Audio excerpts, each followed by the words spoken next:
Maybe no record. Straight live. Langsung live. That's fine too. One go. Will we start with them and they come here? Yes, you. You cue. Jada, they're not going to record it, so just throw it to me.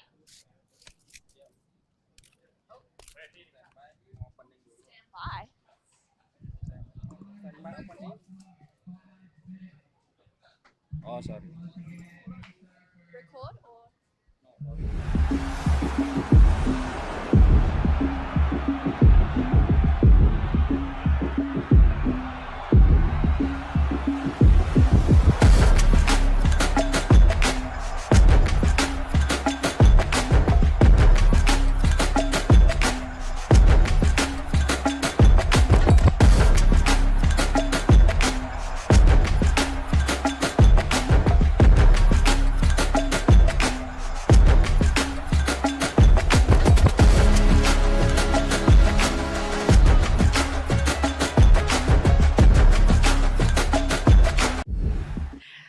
Good morning, guys. It is day 3 here at the Nias Pro. I'm here with Ty Sarati, and Ty, we've woken up to a great day of waves today. What are we seeing? Yeah, it's another great day of waves. The swell looks like a little bit bigger than yesterday, and yeah, we should be in for a great day of surfing. And we had a massive day yesterday. Are we expecting a big one today? What are we running? Yeah, we're going to have another large day today. We're doing the last 3 heats of the men's round of 96, and then the whole men's round of 64, and then we'll finish the day off with 5 women's round of 32 heats. So a big day of surfing. We're locking in for it. Yeah, it's going to be a huge day, but it's probably the best day of the forecast, so we may as well utilize the swell while it's here.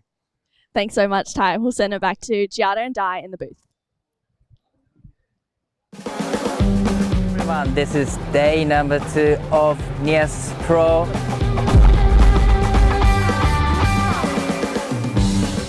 We're gonna be starting off with remaining round of 128 of men's and straight into round of 96. Today we are gonna be running 25 heat. The condition was good, still pumping, and all the surfers pumping there. Let's go!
All right, guys, welcome back to the Nias Pro QS 6000. This is day 3, and as True told us just earlier, that we had a huge day of competition, and today is going to be another big one as well. It is looking like probably the best day on the forecast, so we want to take full advantage of it and make sure we give these surfers the best opportunity to perform in the best waves. I'm Jada Legati, and I want to welcome in the booth this morning Dai Wako. Good morning, Jada. So looks like swell has picked up overnight a little bit. So definitely we'll be seeing some great actions and hoping to see some barrels today. Oh, we're definitely going to be seeing barrels. I was just taking a look at the free surfers this morning, and it's looking incredible. Right. So these are the exact conditions you want to be competing in. And, we took a look at the highlights from yesterday, and it was pumping. We saw 8s and 7s and so many great waves ridden. So I'm super, super excited for today. So our beach com is just clearing up the lineup now. We will be starting at 7:30. So in around a minute. In the water, first up, we will have Matty Job in the red, Justin Bulolo in the blue, Diego Cordero in white, and Toi Tanaka in the green. Nice matchup. Yeah. Matty super- Job is super, super strong competitor from Australia. And so is Justin Lolo. We've seen great performance from him. And Diego, he was on fire yesterday, actually. He pretty sure he got a really great performances in the earlier round. And Toi Tanaka, he's on fire surfer too. So this is interesting matchup. So now it's on. So time has the heat number 1 started. So round number 96, heat 14. So we're gonna finish off this remaining heat, and we are straight into top seeded round. And we're gonna see women surfing today as well. Yep, that's exactly right. We will be finishing this round of 96, then heading straight into the round of 64 of the men's. That's another 16 heats, and then 5 heats of the round of 32 women's. And already Wow. starting off, Toi Tanaka finding some shade, wraps it around here. What a way to start our day 3. 田中選手、1本目のライディング、しっかりとここはチューブをメイクしていきました。本日大会3日目、少し波のサイズの方が上がり、昨日よりもいいコンディションが期待されます。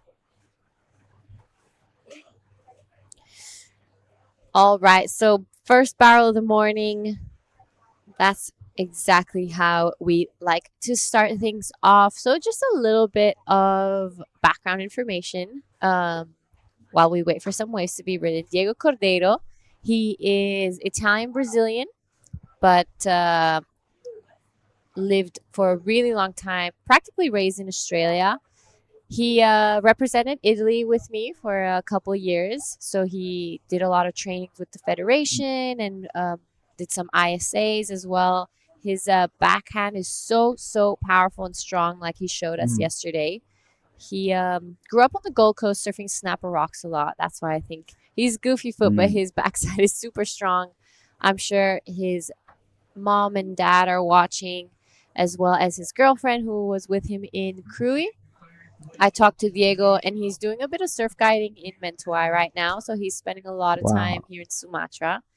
And he has been dropping some crazy clips and just ripping just in general. And right now on your screen, that is Matty Job. Unfortunately, getting his rails stuck a little on the way down, but good waves this morning. Only 2 waves rated. The first of Toi Tanaka of 467. It's not a huge score, but still, it's a good way to start the first heat of the morning.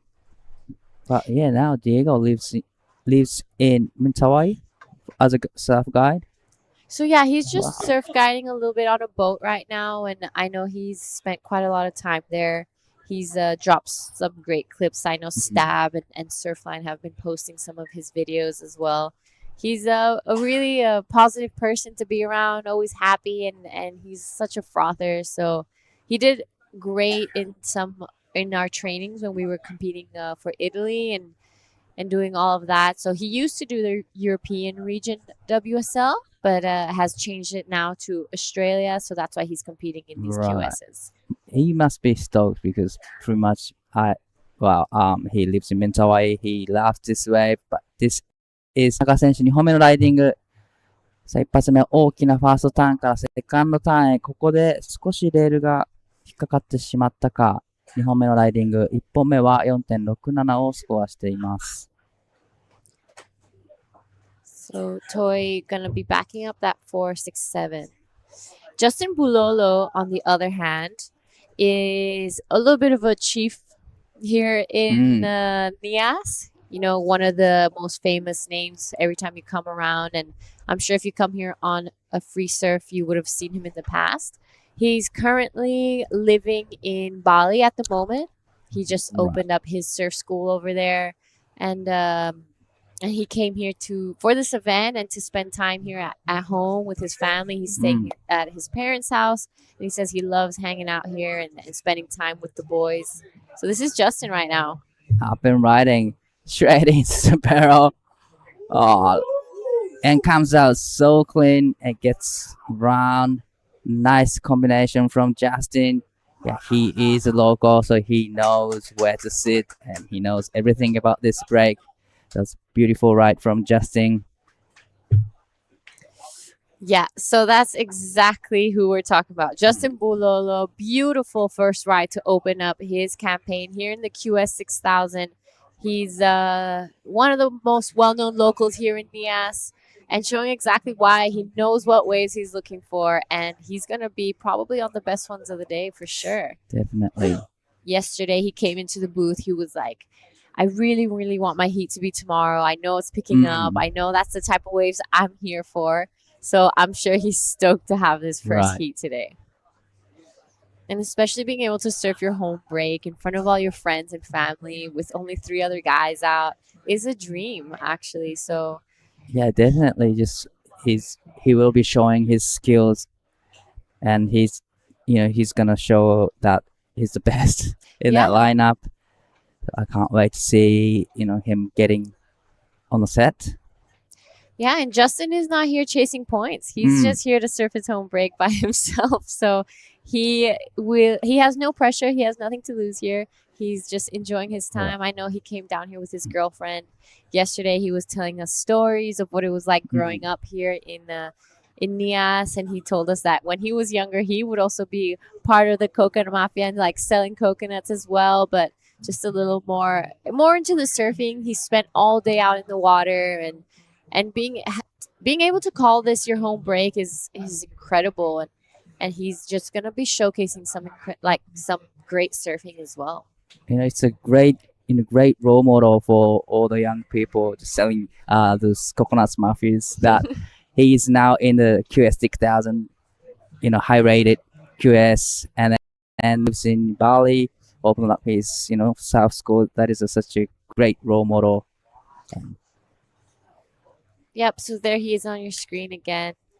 Yeah, just showing like he told us the move to Bali was a little bit for business. Nias is incredible, but there's not too much happening around here. So unless there's a swell, usually it's pretty quiet. Right. So I think there's just a bit more opportunity for the Nias boys to be in Bali. I know Yoza, who surfed the heat yesterday, he lives in Bali with his younger brother as well. So I see them surfing Canggu a lot.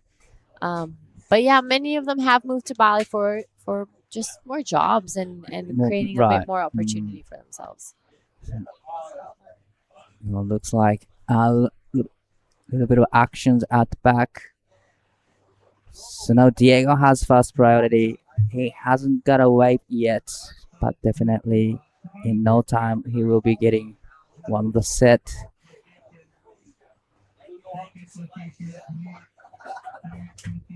All right, so in the next round of 96 Heat 15, we will be seeing Yuma Nagasawa in the red, Ben Lawrenson in the blue, Yoza Zagoto, who we were just mentioning, in white, and Eli Timberry in the green.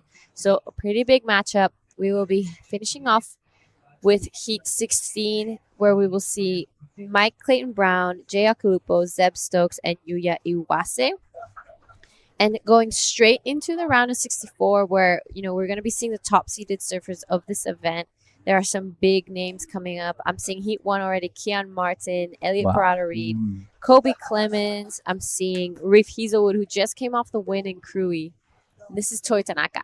田中選手、3本目のライディング、ここは大きなカービングからスタートして、その後レイバックターン、綺麗なターンを入れてきます。そしてここはプルアウト、しっかりと4.5をバックアップするようなライディングになりました。And here is Diego in the tube, traveling, and comes around and gets the big solid turns in, and unfortunately comes unstuck. couldn't stick to the landing, but still he got a barrel. And this is Matty job up and riding. Nice smaller size waves, nice opening carve, and he gets the layback in. And then a little bit of a cutback turn. That's great combination from Matty job. So it's gonna be interesting exchange between green, red, and white. Yeah, so now all surfers have a couple scores by their name. It is, though, Justin Bulolo with that 410 and the 393 for now in first. Matic Job got a pretty nice wave, so excited to see those scores to come through. We are just 10 minutes into the first heat. Plenty of waves today. It's going to be an incredible day.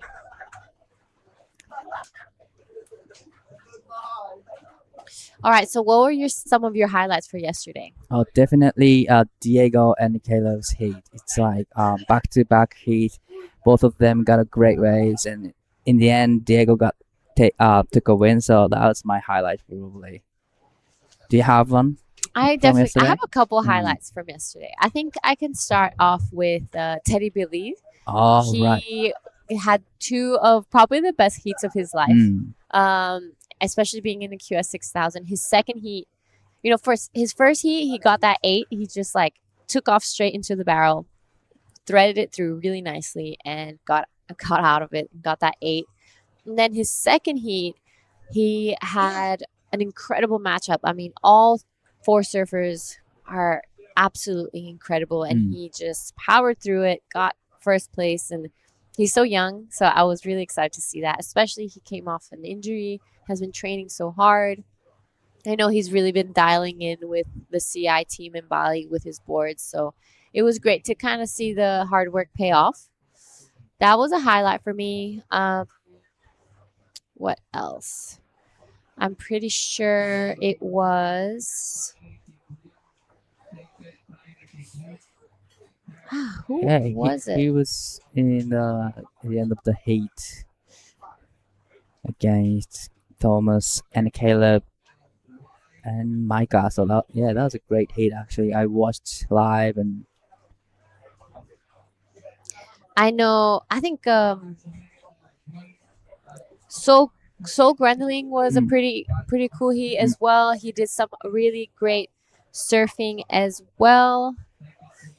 And there was one more heat that I was really impressed by. It was Kevin Wow's heat where he got that last minute win as well. He got a barrel on the inside. It wasn't a big one, but he was super, super deep, and that wave was just perfect. Not a single drop out of place, and he needed a score, and he got it in the very last second. And we're staying at Hash, where it's actually his family's place. So you could just hear everyone cheering and screaming for him. So that was really exciting as well. So those were probably my highlights of yesterday. Definitely those were, those were the heats that I remember too. That's a great heats. But so today we're going to be seeing those top-seeded surfers come in. Like I was saying, Reef Hazelwood will be surfing today, and he just came off that win in Krui. I'm seeing Roy Kanazawa wearing the Bonsoy yellow jersey as well. So that's going to be a great matchup as well. He's coming up against Varun Tanjung, Teddy, Billy, and Luke Brumby. So that's a huge heat right there. Kutut Agus, I'm so excited to watch him surf. Hade Joy had an incredible run here last year. He got, I think, 1 or 2 10s. I just remember him catching this one specific wave where, standing up in a barrel, and that was a really emotional moment. Yeah, I think he made it to quarters or semis. Yeah, I think. So he did really great job, and he also did great job in junior division as well. So yeah, definitely Mata Joyce too. Well, this is a reply of first of Toi Tanaka, the fast wave of the day number 3. Just straight into the barrel, come out clean, and gets the big roundhouse cutback. So that was 4.67. What a great way to start this morning from Toi Tanaka, straight into the barrel. And with that wave, Toi is in the lead with 4.23 out the back. This is Diego up and riding. Nice off the top. That was a huge first turn and gets second turn in and stick to the landing. So this is gonna be a 2-turn combo, but the first turn was solid. Yep, and showing exactly why he had that big performance yesterday. Diego's backhand is so sharp and so tight. So he really gets those turns really in the pocket. I really like that wave from Diego Cordero, and I think he's going to be backing up that 3-4-7 pretty nicely. Definitely. So first wave, he did similar combination, but unfortunately, he couldn't stick to the landing. But on the second wave, he did stick to the land on the second turn. So definitely, it's gonna be nice number for Diego with a 10 minutes and 10 seconds to go. But looks like there's a few waves coming through now. So no takers on this one.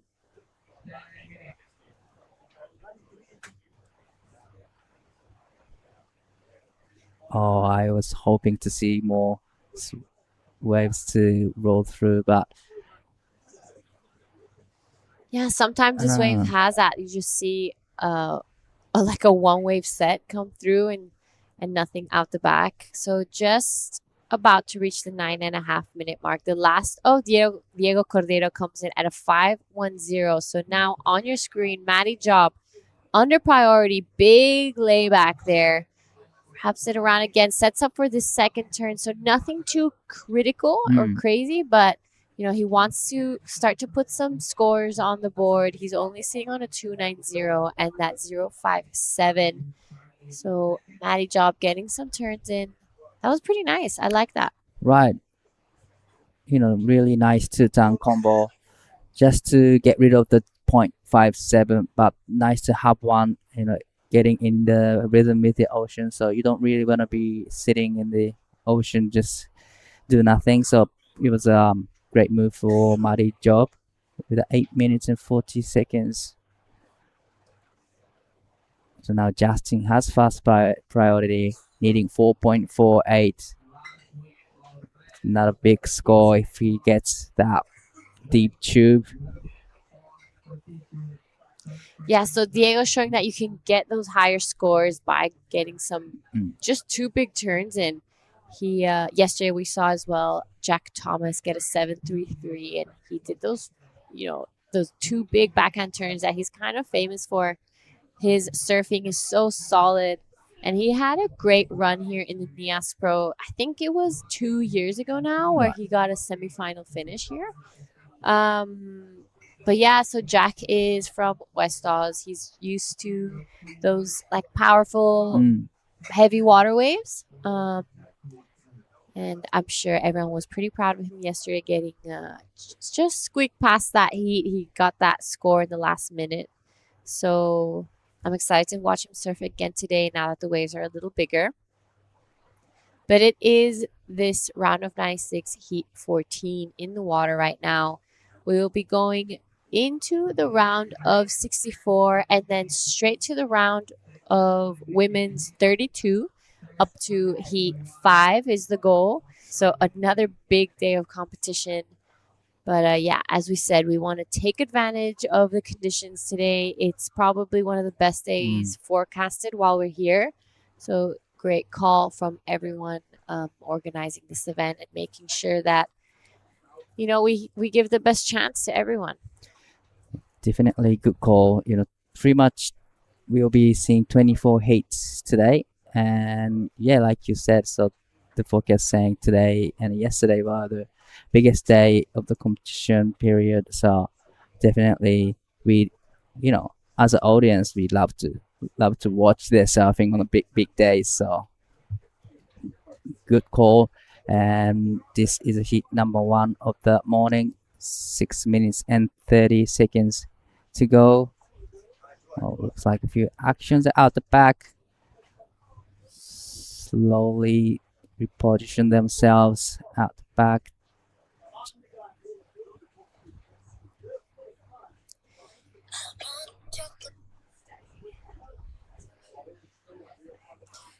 Yep. So Just taking a look, today is forecasted to be the biggest day. I think the tide is a little high right now, but as the tide starts to go down, we will be seeing some much better shape, I think. And talking about better shaped, here is Maddie Job Wow. finding shade, makes it out, gets spat out by that wave. Wow, what a wave by Maddie Job. That was a beautiful wave from Matty Job. He disappeared once, comes out, and he disappeared again. So that was a great barrel riding from Matty Job. Definitely, it's gonna be his best score. Well, I could say it's gonna be best heat score. That was a beautiful wave from Matty Job. Yeah, I absolutely love that. He looked like he was pretty deep in that last one. So hopefully when we get the replay, we can take a good look at that one again. Diego taking a look at that little one on the inside. He knows now that Matty got a good one. He needs to back up that 5. He currently has the best wave of this heat, but Matty Job's last one was looking pretty good. You know, he was actually under priority. He had a 4th priority and he was sitting wide and everyone else was kind of a little too deep. And last wave for Mari comes in at 6.67. Yeah, so that was some really smart surfing from Maddie Job. Under priority, manages to just get and snatch that wave from all the other guys. A 6.67, that's the best wave of the heat for now. Goes straight to first. 4.5 left on the clock. Wow, 6.67 straight into the lead. So Diego has second best score in this heat. But here is 田中選手。これはいい波になってきそうです。チューブではなくマニューバーへ大きなカービングターン、パワーゾーンに戻り、深いボトムターンから縦へのリッピング。ここは着地に失敗してしまったようです。He was kind of on the way to the good score, but he couldn't, stick to the land. Yeah, that was going to be a pretty good score for Toitanaka. He wants to get rid of that 4.23. That second turn was looking really nice. Unfortunately, on the way down, he kind of just fell over, but 3.5 left. Plenty of time to go back out, maybe catch one more wave. So it is now a couple sets coming through. We'll see if there's any surfers, any takers, and it's looking like no one's on it. Justin Bulolo being patient out the back, but it is Maddie Job with that 6.67. Would love to get a replay of that wave and see it again with 3.5. So Toitanaka and Maddie Job already back out, already have priority. And so a couple scores to come through. It's looking like Diego caught a wave. This is now Justin Bulolo. Needs to get around this section. A 4.80 is a requirement. Big opening turn there. Sets it up again for the second one. Gets a little stuck on the way down and unfortunately falls off. He was on the way to the good score as well, but that's really unfortunately on the second turn. He rotated his surfboard a little bit too much towards the white water. Comes unstuck, but definitely the first turn was solid.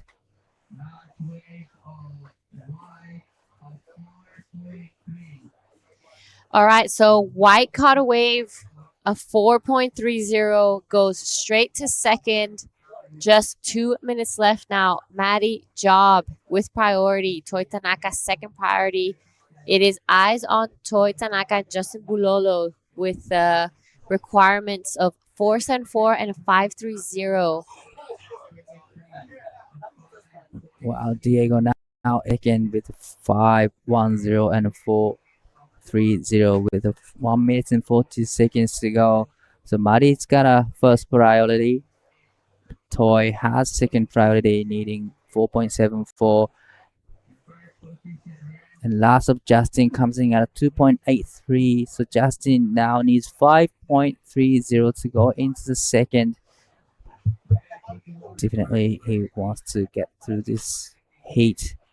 Well, Justin wants to get another big set.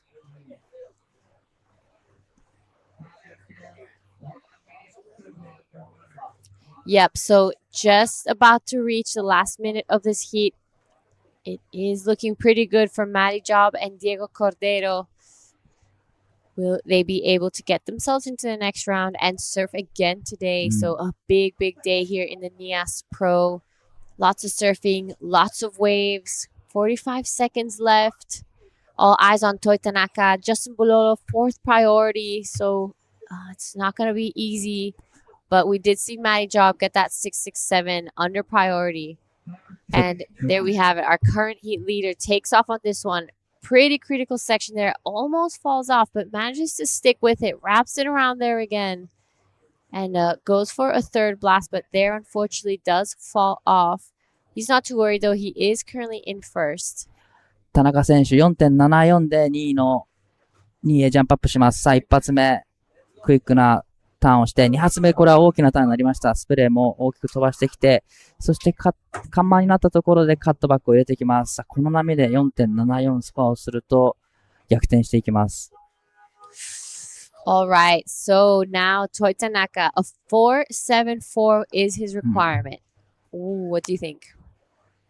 Well, it's gonna be a 4-point range, but I don't think it'll be at 4.74. Pretty much you need 5 to get that 4.74. So, compared to Diego's second wave, not too sure. Yeah, Diego's 5 was looking just a little more like in the pocket. It was tight surfing, super strong. So I think I agree with you. I don't think it'll be the score. And there we have it. Toi Tanaka's last one, a 4.03, doesn't go into his top 2. So it is Matty Job and Diego Cordero going into the next round. With that, we're going to go to a quick break and we'll see you guys next heat. Cow! Oh, mate, I just went for a drive. Surf is cooking, bruh! Wind's gone offies, swell's starting to pulse. You all fueled up? It's you and me, man. We're going to get cone today. Yeah, let's go, brother.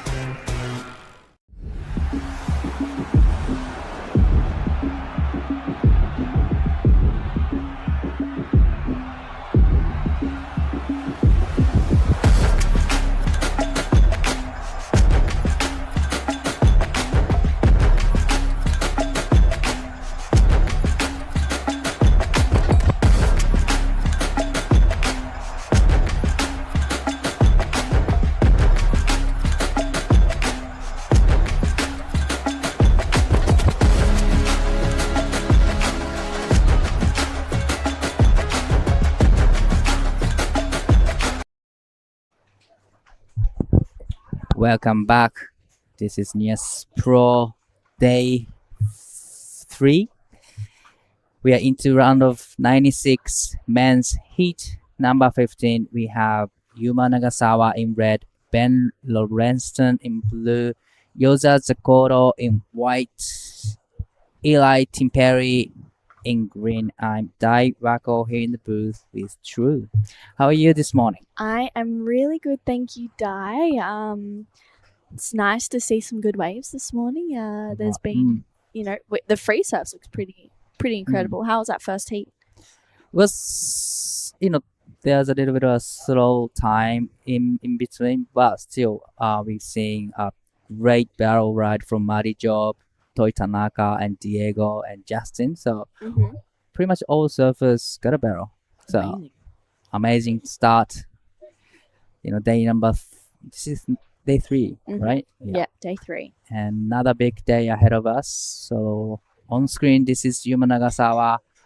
長澤選手1本目のライディング、小さめの波に乗ってきましたが、1発大きなターン、そして2発入れてきます。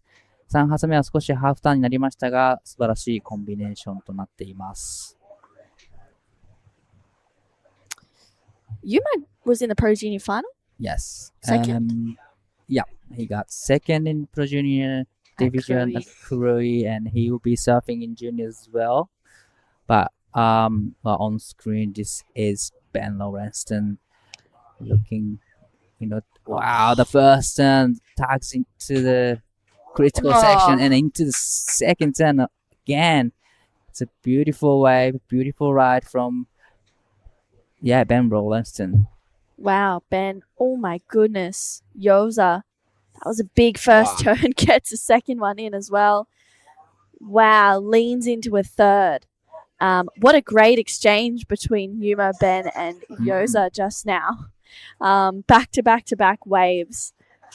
Ben from the Sunshine Coast, he's here traveling with his sister Gia, as well as Taj and Zeb Stokes as well. Jarly was over there in Cruy, and this is that last wave of his. I mean, great first snap in the pocket. It's his second one that was just, wow, that was so solid. Really, really strong surfing there from Ben. I loved that attack. And this is Yoza's quarter.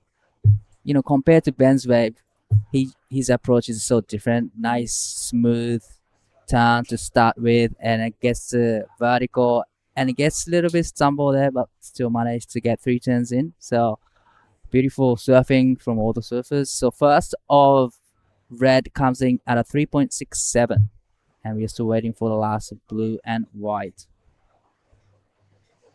Good scores to lock in, I think, for Ben and Yoza as well, with just under 21 minutes to go. And we have a big day of surfing today. We're going to finish this round of 96, go into the men's round of 64, and then finish the day off with 5 heats of the women's round of 32. Wow. Which, yeah, big day, Di. But, yesterday it was also a huge day of surfing and a good one at that, though. There was some great waves coming through. There was some big scores locking in. It was great to see. So we'll be seeing the top seeded surfers, both men and women. So that is exciting news, actually. You know, seeing top seeded surfers surfing on this perfect Nias wave here.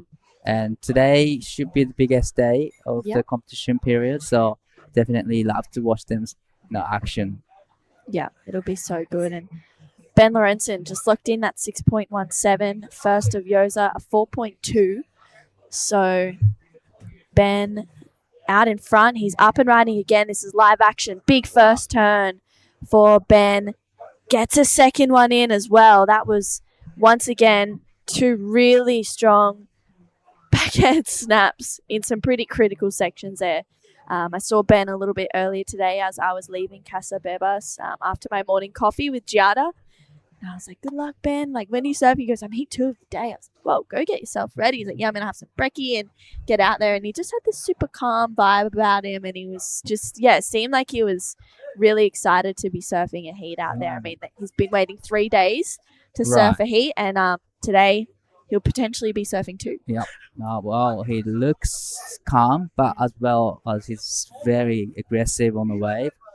But 617, and definitely the last wave will be a good backup number for Ben, and looks like it's gonna be a great number, 517 for the last of Ben. So he's just ready to surf today.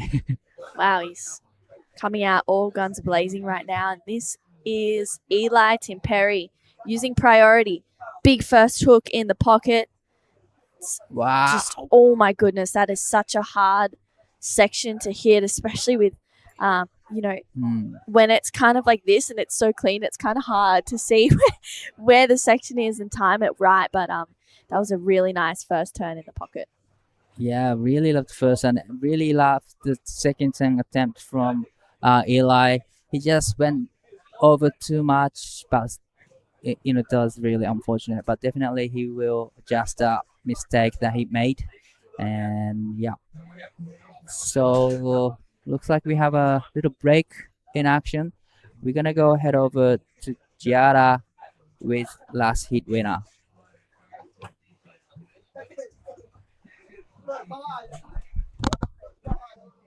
All right, I'm here with Maddie Job. Congratulations, you did an incredible job. You got that wave under priority. You told me you're feeling a little sick, so what's your plan right now? Oh, I think just a bit of Dr. Hydrate and rest. We'll be back on this afternoon and kind of frothing. Every afternoon that tide's run out and it's like dreamy conditions. So hopefully the same for today. So what was it like surfing out there with no one out after the free surfs? Oh, those free surfs, they're testing of your patience.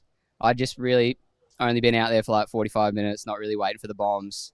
So it was so nice just to have first priority and be like, come on, please, please, please. But I ended up getting my best one in fourth priority, so I guess that'd be the trick for the next few heats. All right, we'll keep this short so you can rest up for your next heat. Is there anything you'd like to say to your friends and family back at home? Oh, just thanks for all your support and everything. Yeah. All right, back to you guys in the booth. Thanks, Jara and Mare. Yeah, he got a barrel. He kind of disappeared once and comes out, and it got disappeared again. So he kind of disappeared twice on the one wave, Yeah. and that one comes in like 667, and under priority actually. Wow. Oh, Ben just has to hit the eject button on that one. Pretty similar to that last wave of Yuma Nagasawa. Yuma's turn was huge. He just couldn't quite hold on to it. Right. If on your backhand, if you wanna go hard, you kind of sometimes you just go up too much and it's stuck on the top. So you kind of tax it just below the lip to actually come out clean. So it's you wanna go big, but you don't wanna go too high. Yes. Yeah, you want to like hit it in that perfect, Right. that sweet spot, right? It definitely looks like, it's a fun wave to surf, but maybe a tricky one on the backhand. But we've actually seen some really great backhand surfing, particularly yesterday. I saw some highlights of Jack Thomas. That was, I didn't actually see the heat, but I saw his 7 on the Instagram, and I was like, whoa, that was huge surfing. So no surprises that Ben and Yuma are going to town out there right now, and Harley Walters as well. He took out his heat. There was just some really great. Tane Dobbin, he got some big scores on his backhand also. Whoa. 長澤選手、さあこれ一発目大きなターンを入れてきました。二発目入りました。ただ、緩慢なセクションになってしまい、ここがプルアウト。これは大きな一発のターンにスコアが出てきそうです。Wow, really, really solid turn from Yuma Nagasawa. Only one turn, but I think it's going to be a good number for Yuma. Yeah, that's huge. I love watching Yuma surf, and obviously we saw him over at Krui on the forehand. So to see him on the backhand is, it's pretty refreshing. I mean, he's so strong, and you can see that wave just going unridden. And last wave of Yuma Nagasawa locks in at a 4.1, so he extends his place in second. Yoza Zagoto, his first wave, 4.2, chasing a 3.57 to move up into second place. And Eli Tim Perry, he is chasing a 5.27. His first score was a 2.5, but if he hadn't been able to complete that second turn, he probably would have been in the 4+ range, I think. Definitely. So it's just a matter of if you can, if you can make the second turn or not. Pretty much everyone tags it in the right place and at the right time for the first turn, but just second turn is a hard section to actually make. But this is a 4.10. Just one big turn, but it was huge, solid turn from Yuma Nagasawa. Wow. That was really, really strong from Yuma. 4.1 for one turn. That's, showing just how critical and how dynamic that turn is from Yuma, and holding on to second place. But Ben Lorenzen has the better of it right now. A 6.17 and a 5.17 has him out in front, and it's a battle of the backhands right now between Ben and Yuma. That's right, yeah. Goofy footer is on fire now, but looks like sets rolling through now. So Yoza has first priority, but this is Eli up and riding. Nice opening curve straight into the bottom. And again. Wow. Comes unstuck on the second turn. He was on the way to the good score. This is Ben up and riding. Nice first turn. Bit of a fumble there. You can just see how hard it is to navigate going up into the lip with so much speed. It's so easy to just skip out, and with the quality of surfers in this heat, it just shows how difficult it is and how incredible the turns are once they get back up into the lip. Wow, that was unlucky for Eli though. This is Yoza pulling in, finds the shade and comes out of that one. It's a bit of a check carve there. And he is going to kick out right in front of Ben Lorenzen. So Yoza gets the first pit of this heat with 11 and a half minutes to go.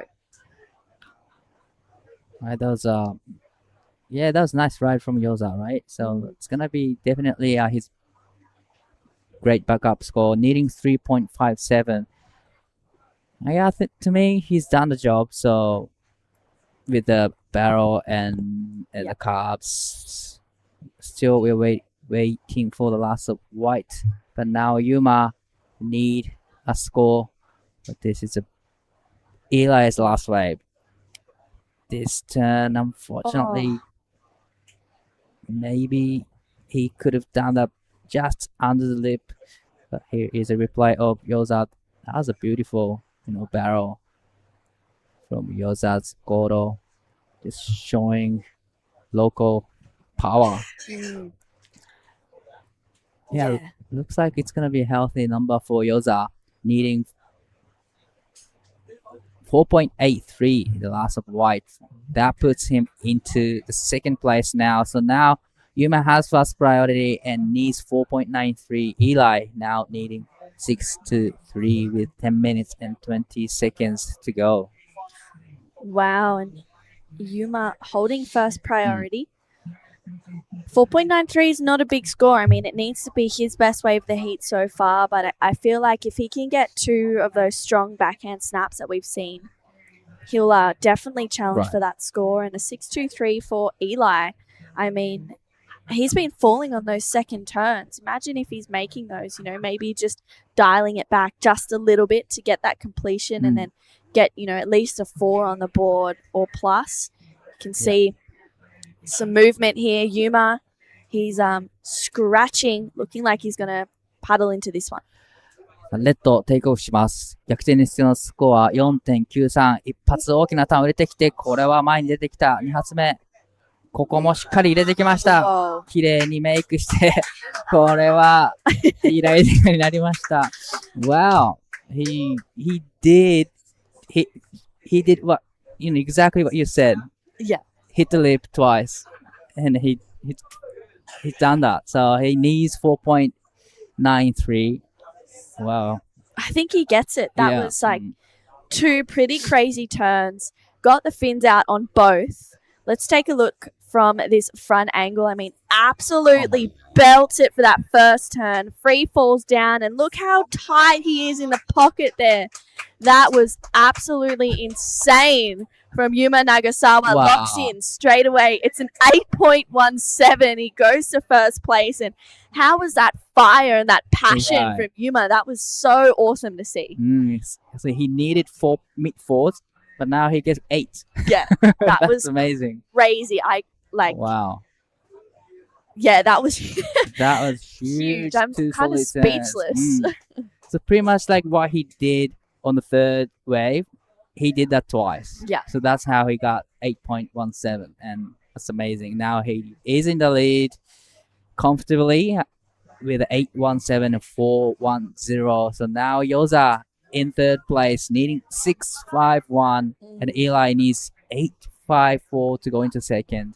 I think that's one of my favorite 2-turn combos I've seen of the. Obviously, we're only on day 3, but that is going to be up there and probably one of my top 3 favorite moments of this event, because that was just next level from Yuma. I mean, that first turn into the second turn, he was literally turning on a dime, so tight in the pocket. That is so hard to do out here, and then you add it to be on your backhand.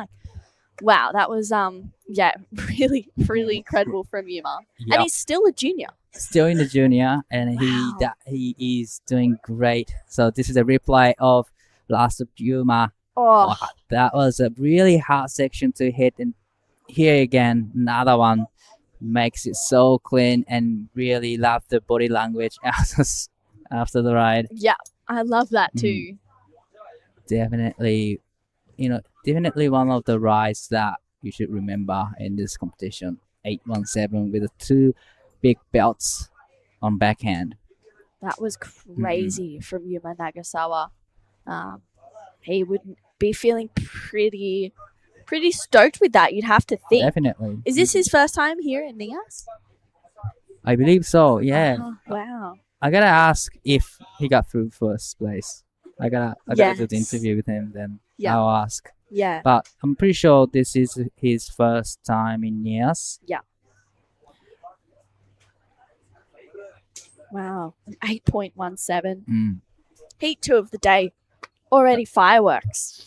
Already excellent scores dropped in the second heat of the day. All But right. looks like Yuma up and riding again. 長澤選手、先ほどの波で8.17のスコアし、リズムが合ってきたようです。ここは小さい波に乗っていきます。さあ 4.10 以上出すと、その差をさらに広げていきます。本日はメンズラウンド終わった後、メンズのラウンドオブ64を行っていきます。Wow, that was that 8.17 was crazy from Yuma.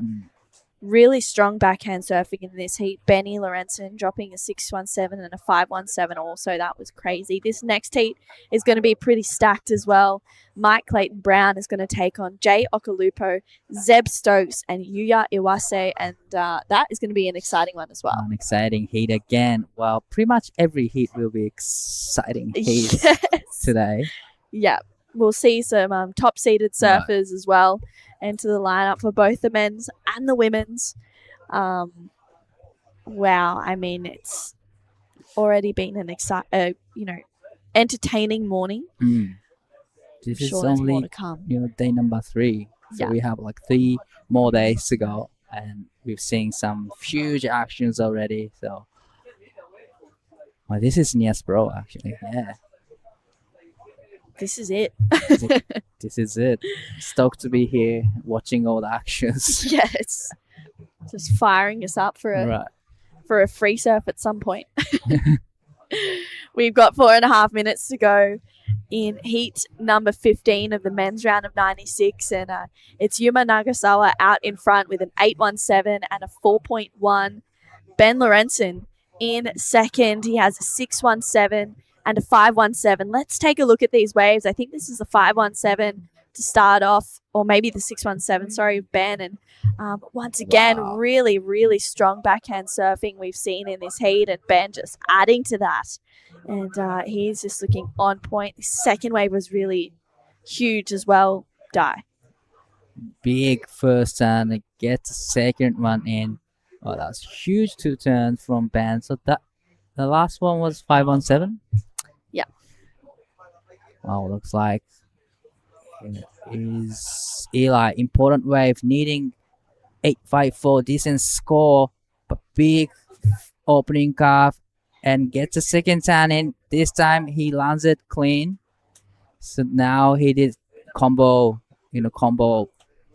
turns. So it's gonna be definitely his best score so far. Yeah, I agree as well. He completed that second turn. He's been super exciting to watch, Eli. Don't really know too much about him as a surfer. This is the first time that I've seen him. And he's been super impressive already, making it through that first round into the round of 96 and hopefully into the round of 64. We'll see how he goes. He needs an 854. Last locks in at a 4.17. So now looking for a 717, but the current heat leader up and riding. ここはクイックにプルアウトをしてきます。 Just a quick in and out there for Yuma. Just under 3 minutes to go. It is Yoza Zagota who has second priority, and he needs a 6.51.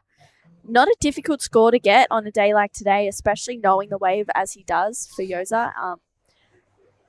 He's got that 4.83 and a 4.2.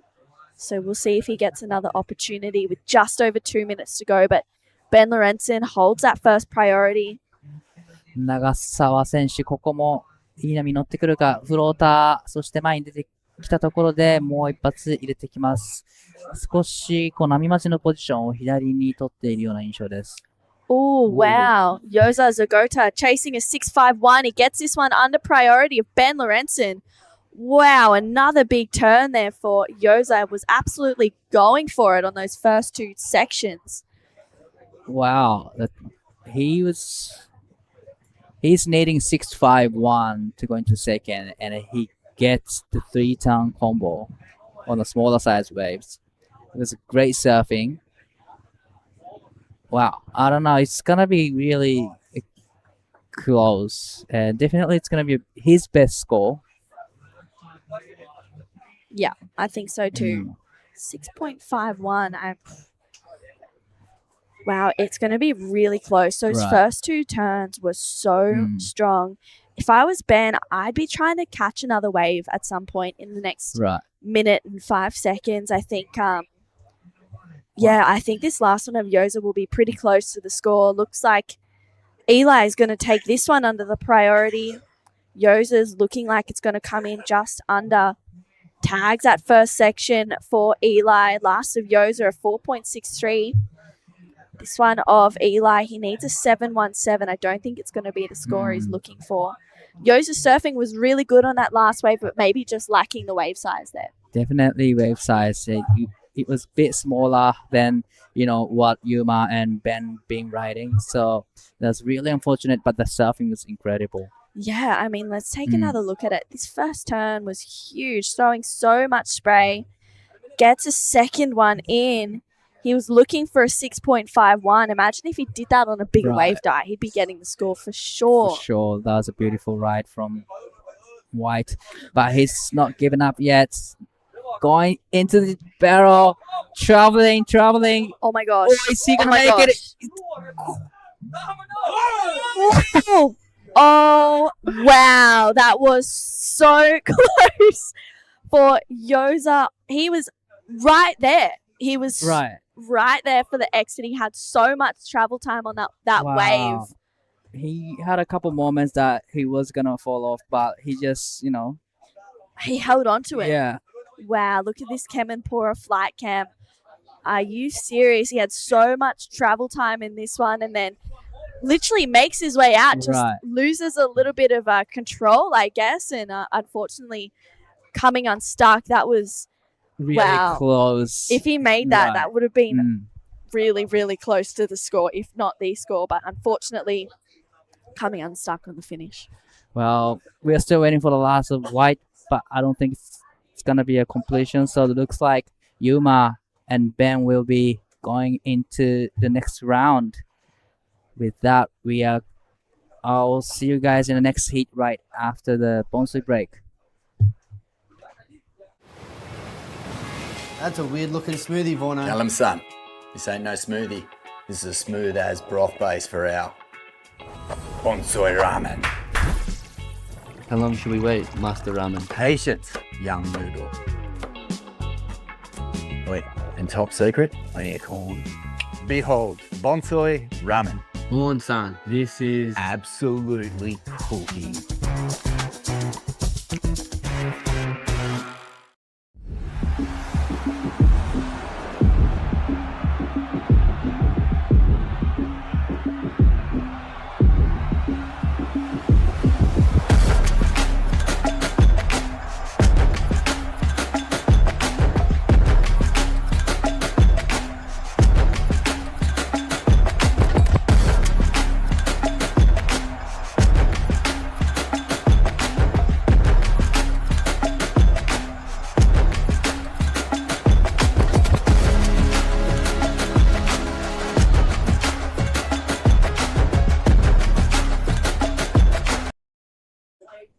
We had such an incredible year of surfing last year, and already we've seen 2 heats this morning, and it's been so exciting.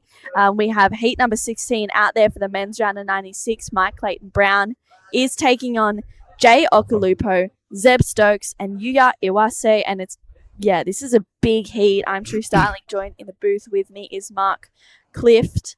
And I don't know if you saw that last heat, Mark, but an 8.17 for Yuma Nagasawa was huge. Yep, it was just teeing off big time on his backhand, right in the pocket. His first blast was gigantic, and he kind of backed it up as well. So I did see that wave. As he come out, he was just looking at the tower and just pumping his chest. It was such a sick wave, and he was feeling it, and he got the huge number of the morning. So let's have a look at MCB now. He gets on the pump. He's in the hole. He's got a nice little thread going. So a decent start here for MCB. Just playing the game now, a little wrap around. But perfectly clean ocean. There's a big wave behind this. Trust me.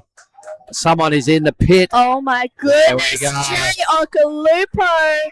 Wow. You can literally feel, I've just got goosebumps. You know what? I was watching all the boys get ready for their heats here, and everybody's got at least one or two lads in their corner down here right in front of the hash house. And there was big hugs, and there was like man stares into each other's eyes, and there was like full alpha male stuff going on with every surfer in this heat. They were just getting told by their mates, you can't lose, you're the man. And I think Jay bought into that, and he got the Howl wave. That was so sick. Jay is the biggest hype man ever. Every time I see him, hyping up, I know that he's traveling closely with Elliot Pyrata-Reed. And take a look at this replay. Wow, gets a travel time, completely disappears, and comes out clean. That was massive from Jay Occhilupo. And like you said, Mark, he's, such a hype man for everyone else. He hypes himself up, but he feeds off that intensity, that energy from everyone else. And a 9-point ride for Jay Occhilupo. That's the biggest on the men's side of the draw, right? Yeah, so far that is the biggest score that we've seen, and that's a telltale sign, hopefully for the rest of the day, because that was insane. That was insane. I'd love to see another one of the Bonsai replays of that wave, because there's been none better in the last 2 and a bit days. And comes out with his hands behind his back, super pumped, standing tall. And it was Kean Martin was giving him a huge rev up before this heat. Teddy Billy was just giving him hugs, and just you could just feel the masculinity coming out of their bro down. And Ty Richo in his corner caddying. Here we go, White. Zeb Stokes up and into this one. He finds a pit as well, but I think he might have just got clipped, unfortunately. So Zeb not finding an exit, but loving that same approach from him. Yep. So if you've just tuned in, well, you did it exactly the right time, because we've seen a barrel by Mike Clayton Brown for a 417. We've seen a big stand tall, legit Lagundri Cave there for Jay Occhilupo for a 9. Zeb Stokes got a little bit crushed on his opening effort, and the Japanese surfer Yuya is waveless, but 25-minute matchups here this morning. Seems to be enough waves to make it all a pretty fair deal. Something else I did notice this morning was Matty Job found himself a real drainer in that first heat of the morning. It was more of a medium-sized wave that just went under the guard of the boys out the back and absolutely went top to bottom, and he was in the perfect spot. Yeah, wow. That was Jay, he's from Snapper Rocks, so he spent a lot of time behind the rock out at Snapper, and I'm sure he's feeling pretty comfortable in the tube as well, as you can see from that 9. And he just is looking pretty, at home here right now.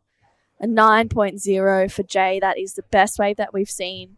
And someone who got an 8.17 for 2 massive turns was Yuma Nagasawa. He is down there with Daiwako for the next heat interview. 素晴らしいライディングで8点エクセレントスコアをスコアしましたが、まずはライディングどうでしたか？そうですね、ちょっとセットの波で2ターン入ったらいい点数出るなと思ったんで、ちゃんとしっかりメイクできてよかったです。もうイメージは完璧できてたんですか？そうですね、でも練習の時セットとかも全然乗れなくて、ずっと手前のしょぼい波でやってて、初めて乗ったんで、でもいい波で楽しかったです。That was pretty much the first time he got the actual set, because there's a lot of people free surfing, but he knew that if he can bounce twice on the set, then he will get the score, and that's exactly what he did. ヒート通してかなり試合運びは素晴らしかったと思うんですが、今回かなり気合が入ってそうに見えました。いや、もう狂いでちょっとセット食らいすぎて乗れなくて負けちゃったんで、今回ちょっと思いっきりかましたのかなと思って気合い入れてるんで見ててください。いや、なんか最後にこう見せたいものがあるということなんですが、He's gonna show some trick for you guys. So just be ready for his new trick. けん玉ね。ジャパニーズけん玉。じゃあ、いきます。はい。世界一周にしよう。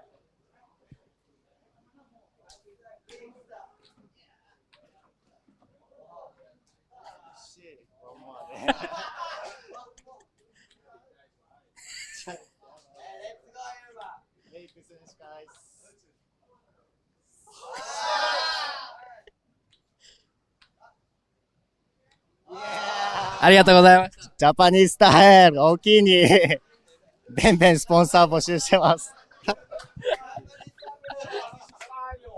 Go Yuma. That was pretty funny. He's classic. He's a cool dude. How's his bandana? They said that he generally serves heats with his bandana on, but he hasn't been. But he's just busted it out and had it under his cap for his interview. The lucky bandana.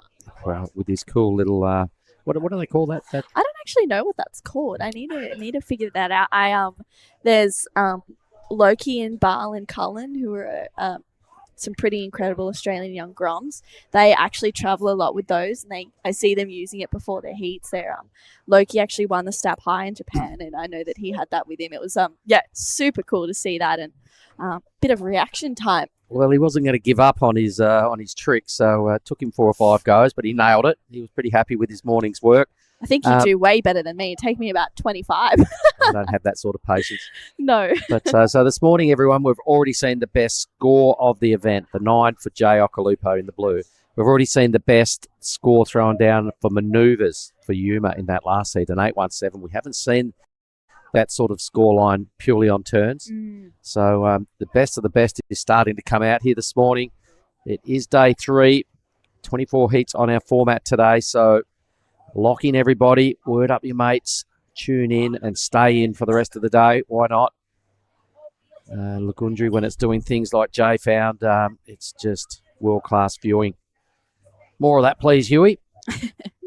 Yeah, well, I mean, that 9 for Jay was pretty crazy, but his job's not done yet. Needs to get the backup. You never know what can happen. By the end of this heat, Mike Clayton Brown, he has that 4.17. Zeb Stokes found a tube as well. Unfortunately, didn't get the exit, but... Here's the 9 again. Wow. Hey, check that thing. Standing tall. Watch this. Comes out. Hands behind his back. Super cool. Loving it. Feeling it. And just looking so good. That happened in the first couple of minutes of his heat. Can you believe it? That was crazy. That is probably the best way that you could ever start a heat. Probably even just to start the day, honestly. That was pretty crazy from Jay Okalupo at 9.0. We're going to see more of that, though. Let's hopefully, hope so. Mark, because we're moving. Yeah, we're moving into the men's round of 64. This next heat, Kian Martin is going to take on Eden Hassan, Elliot Pairada-Reid, and Takumi Nakamura. That's going to be a great heat as well. We've seen Elliot and Takumi already in the Rashi of this event, and they found a bit of mojo out there, but Kian, he's pretty lethal. He is, and he's definitely strutting around with the eye of the tiger. He's been waiting days for this moment. He's been hyping up all his mates, particularly Teddy Billy, Jay. Just before I saw their little bro down. It was pretty intense. So it's now his turn, and he's kind of been one of the big dogs in that pack. So time to walk the walk. He goes white now. Zeb Stokes, not ideal. Down.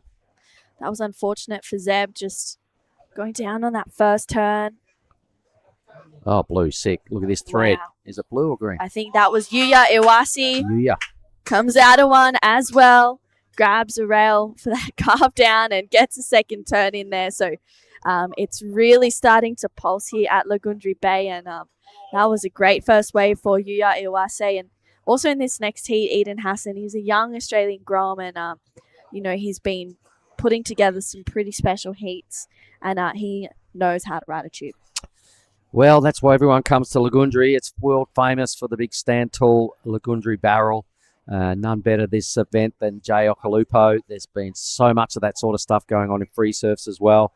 When you put 50 crew out there, no waves get missed. So a lot of those, inside drainers like Maddie Job found this morning. A lot of those go really good, and they're there. Yep. The mid-sized waves, you still can't discount them. When they go top to bottom, they absolutely drain off this reef, and they generally slide under the crew that are waiting for sets. So you've got to be, have all your options open. Yeah. Keep your awareness about you. You can't just be focused on the bomb sets because if you get one of those and it clamps on you, which they can do at times, they run off pretty quick. You've got to really just kind of mix it up a little bit. Here we go. There's a nice thread. Wow, this Kemenpora flight cam of this last wave of Yuya Iwase, pretty good one at that, a 6.77. It locks in as, gets that 2-turn combination behind it as well. So he moves straight up into second place. And right now, the backups are needed for all surfers pretty much. Zeb yet to get his best wave in the scoreboard right now. I know that his brother Taj is probably out there as a caddy. We just saw Ben Lorenzen progress through that last heat, who they're all traveling together. So I know they're feeding off the vibes of each other. So hopefully Zeb can lock in a good one. All right, well, he's going to have to do something shortly. We've just passed the halfway mark of this matchup. It is the final heat of the round of 96. All the top-seeded surfers are up next, and leading the charge right there in the red, yep, is Kean Martin. I can see him down there. He's still high-fiving everybody and soaking up the mojo around this sort of athlete area. A couple of crew watching in this morning down there at Lakey Town. I believe the boys at Three Waves have got it on the big screen. Skinny and Onky and the team. Jay, morning fellas. Salamat pagi. I love that spot. The view of the waves from there is perfect. The coffee's ideal. The beers are always chilly. I'll see you guys in about another week and a half. But we've got a lot of unfinished business to do this week. It's only day 2 and a bit of an 8-day event. So we've got a lot of heats to roll out. Yeah, 25 heat day today. A big day, but it's already been full of, excitement, I think. And this is Yuya Iwase up and riding once again. Gets his first turn in, looking for a combination. Only needs a 2.24 to go to first. Really extending. And it looks like there was someone out the back as well, Jay Okalupo. Yep. In the barrel again, straight off the takeoff. I glanced out the window and saw him. I saw the wave and I went, someone's in that. And then I saw him come out and rip into a big wraparound cutback. So some Bonsoy replays are owed, and we'll catch up on the Okalupo backup ride that sort of looked like a really good backup ride to me. I saw the whole thing. So Zeb Stokes really going to have to bounce back here. His number will go up. There we go. Look at this. Hey, when you're in the groove, you're in the groove, right? This is Jay. Yeah, he was really in rhythm out there. That was super. Just smooth from Jay. He's ridden 2 waves. He has another score to lock in. Last wave of Yuya Iwase was a 3. He goes to the lead momentarily. It's going to be pretty... this last one of Jay is going to come in, and he'll definitely go back to first with 10 minutes to go. And Mike Clayton Brown holding that first priority. He's from Port Stephens, around that Newcastle region. And... he's such a good surfer. He's obviously also really good in the tube. He's got some strong turns in as well. This last wave of Jay Okalupa, 5.17. So Iwase goes to second.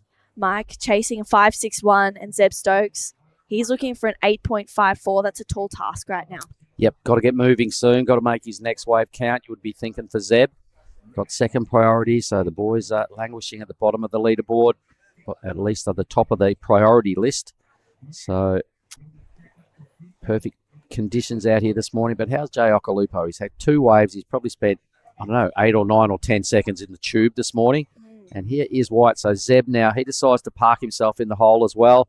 You could see the nose of his board, so it's some tidy work out on the face would be required. A couple of fumbles you've got to get off. Yeah, the judges lose a little bit of interest once you start fumbling around at this level. It is a highly rated event, and sort of cues like that are what really, split the really strong scores from the so-so to the poor sort of numbers. Yeah, that was really unlucky for Zeb. I mean, it'll be his best wave of the heat so far, so that will definitely lower his 8.54 requirement. We'll see where it locks in as. That fumble was just super unfortunate. It's tricky coming out with so much speed and then needing to really navigate that. Maybe a couple of lumps and bumps, especially on those end sections of the wave. So navigating that with so much speed would be hard. It locks in at a 4.23. So he actually moves up into third place and is chasing a 5.55 now to go to second. So smart surfing from Zeb.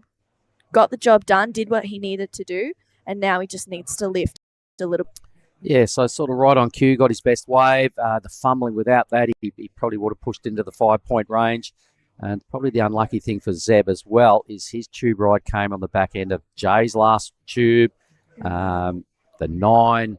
So the judges are comparing that tube against, what else they saw. So the number just a little bit lowish, but, fair enough. We could see the nose of his board the whole way, so that the judges really look for that sort of cue. Yeah. The degree of difficulty of the wave. They really prefer surfers to take off and get on the pump and drive through tubes as perhaps sort of manufacture and burn off a bit of speed and control their speed to stay in the barrel. That's it's still tough to do, but if you get the waves like Jay, he just had to do nothing. He picked the right wave and the wave did all the work. Yeah, and this is Zeb Stokes once again looking for a 5.55. Big first turn in the pocket, free falls down. Gets a second connection in, but unfortunately can't hold on. And he will have to regroup and get back out there with 7 minutes to go.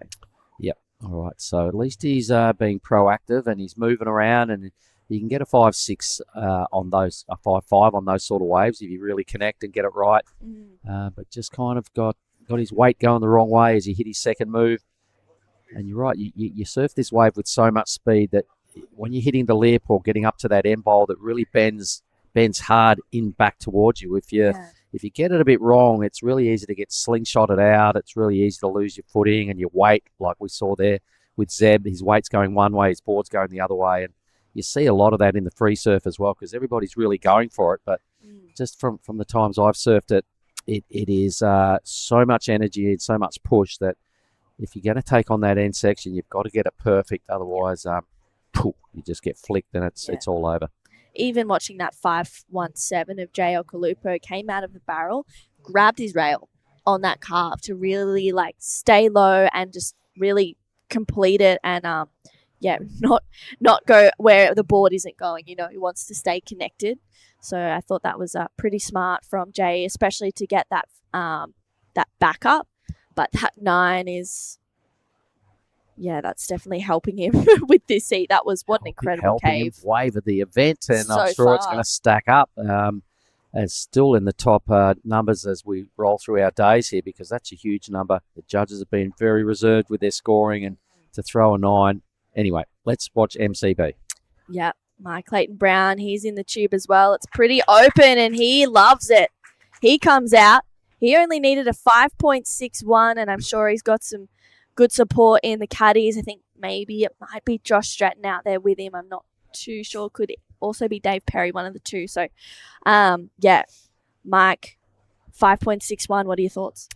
I want to see the front-on view. The cam view can be a little bit misleading because we could see him the whole time in the barrel. Obviously, the judges would have lost sight of him at some point. So we've got to see how long he actually disappeared fully from view with no surfboard being spied by the judges, the sides of the wave from front on. So here's the drone footage again. What I really like is just the amount of work he did in the tube. He got on the pump early just to stay clear of the foam ball. He's obviously feeling it. It's one of those mid-sized waves. I'm sure there'll be some footage of the front on view that the judges saw. So it'd be nice to cue that up for our Bonsoy replay. Because the judges don't base their numbers off the drone footage, right? We've got to remember that. Yeah. They only see what they see, and that's when they throw their first score down and then work on it from there. Yeah, and he waited a long time for that wave. It's looking like a good number, 7.33 for Mike Clayton Brown. He goes straight to second place. And now Yuya Iwase looking for a 4.74. Zeb Stokes chasing a 7.28 with 4 minutes to go. This heat has been full of big numbers. And that 9 for Jay. Yeah, that's the biggest of them, a 14-17 two-wave total. And he's also got priority. We're talking about Jay Okalupo, so he's got enough time to try and burn off the 5.17 He'll be brimming with confidence. I imagine he's just going to park up and wait for another bomb. Or if it really gets down to the last minute, maybe try and get one of those mid-sized drainers, which is kind of what Mike's was, but it was just such a sick shape to it. Perfect read, pumped early, and gave himself just the perfect line, really. Yeah, it was super open. He came out really clean as well. So Mike is going to have a look at this one again. Pulls in. Is he going to come out? He has to do a fair bit of pumping to get through this one. Unfortunately, doesn't look like he's going to make it. So 3 minutes to go.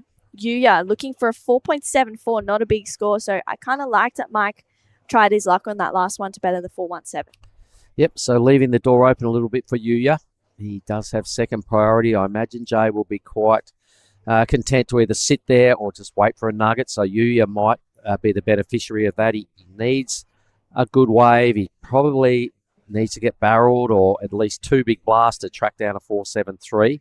And Stokesy, yep, he needs to get tubed, I reckon. Yes. Yeah, he needs to find a big cave right now for Zeb Stokes. He's got third priority. So we'll see with 2.5 minutes to go, just under. Jay Okalupo is really just controlling this heat. He's only ridden 2 waves, a 9 and a 5.17. Just shows how comfortable he is out there. And yeah, what an incredible heat that Jay Okalupo has had in this one. All right, here we go. This is looking substantial. Oh, no, the boys don't want. Actually, it sort of looked bigger than that as it was rocking up, but it didn't pan out that way, so they all let this thing go. Just sub 2 minutes now. Either way, Jay doesn't have to do anything. He could still hold on to that priority and just fend the others off with the first big wave that comes through. Mike is still scratching around on the inside. He's still not comfortable with that 4.17 in his scoreline. Yuya will be desperate for his opportunity. 90 seconds. You want to go out swinging. You don't want to just have the clock burn off and not have an opportunity at the chasing. And Stokesy, those first couple of fumbles there, you can see in his scoreline, first 2 waves, made a couple of errors and proving pretty costly at this stage. Yeah, that was, Zeb is such an incredible surfer. He's so good to watch. And he's got so much power, but unfortunately, just not finding those waves that Jay, Mike, and Yuya has had so far. So hopefully he'll get an opportunity, but there's 55 seconds to go in this heat. Jay's pointing at something. He's thinking, is there something coming through? He has the first priority.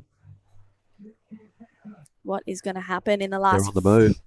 Wow, 45 seconds to go. A bit of paddling around. I noticed a little boat in the background just dropped behind a swell. You can only see the top of the flag right now, so there's some movement in the bay.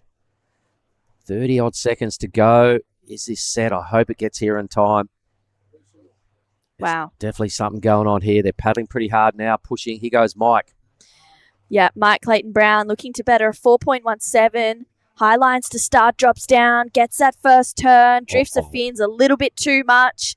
Big wave out behind. It looks like, is anyone on it? I think maybe Jayok might have taken that one, but don't think he came out with 5 seconds to go. No, it definitely clamped the wave behind. There's one more wave rolling through it. I saw someone paddling on. There's now 2 guys on it. White's at the bottom of the table here. He needs a 7 something out of this, but I'm not sure what went on there with Yuya. I suppose he had nothing to lose as well. He jumped on the same wave. So Jay would have been the surfer that was in that barrel, I imagine, and got crunched. It just didn't open up. Anyway, that's the end of this heat. The round of 64 are in the lineup. We'll be right back with that after this ad. This is the smoothie I've been waiting all day for. I'm going to start with a couple bananas and then mixed berry frozen blend, my favourite. Bonsoy almond milk and heaps of peanut butter. Nice little bit of coconut to finish off. Get that in ya.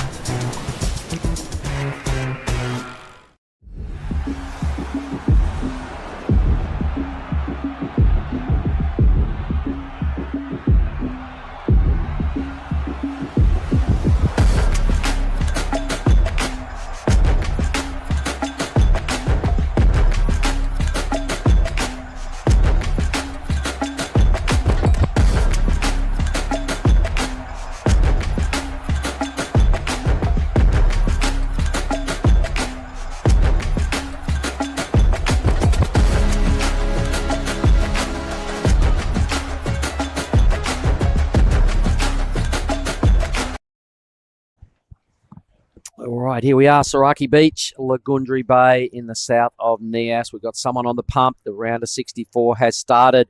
This is Kian Martin, and it's Mark Cliff joined by Giada Lagarde. And you're super excited to watch this fella surf his heat, I right? am so excited to watch Kian surf, and especially he, Elliot as well, Eden Hassan. I don't know too much of him, but Takumi Nakamura as well, a name that I've seen around quite a bit. This is such an exciting heat, and while I'm at it, I know Emmy Gusoni is watching this right now. Emmy is Kian's girlfriend, so big shout out to her. We miss you here, and the Coconut Mafia miss you as well. They've definitely asked me a few times about her, so I'm sure she's out here watching right now.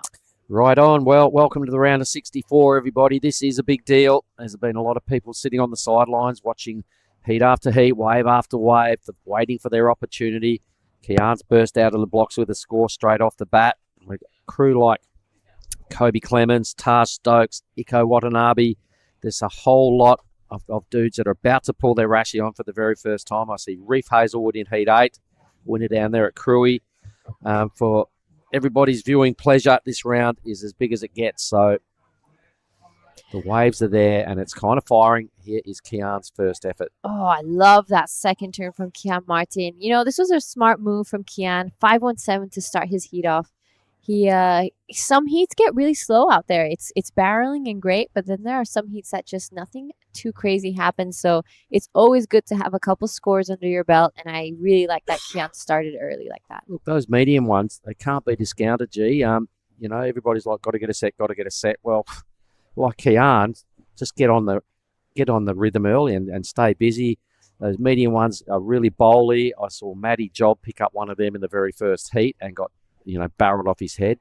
So although everybody likes to get sets, sometimes, like we saw in that last heat, Jay Okalupo got a big one at the end and it just clamped on him. Those medium ones on this sort of mid-tide really, really go top to bottom, and they're a good option.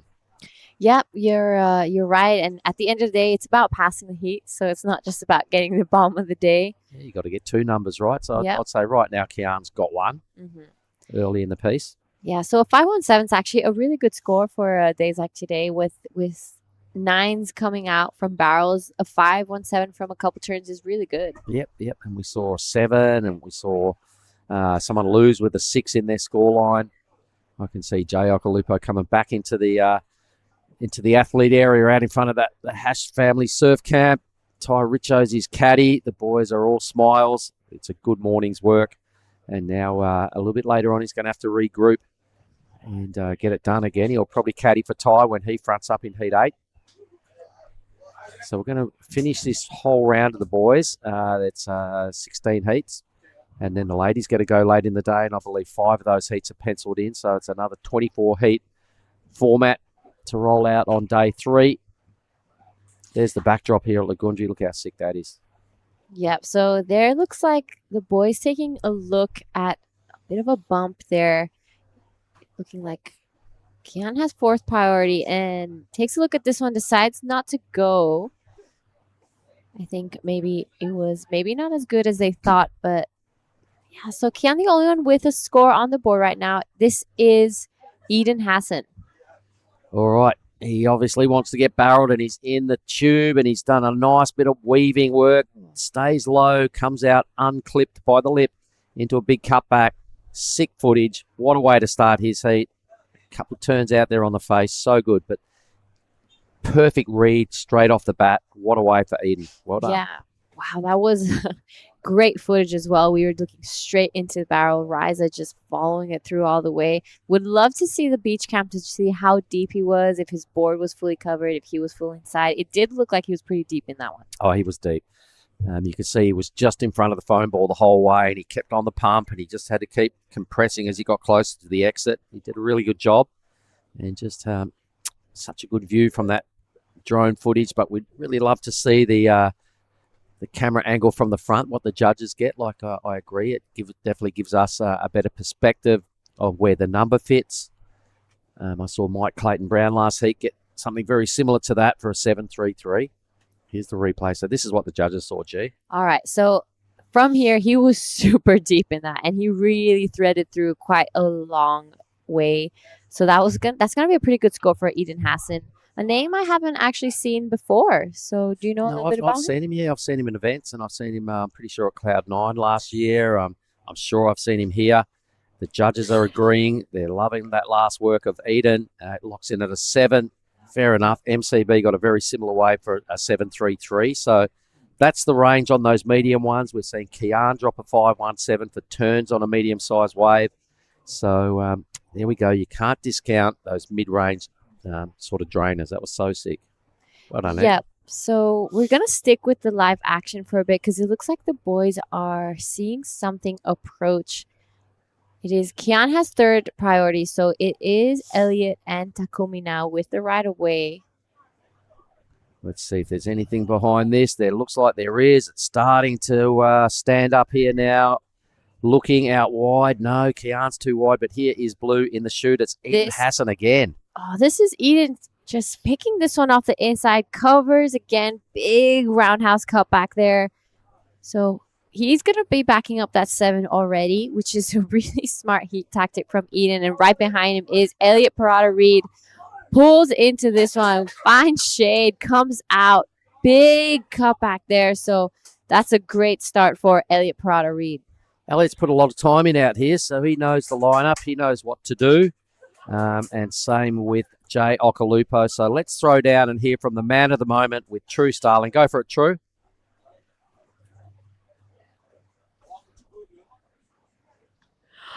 Thank you so much, Jay. A 9 on your first wave. Wow. Yeah, I'm so stoked. I don't even really know what to say. Yeah, I've seen it coming, and it was the first one, and I knew I just had to wait, and then paddled so far out because you kind of don't really want to be like paddling out to it and spinning. You kind of want to be coming from further out and like getting momentum. And yeah, Zeb kind of tried to push me too deep, and then it put me in a perfect spot. And yeah, I'm stoked to come out. You look really comfortable out there. You backed it up with a 5.17. Yeah, I don't even know what to say. That 9 was probably one of the most exciting waves we've seen all events so far. You're looking comfortable, ready to surf the next heat? Yeah, I'm just trying not to force anything. If it's meant to be, it'll be. And yeah, I feel like I'm on, and yeah, I'm keen to keep the ball rolling. You got Elliot and Kian out there as well. They are part of your support crew. I'm sure it's a bit of a nerve-wracking heat for you right now. Yeah, definitely. It's hard to see like 2 of your best mates match up in a heat. I just hope they both get through, and yeah, let's go. Well, very well-deserved bang bang for you, Jay. I'll let you get ready for the next one. So good. Good work, True. Nice words coming out of Jay. Just super pumped. He's just floating at the moment, and that win puts him squarely into the round, heat 16 of this round. So it'll be the last heat once we chip away for a few hours to get there. Meanwhile, numbers are in from that last exchange by Eden. Yep, so that last wave of Eden comes in at a 5.33. We're still waiting for one more score of Elliot Parada-Reed. He got a really nice last one, and that is him again. Unfortunately, goes down on that one, but this is a good heat we've got in our hands. Some big names, and I'm excited for this matchup. And Elliot, a popular member down here in the athlete zone. When he came out of that tube, you could hear all the boys down there howl and carry on. He's dropped a 7.07, a mini throwaway number for that last effort. But like I was saying before, every year I front up here for this event, and times when I've come here free surfing, Elliot's always here putting in the time and learning what's going on. But that was a really good thread there by Blue. That's Eden's better wave. Here's Elliot's last effort. Check this out. In the tube, a bigger barrel, an easy exit, but some strong rail work out there on the face. So these are our better waves of the heat. That's Elliot 7.07. And we've just seen Eden there as well. So thanks for the Bonsoy replay, guys. And I believe, and I haven't seen it yet, but I believe we have a highlight reel from yesterday, day 2 highlights. So maybe the boys, when they're ready, could just queue up everybody and show us how yesterday looked, because there was a lot of big moments yesterday as well. Yep, that's right. Yesterday was a huge day of competition for us here in Nias. We started at 7:30 and ended practically almost at 6 in the afternoon, so just before dark. But big waves ridden. I can, just off the top of my head, Teddy Billy's 8 Yep. And then I remember a couple. 817 Jelly as well. Yep. Yep. He got a big stand up. Pitt. Jack Thomas is 733. Yep. Yep. And I got some messages from the boys out yelling up after that heat, particularly Toddy Taylor was tuning in, and they all breathed a sigh of relief when Jack got that number and moved through, because he's a pretty popular lad down that neck of the world. All right. Already some pretty big scores in this heat. We got Eden Hassan 7 and Elliot Prateries 707. Eden quickly backed it up with that 533, just picking one off the inside, just below everyone under priority, paddling back out. Got another little barrel, backed it up really nicely. Kian's 517, couple of nice turns, but it is Takumi Nakamura, just dropped anchor. There we have him asking for time.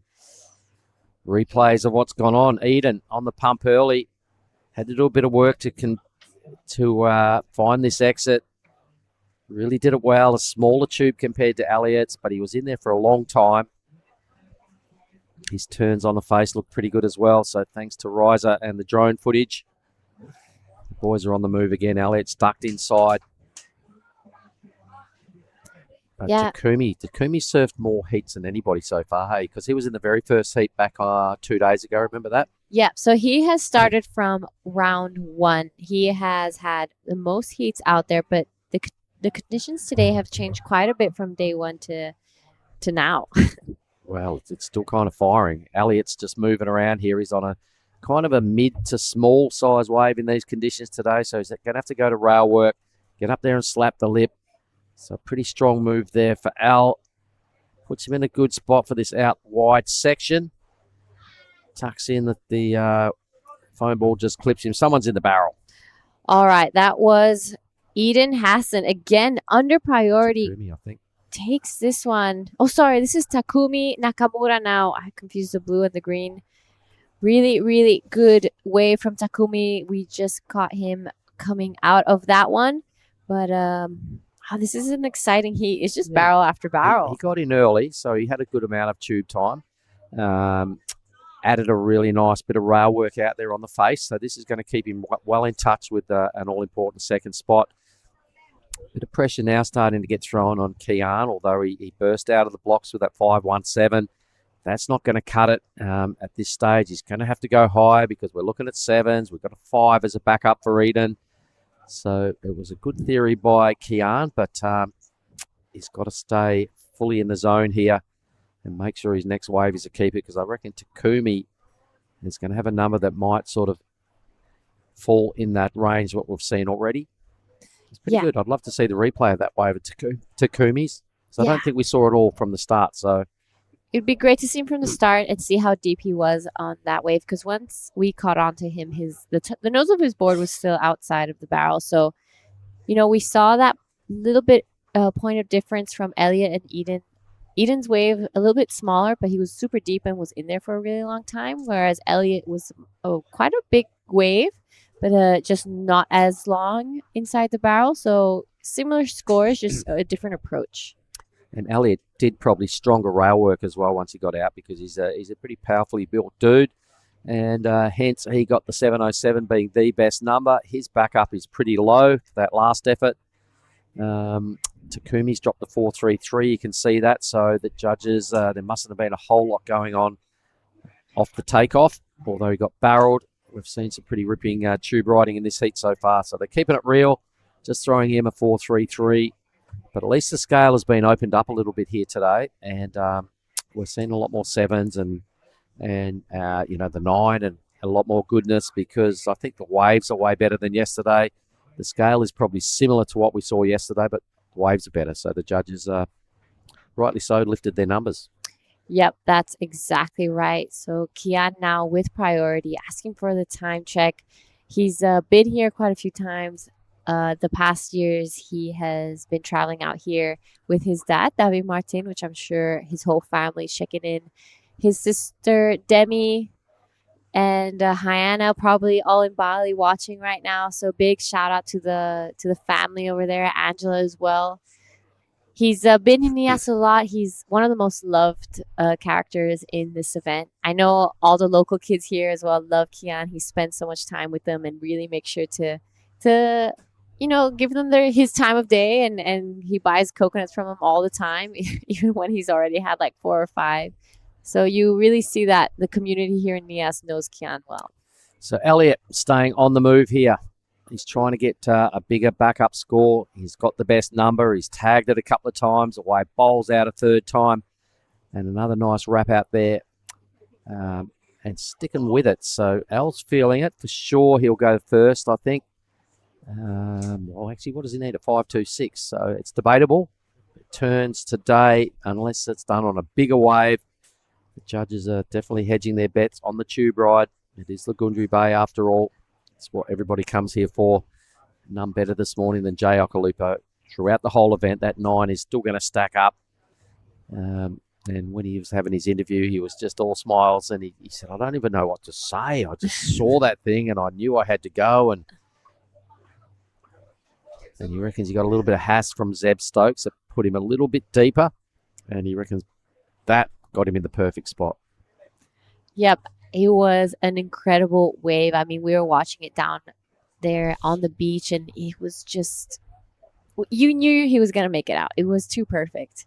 He surfed that so well, threaded it nicely, came out, arms wide open, and that must be one of the best feelings in the world. I reckon he didn't even have to get on the pump for that. So let's watch this wave here of Elliot. Nice little airdrop out of the first hit. Perfect wave, just unfolding. One of these medium ones again, but it's quite bowly. Al hangs in there this time for 4 moves. There we go. And out he goes. So drone footage just shows you how clean the surface is this morning. There's next to no wind out there, just maybe a 1 or 2 knot offshore. Kian Martin, he got the first wave, and that was like 16 minutes ago. So he's parked up. He's got priority. 4.9 there for Al. So had a look at the lead, but he's 0.4-ish off the win. Kian's number now extends to a 6.81. And Takumi, he's going to have to do some of his best work over the whole 3 days. He's chasing a mid-7. Yeah, Kian has had some great results here in the past. I remember, I think it must have been 2 or 3 years ago, he got a semifinal finish. He's had a quarter-final finish as well. So this is the first of Kian, a 5.17. Great start. Jams it straight into the pocket there on that second one. And that was a good beginning for Kian. Now he just needs to kind of play a little bit of catch-up. And he's parked up, waited a long time. He's waiting for a set. I know his game plan is to get barreled. He's probably going to have to, really, going close to 7 points. The judges have been sending that clear message. It's all about the tube to extract big numbers, and he's going to have to sort of post around about a 7-pointer. We've seen those numbers drop for Eden and Elliot via really nice tube rides. He probably doesn't have to wait for the absolute beast of a bomb. Those 7s were extracted on mid-size waves, but they had the perfect read, both Al and Eden. That's what's put them in the qualifying positions. Time must be starting to get under the skin of Kian a little bit when you've only ridden 1 wave, and that happened early. You've sat there for a long time. You've had a lot of time to think about it. All the others have caught up and overtaken him. So let's see how he performs under pressure, because I reckon there's a bit of a building. I mean, Kian, one of Kian's strengths is barrel riding. He is one of the best barrel riders I've known since we were young kids. I remember growing up in Brawa at the beach break, he would spend hours and hours in the water and just surfing the shore break, getting barreled and smashed. So slowly that just went increasing. He spent a lot of time in the Mentawais. He's done many boat trips and gone to deserts quite a few times. So this is one of his strengths right now, and especially on his forehand. So it's just a matter of getting the right wave, or not even getting it, is that hopefully the wave arrives. That's all he really needs right now. And I've seen him under pressure out here, and he does really well, and he can get really far into the vent if the waves are to his strength. All right. Well, I've had a lot of surfs with Kian over the years as well. The times he's come down to Sumbawa, and I remember seeing him one day so drained on the left out at the peak, and it was a really bossy wave. He was paddling back from a right and just got so deep. And the filmers that were there, I said, we congratulated him that evening. We had another look at the wave, and the filmer's gone, everywhere we go, Kian always gets the best wave. Always. Every trip. So he's a demon. He does attract barrels. He's a cool dude. He's got his camp down there. They're all watching intently. Under 4 minutes. He's probably, you can see him waving now. So he wants a complete clear update. Yeah, and it's funny. There's this joke that goes around in Sandbar that a normal good surfer takes a couple days to make a short edit, and Kian can do it in one session. He is just a wave magnet. It's incredible. He's always on the best ones, and even on like small to average waves, he just makes it look incredible. His skill is Touch wood, G. Touch wood. Beyond. I Got know. 3 minutes to be get that wave magnet out and dial up a strong one right now. I can hear some whistling going on down there. There's some advice coming from the athlete area. I think there's a wave moving around behind, so the boys are now paddling everybody. If you can hear us, stay tuned to your device. You've got to watch this next little outcome. They all paddle over this thing. Okay. Gee, take us through this wave. You got to do it. It's your boy, right? All right. So Kian does have priority. He will be turning around on this one, and it's looking like a bomb. Kian pulls in. He's in the barrel. He threads it through. He makes it out. So not super long, but I'm hoping that it was deep. He is just getting around this section. I'm not too sure how deep he actually was. I'm hoping to get the replay from the beach angle, but a 681 is a requirement. Okay, well, it is going to come down to the amount of time behind the curtain. It was a set wave. We've got to remember that. So the judges most of the week have been favouring the height of the wave as well as the performance. So Kian, he did what he had to do. He got an opportunity. All right, so crucial moments for Kian. How nervous are you right now, G? I'm pretty You're nervous. sitting on the edge of your seat. Check you out. Here it is. All right, so he got some time behind the curtain. Pretty solid wave. Wraps it around here. Eden Hassan 533 for a similar wave, just a little bit smaller and more down on the inside. Could see the nose of his board the whole time. It's a bit of a worry, G. It was a bigger wave guaranteed, but it didn't really race off at that full Lagundri pace that attracts the biggest numbers. It was kind of a slowy sort of a tube, hence he didn't disappear for long. Although it had some height attached, I reckon he won't be convinced he's got the number. I think he's going to have to do something else in this heat. Yeah, so we're reaching the 1 minute mark, and there we're seeing some scores come through. A 4.33, so definitely not enough. So it's not looking too good for Kian right now. He has a minute to paddle back out and try to get a 6.81. That's a high score. He's going to have to hedge his bets on a smaller wave, one of those absolute drainers that we saw and see come through, because he's not going to bother these boys with priority out the back. So he's got to stay away from them. Elliott's moved onto the inside here. He's trying to burn off his 4.9. Doesn't get the barrel into the rail work now with 40 seconds to go. Sure his old man Jamal's watching. He tries to throw it down there, but doesn't capitalize. So where is Kian? Here he goes. Tiny little wave here, G. All right, so he doesn't go on that one. He has 25 seconds. If he catches one of those small ones, he has to do something really, really big. Wow, it has not gone his way here this year. This is the first heat of the round of 64. There's one more wave here, G. You've got 13 seconds. Go for it. All right, so last 10 seconds, he goes behind the curtains, and it's not looking too good for Kian. That wave just kind of clamps shut, unfortunately. Definitely won't be the score he's looking for. It will be Eden Hassan and Elliot Parada-Reed. Congratulations to those boys. Unfortunately, Kian Martin and Takumi Nakamura bowing out pretty early in the round of 64. But with that, I think we're going to head over to a quick break, and we'll see you guys in the Heat 2. There's one thing we all love to bits. It's a fresh spritz. A little bit of ice. Juice is worth the squeeze. Now the magic elixir. Next up, a bit more citrus. Mint. Agave. Hey, that is incredible.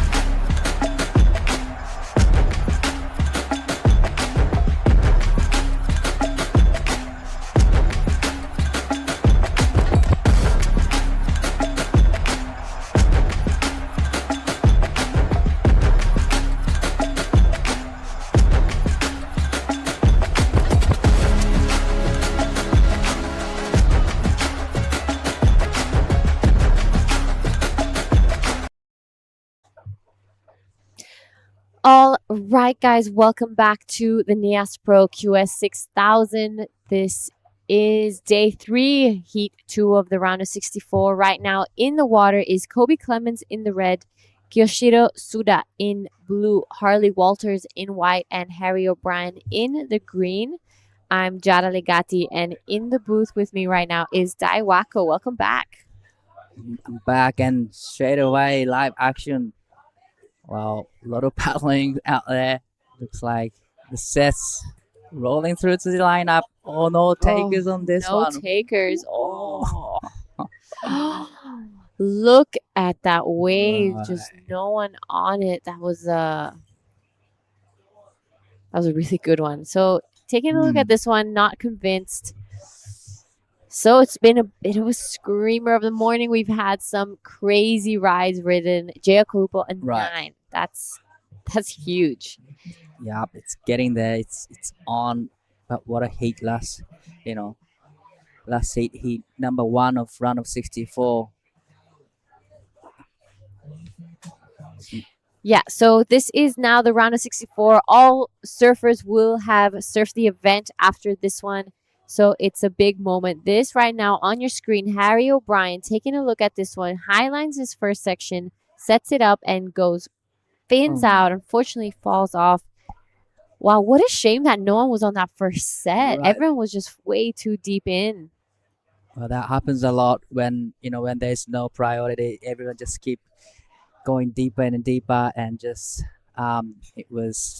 everyone was not in the great position for the first set, but the first set looked amazing. Probably give you a excellent ride for that wave. Yeah, so last heat we had 2 7s ridden. Eden Hassan got the wind of 517 won his backup, and it's looking like our man Kiyoshiro Suda looks for Shane in that one. Unfortunately, looks like he took off just too late and wasn't able to make it out. 須田選手1本目のライディングチューブの中に入ってきましたが、これは少しディープすぎたようです。Yeah, how was the last heat? I've seen a couple of good waves coming through in the last heat. Yeah, there were some great waves ridden. So it started with Kian getting that 517, and it was looking like it was a super great move. Just got that score in the beginning. And I'll get right back to it. This is Harley Walters right now on his backhand. Highlines his first section. Good first opening turn there. Fins out the back. Wraps it around here for the second one. Gets one more turn in. So that's a pretty good start for Harley Walters, our man in white. So first actual score of this heat 2, the round of 64. Kobe Clemens last year, I think, if I'm not wrong, got the first 10 of the event. Right. So he is a bit of a one to watch here in the Nias Pro. Incredible surfer and human as well. Always has a big smile on his face every time he's walking around, and everyone on the QS really does enjoy Kobe's company. But yeah, as I was saying, that last heat, Kian started off with that 517, and it was looking like a good start. We'll get back to that again. Harry O'Brien just coming unstuck. But then it was Eden Hassan and Elliot Prada-Reed getting 2 7s. And Eden, on the way back out from that 7, catches another one on the inside under priority, gets a 5. And then it kind of just went flat. So Kian didn't really get the opportunity to back up his 517. It was looking like that set wave he caught was going to be it, but it just didn't really barrel the way he was hoping for. It's pretty much 2 good sets in the last heat. So kind of shocker for Kian, of course, because he's a well-known good barrel rider. Yeah, that's right. He's I was telling Mark, that's his strength, Kian, since he was a young boy, like surfing the beach breaks and always getting barreled, and he is well known for that nowadays as well when he's filming projects, not only with Billabong and CI. Like, that's part of why they're always taking on these trips to Indo. So unfortunately, he wasn't really able to pull that heat together and find those waves that he was looking for the way that Eden and Elliot did. But he's such a young man and got a big future ahead of him. So I'm Right. sure he's going to recover nicely. Definitely. So back in this heat, we have a few scores dropped in. First, wave for Hurley Walters comes in at a 5-1-7. Nice two-turn combo on his backhand. So it's a great way to start his campaign with a 5-1-7. Definitely, it's gonna be a keeper for him. As you know, we see some big sets coming through, but not really consistent to me. So while we have a break in action, we are going head over to. Oh wait. There's a set. Oh. Let's stick with it. Looking like Kyoshiro now. 須田選手2本目のライディングになります。これはセットの波に乗ってきて、ボトムターンから縦の鋭いアクションですが、これはノーズが刺さってしまいました。Just making sure there's no set. And I think we have a break in action, so we go head over to Mark with the last heat winner. All right, 18-year-old Eden Hassan down here, winner of the last heat. Job well done, Eden. Thank you. Yeah, it was a fun heat. Slow, but got the job done. Surf basically a 5-minute heat, got your numbers back to back, and then that was it, right? Yeah, that was the plan to get 2 quick ones and wait for a good set, but we didn't end up getting another big set, which was all right because got me the win. First time to Nias. What are your impressions so far? I'm loving it. The crowd's pretty hard, but if you can hustle enough, you can get waves. You got to be brutal, right? Yeah. All right, so the Asian region, they go to some really good venues. You got a quarterfinal over there last year at Cloud9, so the Asian region is pretty killer, yeah? Yeah, we're pretty lucky to surf good waves all around the QS for all these events, and yeah, obviously Cloud9's such a good wave, Nias. Just lucky to get barreled in heats. All right, well, you mentioned you traveling with a coach. You've obviously got some sponsors. Would you like to give the boys a shout out as to who's in your corner? Yeah, everyone at home, all my sponsors, my local board riders for helping me get here. Just family and obviously who I'm traveling with, yeah. All right, well, this might be the first time you've ever won a chocolate bar for winning a heat. So there we go. That's what we do it now. So there's your bang bang. And I'm going to say good luck for the rest of the draw, Eden. Thank you. Cheers, boys. Thanks, Mark and Adam, but straight to the action. So this is Harry O'Brien gets a set wave and did some, solid 2-turn combo, and須田選手に3本目のライディングになります。ここはしっかりとファーストターンメイクしてきました。そしてセカンドターン、少しチェックターン気味になりましたが、綺麗にメイク、そしてここで演技を終えます。All right, so a couple scores to come through for blue and green. So tell me a little bit about Kyoshiro Suda. What part of Japan is this from? What are his strengths, his weaknesses? Where does he usually surf? He's from island called Tanegashima. It's located in the west of Japan. But now he lives in Shonan area where I live, and about an hour drive from Tokyo area to the south. And he just had a new baby actually. Oh, born wow. a couple months ago, and he's a new dad. He's been in this industry quite a long time, strong competitor, and his sister is, a professional surfer as well. But here is surfing white, gets solid 2-turn combination here. He's already locked in 5.17, so this is gonna be a pretty good backup score for him. And behind, look at that perfect wave. No one on it. So Harley going to be backing up his 517 pretty nicely. He has the highest wave of this heat. And I'm sure that's going to be either the same or the next best one, because that second turn was so good. He just busted the tail out and all fins out. But yeah, so Kyoshiro just had a baby. Yes, You told me his sister is also a professional surfer. But I'm pretty sure she retired as she had a new baby as well. So Okay, so this is a replay of Harley Walters one. First good turn. Love Wow. that second one. Just really busts the tail out. I love that you could see all Mhm. three fins out the back of it. So really nice style from Harley Walters. Live action now. 須田選手、こちらいい波になってきました。しっかりと2ターン、大きなターンを入れて前へ出てきます。そして、サードターンもしっかり入れてきました。素晴らしいコンビネーションになったのは、須田清志郎選手。現在2位のポジションです。1.48 を超えていくと、その差を広げていきます。That was a great ride from Kiyoshiro Suda. The last of White Hurley drops 6.17, so he is in the lead comfortably with 517 and 617. So this is a replay of last of Blue. Nice first turn and really love the second turn. Hit the section really hard. Kind of stuck on the top, but still managed to ride out of it. Yeah, so smart surfing from Kiyoshiro. He has that 357. Wants to back it up pretty quickly. Couple scores coming through for him right now. One more score to drop a 4.60. So go straight to second, extending his lead a little bit over Harry O'Brien and Kobe Clemens.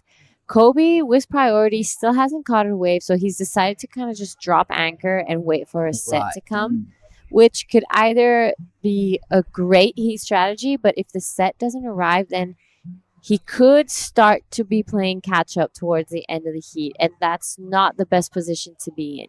Right, so it's just hard to make a decision from because already 30 minutes in and he hasn't got a wave yet.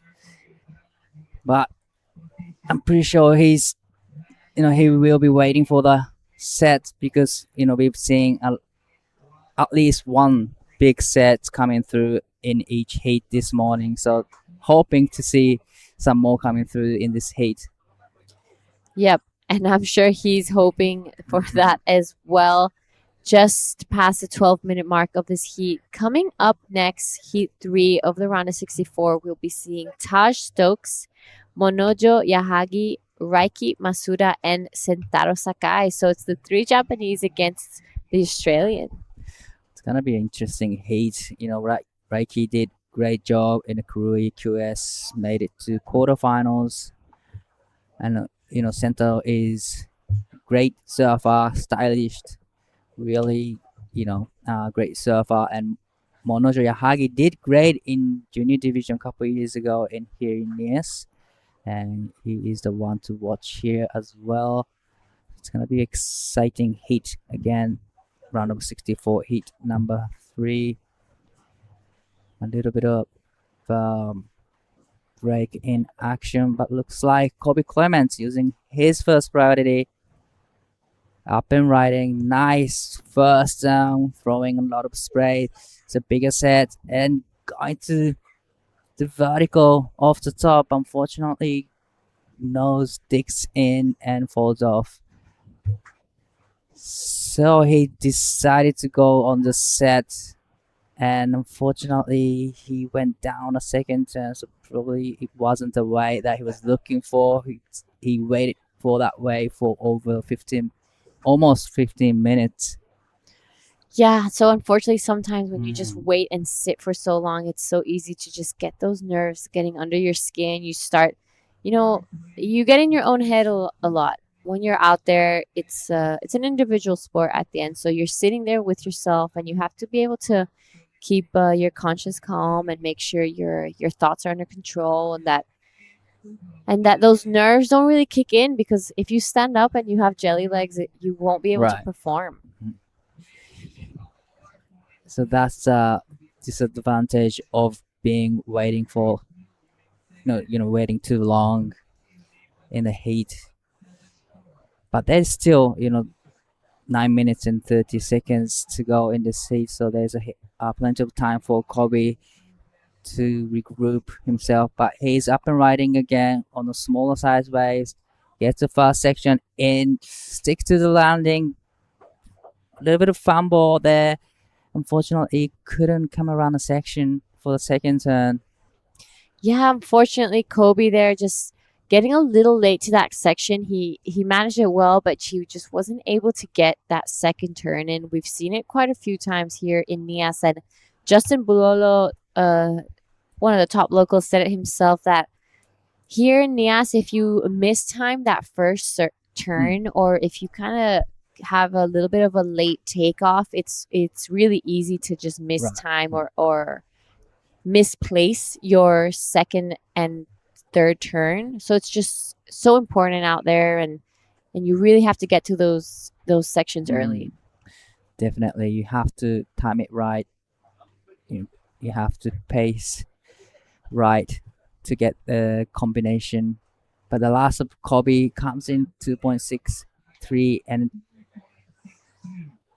2.63. So don't think it's another way that he was expecting to start his campaign. But there's still 8 minutes, just a little over 8 minutes to go in this heat. And now Harry O'Brien has fast priority, looking for 4.01 to go into the second. Kobe Clements now needing 5.54 to go into second. Yeah, so Kobe was playing the patience game in the beginning. Unfortunately, it hasn't worked out for him just yet, but just under 8 minutes, there's still plenty of time for him to, kind of catch up and get back into this heat.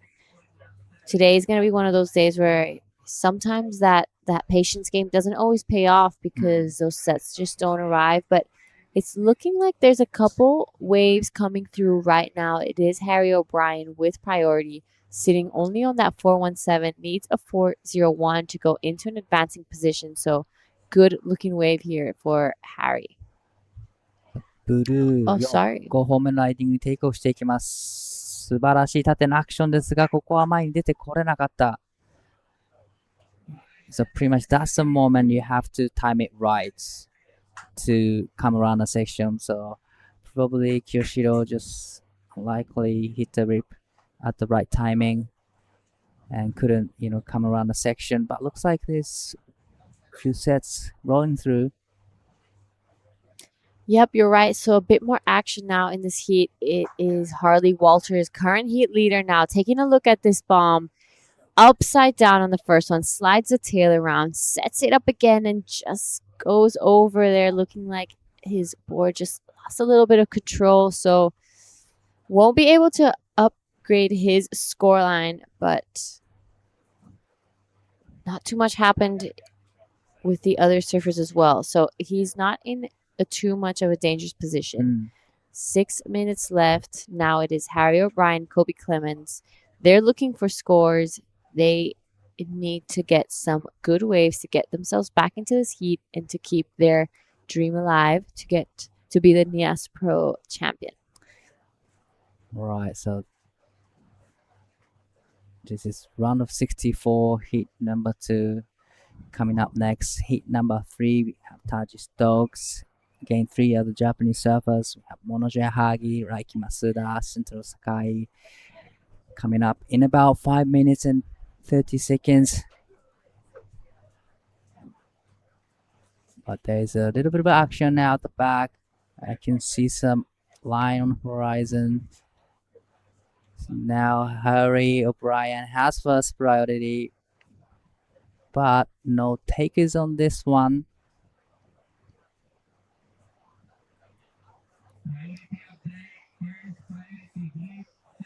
So Harry O'Brien has first priority, needing 4.01. Kobe Clement sitting the fourth priority, needing 5.54. So we just reached 5 minutes mark. Ooh, so it looks like a bit of a priority mistake there for Kobe. He must have paddled for something, and the priority judge deeming it as a paddle, like a solid paddle that he looked for it. So it goes straight to fourth. But just taking a look at some of the surfers coming up today that are gonna be incredible to watch. Jean-Marc Chacon, Heat 14, coming up against Saxon Reber and Caleb Tancred. I'm seeing in Heat 8, Reef Hazelwood and Weston Hurst coming up against Tim Bain and Ty Richardson. Hiroto Arai, Heat 10 with Mare Joy. Raiha Onu, Marlon Harrison, Julius Wow, and Ricky Sato, Heat 7. So Marzi has been a winner here in Nias in the past. He'll be hoping to get some energy back from then and kind of redo it again this year. We will be surfing all this round of 64, 16 heats total, and then going straight into the women's round of 32. We'll be doing 5 heats of the women's. But with waves like this, we want to take advantage of the day and the conditions. It's looking like it will probably be the best conditions we're getting this week. So now on the inside, Kobe Clemens taking a look at this one. Big first opening turn. This is looking much better for Kobe. Sets it up for the second one. Air drops down and lands that one. So really, really beautiful surfing from Kobe Clemens. I love that first turn. He just wrapped it all the way around. With 3 minutes left, he could get back into this heat. But definitely last ride was beautiful surfing from Kobe Clements, but looks like on screen this is Harry O'Brien up and riding. Got stuck on the first one, managed to come around, but unfortunately a little bit too late to get up in the lip. So he went down, but definitely Kobe Clemens' last wave will be a healthy number. 須田選手、さあこの波で 3.57 以上出して差を広げていきたい。1発、2発と素晴らしいターンを決めてきています。これはいいコンビネーションになってきました。The last of Kyoshiro Suda is also looking great. He's trying to get rid of the 3.57, but to me, that was a great two-turn combo, so he might have done that job, but we are still waiting for the last of Kobe Clement. The last of Harry O'Brien comes in at 2.70. The last of Kobe Clements comes in at 4.50. Not enough for the second place, but now he needs 3.68 to go into the second. And we are still waiting for the last of Kyoshiro Suda with 1 minute and 50 seconds to go. But looks like a healthy number coming through for Kyoshiro Suda, 5.23 for the last of Blues. So he's extending his lead. So Kobe up and riding again. Yep, so Kobe only needing 5.33 now and jams that second one. Needs to land this one to give himself a chance and unfortunately falls off with 1 minute 20 left. It's looking like Kobe might not have enough time to get back out there. We were saying earlier that, if you don't get those bombs in the beginning and you drop anchor and wait, you will be playing catch up. So Kyoshiro Suda's last 5.23 extends his lead a little more. So really smart surfing there from Kyoshiro. 1 minute left. Harley Walters, pretty comfortable up in first place. He has priority. So it's going to be hard to knock him out right now unless something incredible happens. 45 seconds left on the clock. Looking like a couple sets coming through right now. So is it gonna be? There's gonna be enough time for Harry. Then he will get it, but he needs pretty decent score, 5.66. Looks like the ocean just goes quiet, but on the inside, Harry O'Brien up and riding, needing 5.66, needs to go big, and he did, but unfortunately couldn't stick to the landing.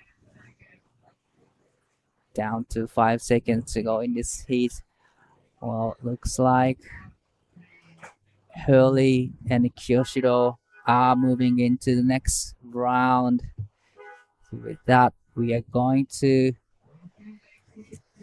go Bonsai at break, and we'll be right back after the break. Cow! Oh, mate, I just went for a drive. Surf is cooking, bruh! Wind's gone offies, swell's starting to pulse. You all fueled up? It's you and me, man. We're going to get cone today. Yeah, let's go, brother.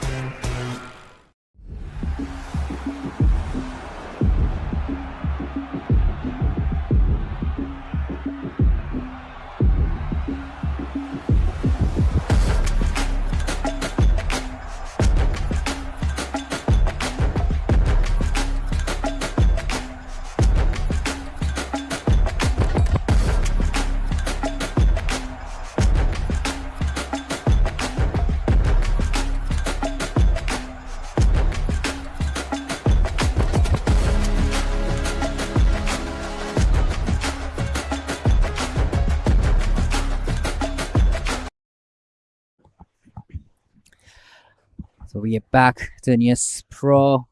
This is round of 64, heat number 3. This is very interesting heat for me. We have Taji Stokes in red, Monojo Yahagi in blue, Raiki Masuda in white, and Sentaro Sakai is in green. I'm Dai Wako in the booth with True Styling. Welcome back. Thank you, Dai. Yeah, this is going to be a super exciting heat. 3 Japanese surfers taking on the Australian Taj Stokes. And first of Monojo Yahagi, a 2.73. First of Sentaro Sakai, a 1.4. And yeah, we've seen some big heats already, some big scores locking in. How's that last heat? Well, it was kind of slower heat, and I don't think we see barrel riding in the last heat. We see a great, combination of turns. So, a little bit of a slower heat in the last heat. Okay. Kobe Clement had a unlucky start. He was waiting for first wave for over 15 minutes and couldn't quite get it right once. So unlucky for him to, he got third. Yeah. Wow. Super unlucky for Kobe. He's the biggest charger, I have no doubt. Yeah, as you said, he'd be waiting for one of those big tubes. This is Taj Stokes hoping to do just that. Pulls in, but way too deep on that one. Unfortunately, I don't think he'll find an exit. But that was the one that everyone was, waiting for. That one has a clean exit, big barrel all the way through to the end. Just like you said, Taj was a little bit too deep for that section. Maybe like 1 meter or 2 meters, to the shoulders. He could have made that tube. But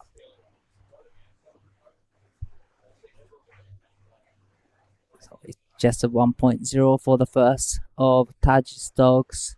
So now Raiki has first priority. Just waiting for the right ones. But you don't really want to be waiting for too long for the right ones, and sometimes there's no sets coming through, so it's better to get in the rhythm in the early stage and get the score, and then you might be able to wait for the right ones. Yeah, especially with how inconsistent it is with those big tubing waves. I think we've seen a few of them, but they're not coming through in every heat, and it's kind of just all about that adjusting when necessary to just go to turns. Monojo Yahagi is currently 8th on the Asia rankings at the moment, and Raiki Masuda is 5th. And they've surfed lots of heats. They know what they need to do, and I'm hoping that they kind of just go with the momentum in this heat, and then maybe see if they can find some big tubes. Monojo took a win a couple years back in the junior division here at Nias, and he's really used to this condition. And one day, about 2 days ago, in a free surfing, he was waiting for the wave. Well, it looks like this is Monojo Yahagi. Yahagi 選手1本目のライディングになります。綺麗なレイバックターンを決めてきて、その後に大きなカービングをします。これは綺麗に前に出てきて、縦のアクションも入れて、この演技を終えました。素晴らしいコンビネーション。そして、その後ろからは、this is Taj Stokes in the barrel, traveling. Is he going to make it out of the tube? I don't think he can. Wow, that's really unfortunate for Taj. Yeah, wow. He would have been really close to making that as well. I feel like we'll probably see that at some point in this heat. At least someone coming out of a good tube. And the score for Monojo set to lock in. And yeah, I didn't realize that he'd won a Pro Junior here a couple of years ago. Yeah, a couple of years ago. So interesting. He's really good in the air as well as in the barrel. But 2 days ago, he was just waiting for the set at the back, probably 5 meters away from the crowd out the back. And he just sit there about an hour, and it gets this big bomb, and it gets I think longest, really long barrel. Wow. So he is capable of getting those barrel wave. So, yep, this is interesting heat again. So Raiki did really great at Kurui. Yeah. I think he made it to quarters at Kurui Pro. So definitely he wants to do a better here in Nias. Yeah. And someone who's doing pretty well so far in this event, making it through to the round of 32, is Harley Walters. He is down there with Giada Legati.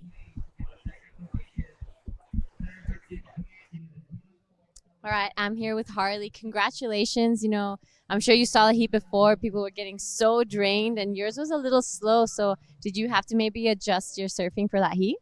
Yeah, a little bit. I don't know, like going out there, I was seeing crew get like pretty crazy, like barrels and stuff. But I know just tried to get a quick start and got like a 5 and then backed it up with a 6. And from there, I kind of just was sitting and waiting to see if like a proper tube came. But I didn't really stand up again. But yeah, it was fun.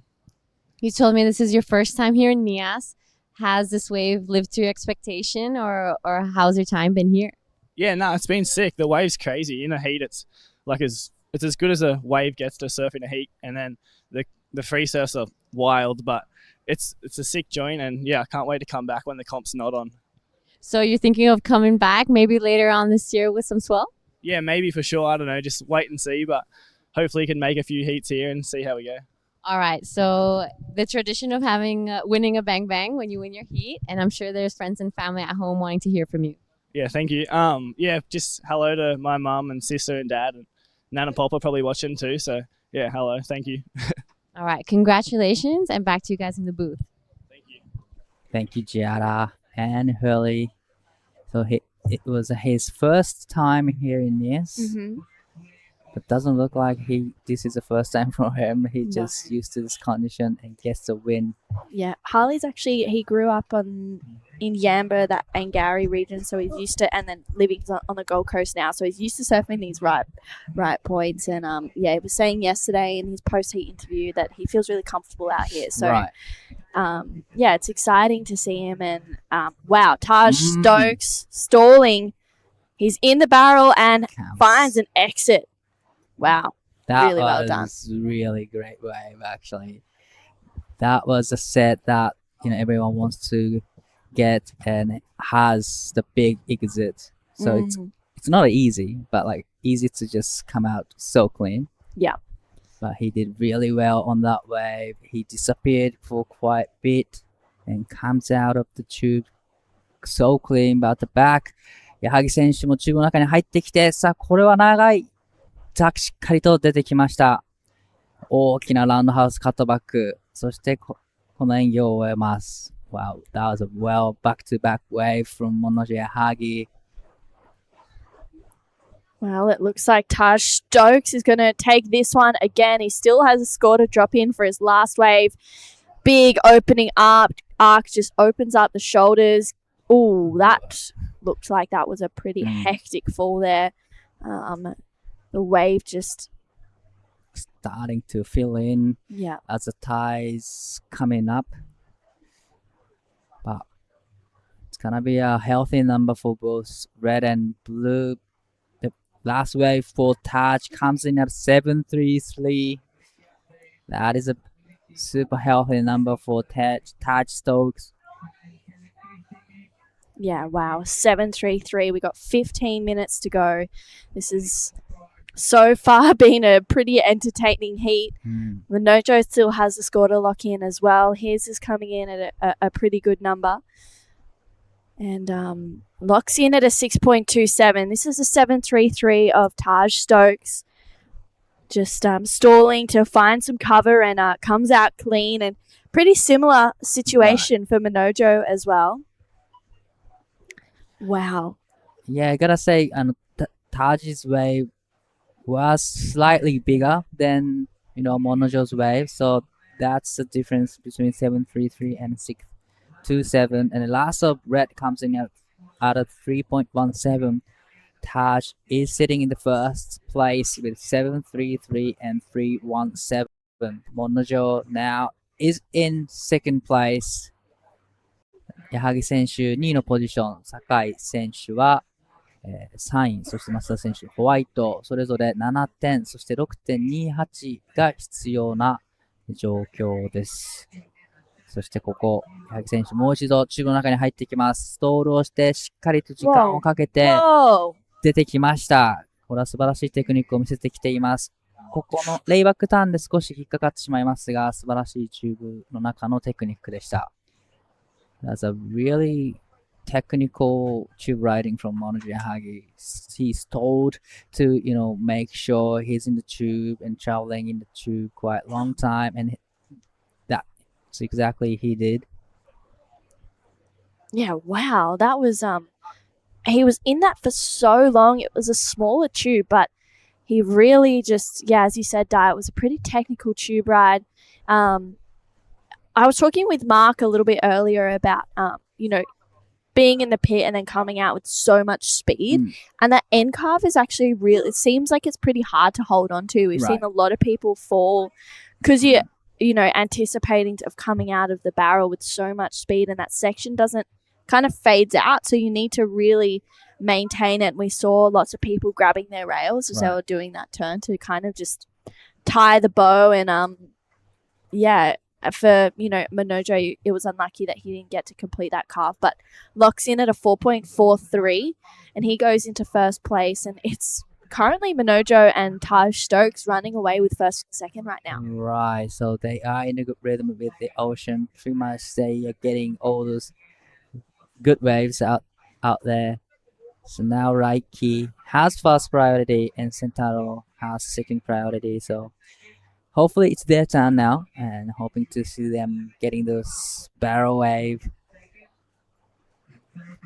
Sentaro needing 708 and Raiki needing 634, which are decent scores. Right? They're big scores.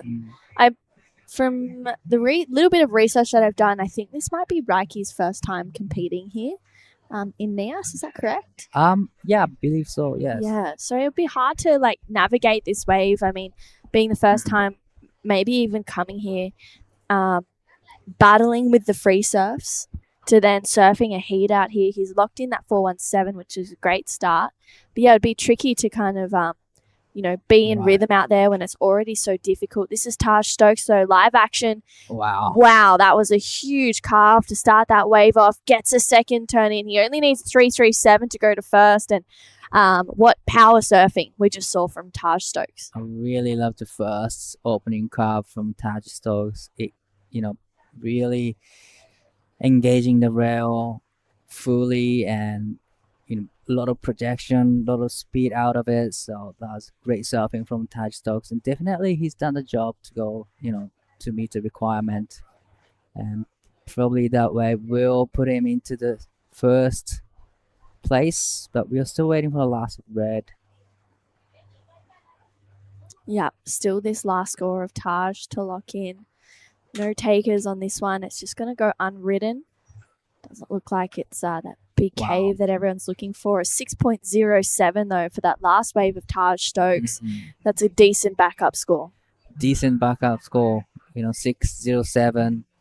Great backup score for Taj Stokes. Now he's in the lead comfortably with 733 and 607 sitting with his next to his name. This is Sentaro 選手。さあこの波で 7.27 が必要です。さあ大きなカービング、そして縦へのアクション、スプレーを飛ばしてきます。これは3発目も入りそうです。レイバックターンをきれいに決めてきました。しっかりとノーズをスープの方に向けた素晴らしいコンビネーション。この波で 7.27 を出すと、セカンドポジションへとジャンプアップします。残り時間9分40秒。本日、このラウンドオブ64を終えた後、ウォメンのラウンドオブ32へと移行していきます。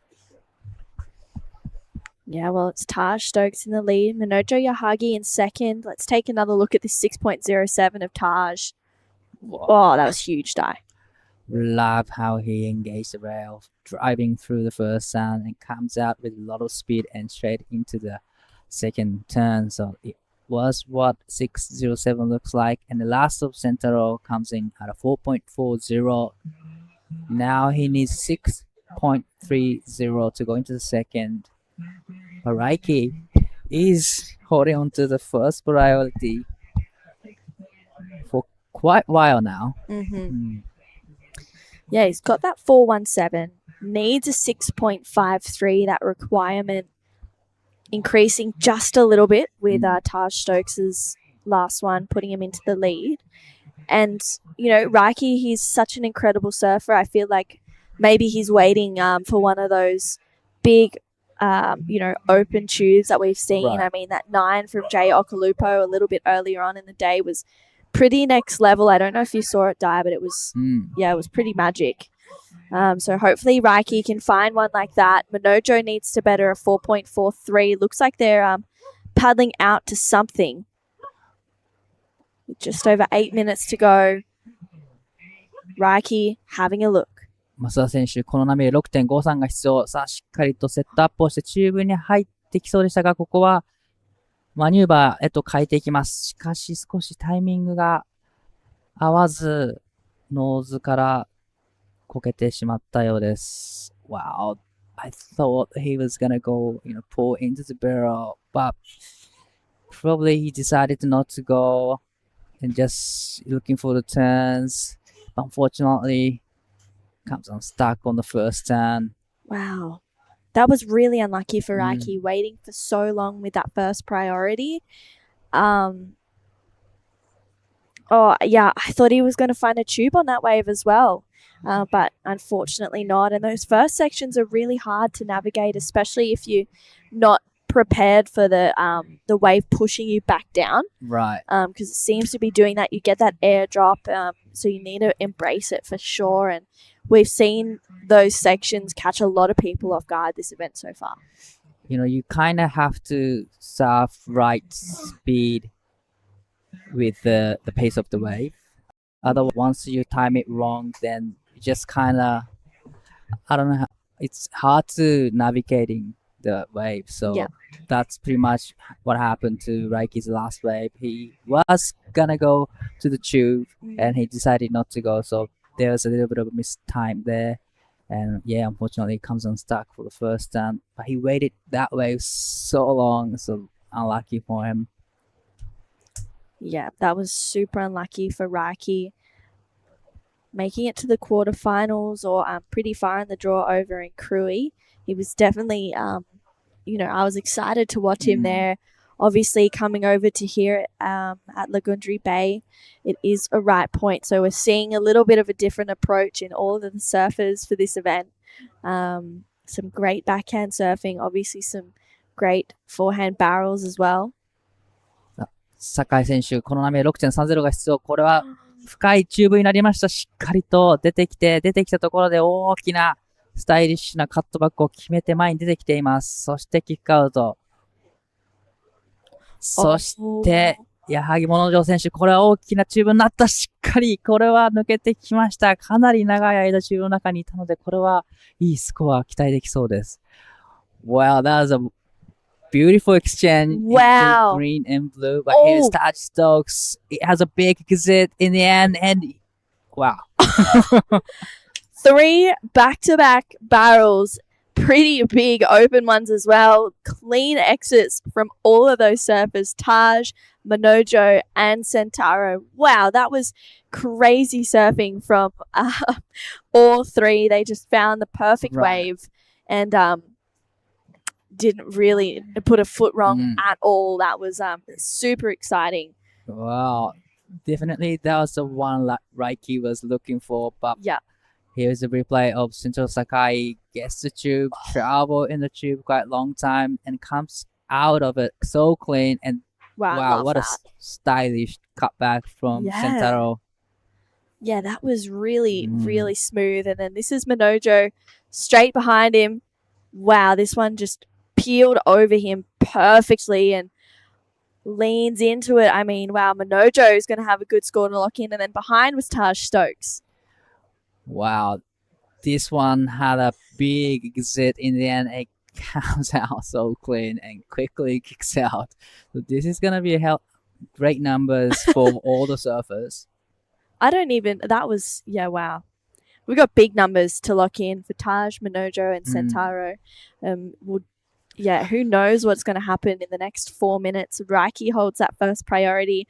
I think he might need a pretty big score by the end of this one. Definitely, probably judges needs to take another good look at each of the waves because they all got good barrels. So comparing.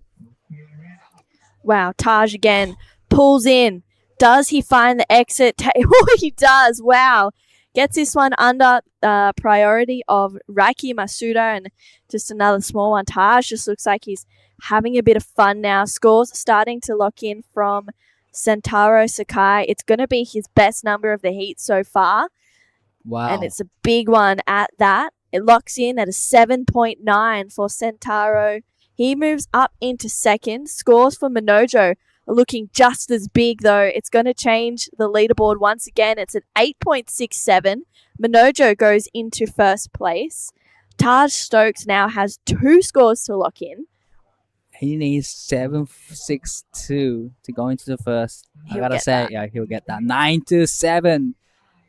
Wow. And 9.27 for that second to last of Taj Stokes. Takes him back up into first place. That's the best number of the heat we've seen, of the event we've seen so far, a 9.27 for Taj Stokes. He has another score to lock into. Minojo gets at 8.67. Sentaro with a 7.9. He needs a 7.05 to go to first. And unfortunately, Reiki just holding on to that priority a little bit too long means he's in a combination situation right now. But the 9.27, this is it. Completely disappear. Oh, sorry, this is the 4.77.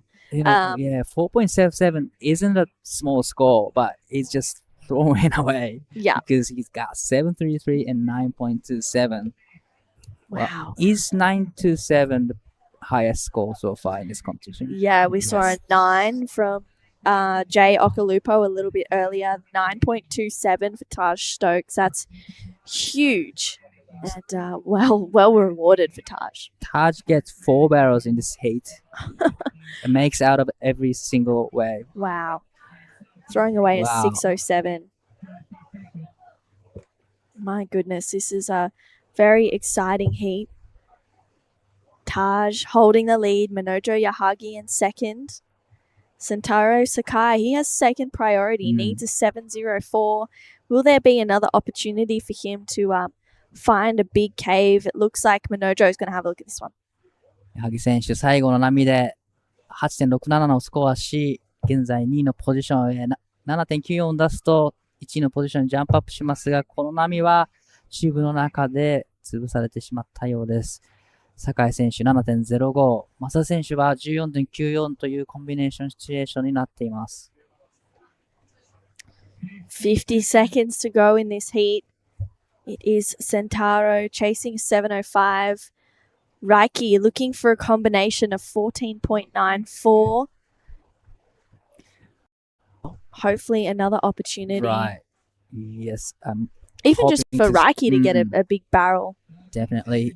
Reiki has first priority, so is there going to be enough time for him to get another set?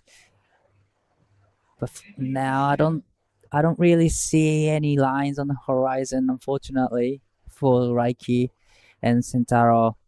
They need a decent score, but 10 seconds to go in this heat. Well, looks like it's Taj and Monojo. Wow. This is the 9.27 of Taj Stokes. That was absolutely insane. Traveling so far in that one. Taj Stokes takes a win. That was such a good heat, Dai. Such a good heat. Taj, congratulations to Taj and Monojo. Now moving into the next round. So we'll be right back after Bonsoi break. Cow!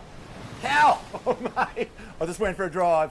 Surf is cooking, bruh! Wind's gone off his. Swell's starting to pulse.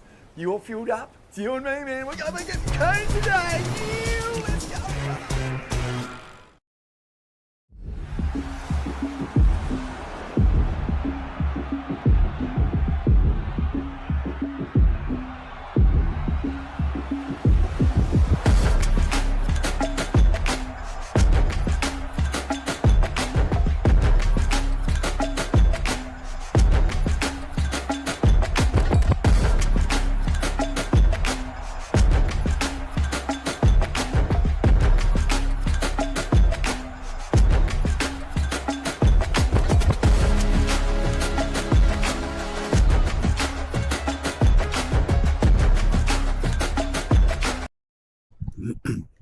Seeing a replica of some of those moments from last year. Maybe not as big and as hectic, but definitely some incredible barrels have been ridden this morning. A 9.27 just locked in for Taj Stokes in that last heat. It was a long tube and he came out so clean.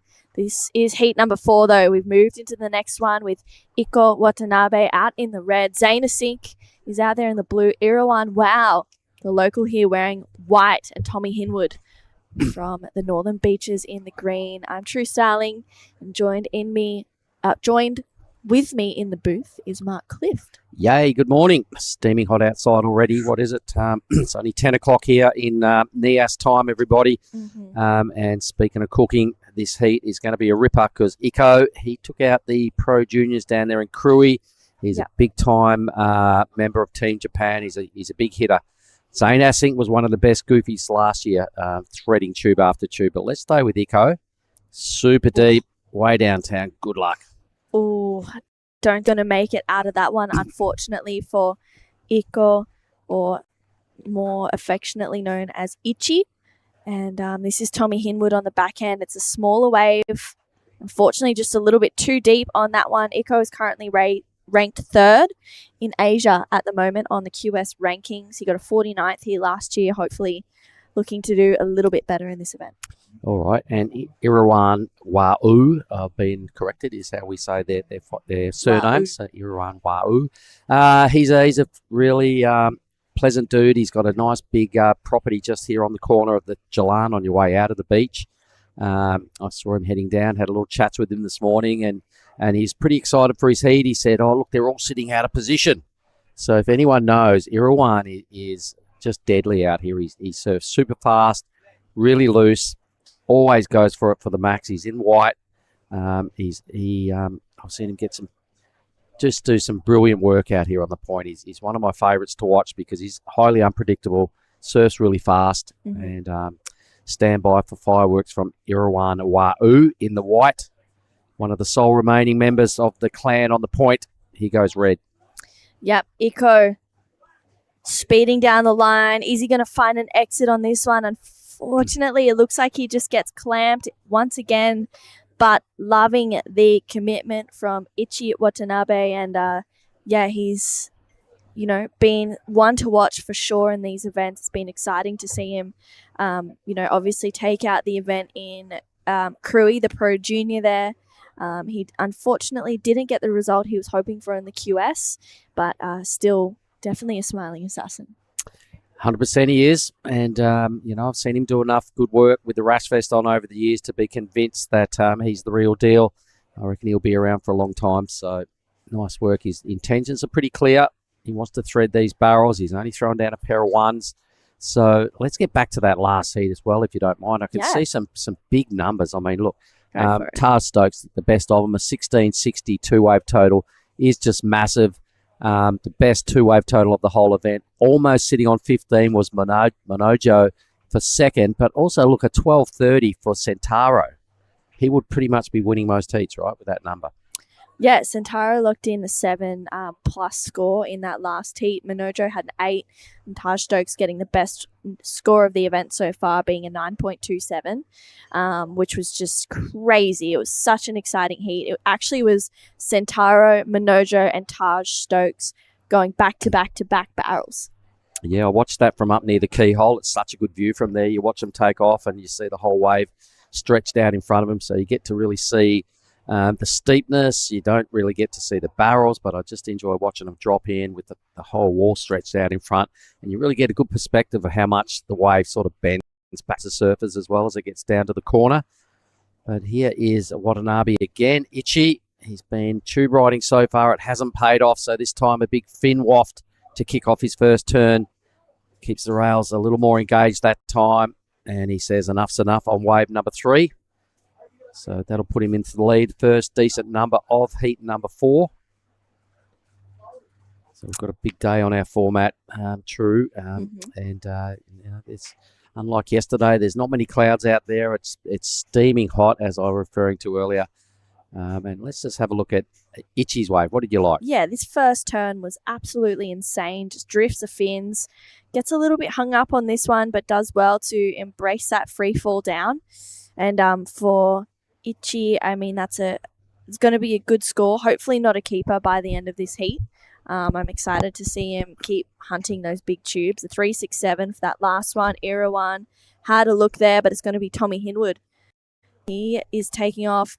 Big first turn, unfortunately, goes down, just drifting a little bit too much.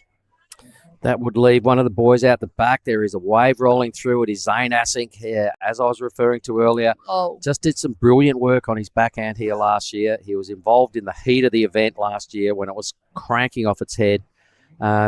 Insane backhand tube rider. I didn't know, I saw him through at the end of that day, and I said, dude, I didn't know you were that gnarly on your backhand. But trust me, his backhand tube riding was right next to the best of them, being Riaru and Tully Wiley. He was just so invested in the barrel last year, and he knew how to sneak out of those things. He's got a killer style. So hopefully we get to see the replay again of that first wave of Zane Assink.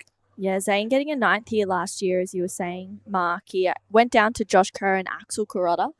And, I think Axel went on to get a 5th. Josh went on to get to the semis. I think Josh got a runner-up. Got 2nd. Yeah. Sorry, you're correct. And that first of Zane locks in at a 4.5. So he gets the best wave of the heat so far. It's a smaller one, but wow, he does well to find an exit. Well, last year there was none of that stuff. There was a lot of room to move in the pits, and he was doing it time and time again. He was involved in that 20-point Huxtable heat. I remember the guy that got 3rd in that matchup had 18.1 and ended up 3rd. Zane got 2nd, so Zane I think got a 10 and a high 9 as well. Wow, that's crazy. So it was just one of them bizarre heats that you will rarely ever see repeated because does lightning strike at the same place twice? I hope so, but rare. It's rare. That was so sick. Well, someone who had a pretty great heat in that last one was Taj Stokes, locking in the highest wave of the event so far, a 9.27. He's there with Daiwako. Wow, you've waited for about 3 days to surf in the first heat of the competition, and you got the 9.27, which is highest score so far in this competition. Tell us through about that 9-point ride. Yeah, I was kind of lucky because I could I was already in first place. I had the 7 and the 6, so I could kind of just surf it like I would surf in a free surf and just try and get as deep as I can. And yeah, it worked out. I'm pretty stoked on that one. You pretty much had a full barrel wave in one hit, and even you're throwing away the 6. How's that? Yeah, I'm pretty stoked. I've last few years coming to these events, we've had such good waves, and I've managed to do well at Cruy a few times, but not in these big barreling rides. And I feel like it's something that I love doing. Like I love chasing barrels and getting barreled. So it was really nice to finally string a heat together and get 2 nice barrels in a heat. And yeah. You must be so stoked with that total scores. But you've done his job for today pretty much, and you'll be into the next round. So how are you going to spend the rest of the day? Yeah, just spend the rest of the day just relaxing, watching the contest. I'm sure there'll be lots of barrels today, and then got the girlfriend on the Savo, Gia, so I'll be out there caddying for her, I'd say.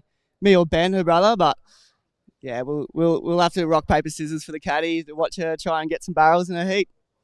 All right, is there anything you like to say to your family, friends back home? Yeah, thanks to everyone tuning in, watching back home, family, Board Riders Club, I know you're all tuning in, and yeah, thanks my sponsors, and yeah. You definitely deserve this, Ben. Thanks, mate. Good luck in the next round. Thanks, mate. Taj, super humble regardless of getting that 9.27. But while we were in that interview, we saw some big tubes lock in. Zane getting a 5.5. Irawan, wow, finding an exit on one as well. A 6.83. Here's locked in. This is Zane's last one, Mark. Yep, and there's the style that served him so well last year, folks. It's no fluke. He was making those things regulation last year. Irawan got deep, but he comes out of this thing as well. So Irawan Wau is into second spot. One wave, it's a high 6. He's a demon of a surfer. He's a big-time player on the point, and he always got time to say hello and have a chat. I've seen him chase some events. He went to the Philippines one year as well, which is not easy from here. He sort of had a bit of a sniff at the high end, and when you don't experience success that you perhaps, thinking was going to come, I think he just said, well, I'll just wait till the big show comes home. And I wish him all the best because, there's not too many players left out of the local clan. So I hope Irawan represents the point. Yeah, well, so far he's got that 6.83. It's the best wave of the heat with 13 and a half minutes to go. Hopefully he'll find another opportunity to find some shade. I mean, we have some pretty big heats coming up in this round of 64.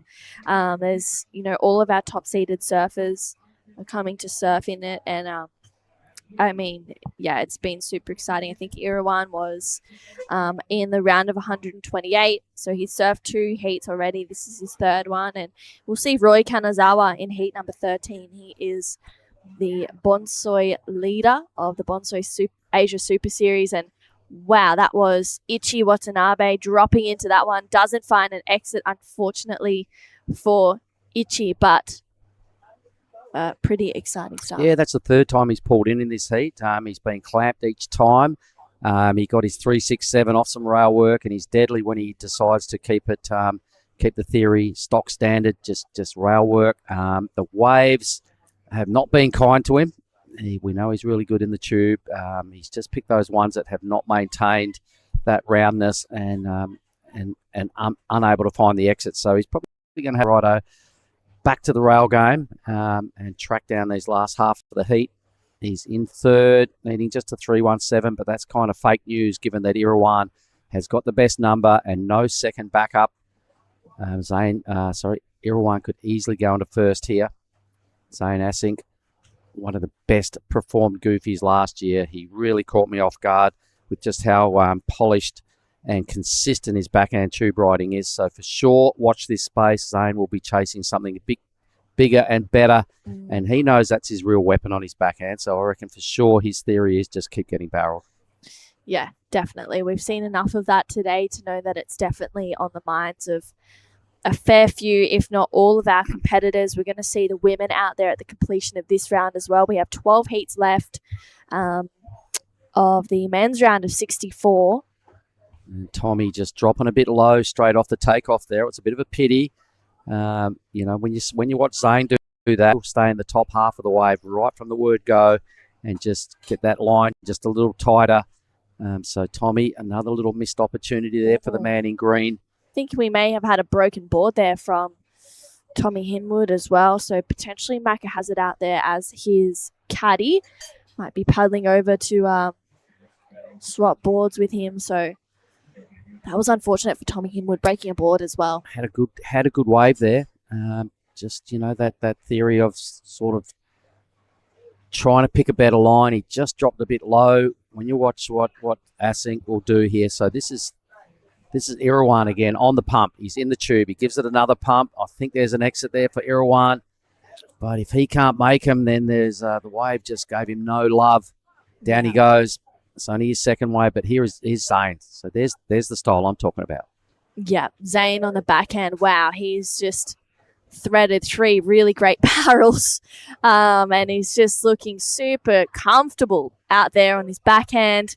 He'll lock in another score. Got 2 good turns in at the end of that one as well. So Zane yet to lock in another score, potentially bettering the 4.5. We'll see. This next heat is going to be heat number 5 of the men's round of 64. It's going to be a big one. Jin Suzuki is going to be out there with Dylan Wilcoxon, Tane Dobbin, and Kosuke Okamura. It's going to be a great heat. They all are. So there's a lot to look forward to in the round of 64. True. Zane Asink, that's the style I was talking about again. For all the goofies on the point, take note. If you want to know how to thread them out here, just pay close attention to Zane Asink's line. Tommy Hinwood getting his line a little bit mixed up and didn't stay in that top half of the wave, but Zane's got it dialed. So as I was saying earlier, it's no fluke that he can thread tube after tube. His 3rd barrel in 15 minutes. He's on point. Yeah, wow. Still waiting for that score to come through for Zane.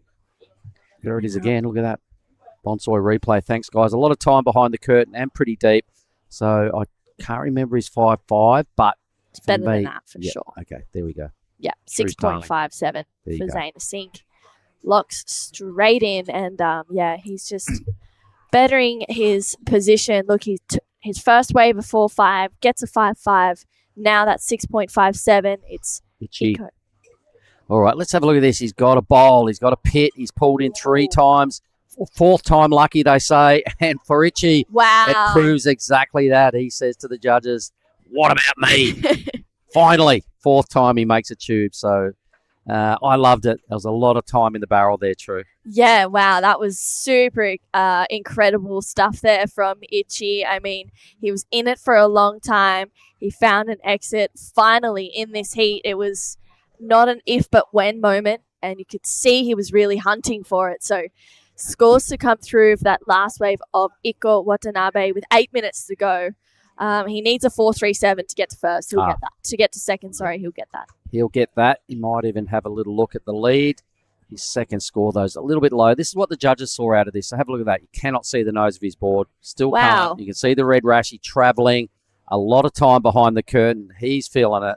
That was pretty sick. That was one of the better tubes I've seen today. Yeah, locks in at a 7.67 for Iko Watanabe, and he goes straight to second place. Only needs a 4.4 now to go to first. This is pretty tense moments. Irawan Wau moving into third. He needs a 4.52 to go back to second. And Tommy Hinwood in a combination situation for second place. Chasing an 11.34 combo, but Tommy is great on the backhand.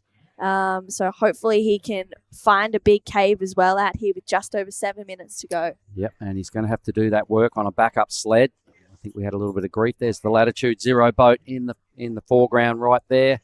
Thanks to Team Lat Zero, giving the media crew with the cameras the second best seat in the house. It's so sick looking up from that angle there in the channel. That's where you see just all the classic images that come out of this wave from looking straight into the pit. Yeah, that is. Now, this heat is really turning into a 3-way duel for 2 spots. I see it. So there's some big numbers. There's room to move both for Itchy and also Irawan. Zane would start to feel a little threatened as well. The boys could get there quite easily. Tommy Hinwood's got to do something pretty bizarre. He needs 2 waves, but he's looking at Itchy's numbers at 11.34. He's got to do that in two waves. We can see Fede out there, our official media liquid barrels. Photographer there with the boogie board. He does a great job. We've got the caddies sitting there as well. They got a pretty good seat. But yeah, Itchy's great tube. Last wave is 7.67. You can see him in the red. So things are starting to come together for Watanabe. Irawan, though, 4th priority, not ideal at this stage. He's had the waves. He just didn't come out of that last one. He's only taken off twice. I'm still confident that he can still get the job done. Just kind of no time for errors from now. So let's watch Itchy. Look at this thread. Just perfect. He hasn't had to do anything except drag his arm, duck his head a little right there, deal with a bit of shampoo on the way out, and then a little claim. Loved it. That was, I mean, Iko just showing why he's third on the Asia rankings right now. Irawan, a quick in and out. Just trying to, gain some momentum, maybe surf a few waves under priority. He only needs a 4.52. He can do that with turns, but I think with the quality of the scores in this heat, he needs to find another 6 because at the moment, first place isn't safe. I mean, Zane, he is in first with a 6.57 and a 5.5, but Iko is very close behind. Yep, and looking at that number of Iko, a 3.67, he won't like that in his scoreline. He'll be chuffed that he's got the best number, so it puts him in a really good position. Everybody wants to win to go through into the next round with momentum, and I think this is a really good shootout here. I'm just hoping like a 3-wave or 4-wave set comes through. I'd like to see Hinwood do something as well. We haven't seen his best work, but I'm hoping Irawan gets another crack at it because, as I keep saying, the soldiers on the point, the locals have been dropping. Irawan, all the boys will be watching this heat because they know he's really quality. He just needs to just do something a little better in the next couple of minutes. Yeah, it's never nice to hear that you're sitting in a combo. I mean, 11.34 is not a big combination. Really, just a 5, 5, and a 6, It's honestly. more the clock, really, when you think Irawan could easily upgrade, and Watanabe's 367 is looking like that's going to be deleted as well. Irawan be scratching around everywhere looking for this opportunity. 3.5 minutes to go. He's been to some big events before. He's come to Bali and surfed in events. He's kind of learned as he's gone, but this is the moment. It's time to perform under pressure. It's not easy being a competitive surfer. Everything is totally different to free surfing, and time pressure does strange things to people. Yeah, it can throw you off your game pretty easy. So hopefully he holds it together here. 3 minutes, everybody. You're watching Heat 4 of this round of 64. We're going to finish this round for the men's today. Boost into the ladies' round of 32. Formatted to get more than half that round done. Make the most of this swell. I think tomorrow's still looking pretty good on the forecast from what I've seen.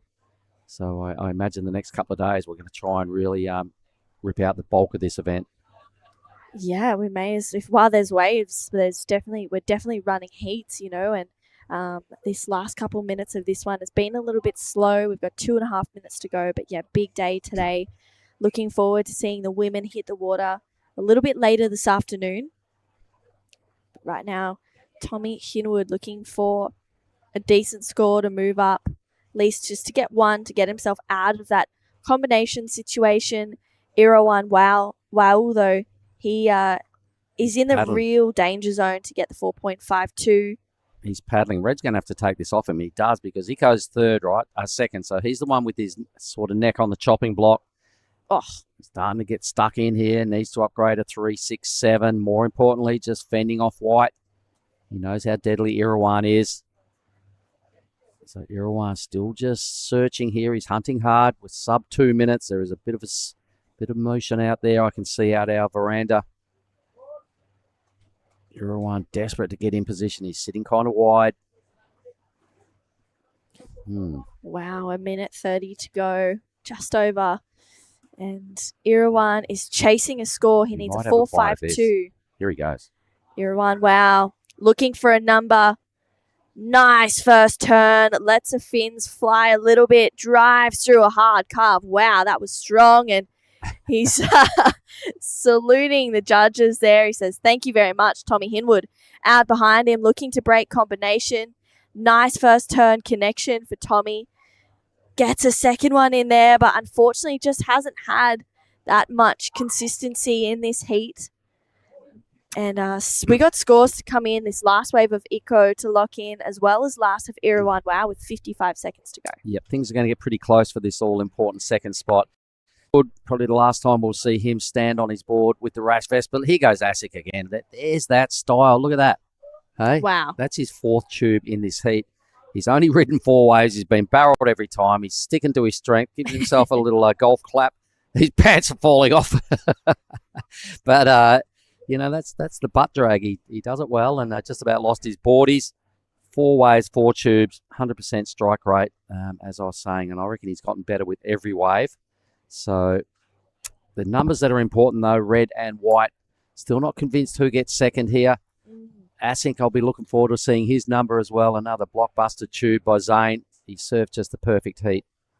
Yeah, he really has. I mean, we have some big scores to lock in. We're going to stick with this heat because it's really going to determine who progresses through to the round of 32. This is that last one of Irawan Wow. He needs a 4.52. That was a beautiful carve.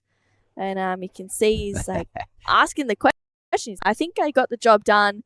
Zane Sink. Wow, this Brilliant. was incredible. Yeah. Came out so clean. And loving the golf claps there from Zane.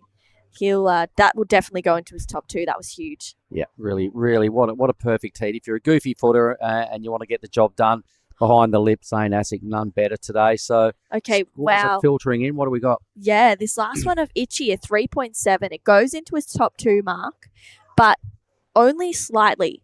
Irawan is looking for a 4.55 to get up into second place. It's going to be really close. I think it was a good 2-turner. Locks in at a 5.27. Irawan goes into first place. Zaina Sink looking for a score to get back to first. I think he gets a 5.44.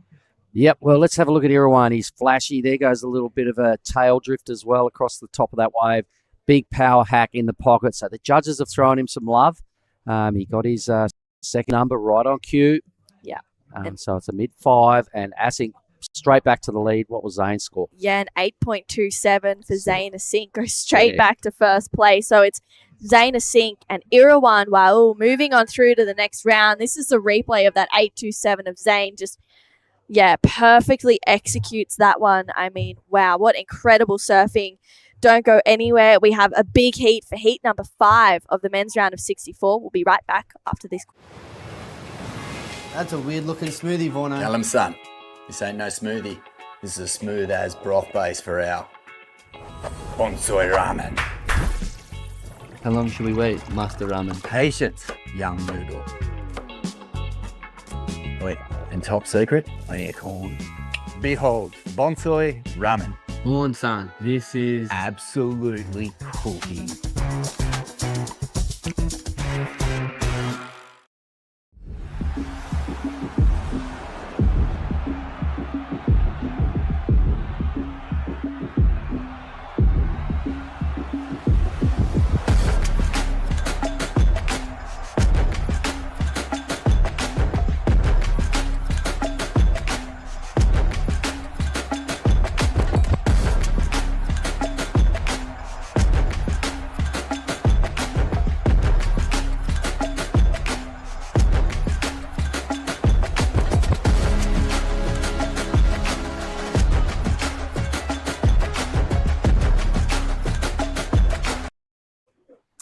All right, here we are back with heat 5 of this round, ripping straight in. This looks like green, so this is Kosuke Okamura. Straight into it now on a mid-sized wave, getting some rail work done, grinding away hard on his opening opportunity. All right, so our surfers from the top of this heat, we have Jin Suzuki in red, Dylan Wilcoxon out of the Ments in blue, Tane Dobbin, the Australian, in white, and we've just seen Kosuke Okamura put together his opening ride. I'm joined in the booth by Giada. Welcome back, G. Hello, Mark.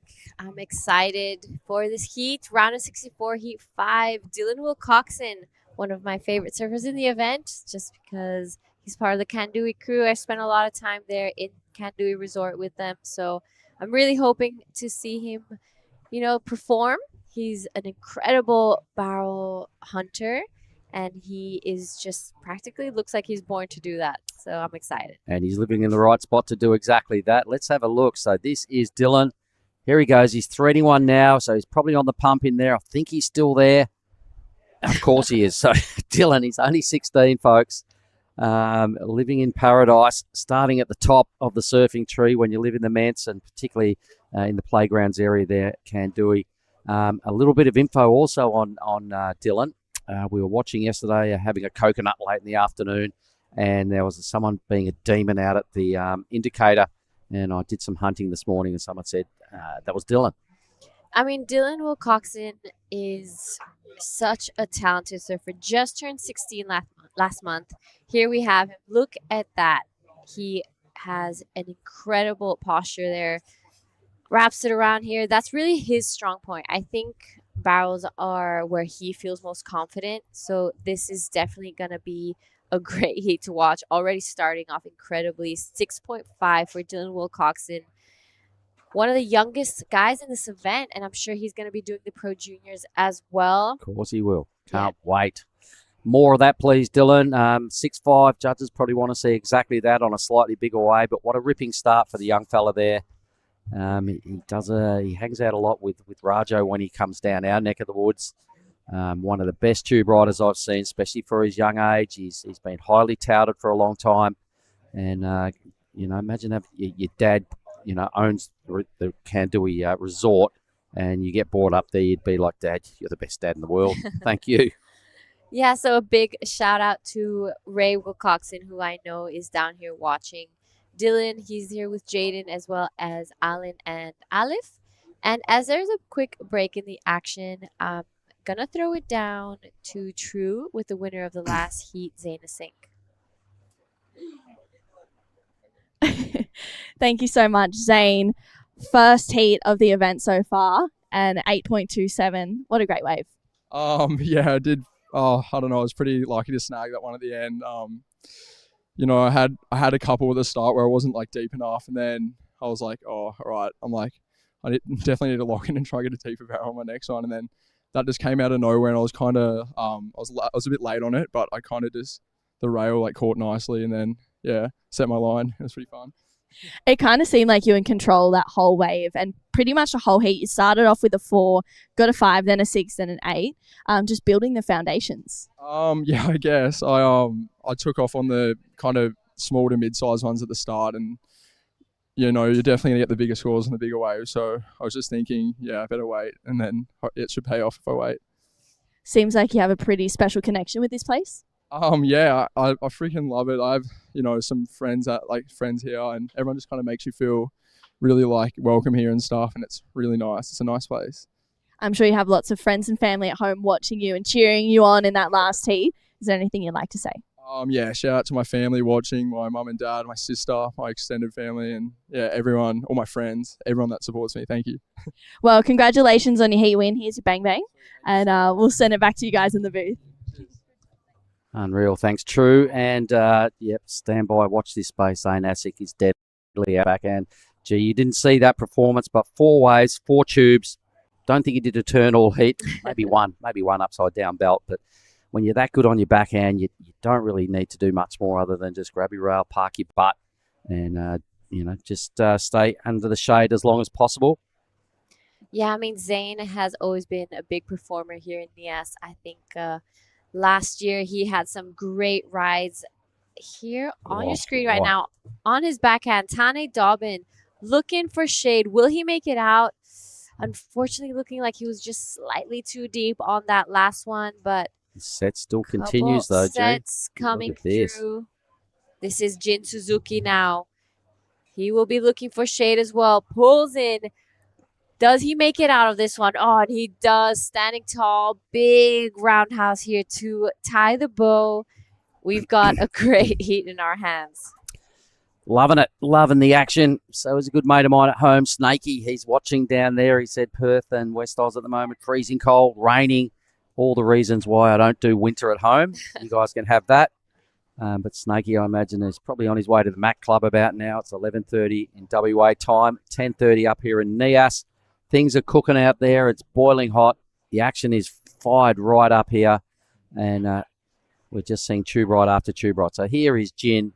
Let's have a look at this again. So he got on the pump, just enjoys his time there and takes a moment just to relax. He knows he's coming out, so he just kind of has a bit of a look at the roof and gone, how good's my work? Oh, well done, Jin. What a way to start your heat. There we have it, 733, Jin Suzuki. What a ride, you're right. I love how relaxed he got towards the end when he knew he was coming out. Just took a look up. Saw a little, his watch had a little sparkle as well, so that was really cool as well. But yeah, this is exactly the type of conditions you're looking for when you have a QS 6000 here in Sorake. Yep, big events, biggest ones ever. Last week we were in Krui Town doing it for the first ever 6000 in Indonesia. This one, back to Sorake Beach, Nias Selatan, everybody, southern tip of Nias, located just off the western province of Sumatra. It's a cool place. It's a unique bay. It faces directly south. It gets all the swell that is out there in the ocean.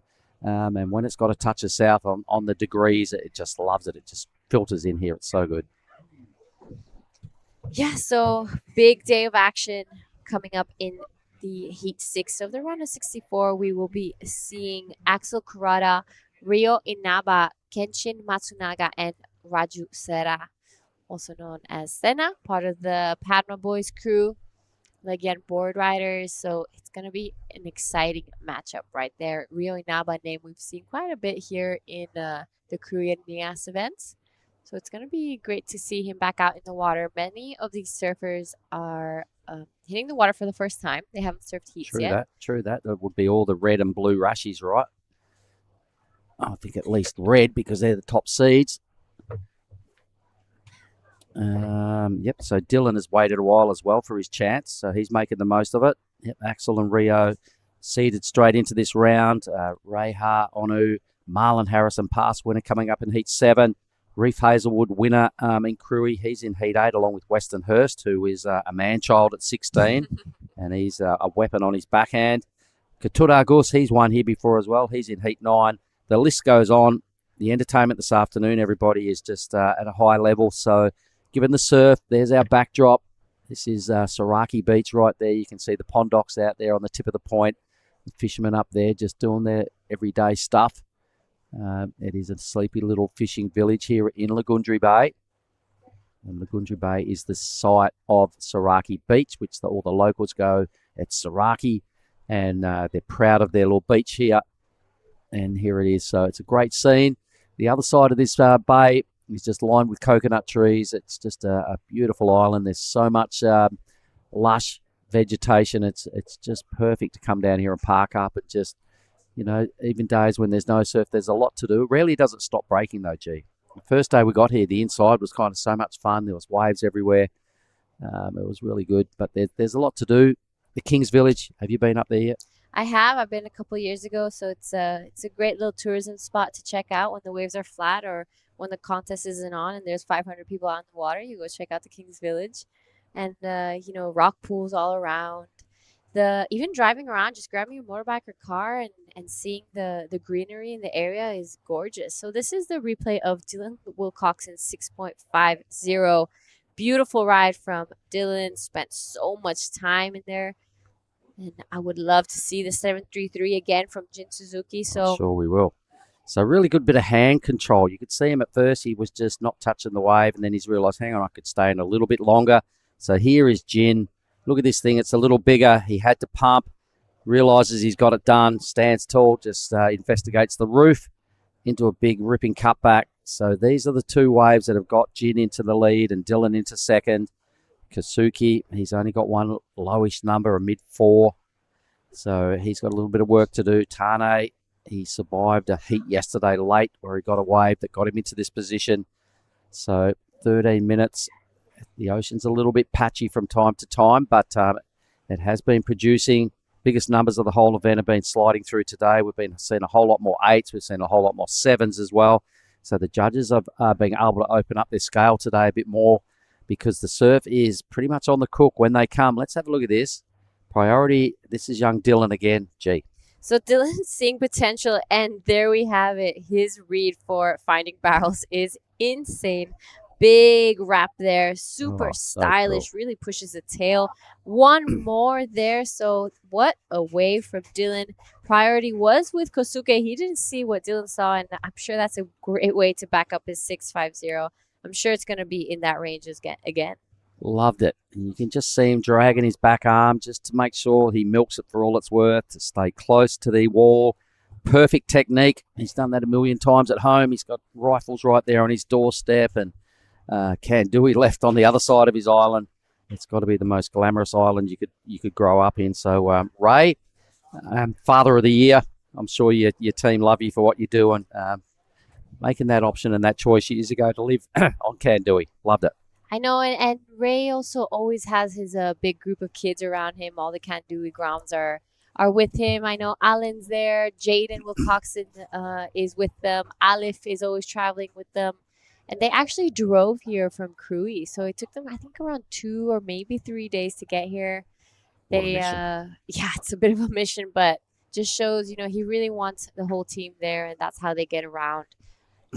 Replay again. So this is the judge's view, G. What did you like? Oh, I love how deep he is. He really takes his time. He comes out, and these 2 turns again. Love that turn from Dylan. Straight up blast this last section again. So this is going to be a pretty good score for Dylan Wilcoxon. There we have it. Pretty similar to his last score, a 6.23. I would love to see Dylan maybe on a wave like Jin's, just a little bit bigger. He really has a great read on these types of conditions. Well, pressure's off now for Dylan. You got those 2 numbers just sitting pretty in the lead. Jin needs to answer back with a mid-5. The other 2 got a little bit more work to do. Green's got top priority though. He could get to second quite easily, but the 7.33 is looking pretty deadly in Jin's corner. Tane yet to really bother the scorers, so Can't wait to see green and white just have a swing at the next set. Dylan Wilcox, and you can just see the pedigree. You know, when he's in tubes, he looks that comfy. He's got his backhand in that last one, just holding it there, just putting himself in the perfect spot, just in front of the foam ball, but not too far that you're going to come out of the tube too quick. So really good read on what's been going on. And I remember seeing young Dylan here last year. He surfed a really good heat. Got knocked out by some more experienced surfers. Didn't do anything wrong in the heat. Just his waves weren't as good as the other dudes. Here he is again, straight back into the pit. No need for sunscreen when your name's Dylan Wilcox. And look at him milking this thing. It's insane. Hey? It's insane. He has just an incredible control of his surfboard when it comes to barrel riding. And, you know, I've seen it time and time again out in the Mentawais. He has dropped clips of him getting barreled sitting down, getting barreled switch foot. And I can even tell you he could probably do it standing upside down on his head. He has got a talent for it, and he has done it time and time again. If I'm not wrong, I think they watch a lot of Mason Ho back in Kandui when they're not surfing. So you can kind of tell he has that touch of free surfing inside X factor. Yeah. Yeah. So you never really know what he's going to bust out on the next move. And I think that's the best part about Dylan Wilcoxon. He's just a bit of an unpredictable surfer. All right, the score comes in, doesn't really lock into his top two there, so the judges only went high fours. They know he's got plenty more in the tank. He's really just burst out of the blocks here. He's done 3 pretty good waves in 15 minutes. Loving his work. And the best part about Dylan is he's a sponge. He's learning at these events. I see him get better every year at competing when he comes to these and pulls the Rashi on. It's a big campaign to get out of the Ments and come to the hustle and bustle of, you know, 2 other QS warriors. Get your head around it, but he seems to be learning quickly, and being only 16, there's a lot of room for improvement out of Dylan. He probably won't really hit his peak for another 8 or 10 years. So imagine how good that kid's going to be when he gets, you know, mid-20s. Yep, that's exactly right. And a name I actually forgot to comment as well. Part of the group is Ifran. Ifran is Dylan's best friend. I know they spend most of the days together out in Kandui, and Torik as well. They're all the Mentawai crew out here, and it's great to see them surf together as well because they really push each other each time. And Ifran just coming out of an injury last year. Unfortunately, he snapped his leg when they were surfing Penang, training for practicing for the Penang Cup. So it's great to see him already back out in the water and surfing heats again. 7.5. Gee, it's got away from the other 3, really. Dylan's the only one that's had really good rhythm with the ocean. Jin won't be too fast. 7.33 was pretty sick, but, you know, you can't get through on one wave. He's going to have to back it up. So I'm starting to feel for green and white would be feeling a little bit of time pressure. They potentially, if the ocean gets it together, they can potentially ride 2 more waves. Otherwise, it might just come down to one more bite of the cherry.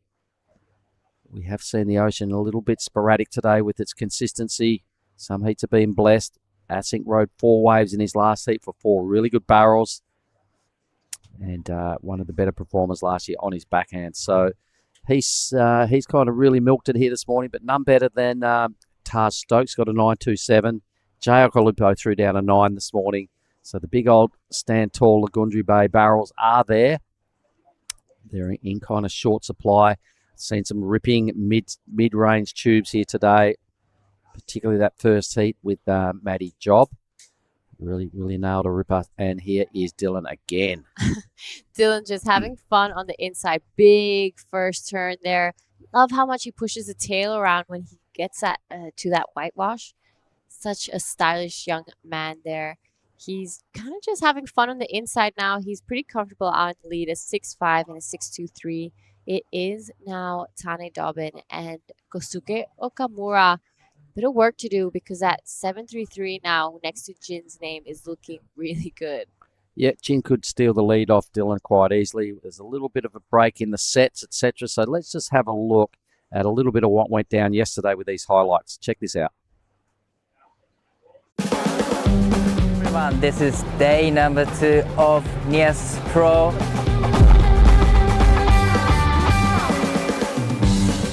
We're gonna be starting off with remaining round of 128 of men's and straight into round of 96. Today we are gonna be running 25 heat.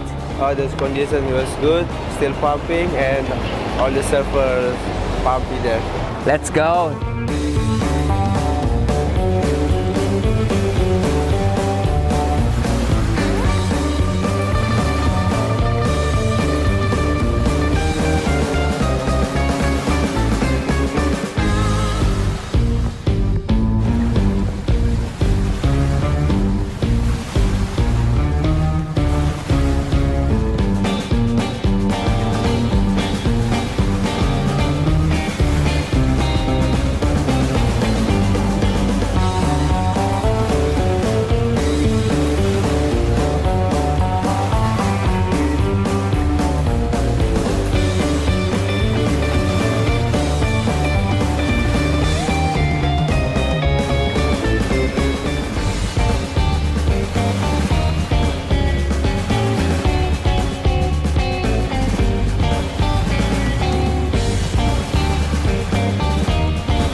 Nice little match-up of yesterday's action, and meanwhile we did see Jin Suzuki pick up another wave. It was a 5-3, so a little shy of taking the lead by 0.1, but really extending his hold on second. The numbers now starting to get away from Okamura in the green, and Tane's now comboed. We did see a lot of good tubes yesterday. We saw a lot of great work from the Goofies, particularly Diego and Jack Thomas. Teddy Billy had a day he'll never forget. So this is the last wave of Jin. Oh, first nice hack over there. Sets it up again. Big second blast there. So 5-3-0. Jin extends his lead. Now it is Tane Dobbin looking like he's in a bit of a dodgy position. So this is Tane right now. Pulls in, looks for shade on his backhand. Will he make it out of this one? And unfortunately, I think he must have just got clipped Wow, he there. traveled a long way, right? He traveled a really long way. So unfortunate for Tane Dobbin, but he did have to do something pretty spectacular. He is in combo, so he does need 2 waves, not just one.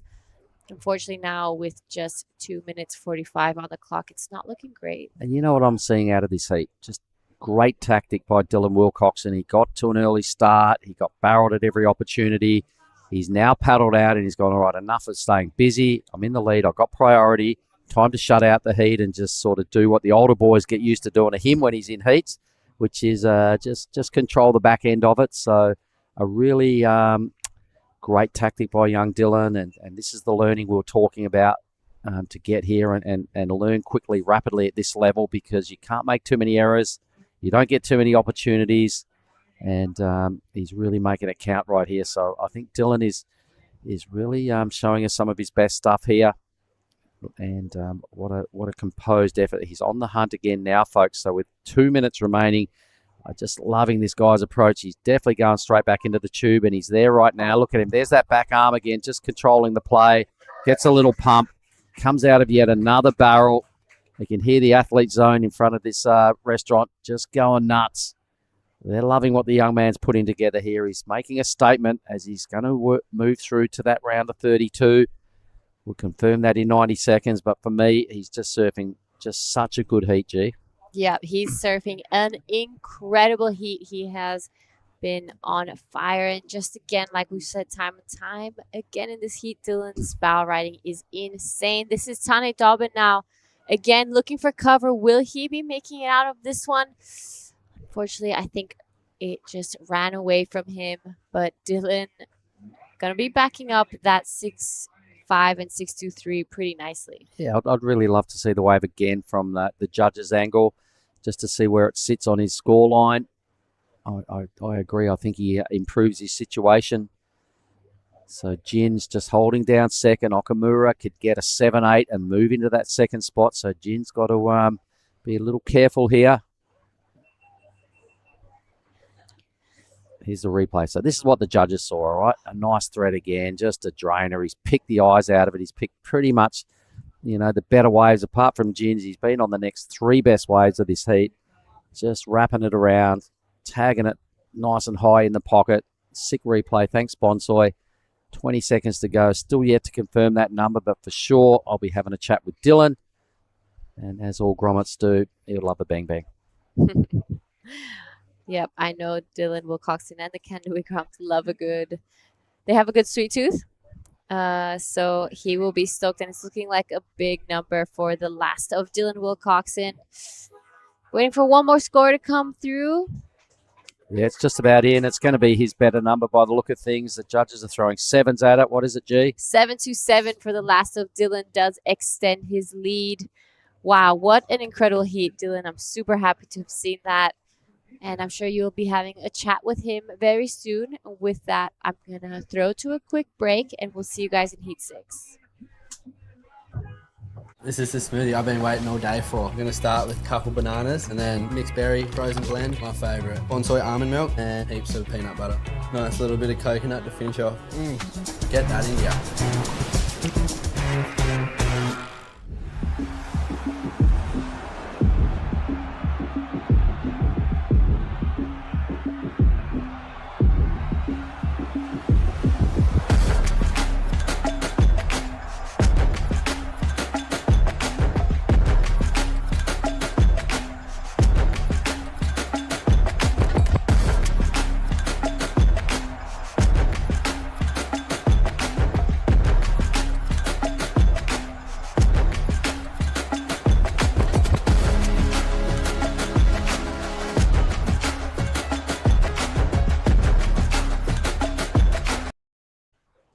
All right, guys, welcome back to the Nias Pro QS 6000. This is Heat 6 in the water. I'm Jara Legati, and I want to welcome back Dai Wako. I'm back into the great action. I watched the last heat, and it was great heat, great matchup. Dylan was on fire. Actually. Yeah, Dylan barely did a turn throughout the entire heat. He got barrel after barrel. Came out straight into the lead. But right now in the water, Heat 6, round of 64, we have Axel Kurata in the red, Ryo Inaba in blue, Kenshin Matsunaga in the white, and Raju Sena in the green, or also Seran. So another incredible day here in the Nias Pro. We have had at least one barrel ridden in every single heat. It's getting more consistent, I think, than this morning. So every heat has now like 4 or 5 barrel waves in each heat. So it's looking great out there. And we have 2 Japanese surfers in this heat, 1 Australian and 1 Indonesian. So great matchup here again. Round of 64, heat number 6. We're going to be finishing off this round of 64, heat 16, and we are going to women's round of 32. Yep, so right after this round of 64, we will be doing all 16 heats today, going straight into the round of 32 of the women's. We will try to get 5 heats in, so that's as much as the day can give us because we will be in the dark otherwise. Well, but like we've said it before, we want to take advantage of these conditions. It's classic Nias right now. Yeah, finally we get to see the classic Nias waves here. And probably yesterday and today are the biggest day. That's pretty much what forecast saying. So take advantage of that. Running a lot of heats today, so we probably running until it gets dark. Yeah, you're right. This is going to be our second big day, but we want to get a big chunk of these heats done, and then we'll have a lot of time to really pick the best moments of the next few days to give them the best conditions to all the athletes that remain. So this right now is Ryo Inaba taking a look at this wave. 稲葉選手、これには乗れなかったようです。And there's a couple waves rolling through. But while we have a break in action, we pretty sure we might have Mark with the last heat winner.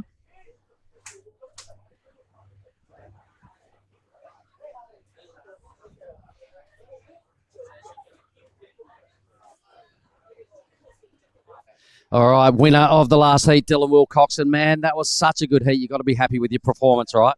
Yeah, I'm super stoked. I was watching the heat before.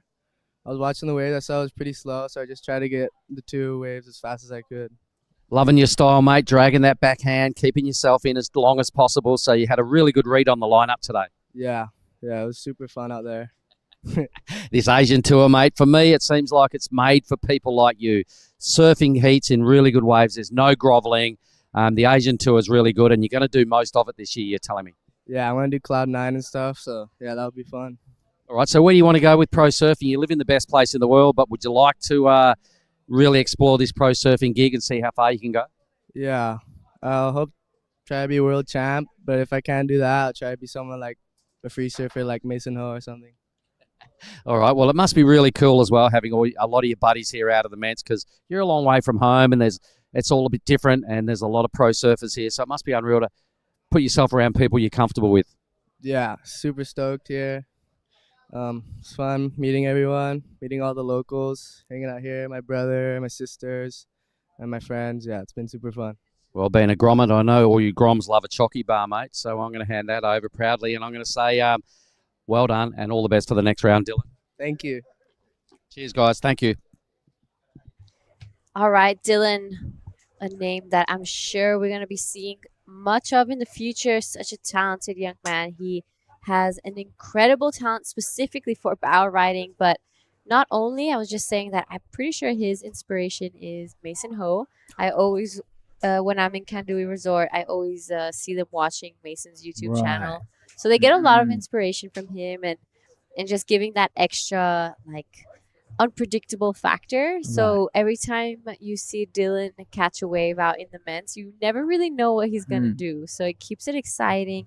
It's kind of a breath of fresh air as well sometimes during the contest, because if he can manage to bring that free surfing ability into his heats and kind of keep control of the heat, it's gonna bring him some great heat scores and a lot of wins for sure in the future, because it's exciting.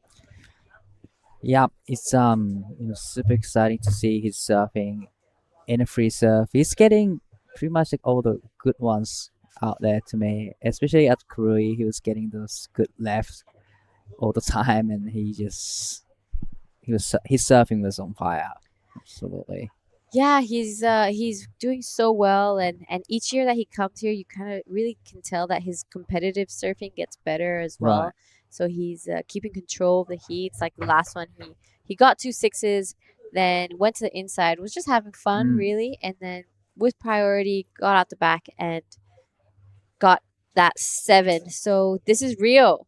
稲葉選手、1本目のライディング、これはいいチューブになってきましたが、少しホワイトウォーターに板が引っかかってしまったように見えました。このライディングはチューブライディング、そしてチューブの中でこけてしまったライディングです。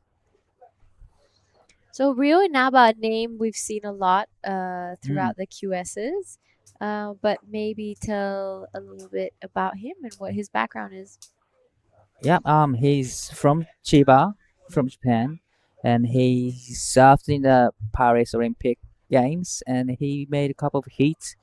So he is well-known surfer in Japan. He is a big name, and he has a lot of strong, results. And he spent a lot of time in Hawaii. Actually, he spent with I think he always stayed at Tokoro's house and hanging around with Moni's family. So, every competitor, every surfer even has their strength and their weakness. What do you think Rio's strength is? His strength will be the strong backhand and big air game as well. So, yeah, he threw a tons of sprays. So probably you'll be seeing his surfing in this heat and with his big sprays. So looking like there's a couple waves coming through right now. Just 16 left on the clock. We're almost 10 minutes in. This right now is Kenshin. 松永選手、この波奥から攻めていきましたが、少し深すぎたようです。Yeah, there's another Japanese surfer in this heat, Kenshin Matsunaga. He charges a big wave, spends a lot of time in Hawaii as well. And he once, I think he served in a backdoor shootout.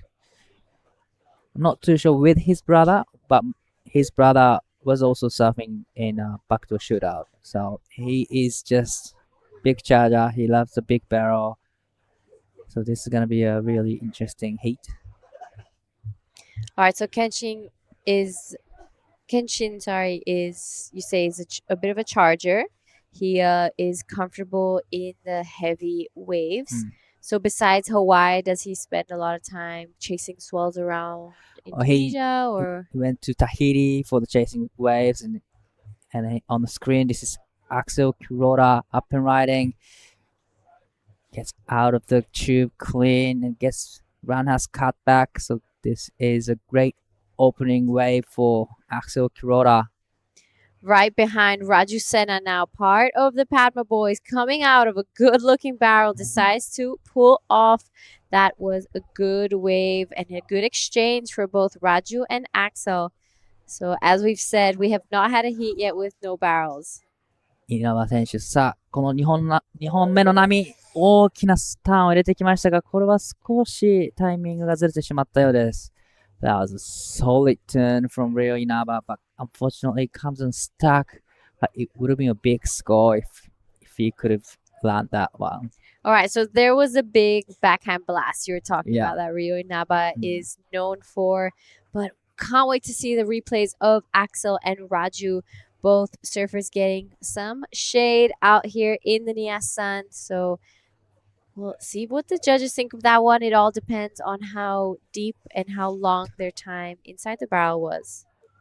松永選手、2本目のライディング、これはしっかりとチューブを狙ってきて入ってきます。これは大きなチューブになってきた。さあ、まだ入っている。そしてしっかりと抜けてきた。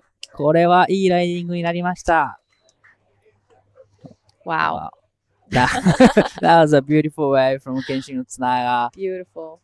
Almost he was kind of standing up in the barrel. It was a big tube, quite long time traveling in a tube. So it's going to be a healthy number for Kenshin Matsunaga.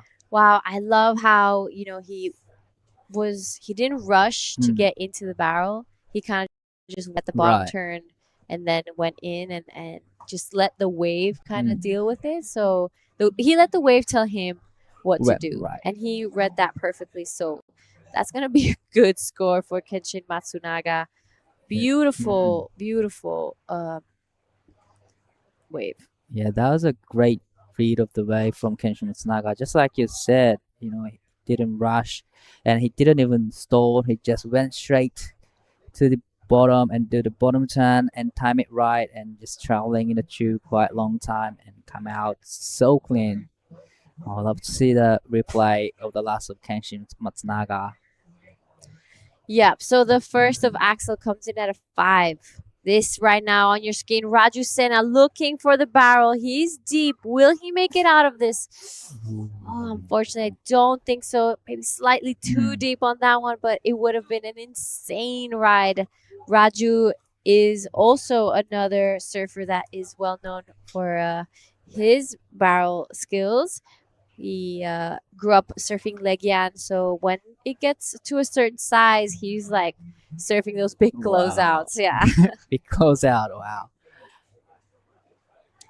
Well, good exchange between red, green, and white. Wow. 8.93 for the last of Kenshin Matsunaga. That is a huge score and healthy number for Kenshin. Sitting in the first place with 8.93 and 1.03. I would love to see the replay of that wave. The Kenshin Matsunaga 8.93. That was really, really well done. So all scores locked in for the surfers. Raju Senna's last wave of 5.33. Axel Kurata a 5. Rio now still to really get his rhythm in this heat. We saw him kind of hunting on the inside earlier on, and unfortunately just wasn't able to string it together. But just past the 11-minute mark, plenty of time for him to get back into this heat. Like you've said, he's got a really strong backhand, so Right. so he can get back in. Not Mm. if he doesn't find a barrel, he can surf his way into it. Definitely. So there's still 10 minutes and 40 seconds to go in this heat. Well, what a heat from Kenshin Matsunaga. Pretty much started his campaign with 8.93. Excellent ride. Yeah, I can't wait to see that wave Mm. again. So looking like a couple Wow. waves coming through, but no takers on this one. Surfers starting to get a little picky. They heard the 893 from Kenshin. They want a piece of that cake, not only for the scores, but just to have that vision. Yeah, you don't really get the chance to have that kind of wave in free surfing. There's 100 of QS surfers trying to get one of them. So it's just like you said, it's not all about sometimes, the point. You just want to get out there and get one of the sets of the day. Hey, and if you pass heats, you get to surf more. Yeah. That's it. So it's not just about the points Mm. and the prize money. It's about being able to surf this perfect wave by yourself with 3 other people out. And there's so many people filming the heat. So you definitely get the clip if you get one of the sets. Oh, so. 100%. You're going to be seeing a lot of, surf clips drop with the rashi on. So right now, just about to reach the 9-minute mark of this heat. It is Kenshin Matsunaga with that 893 next to his name. Wants to back it up. 稲葉選手、インサイド波に乗ってきます。ここはマニューバーで攻めていきます。一発目大きなターン、エアドロップをしながらバランスを整えて2発目もここも綺麗に決めていきます。そして3発目も入っていきます。インサイドの波ながら、これは綺麗な波になってきました。現在第4位のポジションですが、5.76 をスコアすると第2位のポジションへ。松永選手は 8.93 を2本目でスコアし、現在第1位のポジションです。Really beautiful surfing there from Ryo Inaba. Smaller size wave, but still managed to put 2 solid turns, few airdrops, but he managed to put 2 great turns, 2 great combinations. It's gonna be a good number for Ryo Inaba to back in the game with 8 minutes and 10 seconds to go.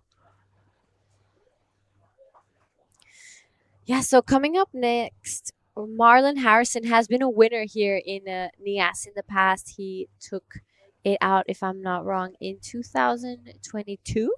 I think the first year that we came back after COVID. So he's a name that, he's from Snapper Rocks. He's used to a good ride.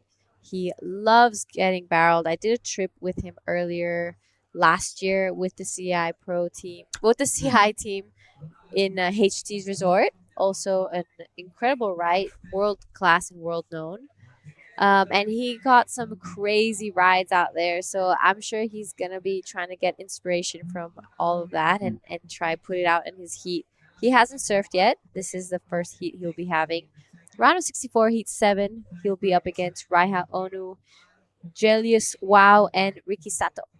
It's going to be another exciting heat. This heat, Rio's last wave comes in at 5.37. So he got a inside wave, smaller size waves, but managed to put 2 solid turns and get the second best score in this heat so far. So great job from Ryo Inaba. Yeah, and just showing the quality of his backhand, like you said, that it's so strong that he got it under priority. Right. It wasn't a big wave, but his turns were so tight and in the pocket that the judges loved it and gave him the second best score of the heat.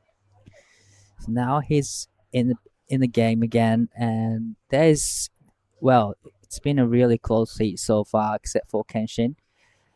It's just blue and red need only a mid once, so it's pretty much nothing for them. So it's gonna be interesting next exchange when the set comes. We would love to get the replay of the wave of Right. white. Yeah, so that was an 893, and he's in first place and sitting on a 103 as a backup. So just about to reach the 6-minute mark. There we have it. Replay of the white. Look at that. Just weaves through. So calm and relaxed. Comes out. Does this big cutback there. Beautifully done by Kenshin Matsunaga. Wow, he's done a great job, but he looks no excitement in his body language. Yeah, he was just like, stay composed. Do this all the time. So 5.5. Thank you. That was an incredible wave. Thank you for that replay, the bonsai replay. Riza in the sky with that drone. He is the best of the best at it, giving us the best view so we can kind of see what happens inside the barrel as well. We don't really get to see the inside of barrels, action. So definitely, thanks to Ryan, beautiful drone shot. But we are about reaching 5 minutes mark now. So Raju Seran sitting in the second place, but pretty much everyone hasn't got a second wave yet. Sitting with a 0.03, 1.50, 1.07. Axel still waiting to get second wave. Yeah, so Rio Inaba only needs a 146. So he has fourth priority. Unless a set comes in the next minute or so, I think it would be pretty smart of him to try back it up pretty quickly. He did get that 537 on an inside wave. So he just has to do that again, and then he will get himself into that position. This is the replay of Rio Inaba on his backhand. This 537. Big first blast. Busts the fins out the back. Sets it up again. Love this second turn. Airdrops down. And just so much power on his backhand. I love how low he gets when he's doing that bottom turn. Just really critical sections. So well done from Rio Inaba. Definitely, he has fourth priority right now. So, like you said, maybe it's a good idea to just have one more serve in the inside ones and get, mid fours and mid fives and get himself into the lead. And then waiting for the, set. That would be a great plan. But looks like no waves coming through for the past 5 or 7 minutes or so. Even the inside one's not coming through. Yeah, we've been waiting for quite a while. We haven't had too much action in the last 5 or 10 minutes of this heat. So I'm sure we're going to get a couple maybe in the last minute, as we've seen quite a few times throughout these events. In Krui, it kept happening. And I'm sure that here as well. So hopefully we get one more exchange from all these surfers.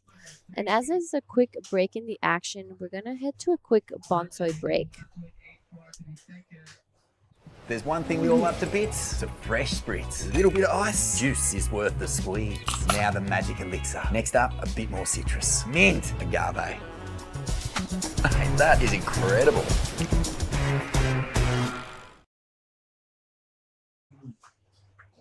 All right, we're back in action, and it's looking like there's a little bit of motion out the back. The surfers start paddling and repositioning themselves. So 2 minutes 20 on the clock. Axel Kuroda in the tube, traveling. Is he going to come out of it? Probably too deep. Unfortunately, he did not come out of the tube. He probably stalled too much, but it was a great looking wave. So he uses his first priority to get his requirement. All right, interesting positioning here. Rio Inaba, a 146 to go to second. Raju has priority over him. I think Rio is staying way more down the line and a way for him to get that opportunity to get that score he needs with 1 minute 35 on the clock. If I was Raju right now, I would be staying really close to Rio. Definitely. And get a wave. And, Raju still need a good backup score. He only got 1.50 as a backup. So definitely, yes, I were him. Then I sit close to Rio Inaba with 1 minute and 10 seconds to go. All right, so not looking like there's too much happening. We're about to reach the 1 minute mark of this heat. Will Rio get the opportunity to get one more wave and get himself into the next round? Looking like a couple waves coming through. Right, the time is taking 50 seconds to go, but looks like out there, 稲葉選手、この波で 1.46 が必要。さあ、ここはしっかりとメイクしてきました。そしてもう一発カービングターンを入れます。これは 1.46 以上は出てくるでしょう。残り時間30秒になるところ、さあ、アウトを見ながら、そして時計を見ています。この波で 1.46 以上で逆転。All right, Wow. 20 seconds left. A 146 is his requirement. Crucial moment for everyone, pretty much. 15 seconds. Raju Senna wants to back up that 533. Will he get another chance? 10 seconds. We're going to count it down. Priority is with man in white. Kenshin does cash in his priority. Raju out the back behind him tries to get a turn in. Wow. Okay. So crucial moments in this heat. We have a couple scores to come through. Well, wow, this heat started with the big sets, but unfortunately there's not many sets coming through. So in the end, all three surfers had a wave. So we're still waiting for the last of white and blue. Blue only needs 1.46. All right, so he needs a 1.46, but Raju did do one turn behind Kenshin. So will he improve his score? Will Rio's requirement, increase? We're going to stick with this because these are some crucial points right now that need to come through. So Kenshin definitely staying in first place. With that 893, he caught that last one. He's staying in first place. Right now, it's a battle for second. There we have it. Last of Rio Inaba, 240. He goes to second place. Raju Senna now. Ooh. Raju needing 245. So it's not a big score, and he did put one turn in. Is it going to be enough for him to go into second, needing 245? A few scores locked in, and it was 1.60, not enough. So it looks like Kenshin and Rio moving into the next round. So we will be right back in the heat number 7 right after the bonsai break. Cow! Oh, mate, I just went for a drive. Surf is cooking, bruh! Wind's gone off his, swell's starting to pulse. You all fueled up? It's you and me, man. We're going to get cone today. Yeah, let's go, brother.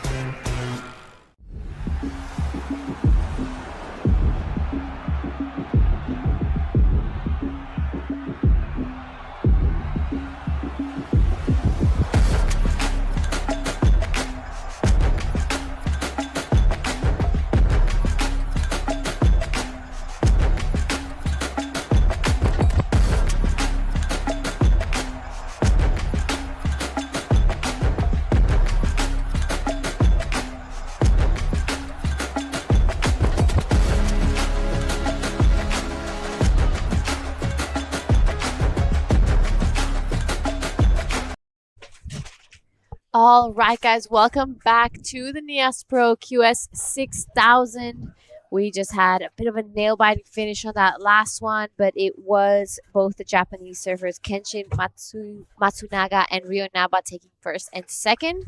Right now in the water, we have Raiha Onu, Marlon Harrison, Ricky Sato, and Julius Wow. So this is Heat 7 of the round of 64. I'm Jada Legati, and I want to welcome back into the booth True Starling. Thank you, Giada. Yeah, another big heat for the round of 64. Marlon, a previous winner here in 2022. And then after that, he's had a couple of 33rds. So I think he's, eager to make it a little bit further into the draw for the 2025 Nias Pro. And Ricky Sato, he was had a heat yesterday. It was a little bit of a scrappy heat. He did what he had to do to get through. So I'm hoping that he's going to lift in this one as well. Yeah, you're right. Marlon Harrison, a winner here. I think it was in 2022, the first year we came back for the crew in Nias Pro. He was out here with his sister, Piper Harrison. So it was a great emotional finish.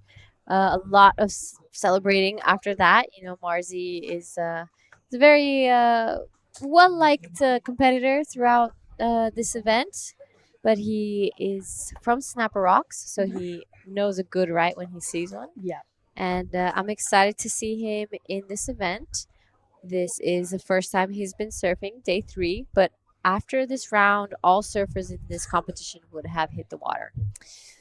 Yeah, we're into that top seeded round for the draw. This, you know, we're seeing some of the best hit the water right now. And then we're also going to see some people who've been in round 1 and they've just been making it through every heat. We saw Caleb Tancred is one that comes to mind for me, continuing to progress through. Raiha Onu right now, he's locked in a 3.83, hoping to get a second score, draws off the bottom, nice first connection, finding a second turn, absolutely lays into it, and a little bit of a look back at the beach. He's like, yeah, that felt good. You boys see that? Yeah. Did you get that one? Wow. Okay, great start for Raiha Onu. 3.83 first wave. He's going to be backing that up pretty nicely. But still early days in this heat. We saw the heat previous. We had an 8.93 from Kenshin Matsunaga, but then it just went really flat. And for practically 10 or 15 minutes of that heat, nothing really happening. And everyone kind of passing with a backup of a 2.4 and a 1.9. So it got pretty scrappy, but it's all good. There is a couple waves. We're seeing the indicator roll through. Ricky Sato taking a look at this one. Will he be getting a big score? He pulls in, almost standing up tall, weaves out of it nicely, does a big arching cut back here, sets it up again, big, unfortunately just falls off, but he did most of the work out the back. It is now Marlon Harrison with priority. Will we get a couple more waves come through? I feel like we'll see it. You can see Marzi start scratching. He's seen something he likes the look of. He's going to take off on this one. It's a good looking set. Mars pulls straight into it. It's pretty open cave for Marlon Harrison and comes out clean, lays into a huge carve, and he kicks out. That was a really strong ride there from Marlon. Well, I love that from Marzi. Looking at his caddies, he's feeling it, wants to get back out. He hasn't had enough with that barrel, wants priority as well. So what a great start to this heat. Already getting some good rides in. I am super excited to see that score come through for Marzi. Yeah, I think it's going to be a good one. That last wave of Raiha locking in at a 4.5. He's also got a 3.83, but I think that one wave of Marlon will take him up into that second place, maybe a little higher. We'll see with 19.5 to go. I mean, yeah, Mars obviously has a pretty special connection with this place. Coming here and, as you mentioned before, being from Snapper Rocks, we saw Jay Okalupo a little bit earlier locking in a 9. They just both look so comfortable in the tube. They've spent a lot of time behind the rock at Snapper. And, yeah, I'm excited to see how Marlon goes in the rest of this heat because he just is looking really in form. Yeah, not only Marzi, but his sister Piper also has been a winner here in the past. So just showing how comfortable they are out here and how much they love this break.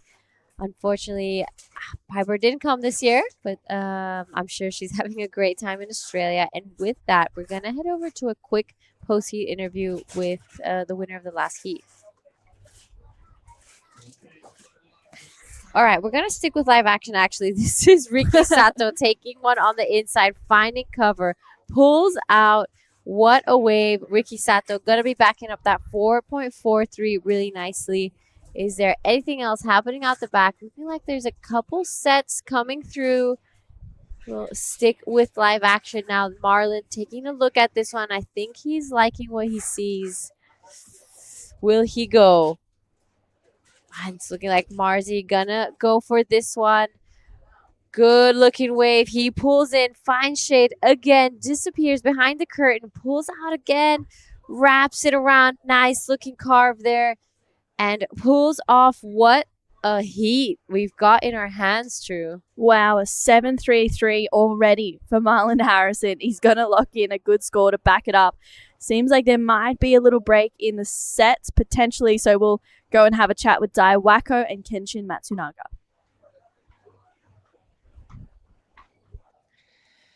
8.93 というビッグスコアから始まり、ですが後半波が来なくて少しヒヤヒヤしたような、ヒート展開だったと思うんですが、振り返ってみてどうですか？最初もめっちゃ全然波来なかったんで、でも一本乗れればいいかなと思って待ってました。He was just waiting for the wave, just trying to get one. He was just hoping to get one wave, and that's exactly what he did. 8.93 の波について教えていただきたいんですが、どうでしたか？もうちょい奥から行ければよかったかなと思って、ちょっとストールしちゃったんで、はい、まあよかったです。はい。He wish he could have gone deeper on the 8-point ride, but it's excellent ride, so he's happy. では、本日2回目のサーフィン終わりました。たくさんの方見てくれてると思うのでメッセージの方お願いします。はい。また明日につなげることができました。また頑張ります。ありがとうございます。次も頑張ってください。さあ、2本目のベンベンです。はい。ありがとうございます。ありがとうございました。Cheers. Thank you, Dai and Kenshin. And I think we saw some pretty big waves and some pretty good surfing roll through during that interview as well. I saw Raiha Onu get a pretty nice barrel. It looked like I just caught the end of it out of the corner of my eye, but good scores to roll through for this last wave for Marlon. It's a 6, so Marlon Harrison out in front with a 7.33 and a 6.0. So he's gone out to a pretty strong and pretty early lead with just under 16 minutes to go. Scores to come through for last wave of Raiha as well. Welcoming back in the booth, Dai Wako. Dai, you're a man of many talents. You're here, there, and everywhere. All right. Wow, Mars is having a great hit right now, 7.33 and a 6.0. I watched that tube ride in the athlete area. It was amazing. Yeah, it was that 7.33 was pretty incredible from Mars, and then that 6. I mean, it was pretty carbon. It was a carbon copy wave, basically, just a smaller one at that. So he's hoping to get a little bit further into the draw. I was saying to Giada just before, Marlon won here in 2022, right. And then the last couple of years, he's been getting, I'm pretty sure, around the equal 33rds, maybe a little bit more.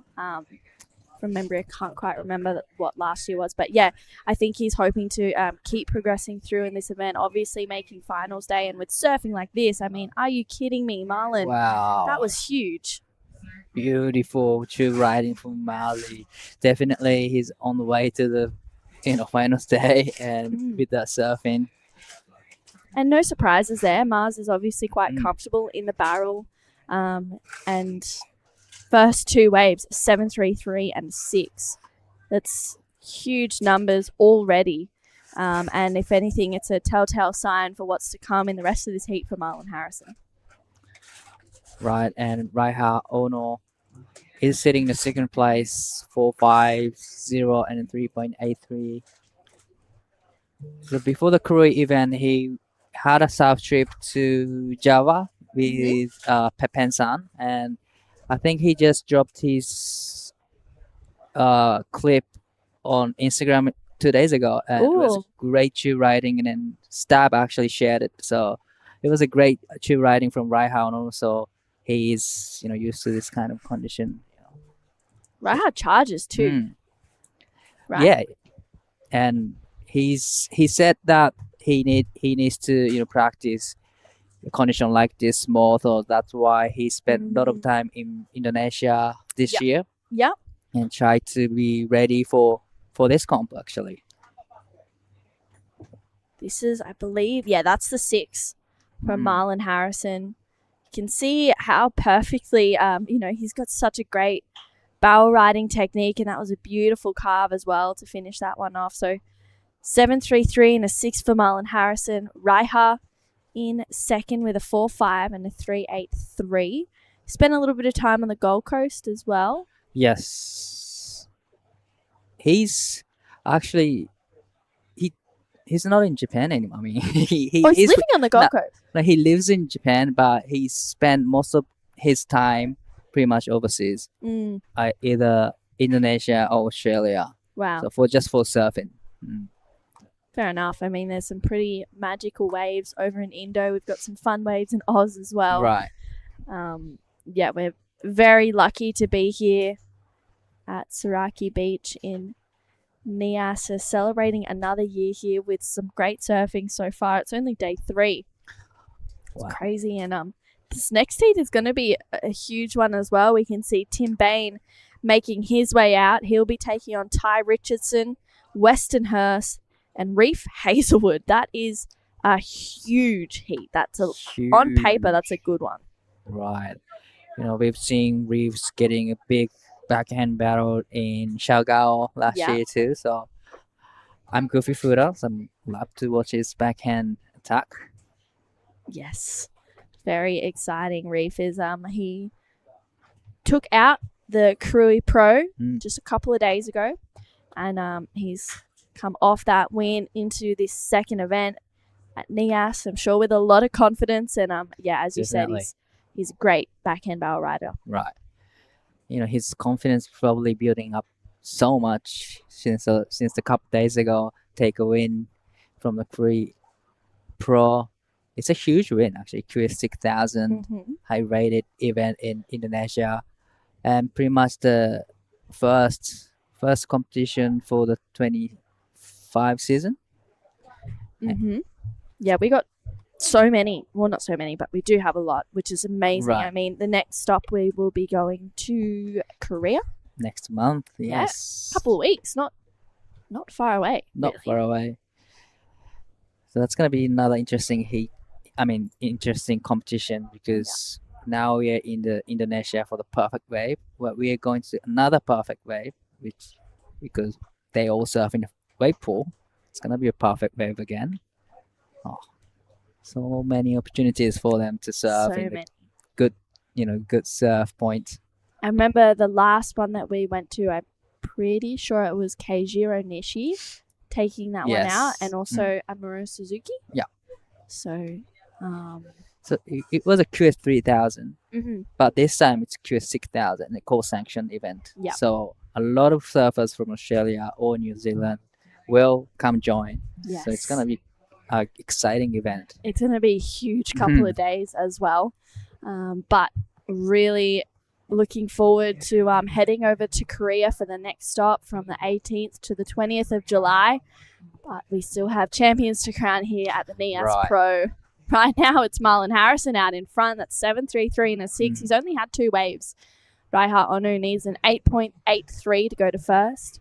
Ricky Sato holds first priority, needs a 3.91, and Jelius Waul looking for an 8.33.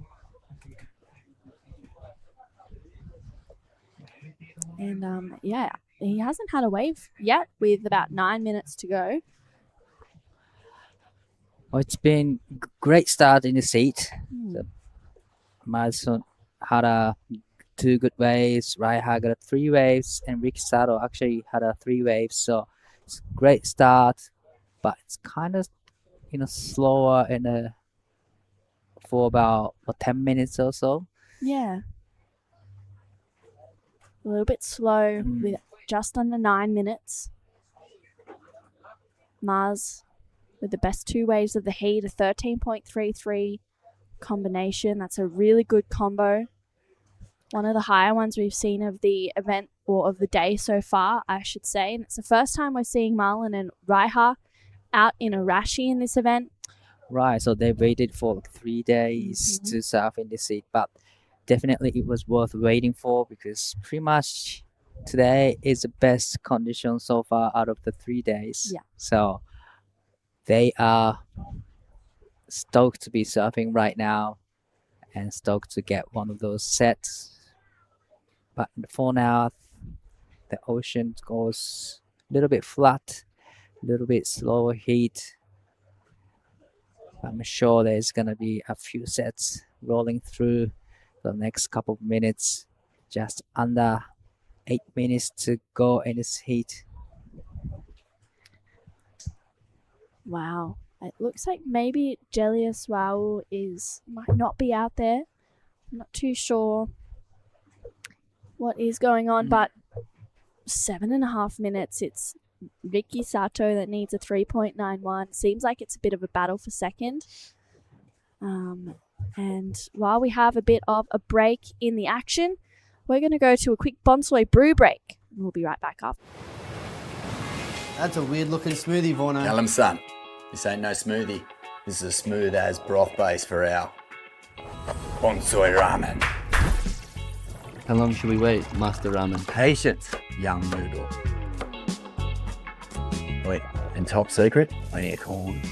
Behold, Bonsoi ramen. Morn-san, this is absolutely cooking.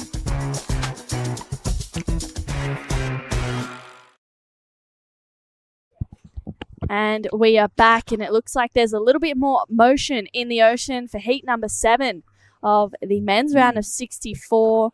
It is Ricky Sato that holds on to that first priority. So he gets the next pick of whatever rolls through. Hopefully some sets die.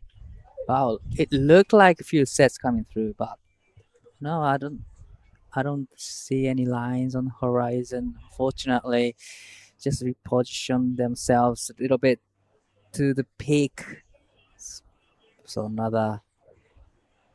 hopefully another set come for all the surfers with the 6 minutes to go. Yeah, ocean has been really quiet for the last 15 minutes. Yeah, there's been about 8 waves ridden in this heat. Marlin's had the best of it. That's 7.33 and a 6 with just under 6 minutes to go. So this is a 3.83 from Raiha Ono。小野選手の1本目のライディングのリプレイになります。素晴らしい2発のマニューバー。今のが 4.50 ですかね。そしてこちら小野選手4本目のライディングにテイクオフしていきます。83以上出すとその差を広げていきますが、大きなターン、少し引っかかったように見えましたが、2ターン目もしっかりとメイク。そしてサードターン、大きなカービングを入れて、この演技を終えます。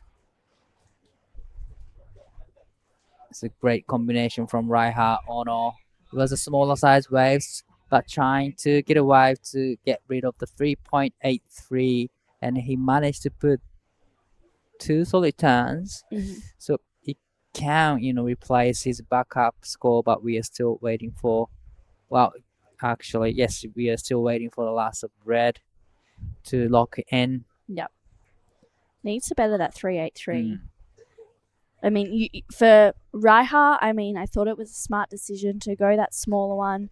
If it goes into the top 2, then, that's going to help his campaign to move on through the next heat. Unfortunately, getting knocked out in his first round, I think, in the round of 64 over in Krui. So hoping to make a couple more heats in this one here, Dai. Definitely the result in Krui wasn't that result that he was looking for. So definitely he wants to get through this heat so badly. He's in the second. He is looking for a wave to replace the 3.83, and we are still waiting for the last of red.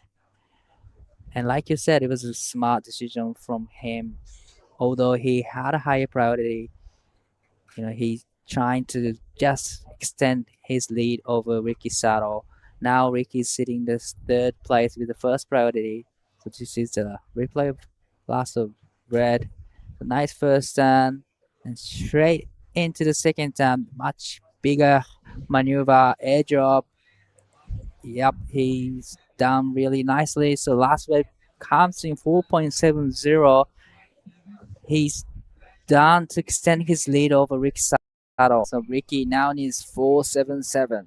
Yeah, that was a really well surfed rate for Raiha. Goes into it's actually his best wave of the heat so far. And really smart competitive surfing there from Raiha Onu with 3 minutes to go. And I think right now it is a huge battle for second. Ricky looking for that 4.77 with first priority. He's just waiting for one of those sets. Right. But if he can get that one of those ones, then 4.77 isn't a big score. But with 2 minutes and 30 seconds remaining, is there gonna be another wave for Ricky? I hope so. I hope he gets another opportunity to get that score of 4.77. And Marlon's in a really safe position right now with a 7.33 and a 6. He's only ridden 2 waves. Definitely, he's pretty much stepped 1 foot into the next round. Sitting in first place comfortably with 7.33 and 6.00 with 2 minutes remaining. Pretty much there's one more chance for all the surfers. So, yeah, Marzi is in this first place comfortably now. But a lot of pressures on Ricky and Raiha with 1 minute and 40 seconds to go. Yeah, this is the 4.43 for Ricky Sato. Gets the tube and also finds a nice carve and gets up and into that section. Unfortunately, doesn't get the completion, but that was his best wave, 4.43. So needs to do a little bit more to nudge for that 4.77 with just over 1 minute to go. Ricky is holding the first priority, and I'm sure he's maybe talking to himself in his head, who knows, with a minute to go, needing less than a 5. Right, so time's ticking so quickly, probably for Ricky now. Yeah. Wow. Just hoping to get one more wave in, but doesn't look like there's any motion from the surfers. Just looking at the back. Wow, 40 seconds to go. Is there going to be another wave? I think Maz is having a chat with Raiha. Yeah, 30 seconds to go. Maybe Marzi was celebrating potentially a progression for Raiha. We'll see. With 20 seconds to go, is there going to be another opportunity? Ricky, if there is, he's going to get it. Definitely. He has that first priority, but there's 10 seconds to go. Time is really running out right now for Ricky Sato. And wow, doesn't look like there's a wave coming for him.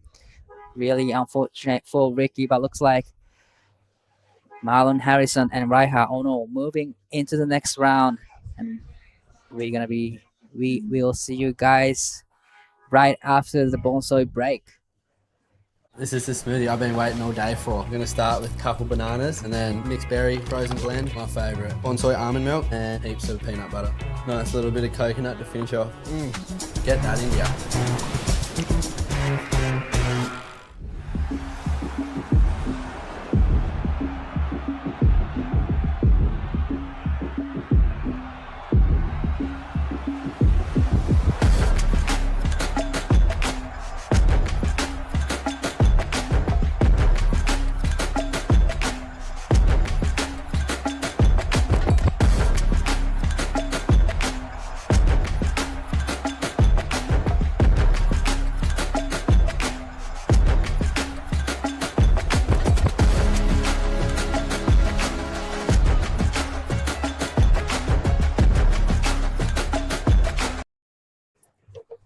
we are back for another huge heat for the men's round of 64. It is heat number 8 out there. Reef Hazelwood, Westonhurst, Tim Bain, and Ty Richardson. On paper, this is a big heat, and hopefully the Ocean provides in this one. We saw a little bit of a slow heat in that last one. Marlon Harrison getting a clear win with the 7.33 and a 6. I'm True Styling, and joined in the booth with me is Mark Clifton. It's been a great day of surfing so far. It certainly has, and I've walked into a ripper. I saw all these guys getting ready for this heat, and I'm like, oh, whoa, really?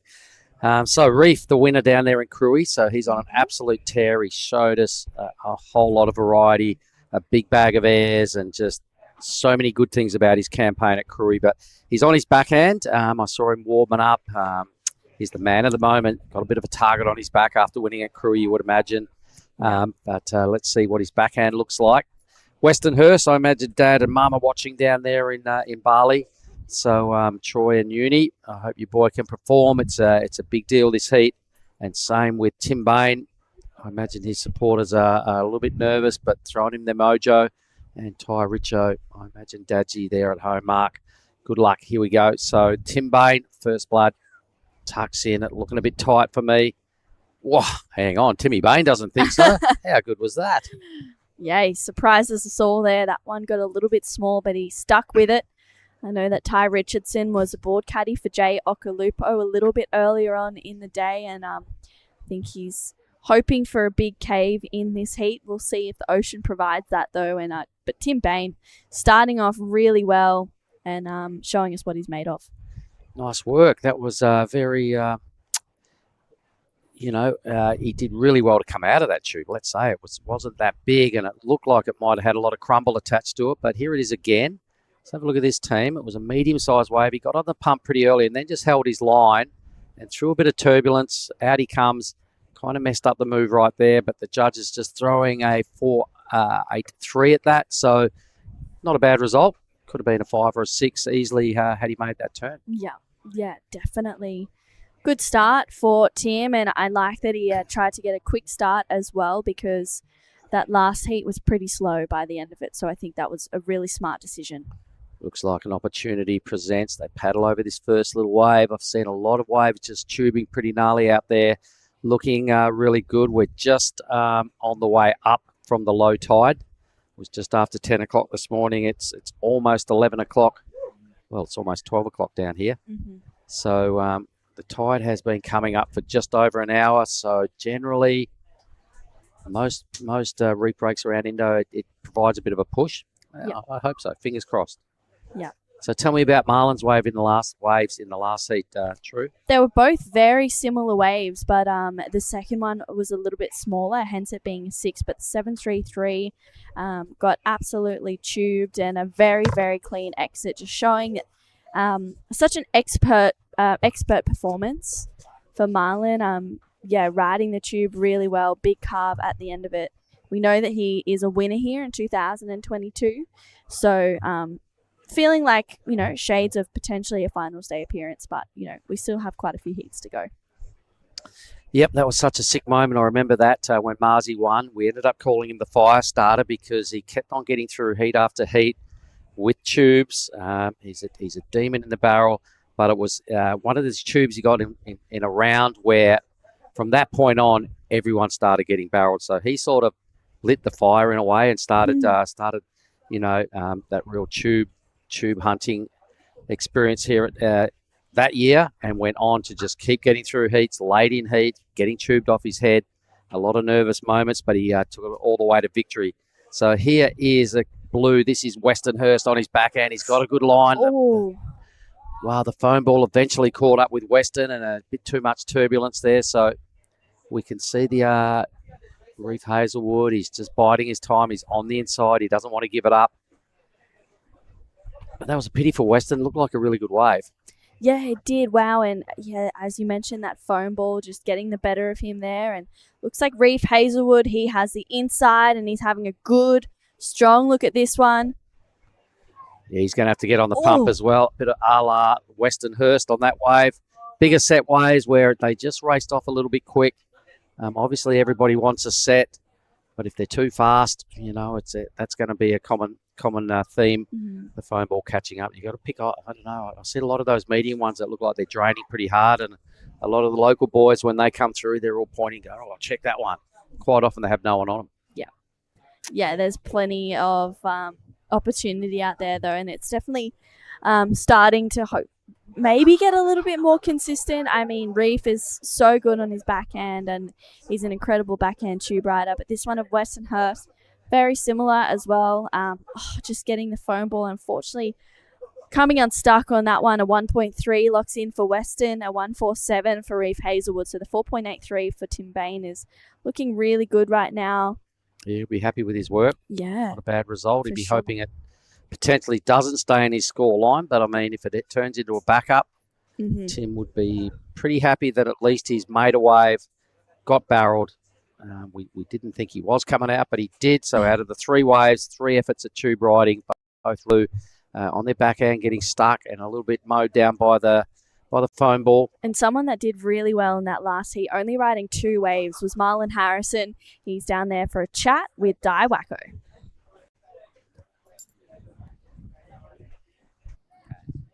So pretty much you got 2 waves in the first 10 minutes, and pretty much you waited for the rest of the heat.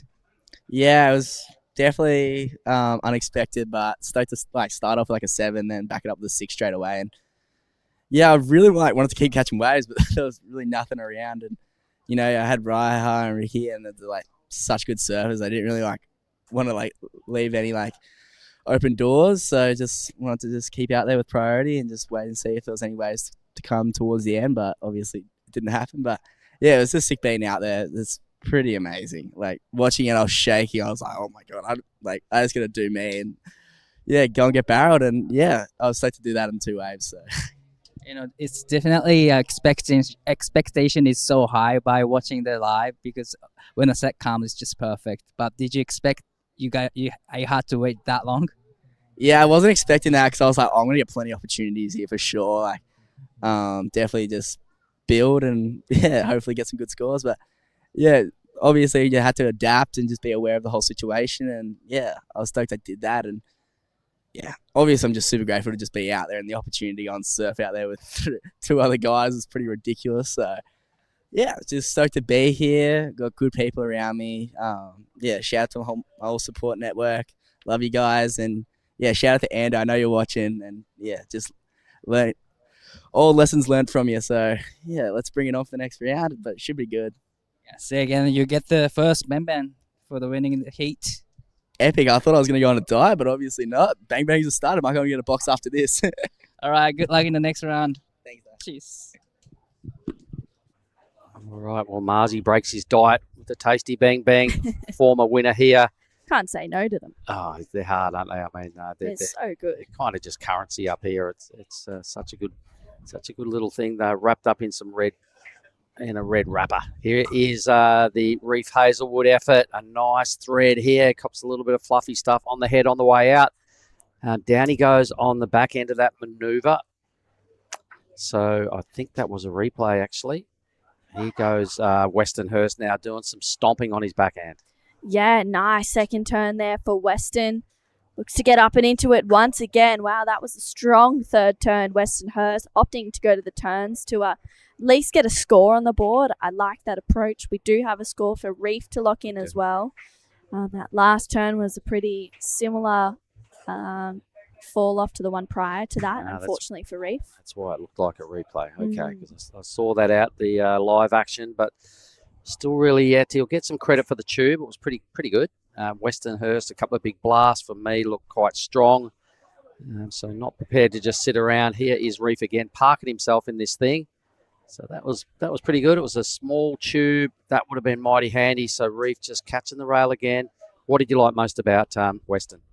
Oh, yeah, it was so super dynamic. I mean, this second turn here was so strong. Releases the fins a little bit and then just ties it off perfectly. I mean, that third turn had so much speed and power for Weston. So I think that'll be a good score to look in. Reef's last one was a 4.43. So used to watching Weston on his forehand and as well Reef being over in Cruy going left. So it's refreshing to see them attack these waves on their backhand and, know that they have that same intensity and that same power. Yeah, and this will be a respectable number. There it is for Weston, a 6.33. That'll unleash a little bit of nerves for Team Hurst. The old man watching on down there in Bali, and Uni might still be over there at Lakey Town, but I'm really loving Weston's act. I've said it for a long time. He's only 16 as well, so we were suggesting that Dylan may be the youngest guy in the draw.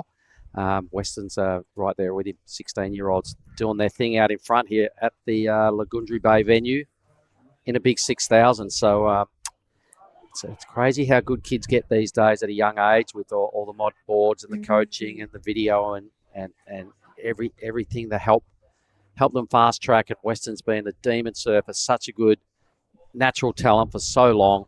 None of this stuff surprises me. Yeah, he was definitely one to watch. I mean, making the finals in the Pro Juniors at Cruy and, making quite a few heats in the QS as well. This is a really tough heat, this one. Reef Hazelwood is super experienced. Ty Richardson, also from the Gold Coast, is no stranger to the barrel. Looks like we may have a little bit of action right now. We're going to see who gets it. It's Ty Richardson with the first priority. He's up and into this one straight away. Pulls in. He's got a bit of travel time. Comes out with the spit and grabs that rail for a good hard carve there. Just doesn't get the completion, but a fair bit of damage done regardless. It was sick. It was just a good read straight into the pit. There was a little bit of a moment where there was a lift by the foam, and he handled that well. So he'll get a lot of credit for the tube. It was a more of a set wave than we saw out of Reef's barrel. So Ty waited a while for that wave, half a heat. It was pretty good. Geez, it would have been handy to land the rebound, but it's pretty tough. So this is what the judges see, a good bit of tube time here. Yeah, that was really well done for Ty. I know that he was caddying for Jay, and he was hoping to get one of those out there as well. So far, job done. Yep. Score to lock in, though. This will hold him in good stead. Yep, comes in at a 5.83 for Ty Richardson. Don't go anywhere. We will come back with the back half of heat number 8. We're going to have a look at the highlights from the previous day and have a chat with our sponsors.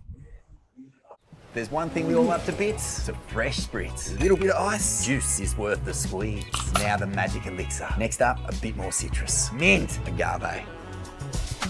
Hey, that is incredible.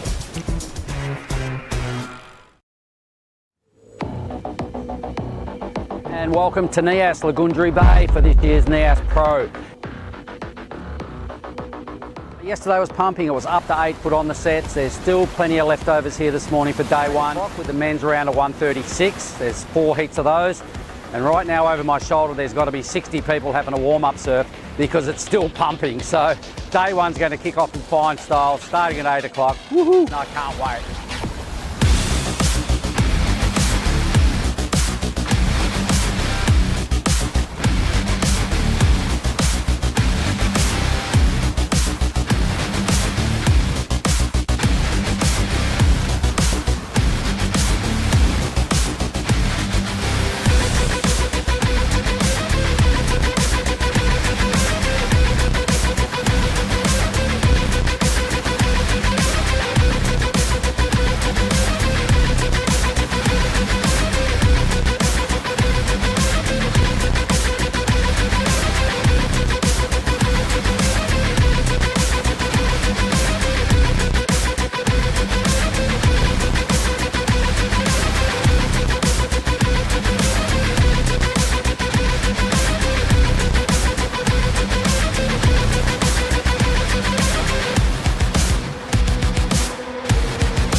Day one was a really fun day to watch, and we're already into day 3, heat number 8 of the men's round of 64. We just saw, during that break, we actually saw Tim Bain get a pretty nice wave as well. Prior to that, Ty Richardson locked in a 5.83. Last of Tim Bain right here locks in at a 5.1 mark. It was a smaller one, but finds an exit nonetheless. Yep, pretty cool. 2 waves now in the white bank and straight into the lead with this ride. So he's found the tube a couple of times. His game plan's looking pretty strong. He's making the most of all his opportunities. Things are looking pretty close. When we look at the 2 numbers in each column, everybody's off to a really good start here. Bainey's in the lead due to the fact he's first one to get 2 decent numbers, but really good control there. Dragging his back arm, just staying close to the wall and keeping the line absolutely spot on. I'm seeing out the window Bainey on yet another wave. So I think here he goes, flicking off wave number 3. So on his way back out, it can happen sometimes. True that the pack are on sort of your regular takeoff point, but if something pushes a little bit wide, it's sometimes, even during free serves, just take your time in that zone getting back to the pack because things like this can drop right in your lap. Yeah, this was a strong first turn for Tim Bain.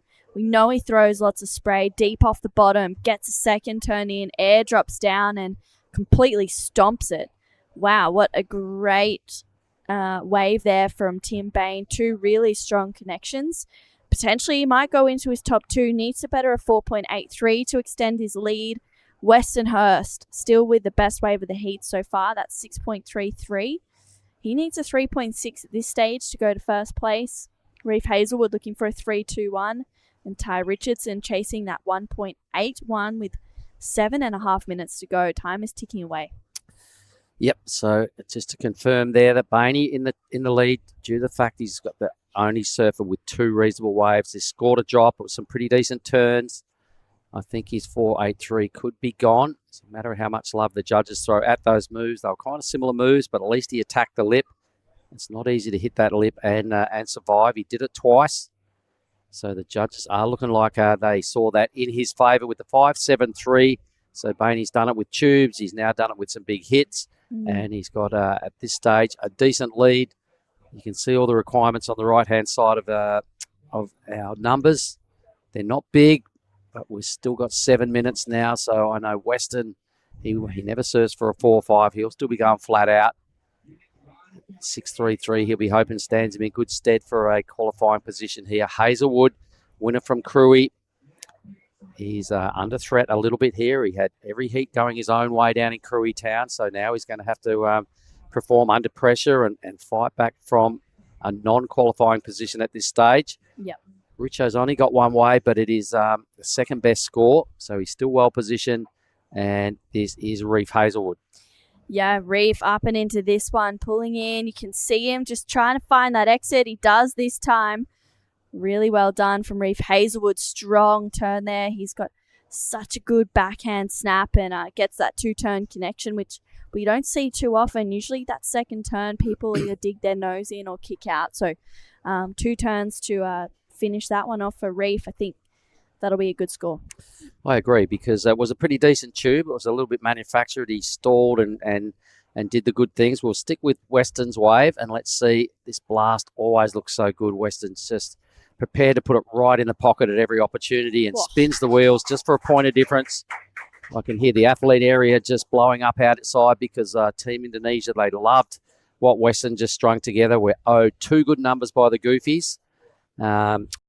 Reef's read, once he got out of the tube, he just put those 2 turns together so fast. Yeah.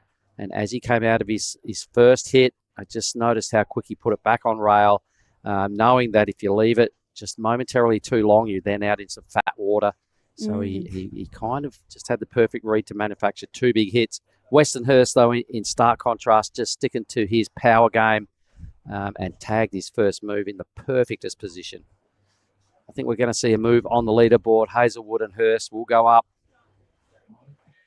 Yeah, big scores looking like they're locking in for Weston Hurst. It's a 7.17. Weston goes to first place. Reef chasing a 6.4. This first turn was so huge for Weston Hurst, but it's his second one here. That was so dynamic. Wow. Releasing the fins. You could see that rotation. I mean, that is a very critical section to do that turn on, and we don't see too many people go for a turn like that because of that air drop down. And yeah, he had so much control on that one, Mark. It was great. Everything about Weston, he never plays defense. He never goes soft. It's always flat out attack. It's holding him in really good stead. He won a lot of events last year. He's definitely a young Grom that's improving rapidly on how to compete. He's training a lot now. He's rolling around with Bronson and Varun in their little gang down in Bali, and they all train. Bronson's been forced to with his knee injury, and Weston in that group. He's sort of starting to investigate that side of life as well, and it's looking really good. Super strong surfing. The judges are sending him a clear message. Just more of the same, please, Grom. 717, and his backup number is almost there, right in the 13.5 points. Wave in for Reef. Yeah, last of Reef Hazelwood, a 5.5. So Reef, that's his best wave of the heat so far. He now needs a 5.34 with 3.5 minutes to go. Ty Richardson holds priority. He's looking for a 5 to go to second place, and looks like everyone has spotted something. Is Ty going to be in the spot for it? He's having a good look. Scratches into this one.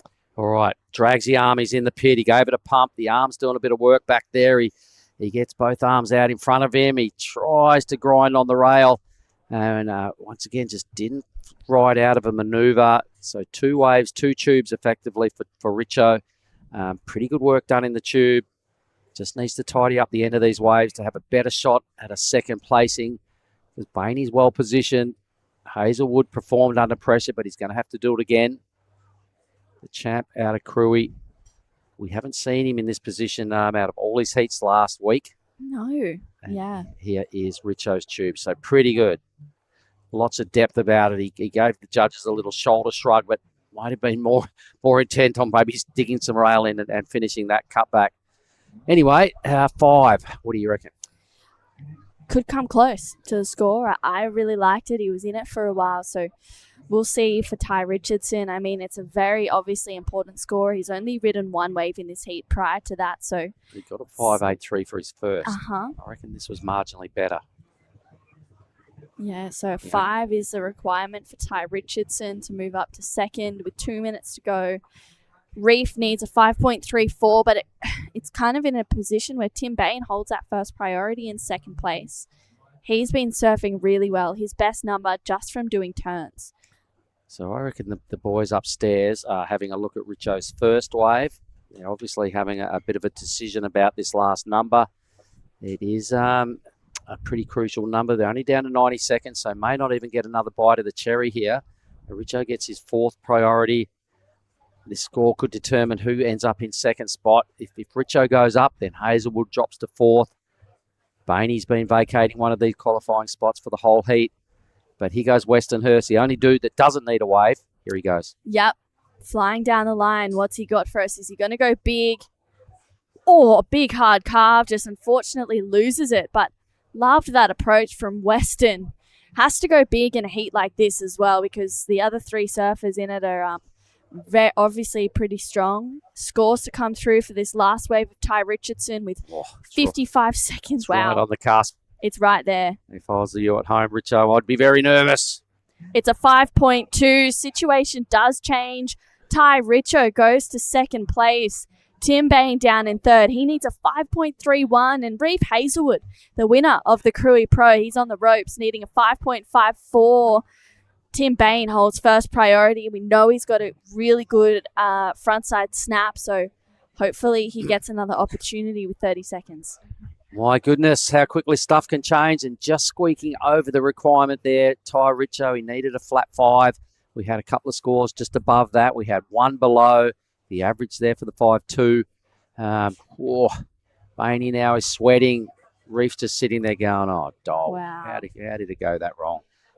Well, it looks like this heat is done and dusted. It's Westonhurst and Ty Richardson moving on through to the men's round of 32. Wow, we're going to say goodbye to Tim Bain and Reef Hazelwood. A bit of an upset for heat number 8.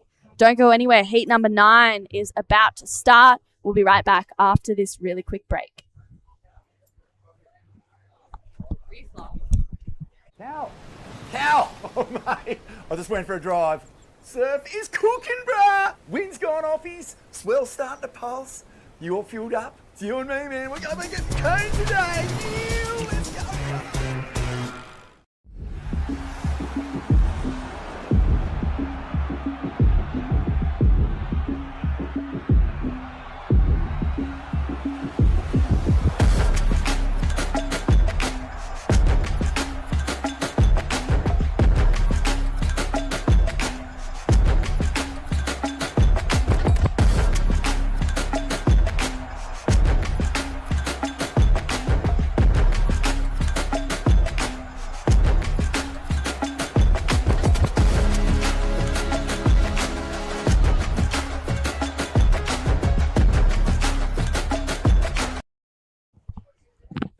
We're back, steaming hot down here at the point. It is 12 o'clock, high noon on Saraki Beach, and we've just seen an incredible finish, another buzzer beater, and I'm sure Ty Richardson will be stoked with the love the judges threw him. There's his 5.2 sitting in his column.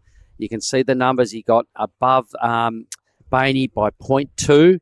Reef Hazelwood has gone from, the big hero down there in Cruy Town to just not having it all his own way, and was fighting from a non-qualifying position the whole way, Giada, and it just didn't go his way this time. So welcome back into the hot seat, G. Thank you. Yeah, I'm pretty surprised about that result. When I heard it, I was like, "Oh, did I hear that correct?" And yeah. Of course, he maybe wasn't able to really find his rhythm out there, but I don't think he'll be too upset. I mean, coming off a win. He's still leading the ratings, right? He's still Yeah. got 6,000 points in his pocket for his efforts last week, and he'll get some numbers for this. Probably not the numbers he wanted, but, that's just a testament to the depth of what's going on here in the Asian region. Westernhurst, the Grom in the heat, took him down, just power-mongered his way into the lead. I remember Reef falling on a wave after coming out of a tube. So a couple little moments that may come back to be regrettable moments for Reef Hazelwood. And Timmy Bain was sitting pretty for most of the heat. He got in the lead early. It was only the last minute or so that he dropped out of a qualifying spot, and he'll be like, "Oh, damn you, Richo." That's the way it goes. Yep, that's right. So that is a bit of an upset, but congratulations to Westonhurst and Ty Richardson. I'm sure you're stoked the Lakey Grom got through that one. 100% am. I wish I was doing the heat interview, but I'm sure Weston will be getting a few more looks at the post heats. He's also in the Pro Juniors, and he's also parked himself in the round of 32. So sick. Yep, so we'll be finishing off this round of 64 today and going straight into the women's round of 32 as well. We're going to pit in 5 heats of 8, if I'm not wrong.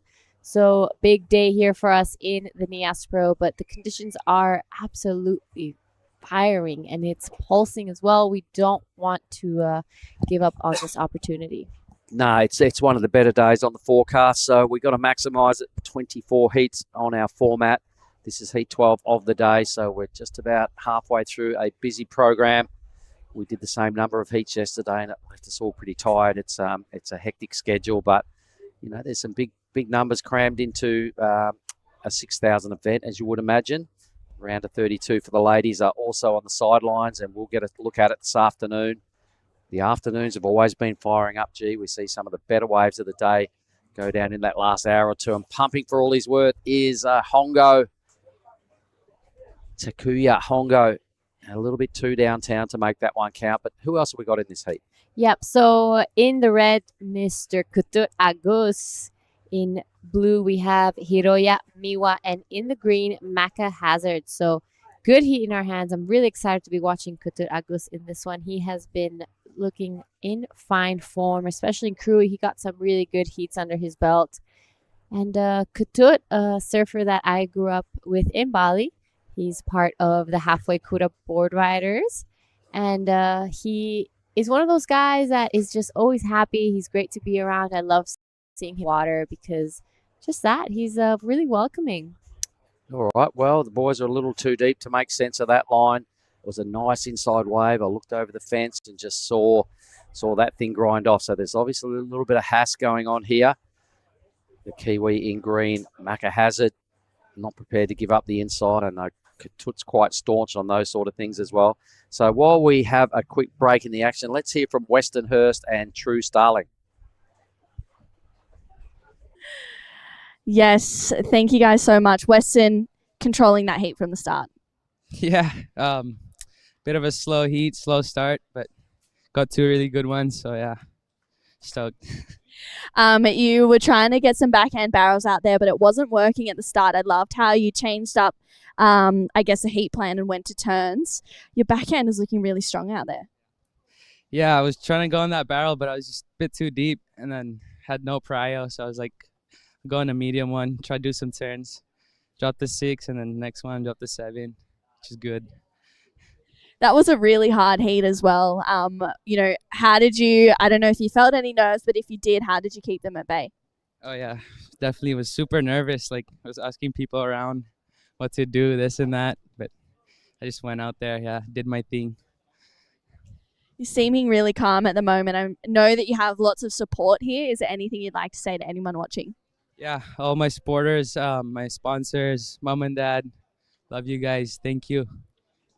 Well, a bang bang for a heat win is for you, Weston. We'll send it back to you guys. Real thanks, True. Westonhurst, the man child there is. He's 16, believe it or not. And all the Groms love a bang bang when I gave Dylan Wilcoxon one, the other 16-year-old in the draw, the top came straight off that bang bang. He was eating it before the interview was up. And, you know, with the heat out there, I'm sure that these guys are coming in starving after their heats. They are sweating. It's hot. And yeah, you know, sometimes when you're just getting ready for a heat, those nerves just, you don't get really that hungry. So once you win it and you get past, it's it's time to come in for that bang bang. Well, his job's done for the day. He can relax and be happy with his work, booking a spot in the round of 32. Here is Katut on the pump. He's got a big burst of speed. Can't wait to see this move. Blast under the lip. Takes a slightly different line to most approaches. Copped a little bit of shampoo on the face. Back end of that turn, but best number of the heat, Argus. Katut Argus. Strong surfer. Yep, so Katut has been a winner here in the past in the Nias Pro. I think it must have been 2018. Indeed, it was. QS 1000 then, but he won. Exactly. So QS 1000 winner here, Katut Agus. He knows this wave. He's been here a lot. I know he's been doing the QS round for quite a while. He recently did a few contests in Japan. Loves it over there. And right now, Hiroyo Miwa looking for shade on his backhand. Comes out of that one. Sorry, this is Maka Hazard. So wraps it around. Big upside down blast. Will he ride out of it? Unfortunately, will not. But most of the work was done on the outside. Pretty deep. He disappeared for quite a while. So I think it's going to be a pretty decent score. Yeah, that was sick. The judges will love that. Backhand tube riding on display there. Looking mighty fine for Maka Hazard, representing the Kiwis. I can't wait to see the replay again. We'll fire up the Bonsai replays of no doubt Katut's 333 and also Maka Hazard. For sure, the judges will favour that tube. He was in there for a fair while. You couldn't see the nose of his board, so cues that the judges look for are pretty obvious. It's the height of the wave, it's the depth of the tube, it's the degree of difficulty of riding that wave and parking yourself inside. So right in the middle of the scale, 5 points there, lock in for the Kiwi in green. Yep, so that's a great start for Maka Hazard. We know today it's all about the barrel. The highest points are always going to be that in Nias. We've already had some 9s drop today. I think 2 of them, if I'm not wrong, off the top of my head. Jay Akilupo, beautiful wave ridden this morning. Tash Stokes. Yep, Tash Stokes got another one. And lots of 7s and 8s as well, but I can't wait to get a couple of those 9s. Hopefully this afternoon, once that wind really dies down again, we'll be seeing some great turns. Great barrel, sorry. Yeah, we will. It's Lagundri Bay after all. It's what everyone comes here for. And, you know, speaking of big turns and big blasts, Weston a 717 for the work he did attacking the lip. He's a powerfully built young 16-year-old. He really fits well in the pocket. Originally out of Lakey, but now living in Bali. And we'll see him when we get to it tomorrow. But let's stay with Hiroya now. His first opportunity on his backhand. Second turn there, going through the motion. He's got a third section here, stringing it together without any hiccups. All right, so that was Hiroya. Did you like that wave, G? I did. I liked that first turn. It was really strong and critical, so I think he took advantage of that moment. 3 nice turns in there, and it's still early days in this heat, so he still has some time to go and catch maybe 2 or 3 more waves. This is a replay of the last of Hiroyo Miwa. This turn I loved. He really swung his board all the way around, wrapped it around there, bit more of a carve, and just to tie the bow off that wave. So nicely done from Hiroya Miwa. We've seen a couple times people just kind of drop anchor and wait for that set to come, and it might not always go your way. So it's good to just get a couple scores there and not be playing catch up towards the end of the game. Look, it won't be a huge number. You know, the judges just saw what Weston did. Miwa put his first turn in the right part of the wave. Then it was just sort of standardish surfing. But like you said, it's a start. It's a completion. It'll release some nerves. So there we go. We're looking at a 4.57, the second best number. Fair enough. I reckon that is a good number to go with that performance. So, well, there we go. Apart from Hongo there in the white, I'm sure everybody at least has something that will help settle some nerves. It's now going to come down to a battle of what goes on in the back half of this heat. Let's have another look at Maka Hazard's last wave. So this is the best wave of the heat, the tube ride. Let's check it out. Bonsai replay. Nice. Big wraparound cutty, and I think he falls on this manoeuvre here. So the tube and the cutback, kind of a difficult spot to tag the whitewash down there. It pushes back really hard, and not many crew have got the big rebound right down on that neck of the woods. Yeah. So while we're on a break, 13 to go, we'll just have a quick Bonsai ad break and be back shortly. That's a weird looking smoothie, Vorno. Tell him, son, this ain't no smoothie. This is a smooth as broth base for our bonsai ramen. How long should we wait, Master Ramen? Patience, young noodle. Wait, and top secret, I need a corn. Behold, bonsai ramen. Morn-san, this is absolutely cooking.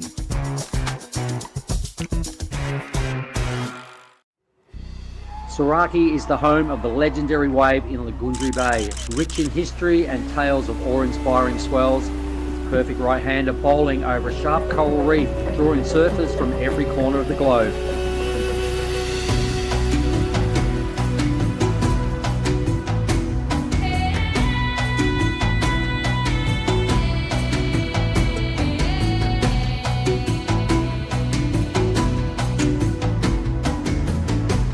Nias Pro returns again to stoke the best surfers from Asia, Australia and Oceania with one of the dreamiest waves on the WSL Qualifying Series and Pro Junior Tours.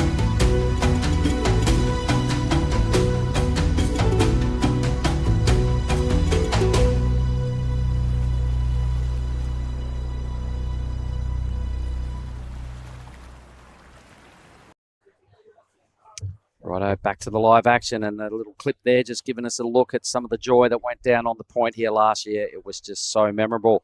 We are rowed away by Takuya. I saw it during the break, and also maybe Green here. Wow, big first blast. Gets a little hung up off the top there, but manages to get back down. Wraps it there. A nice carve. Again, 3 good turns. Most of the work done on the first turn. That last one comes in at 3.83. This is Takuya Hongo looking for shade, gets it, comes out. So beautiful ride here from Takuya. You know, we did see the tip of his board most of that ride, so it wasn't super, super deep, but it's going to be a good score nonetheless. The best one for him. What he had to do, he was languishing in 4th. Everybody else is starting to get some numbers that are amounting to something substantial. So Takuya, nice little tube right there. He's already packing a 107. He'll probably go into 2nd spot here. This so here he is again. Is Takuya Hongo. Good looking set here. Big first blast there. Sets it up for the second one. This wave, he jams it again. Airdrops down and decides to pull off. So that was really, really nicely done from Takuya. Right behind him, Hiroyo Miwa finds the shade, comes back out. So we're owed a couple scores now. This is starting to get interesting. The heat starting to pulse a little more. Yeah, well, it is hot out there. Wise idea to stay under the curtain at every opportunity. It's cooking, and this water temperature roughly 30 degrees. Everybody, we are located about 1 degree north of the equator, so it doesn't get much hotter. Just due to the position here, South Nias, it's just wedged just above the Tallow Islands. It's full cooking every day. Don't get much wind generally due to the fact that, we're up here in the doldrums. So most days it's just either 1 or 2 knots offshore or 1 or 2 knots onshore.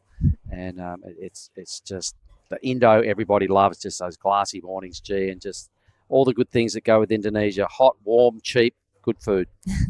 Yeah, and, Nias and Soraka area has been super well known for its big barrels, but lately in the off season, it's also getting a name for longboarding and kind of the smaller wave crew. This is now Takuya Hongo. This is the replay of his last wave. We're still waiting for the score to come through. We're waiting for scores of green, white, and blue. So there will be maybe a shift in the leaderboard. What do you like about this one?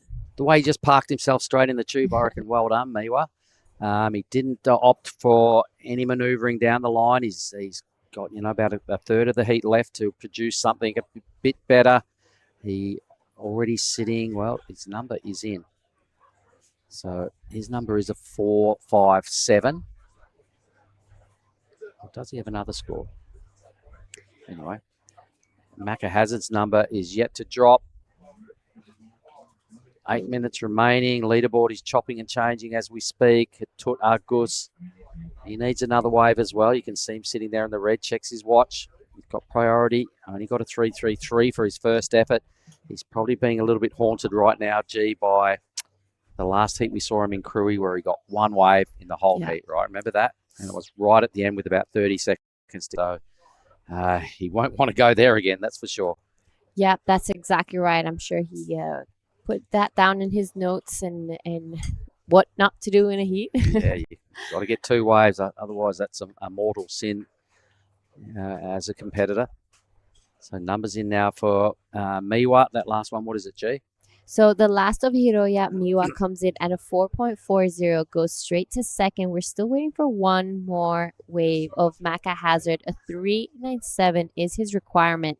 We see him out there, all 4 surfers out there with priority. Kutut Agos sitting on that 3.33. He's been more quiet. He needs to kind of start to get his ball rolling. He's an incredible surfer, a winner in the past. He knows this wave and he's done many events, so he knows how to surf a perfect heat. He has his strategy. I'm sure he's got a great team behind him.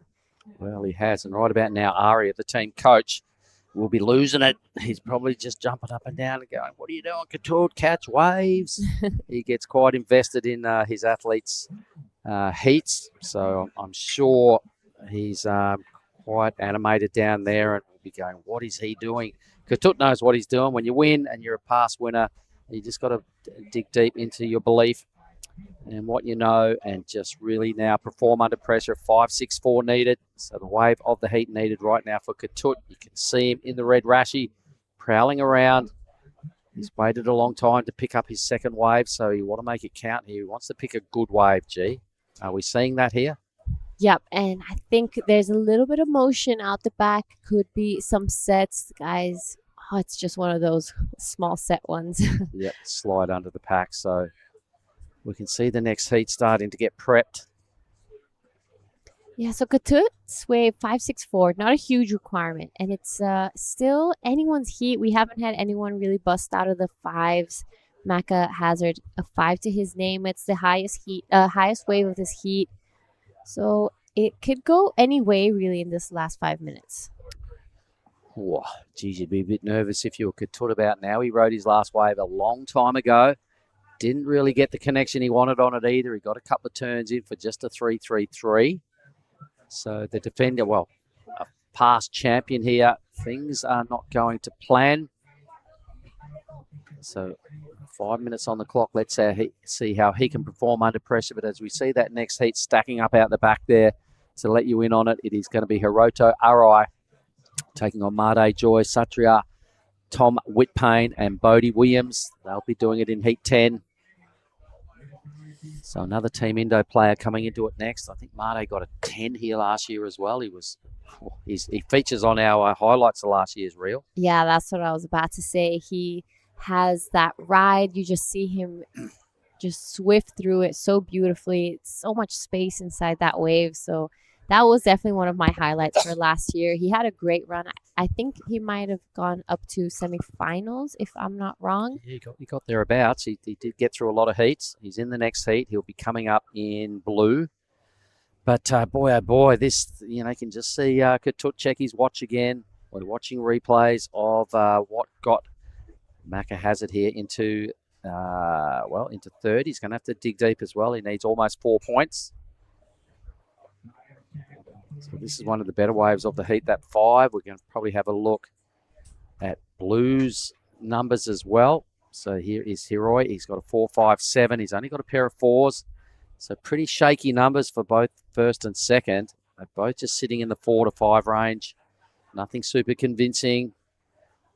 In fact, Macca has a 5 as the best score, right? So this hasn't really reached the lofty heights of the last heat or a couple of before. Anyone could still get through this. Katut needs to do something. G's down to 3.5.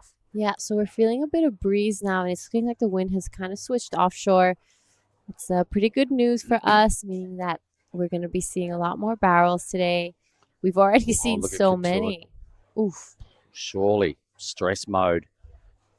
The last heat he surfed, folks, was in Cruy where he got one wave. I hate to re-mention it, and I won't be reminding him, but he's now sitting on one wave with 3 minutes remaining. Yeah, so I'm hoping he really gets one more chance because he's, as I've said, such a talented surfer, and he's really been putting the hard work lately. He's coming off an injury. I think he hurt either his ankle or his knee. I'll have to ask him again. But he's been surfing around Bali a lot. He got some QSs done in Japan earlier this year. He was looking like he was in great form in Cruy. Unfortunately, like you said, got only one wave on the heat that he lost. So hopefully a couple sets come through. I'd love to see one more exchange. It's still a pretty low scoring heat. So I would like just one more set, please. Yep, that'd be nice. But there's no budging going on. You can't see anybody really have spotted anything. So Katut's just keeping these guys real. He's desperate. You've got to catch something. He needs a 4.564. So either two good things have got to happen on a wave, or he's got to get barreled.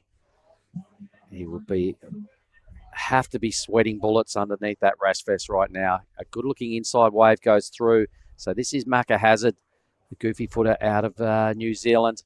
Let's have a look at this. He could easily upgrade his situation by improving a 3.83 and a little smidge better than that, and he'll move into second. So this is kind of crucial for Katut. Macca's done with that one. 90 seconds to go. Does Katut's requirement go up? We'll know in just a moment. Oh, 1 minute 25, and it's not looking like there's too much happening out the Aria back. will be losing it. You know what he's like during heats. So Team Indo, all of them would be intently watching this. He's a big player in their team as a past champion. Would be expecting Katut to go a long way through the draw, but things with 1 minute to go now, super stress time for Katut. If he gets a wave, it'll be interesting to see what he does under pressure. They don't hand out 5.64s randomly. Hazard's last wave does not factor in, so the requirement's still the same there for Katut. So that just went in his favour. This clock, though, is a real issue. 40 seconds. Yep, so 40 seconds left. And he's paddling. He's paddling, G. Ooh. Send him your mojo. I am. I'm so nervous right now. Katut. 25 seconds. Yeah, not looking like there's too much happening. 5.64, pretty decent requirement right now. And the judges not handing them out super easily unless it's a set wave. So there's nothing there. 15 seconds. I did see him sort of shrug his shoulders and look like he's probably having a paddle. He's got to go this next little lump. I'm not even sure if it's a wave. It is. 3, 2, 1. Oof. I'm not sure. I think the siren may have beaten him. Either way, he doesn't capitalise, and I don't think it was even an included ride. So he'll end up in fourth. It's going to be congrats to Team Japan, both white and blue, through to the next round. So we'll cut to a quick ad, and we'll be back very shortly. This is the smoothie I've been waiting all day for. I'm going to start with a couple bananas and then mixed berry frozen blend, my favourite. Bonsai almond milk and heaps of peanut butter. Nice little bit of coconut to finish off. Get that in ya.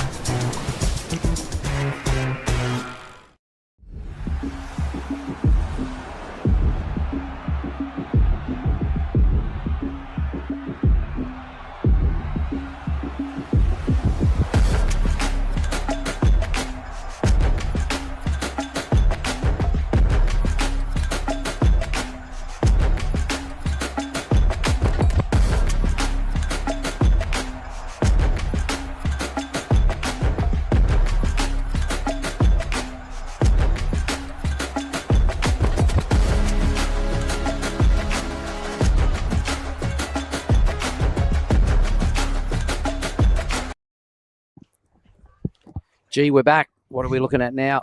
all right, so this is Heat 10 of the round of 64 in white. We've got Tom Whitpain in the red. We've got Hiroto Arai In blue, Made Joy Satriawan, and in the green, Bodie Williams. So pretty good heat in our hands. Hiroto Arai, a name we've seen around the QS for a while now. Made Joy last year getting a 10 in his heat. He's part of our highlight reel. So he'll be hoping to pick up some energy from last year and, kind of pick up where he left off. Well, had his 21st when we were down in Krui, and all the Bali boys, the coconuts were flying around that night, G. And Popular Lad was part of our beach comms over the last few years, but on Team Peasoy, they wanted him to just focus on this because he's gone a long way through this draw before. They've just lost one of their team members, so they would really be sending Made all their mojo. This is Bodie Williams.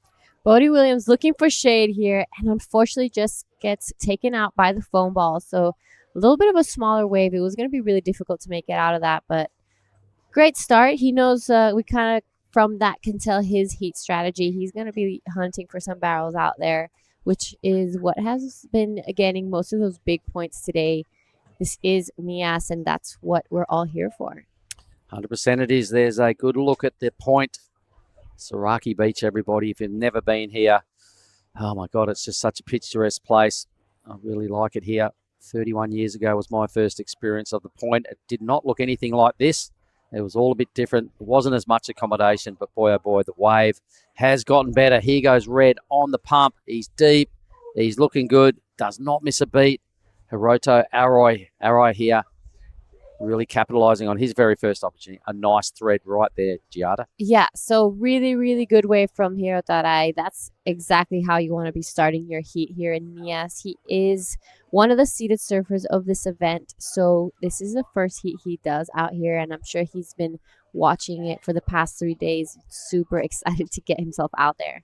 Made Joy now with priority in the blue Rashfest. First surfer without a wave in this out of this exchange here in Heat 10, but Hiroto will be the first one to strike a blow.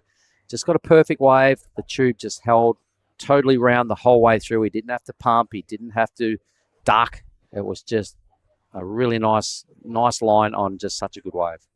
Yep, that's right. He weaved through that really nicely, and like I've said earlier, Hiroto Arai has been around the QS scene for a really long time. He's been competing a lot. He knows how to string together a good heat, and 517 first wave. That's a good start.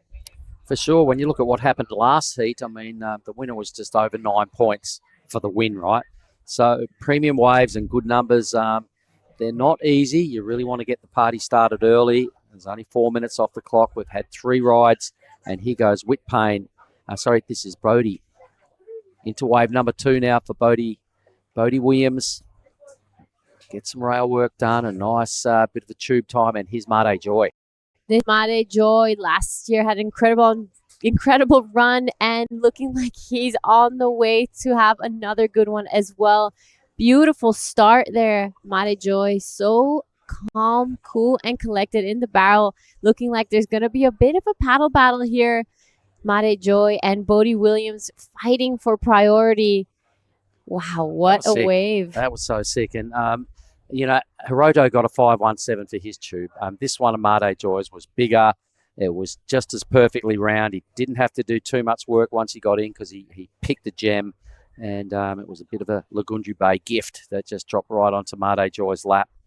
So I'm sure the crew at home in Bali Town are watching this one. If you guys are, you might be down there at Kanoa or somewhere down in the Legian area. Maybe Johnny Tucker is watching on JT. If you are, the whole bang movement up here for winning heats came from Johnny Tucker years ago. He was the first one to throw it down. When I was commentating with him, he just went and bought some. He said, you know what, I'm going to start giving winners a bang. And it was from later in the rounds, but it stuck. We went, that's a good idea. And the boys were loving it. It's about our 4th or 5th year of giving away the chockies for heat wins. But that squarely came from Johnny Tucker there. A good Aussie mate of mine living in Bali. Good on you, JT. Look at that number. Yeah, wow. Joy 760. What a way to start your heat. He looks like he's picking up exactly where he left off last year. He has a crazy connection with this wave. He knows which ones he's looking for. So Made Joy, wow, I was stoked to see that. Yeah, me too. Really like his act, and such a likable person, strong surfer. He'll only pick the best waves out here, especially now he's open with such a banging number. Here it is again. So just have a look at this, folks. A little bit of a stall. Then he just goes, hey, hang on, I'll just enjoy the view. No fuss. Rips into a nice bit of rail work on the face there. I think Fetty, our official photographer in the lineup, would have got a really good clip of that. That was sick. Yeah, that was an incredible ride for Joy. Hearing some hooting and cheering up down there. So with a bit of a break in the action, let's see what's happening down there. We're going to go to a post-heat interview with Dai Wako and Takuya Hongo. なかなか苦しい立ち上がりでしたが、しっかりと待って、スコアを揃えていきました。振り返ってみてどうですか？もう1本目あれ乗れて、すぐ2本目行ったことが勝利につながったかなって感じでした。あの1本目はもう来ると信じてこう待ち続けた感じですか？もうセット1本は来るかなと思ってたんで、とりあえず溜まってるチューブの波を狙ってました。He waited quite a long time for the first, that tube ride, and he was kind of nervous about that. He's so happy with the ride, and he got backup score right after the first one, and now he's getting through to the next round. 何かこうパワーのようなものを見ていて感じるんですか？それはどこから来てるんですか？もう間違いがなくハッシュファミリーのパワーが来てたなって思いましたね。この大会に向けてかなりフォーカスされたと思います。やはりその成果出てますか？やっぱり早めに来るといいことありました。It's been spending a lot of time here at Hash for about 2 weeks now, just preparing for this event, and it looks like it's paying off for him.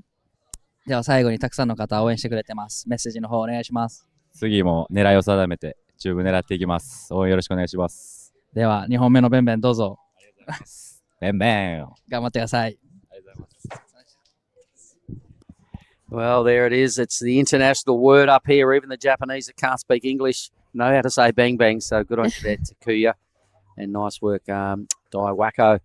All right, there was a big hoot and a holler just moments ago because the surfer in the next heat, it's Roy Kanazawa, going out in the yellow bonsai jersey. We're going to hear a bit more out of that bonsai program and their promotion from Dai Wako and Giada. I'll see you again shortly. Yep, so exciting stuff. Roy Kanazawa wearing the Bonsai Asia Super Series, where prestige is on the line across Asia's region's QS 6000 events. And there is going to be a new yellow jersey tradition. So the surfer with the highest ranked Asian surfer at the last QS 6000 will be winning $5,000. Pretty sick bonus for all the surfers from in an Asian tour. Yep, so he will be coming up in the next heat. Roy Kanazawa is wearing the Bonsai Super Series yellow jersey. But back to this heat right now, heat 10. Made Joy, Satriawan, 760, about to back it up. He is looking like he's in great form right now. Hiroto Arai in second, 517. So just about to reach the 15-minute mark of this heat. Wow, Made Joy is looking sharp. He did great job last year's Nias Pro as well. He did well in the Pro Juniors as well. So he is looking great in this heat so far, 760. Yep, that's right. He had an incredible wave there. This right now, Hiroto Arai. 新井選手2本目のライディング、これはチューブに入っていきます。そして綺麗に出てきました。大きなラウンドハウスカットバックをして、さあここもう一発入るか。ここは焦らずしっかりと演技を終えます。素晴らしいチューブライディングを見せてくれたのが新井宏斗選手。Wow, Hiroto Arai going to be backing up that 517 really nicely. Completely disappeared behind the curtain for a long period of time. Comes out of it. Washed some speed off doing that big cutback. So I was telling Mark, I've seen Hiroto Arai's name quite a bit throughout the QS, and he's been competing for a while now, so he has the experience under his belt. Definitely. And a little bit more of a quiet surfer. You don't see him too much around and in the scene. But yeah, like you said, Hiroto's been competing quite a long time since he was a kid. And yeah, he served in the World Junior Games, Pro Junior Games, World Games. But this is an on-screen replay of the Last of Red. He disappeared in the tube and it come out so clean, gets a big roundhouse cutback, and that wave comes in at 6.40. And the last wave for Matajoy comes at 6.0. So now Matajoy is in the lead with 7.6 and 6. And Hiroto is in second with 6.4 and 5.17.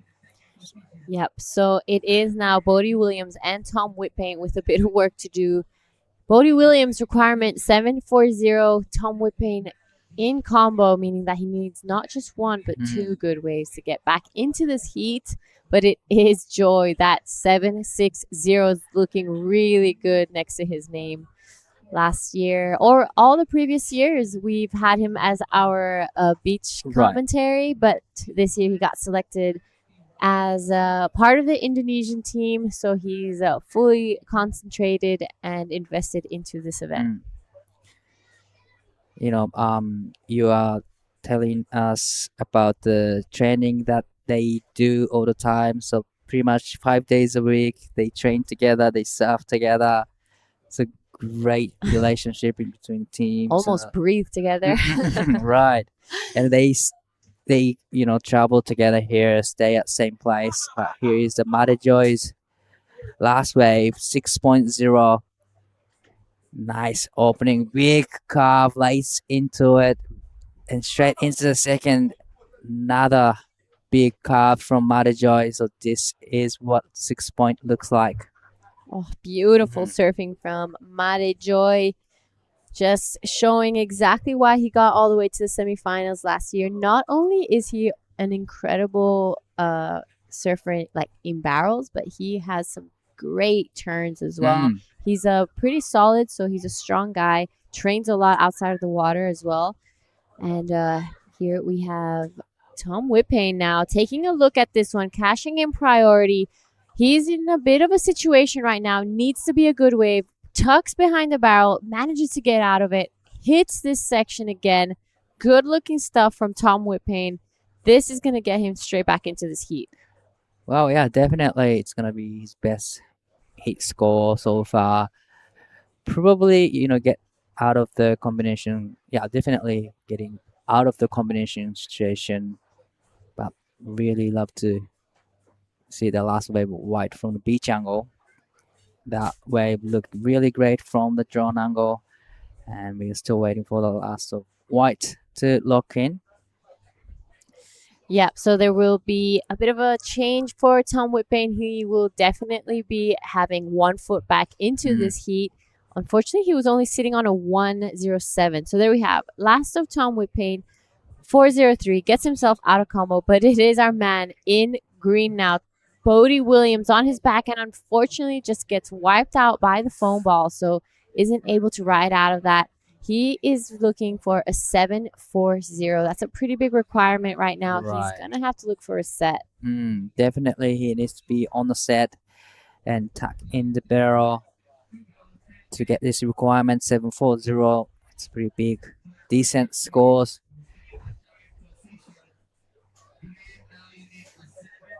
So now Matajoy has first priority. He's having a great heat so far.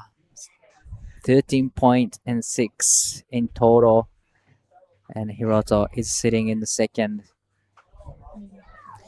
Yep, that's right. So Hiroto in second place. I know he's competed quite a bit in the past, but tell us a little bit about his surfing history.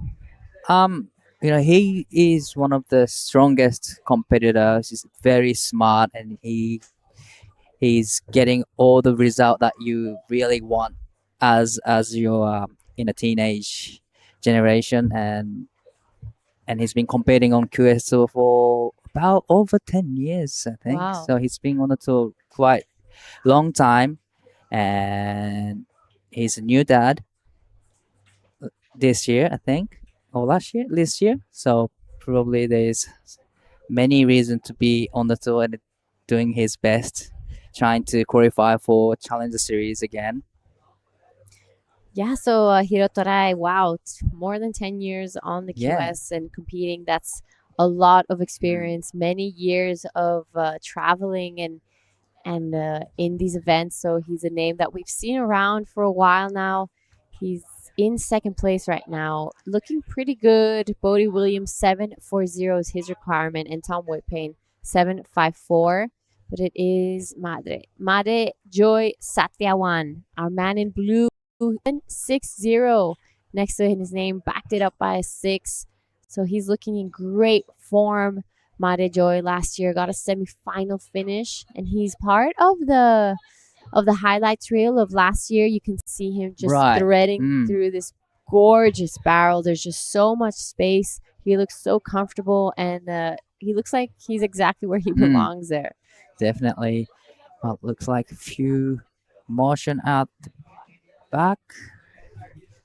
Hopefully there's going to be another big set for all the surfers. Really love to see surfers getting barreled, but looks like Bodie is in the tube, traveling in the tube, comes out of it clean, and he likes it. Gets the bonus section to work on. So it was a great ride from Bodie Williams. But at the back, Badajoy up and riding. Looks like he was in the tube as well, and he gets the bonus big carve and quickly kicks out. But that was a great exchange from surfer green and blue. So Bodie Williams needing 740. All right, so Bodie Williams getting that one under priority. He had their priority, and it's looking like Hiroto and Made Joy just letting that one slide. It could be a bit of a mistake there from Hiroto. Definitely, yeah. That could be on the line. 740, big requirement, but that was an incredible wave. He was feeling it. He looked back at the judges, punched the air, was like, what else do you need? Got a couple nice turns in the inside. So I'm excited to see the replays. Made Joy, we missed the first part of the wave, but I'm sure he will be probably backing up that 760 nicely.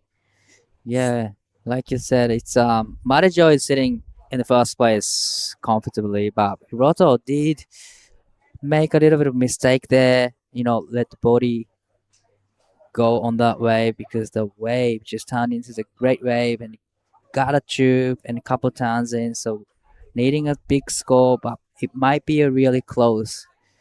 It's gonna be interesting exchange.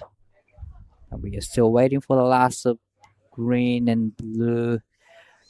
The last wave comes in for Bodie 633. So not enough for the requirement, but now he needs 5.25. Yep, so this is the last of Blue Made Joy, finding some shade, not as deep as his first one, but still beautifully done. Wraps it around again, decides to pull off as nothing too interesting on that inside. But yeah, Bodie Williams 633 now only needs a 525.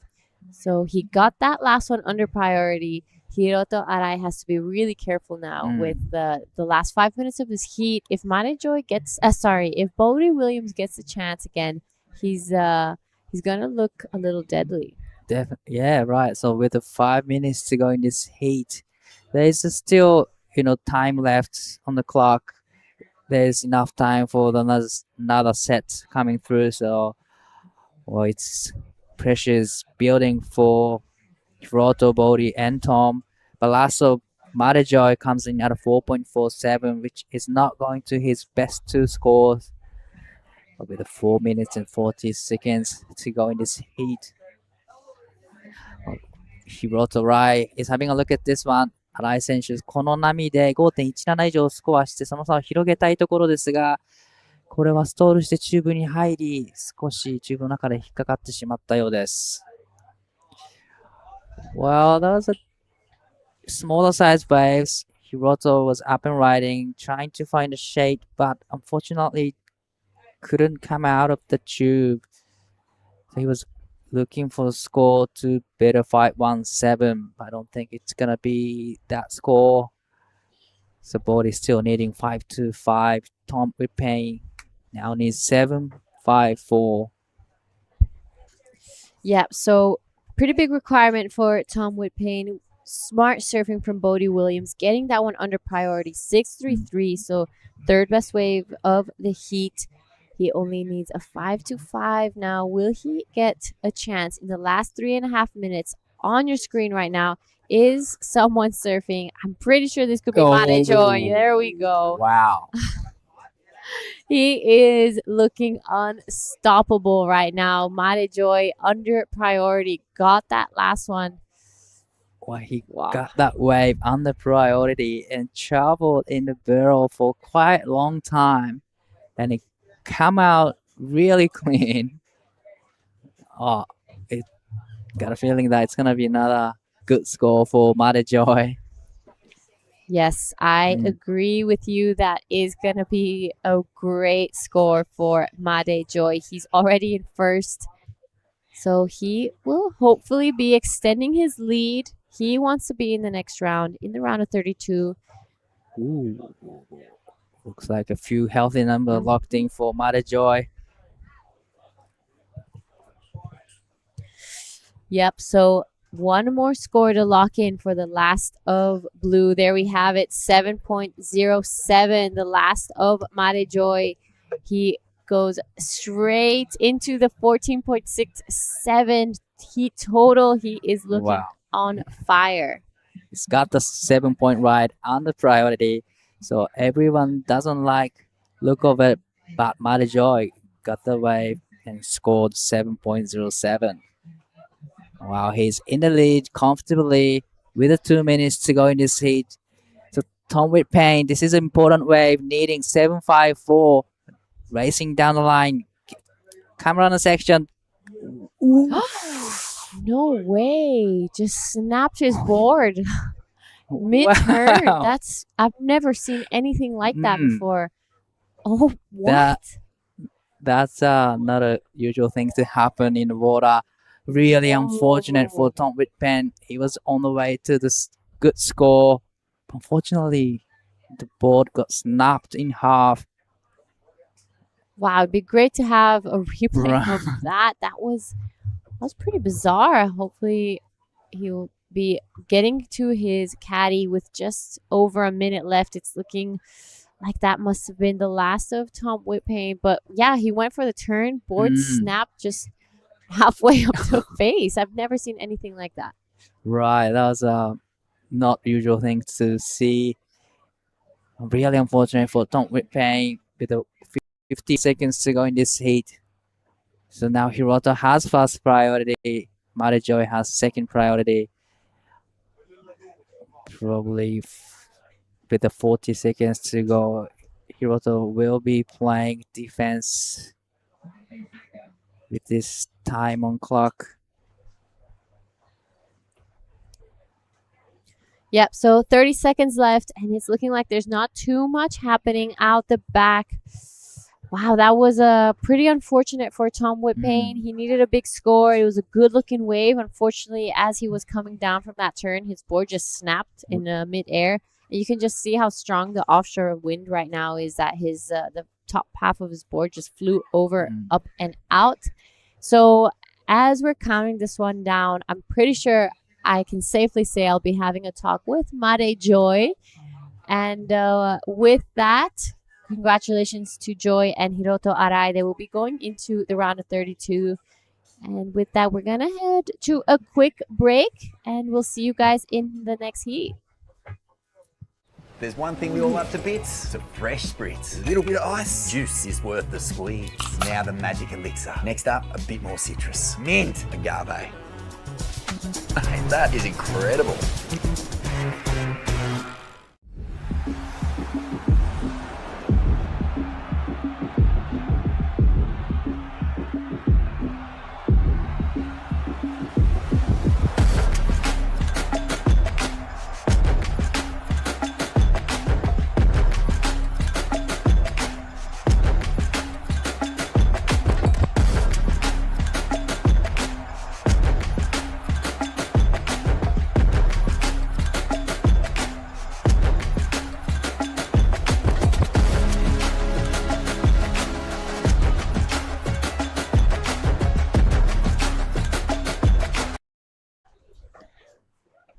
We are back. Nias Pro QS 6000. We are into men's round of 64, heat number 11. We have Roy Kanazawa in yellow jersey, Balloon Tanjun in blue, Teddy Bill in white, Luke Brumby in green, and Daiwako here in the booth with True. Welcome back. Thank you, Di. It's I can't believe it's heat 11 already of this Right, that's true. round of 64. So a couple more heats and we finish this round of 64 and straight into women's action. Round of 32, so top seeded will be serving heat number 1 to could possibly heat number 5. Yes. Will be done by today. And it's going to be probably dark when we finish. Yeah, and that's fine. Yeah. We're here for it because the waves are firing. And this is Luke Brumby up and into his first wave, stalling to try and get in the pit. Gets a bit of cover up and comes out there for Luke, driving through a carve, gets that second turn in as well. And gets a finish. And we seeing a splash of colour in this heat. The Bonsoi leader jersey out there for the Bonsoi Asia Super Series. It is Roy Kanazawa wearing the Bonsoi leaders jersey out there with a splash of gold. Well, looks good on him. And he is in the, yes, like you said, Bonsoi yellow. Is it called Bonsoi yellow jersey? Yeah. Bonsoi leaders jersey. And we'll see the number 1 ranked surfer by the final QS 6000 of the Asia season.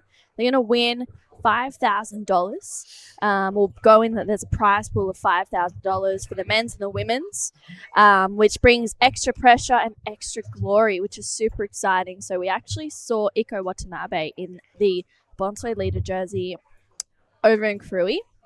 Now it is Roy Kanazawa leading the rankings right now. So he's first on the Asia Series.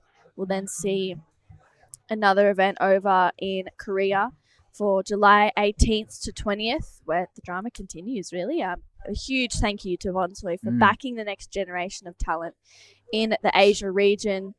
What an incredible opportunity. Definitely another exciting news from Bonsoi.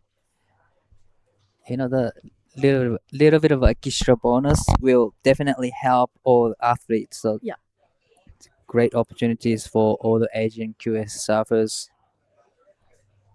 Well, first wave of Luke Brumby in this heat from the Sunshine Coast was a 3.17.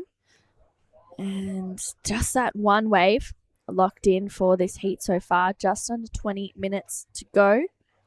Luke got a 49th here last year, so looking to make it a little bit further in the event. So hopefully we'll see that happen. We saw Roy Kanazawa get a 3rd at Krui just recently, which was, you know, an amazing performance for Roy. And Teddy Billy this morning had a pretty clutch performance progressing through his heat. That was yesterday actually. Yesterday afternoon, it was one of the last heats of the day. He took out, it was actually a really tough heat. Right. Jack Thomas getting a 7 and then Teddy just absolutely going to town and taking the win. He was just on point. You know, he got I think good barrel in the heat. He did a great turns as well. So he was leading that heat from start to finish. Yeah. Definitely incredible surfing from Teddy. But we're gonna see top seeded surfers in this heat as well. Roy Kanazawa and Varun Tanjun. Yeah, Varun is currently 19th on the Asia rankings at the moment, and for the standards of his surfing, you know, we're expecting to see him in that top 10, top 5, maybe even conversation. So he got a 49th here last year as well, hoping to kind of progress a little bit further. And well, as we have a little break in action, we're gonna go head over to Giada with last heat winner.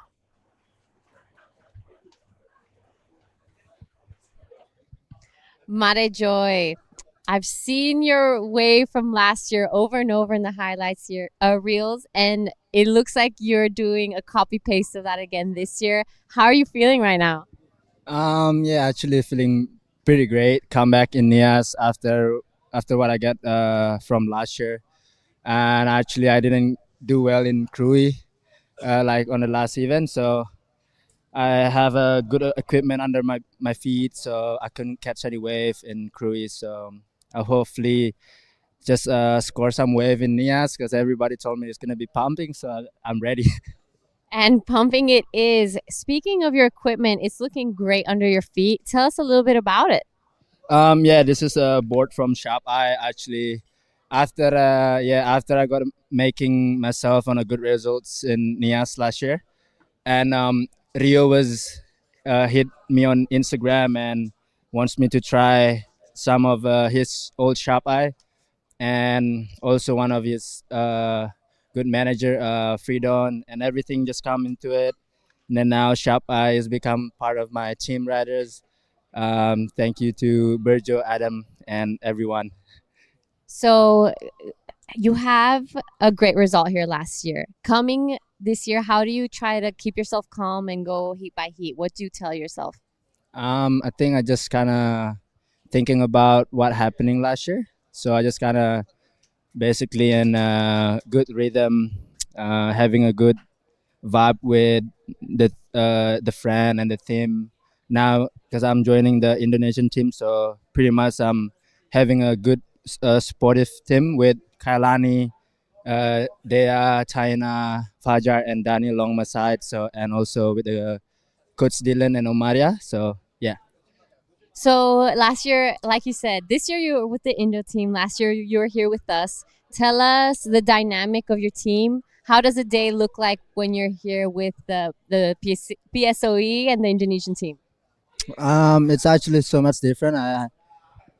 Since I'm joining with the bits commentary with the officials, just kind of like wake up and do my thing, just like normally surf. But now I'm with the Indo team, pretty much so wake up every morning, just do the morning routine, like do stretching, mobility, and after that I go for a quick surf and start little secret on breakfast.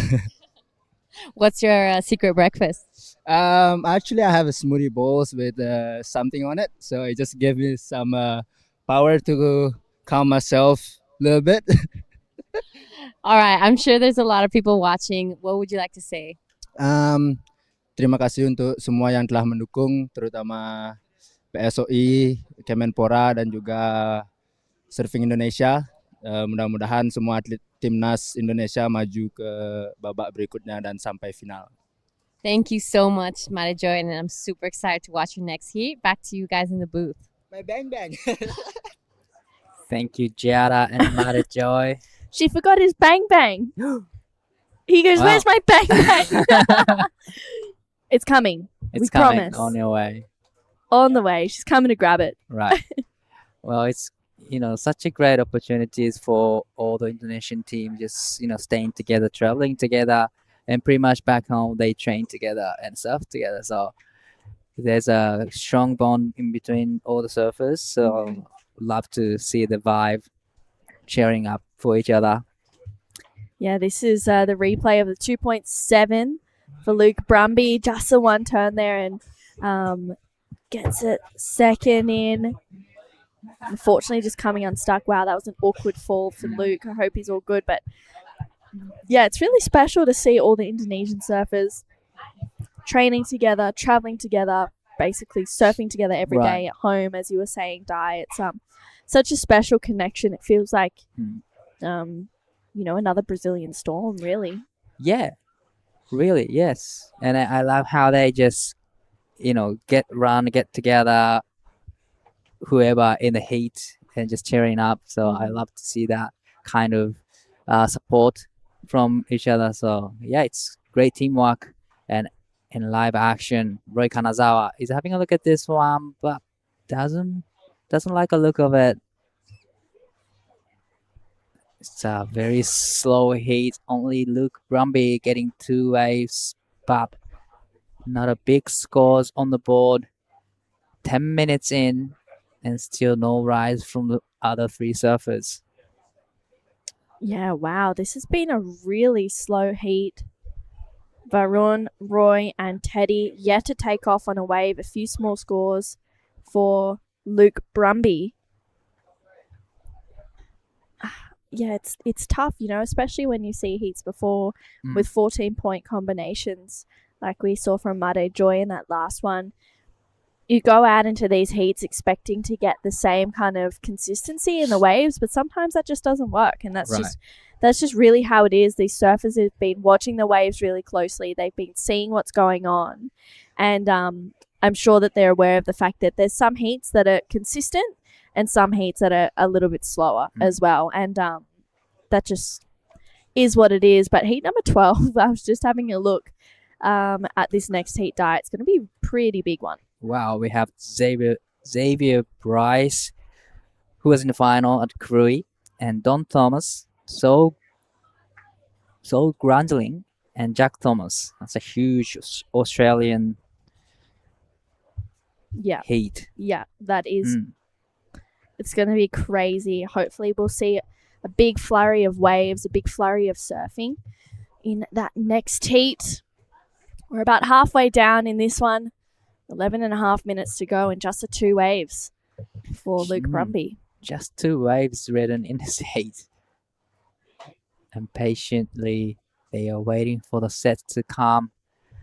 They've just been looking at the back and see if there's some kind of line on the horizon. Probably they looking at indicators instead. Yeah, definitely looking to see if there's sets rolling through at indicators, to see if maybe there's some swell coming through, some good lines. And it looks like Roy Kanazawa, he's going to have a look at this one. 金沢選手、1本目のライディング、インサイドの小さめな波に乗って、ラウンドハウスカットバック大きなターンを入れてきて、そして2ターン目入れますが、これはノーズから刺さってしまいました。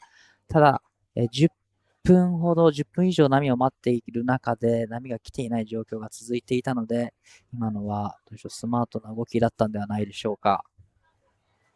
But on the smaller size waves, if he could have made the last time, it could be a nice number for him, but unfortunately it comes on stack.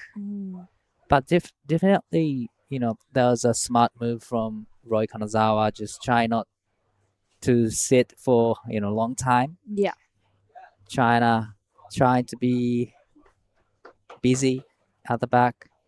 Probably now he's sitting really, really wide, trying to get away from the peak. Yeah, it seems like the game plan right now.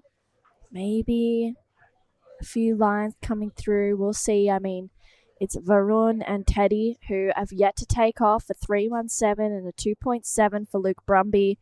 Roy with a 1.93. It's been a really slow heat. And it needs to I feel like for Varun and Teddy, they need to lock in good scores straight away. Because there's 10 and a half minutes to go in this one, and it's pretty tough. Yeah.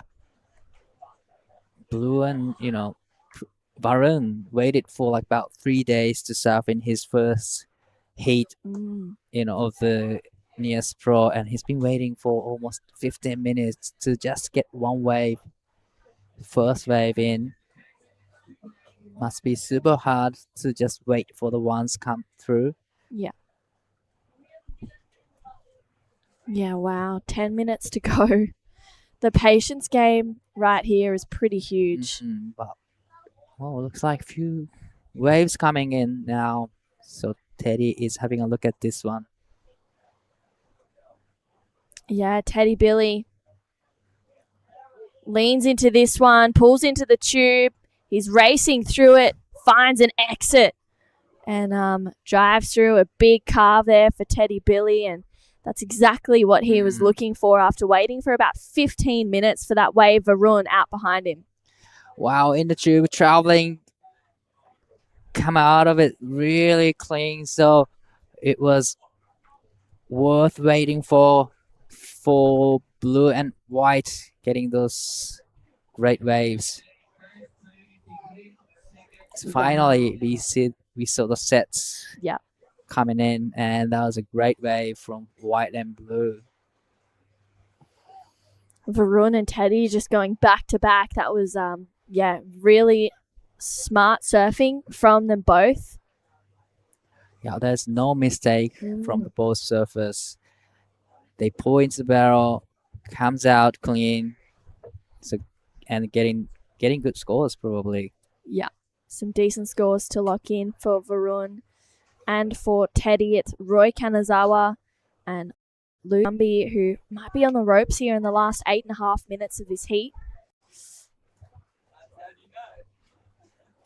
There's maybe a couple of lines coming through, maybe. So scores coming through for Teddy. It is starting to lock in. Whoa. Ooh, it's a good score. And then also Varun has a wave to lock in as well with 8 minutes to go. A little bit of motion out the back. It's Luke Brumby that has priority. Doesn't like this one, so Roy's going to take it. 金沢選手、2本目のライディング、チューブの中に入り、しっかりと消えて出てきました。大きなラウンドハウスカットバック。そしてここもう一発、ここは入れずにすぐキックアウトをします。素晴らしいライディングでした。Well, another beautiful ride from Roy Kanazawa, but Luke had a first priority. Yeah. Probably he was thinking maybe there's another set behind it, but unfortunately there's no set after that wave. Wow. Well, scores are in for Teddy, a 6.67. First of Varun, a 6.3. So Teddy gets the better of the exchange. Roy needs a 4.38 to move up into second. With just over 7 minutes to go, that was a smart move from Roy Kanazawa taking that one. And maybe he can pick up a wide one on the way back out if one comes through. Locks in at a 5.57. So Roy goes to first place. Teddy needs a small score, and so does Varun. It's going to be a really close back end of this heat. Right, now Roy's back with the 5.57. So this is a flight cam for Last of Yellow. That was a beautiful two riding from Roy Kanazawa. Gets a bonus, big roundhouse cutback, but quickly kicks out. So with 6 minutes and 30 seconds to go. So Luke Brumby has first priority and looks like a little bit of paddling out the back. Wow, Luke needs a 3.51. And Varun chasing a 0.38. 6 minutes to go. And looks like Teddy is going to have a look at this one. Doesn't need much to get to first place. He's up and into it. Really just looking to go to turns. Big first turn for Teddy Billy. Driving through a second one. Growing up in Bali.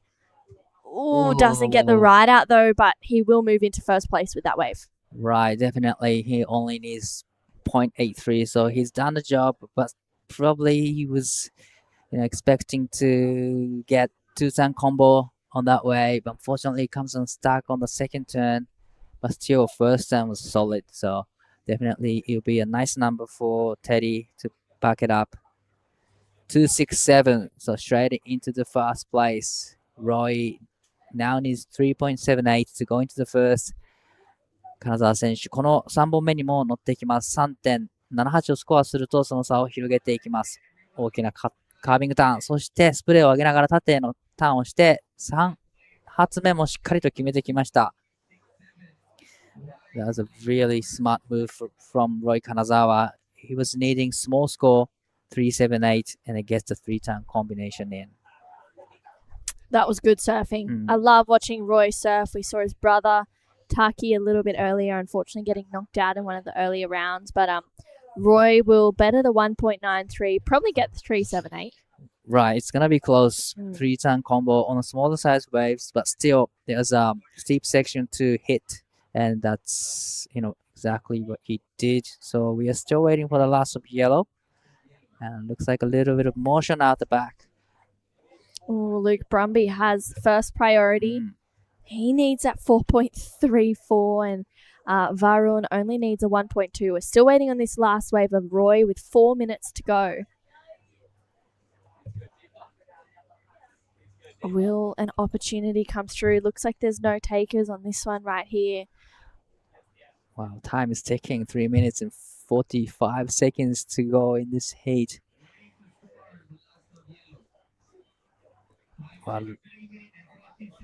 Wow. 3.37 for that last wave of Roy Kanazawa. It's not the 3.78 he was looking for, but makes it harder for Varun, who's looking for a 2.64. And Luke Brumby chasing a 5.77 with 3.5 minutes to go. This is the best wave of the heat so far. It's a 6.67 for Teddy. He is out in front. And yeah, it's not a commanding lead by any sense. He's got a 6.67 and a 2.67. Second only needs a 3 to go to first. It's a really, really close heat right now between all surfers, really, Dai. Right, Varun is in third place, needing only 2.64. It's not a big score, and he's up and riding. This is a very important wave for Balloon. Needing 2.64, big opening curve, and straight into the second turn, lay back. So that was a great combination from Balloon. Gets the bonus third turn in. Well, I gotta say, he's done the job. Definitely, it's gonna be his requirement. So 2 minutes and 27 to go in this heat. You can see Roy waving his arm, asking for a situation. He's going to need a score. Manufactured at 5.57, did a really good job at it. It's just the 3.37 that is, yeah, kind of holding him against the ropes. And this one, last of Varun, a 3.73. Varun goes to first place. Teddy down in second. Roy now chasing he's chasing a 3.78 in third, and Luke Brumby looking for a 6.18. We are inside the final 2 minutes of this heat, Dai. Wow. So Luke still holding on to the first priority, and now Teddy has second priority. 金沢選手、この波で 3.78 が必要です。さあ、ファーストターン、大きなレイバックターンを入れて、そして2発目。さあ、ここもしっかりと決めてきます。3発目。これも縦のアクション、しっかり前に出てきました。小さめの波でしたが、素晴らしいライディングです。Teddy out behind him, looking to answer back and better at 2.67. Nice first turn for Teddy. Gets a second one in there as well, and he kicks out right in front of Roy Kanazawa. Teddy needs to better a 2.67 with just over 1 minute to go. I don't know if they'll get back out there in time. Right. Or maybe they will, but third and fourth priority, they won't get another opportunity, I don't think. And there's a set coming out the back. Luke has first priority. Now Varun is up and riding. This is a nice set way. Big opening curve. Get the second turn in. Great combination from Varun. But out the back, Manny Green. Luke Brumby pulls in. Finds an exit there. And driving through a hard carve, Luke Brumby unfortunately goes down. He was chasing a 6.18 to go into second. And look at this one, unridden, with 20 seconds to go. Yeah, I don't think there's going to be enough time for them to get back out. So this is going to be a crucial exchange in between all the surfers. Wow. Yeah, this is going to be really, really close. I don't know if there'll be another opportunity with 5 seconds to go. We have scores for all 4 surfers to lock in right now, and it is it's going to be a really, really close finish to this one, Dai. What an exciting, basically 2 minutes. In the last 2 minutes, so everyone gets a wave and everyone gets the good waves. And it's a very tight, close heat. So this is the last of Luke.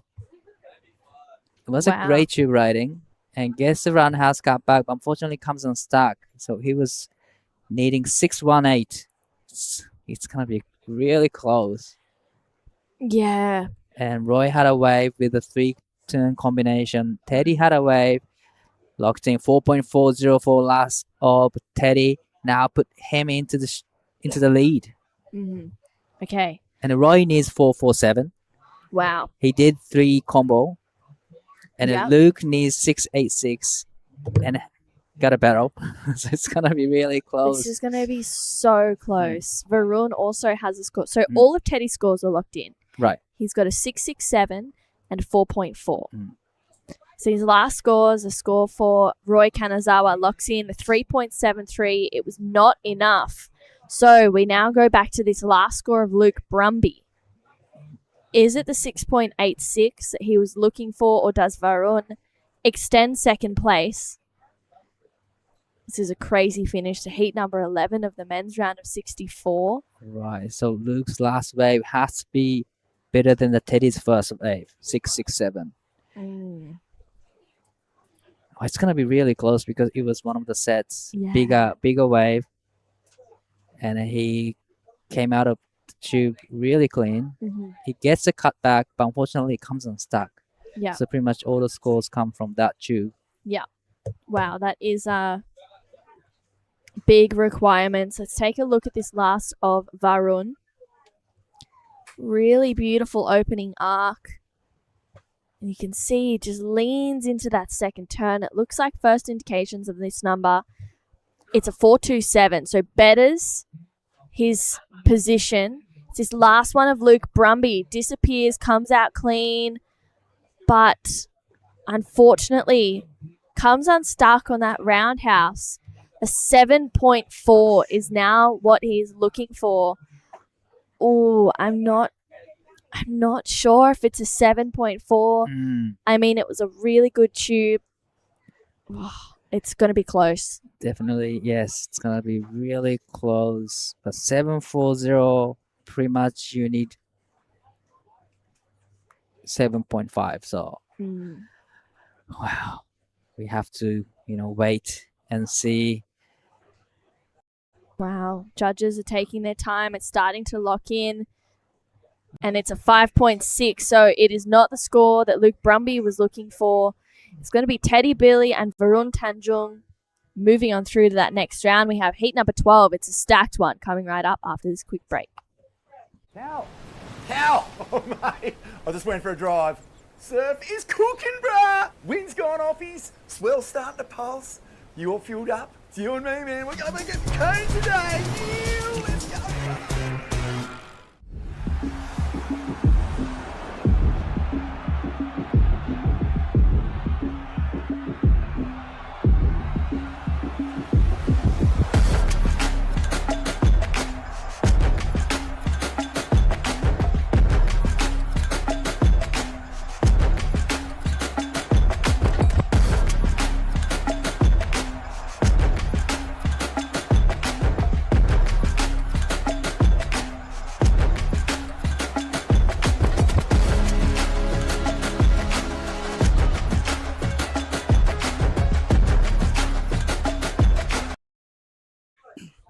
We are back with a very stacked looking heat for heat number 12 of the men's round of 64. It's day 3 here at the Nias Pro. A bit of a slow heat in that last one, but it was spicing up by the end of it. In this heat, though, we have Xavier Bryce, Dom Thomas, Sol Grundling, and Jack Thomas.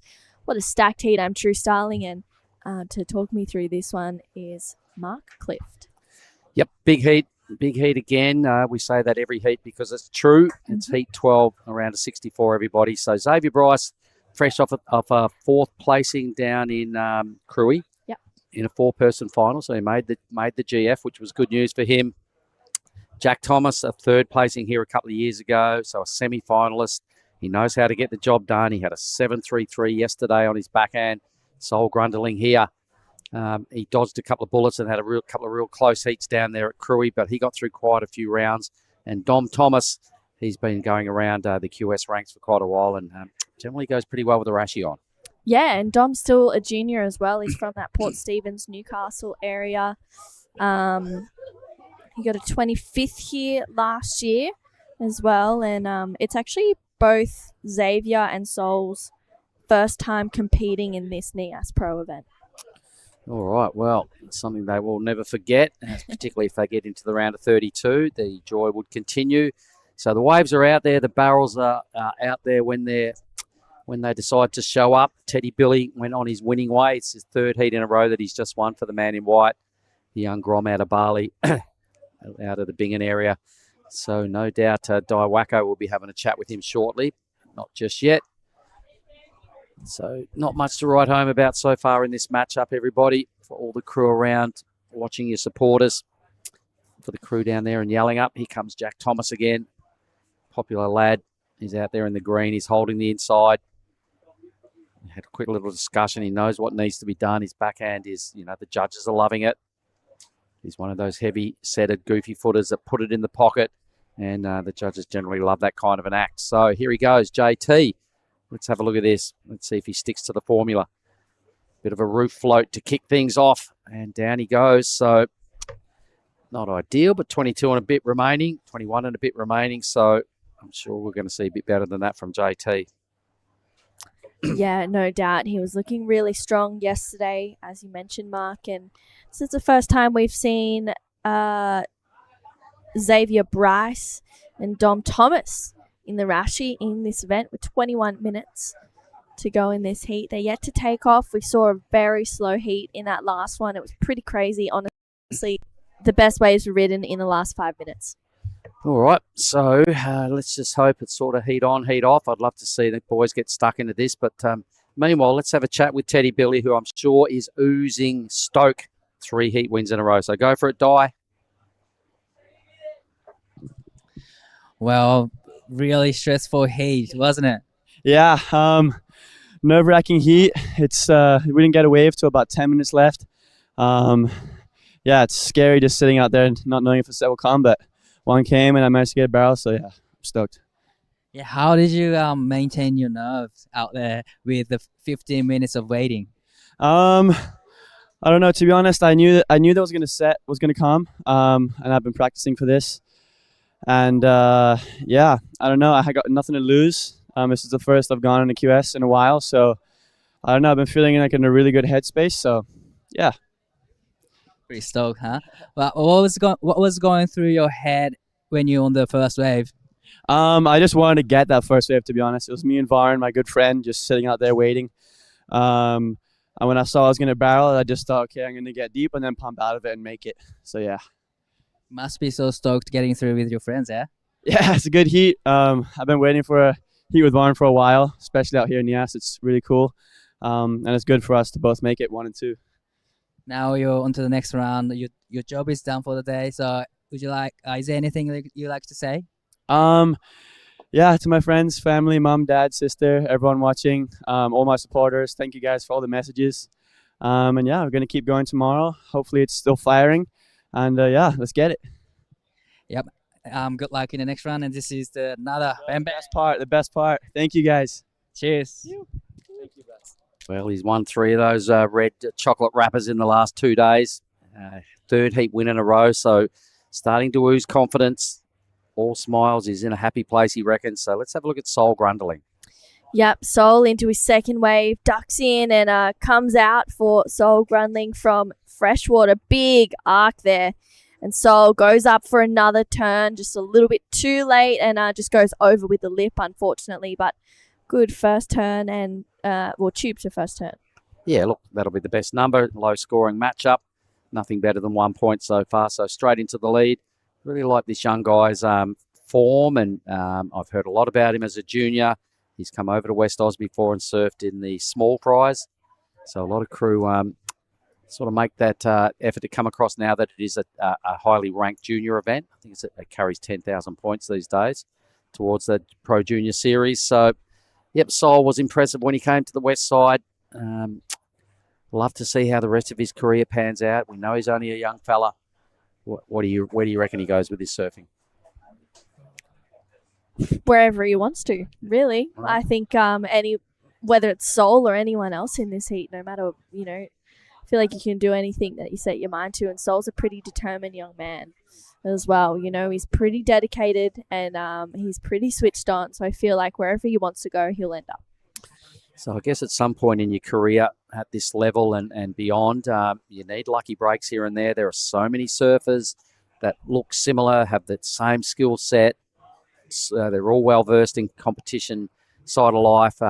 It's a matter of just having that little bit extra spark somewhere, a little lucky result at the right event, maybe the right sponsor looking at you when you go well in an event could always lead to better funding and all those sort of things. It must be a bit expensive to put your head down and grind hard for a bunch of years to get to the next level, which is the Challenger Series. It's kind of weird here not watching your Tullys and your Xaviers and your Jarvises all go through their motions.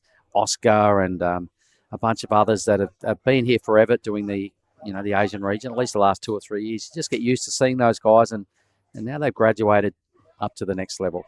Yeah. Wish them all the best of luck. Wow, Sol, that was a really nice barrel, and Sol's really good on rail and also pretty good in the air. He's kind of got the whole package going on. Xavier Bryce, though, tucks in as well, but coming unstuck, unfortunately. Well, he was deep where he took off, and he knew it. He got on the pump early, but the foam ball just had different ideas, denied him the exit. So Sol Grundling, he's 4-5. He's starting to look pretty good. Got a whole bunch of throwaway numbers. Dom Thomas yet to pull the trigger. So we have seen a few quiet moments with the Ocean. There's definitely been the wave counts have still been pretty good across the board. There seems to be enough for everybody to at least get 2. You just can't afford to fall. You can't afford to take off too deep. So Xavier will be ruining that decision to just paddle a little bit too deep on that last wave. Yeah, that was unlucky for Zave. He's from the Northern Beaches as well, from Longreef, and part of that Northern Beaches high performance group, as well as Sol in this heat. So, it would be a big result for them to go 1 and 2, but Jack Thomas and Dom Thomas are also out there hoping to do the same thing and progress through this round and move into the men's round of 32, which will potentially be on tomorrow. We've got 4 heats left of the men's round of 64. Some big surfing to come throughout the rest of the day, that's for sure. But yeah, that 4.5 of Sol's, he started off quick, and I think that's a pretty good idea. And we've got about 15 minutes left in this one. Why don't we check in with Bonsoy and have a quick Bonsoy brew break? That's a weird looking smoothie, Vorno. Tell him, son, this ain't no smoothie. This is a smooth as broth base for our Bonsoy ramen. How long should we wait, Master Ramen? Patience, young noodle. Wait, and top secret, I need corn. Behold, Bonsoy ramen. Morn-san, this is absolutely cooking.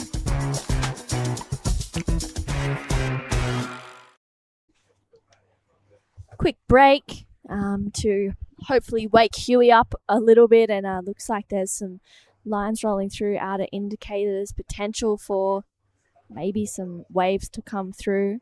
It's Dom Thomas holding first priority, yet to take off on a wave. Only needs a 2.37 to go to second place, but there's small scores in relation to the quality of surface. Wow, how's these things unfolding up the reef?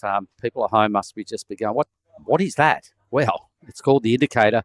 It's kind of perfect. It's really shallow. I think Dylan Wilcoxon went and had a splash up there yesterday afternoon. It used to be more of a thing back in the day when before the reef rose, and it still kind of is. You just got to go out there when it's all looking pretty perfect and don't fall off. I know a lot of guys. Anton loves having a crack out there on his backhand. Justin mentioned yesterday that he used to surf it a fair bit, but it's all a different beast now. We can see all the fishermen in the background just lurking around on the reef, going through their daily grind of trying to find some food. The reef's a bit of a food source for a lot of the people on this beach, and we know it's a lot of the locals. We know also it's a sleepy fishing village in there at Lagundri Bay. Pretty much when you drive past every day, they've got fish on the side of the road, those little stalls. So you get a lot of fresh fish around here. I love it. Yeah, it's pretty special to have that, really fresh food and fresh opportunities here at Nias. And I think, it's so nice to be here for another year, and we've had some great waves today already. We've seen some 9s drop, a 9 from Jay Okalupo, 9-7 from Taj Stokes. I mean, it's been a very exciting day. A bunch of 8s being ridden as well, and some really close heats too. That last heat was pretty close between Teddy, Varun, Roy, and also Luke Brumby. Lots going on in this one. The 4.5 of Seoul is the best wave of the heat so far. And Roy will be a little bit bummed. He was wearing the Bonsai yellow jersey. He Yeah. put himself, I think it was the third over there at Krui, to put himself highest in the ratings. So having also seen Reef Hazelwood drop out, I guess it opens the door on the Asian region ranks and the Australasian ranks for people banking valuable points towards a potential Challenger Series graduation into those ranks. Yeah. Yeah. Well, Xavier Bryce is actually third on the rankings right now. Well, he did get that fourth down there at Krui, so he'll be hoping he can get through this heat. He probably would have just watched Reef drop out earlier, Roy. So, someone else's disaster is someone else's joy, and points are a big deal. It's what everyone wants. Yeah, definitely. If Challenger Series is the sights that are set for Xavier Bryce, he's well and truly on his way. We have a bunch more opportunities for some QS 6000 events, and we had a great day yesterday. There was some big waves, some big tubes, and some great scores. Let's take a look at the highlights. Everyone, this is day number 2 of Nias Pro.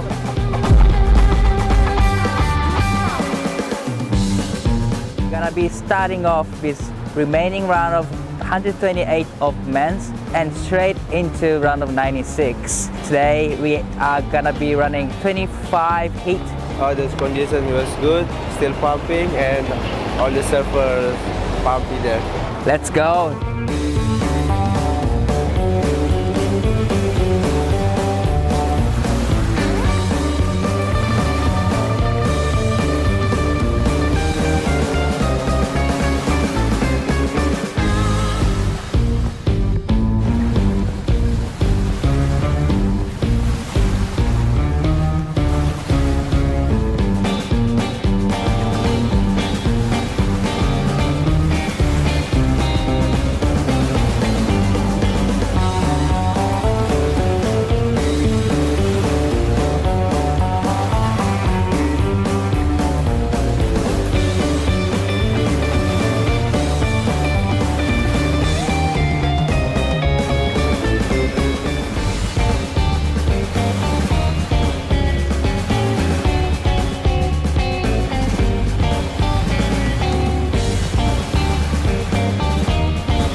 Some great battles yesterday, and we saw some big victories, some unfortunate losses. I think one of my highlights of yesterday was that heat between Caleb Tancred and Diego Cordero. That was, wow, it was a good one to watch, I found. What was your highlight of the day? Oh, look, watching Teddy Billy go about his business and winning and interviewing, just feeling the raw stoke of a young Grom that hasn't really had huge success at this level. He's only young, but he's really got it together lately, and just to be standing that close to him, you could just feel the stoke coming off his skin. He was buzzing all over the place. That was pretty sick. To watch Jack Thomas get out of his heat yesterday with the nail-biting finish was quite exciting. We've just seen a wave go down previous by Xavier Bryce. So he goes blue. He's thinking about a tube, but Dom Thomas now in the pit with an exit. Bit of rail work out here would be really handy. Super sleepy heat. Xavier put together a decent ride as well. So for the crew at home that are watching in and watching Jack Thomas's campaign, he's really going to maybe start to feel the heat a little bit once these numbers drop. He does have priority out the back. The big goofy footer blasted his way to a 7.33 on one of his waves yesterday. Yeah, well, this last score of Xavier Bryce locks in at a 5. Best wave of the heat so far. And scores to come through for Dom Thomas's first wave as well. We have just under 8 minutes to go. It's going to be really, really tough for Jack right now. He needs to get a good score on his first wave. All right, here's the recap again. So we're looking at Zave's last wave, I reckon this is. So we're still waiting on this number to come, but he did some pretty tidy work. He was flew under the radar a little bit there at Cruy Town, taking out a lot of big names, getting through heat after heat. Here's the replay right now of Dom Thomas's last wave. Yeah, locks in at a 4.23. Gets a quick tube there for Dom Thomas. Nothing too critical, but gets a bit of work done. Leans into the rail there. Unfortunately, comes unstuck on that turn, but did what he had to do. Locks in a 4.23, and he's got himself into this heat. Right now, it is Jack Thomas holding first priority, needing a 4.01 to go to second place. Dom chasing a 0.48. Sol only needs a small score to get up into first. No one is safe in this heat right now, Mark, and it's been a slow one for sure. It's super low numbers, all right. I mean, even Jack, bottom of the ladder, 4.01 to get to second. He needs basically about a 5.7 or a 5.8, and he would go to first. So we know the big, strong fella. He can get it done. So meanwhile, Dom Thomas just throws away wave number 2, trying to get some sort of backup to sit alongside his 4. Jack will be gritty here. He'll know that he's got the weaponry to get big numbers. He's been, randomly getting 7s and 8s off the judges. So he's going to have to stay composed with 6 to go. Like we said, a 4.24 for second as Dom Thomas goes up a smidge. But he needs probably not much more than about a 5.7 for first. Stage is set for another close one. Yeah, well and truly is. With just under 6 minutes to go, that last one of Dom takes him up into second. Sol down in third. Only needs a 0.43. This is, I feel like these heats where it's like so close between first and fourth is probably one of the most nerve-wracking ones for all of the surfers in there. There's 5.5 minutes to go. Jack is in a good position right now, holding that first priority. He just needs to make sure that he executes pretty strong on that next wave. Yeah, and look, there hasn't been any really big sets in this heat. It's been one of those ones where the better waves have just been medium size. They're limited at that. So looking at everybody's, some of these numbers that are being included in score lines, they're pretty low. They're on the hunt now. There's obviously something behind this. All right. Or is there? No, there's not. Wow. Damn, Jack goes, hang on. Was that a mirage? A little phantom moment there? Was that even potential? I don't know. It's so hard to let those ones go. And, you can sit and wait for something that might not come. And hopefully it does for Jack Thomas. He needs to get a score. Holds first priority. Doesn't seem that interested in this one. It's Sol that has second priority, and he doesn't want it either. Dom that might pick this one up. Wow. All right, so wave number 3 now for Dom Thomas. He grabs the water and decides to stall. It was probably the wrong option in hindsight. So he's had a couple of swings at it. His last 2 waves, absolutely throwaways. He's only sitting. Oh, he goes, the big fella. Yep, Jack up and into this one. Goes to turns. Big first turn for Jack Thomas. Drives through this second one. Only needs a 4.24 to go to second, but he grabs his rail a little bit there. Still a well-surfed wave for Jack, and with so much pressure, well executed. Sol. Wow. Nice connection. Gets a second one in there. That was really strong for Sol Grunling. Just kicking the fins out the back of the wave, and looks like Xavier Bryce was also on one out the back. He must have been in the tube because I looked over my shoulder and couldn't see anything. So if that's the case, Zave looking good. This heat really starting to take shape. JT's first turn was really strong like we're used to seeing. It was a nice recovery out wide with a little glitch, but kind of semi-disguised it. I don't know, everything's going to be super close now. I think everyone's probably got their best rides here. Is blue. Straight into the pit for Dom Thomas. And out. So it's taken him a little while to get a second number, so this will be it. Third hit maybe here. He does. He tags it. He flicks off. Really close. Everyone's back involved in this. This is crazy. 3 minutes to go in this heat. This is exactly like how the last heat played out. It is so insane how much, how quickly it can change from no waves to everyone needs a score. And everyone has numbers to lock in. This next heat would be watching this one pretty closely. It's going to be Macklin Flynn taking on Danny Widianto, Ash Jenner, and Diego Cordero. That'll be a good heat. And Jack Thomas is out there first, so he picks up top priority, all right? He'll be awaiting the fate of the judges. I think he probably still needs another wave. Everybody else sort of, that was immediately in front of him, got some work done. They're all going to upgrade their 2-wave totals. JT, we're down to 2 minutes. Might have spied something straight away. Locks in a 4.23 on his second wave. Scores to come for Sol, Zave, and also Dom. Sol only needs a 0.46. He's definitely done that. He did some really good surfing on his last wave. Dom Thomas has a score to come in, as well as Xavier Bryce, who we're pretty sure got a good-looking tube. Things are going to change in the last minute 45. Let's take another look at this one of Xavier Bryce. Definitely get some cover there for Zave. Big arc there for Xavier Bryce. Last wave of Sol locks in at a 4.73. Sol goes to first. Zave has a score to come through. This is that last one of Dom. All right, well, in third, we're just waiting for the numbers to drop. At this stage, Sol is temporarily in the lead with only a 9.23 2-wave total. Dom did some pretty good work there as well. Zave got a nice barrel. He goes to the lead with a 6.17 as the best score of the heat. It's now coming down to these three, duking it out for second spot. They've all got very similar first numbers. Wow. Grundling not much more ahead of Dom Thomas, but I think there's still one wave coming for Dom. This will be crucial. There's a lot of fours on that scoreboard.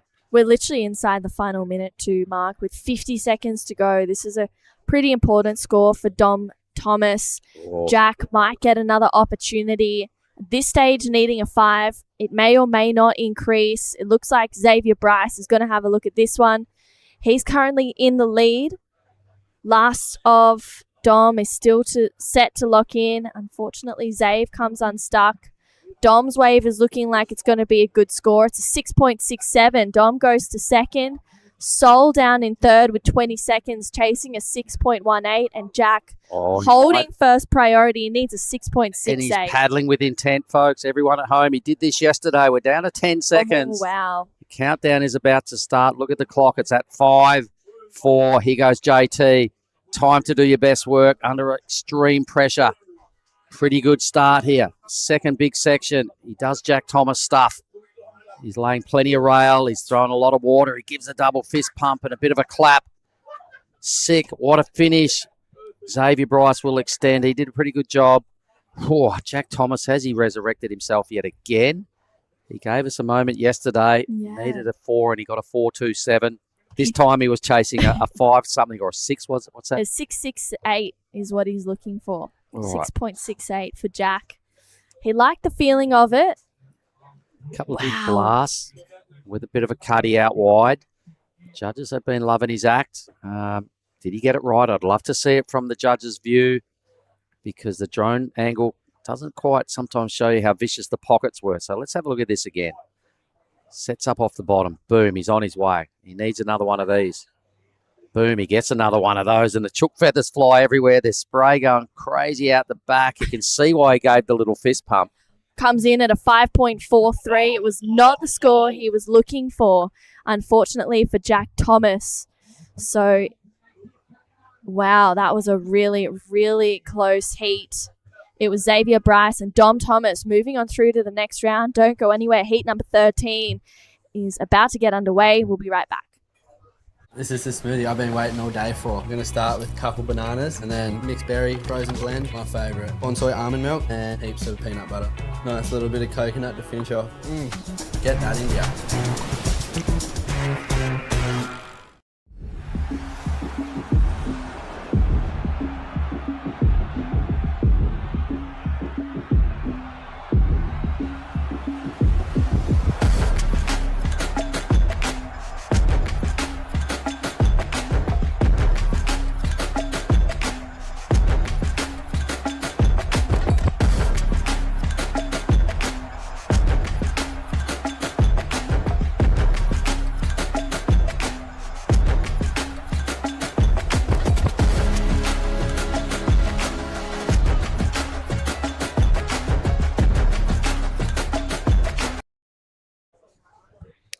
Righto, back to the scene of the Nias Pro. It is Saraki Beach here.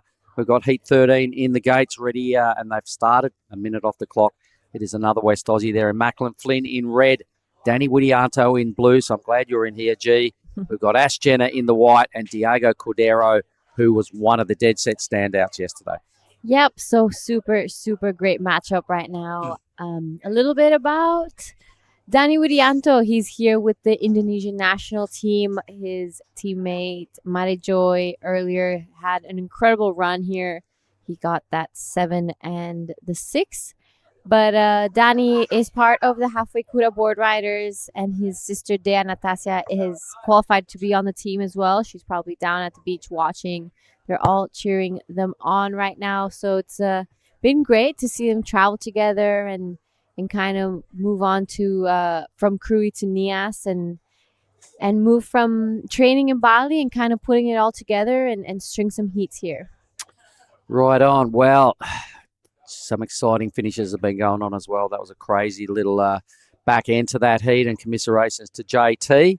But, you know, Xavier Bryce, once again, goes through his winning ways, did well down at Krui. We're going to hear from him right now with True Starling. Go for it, gang.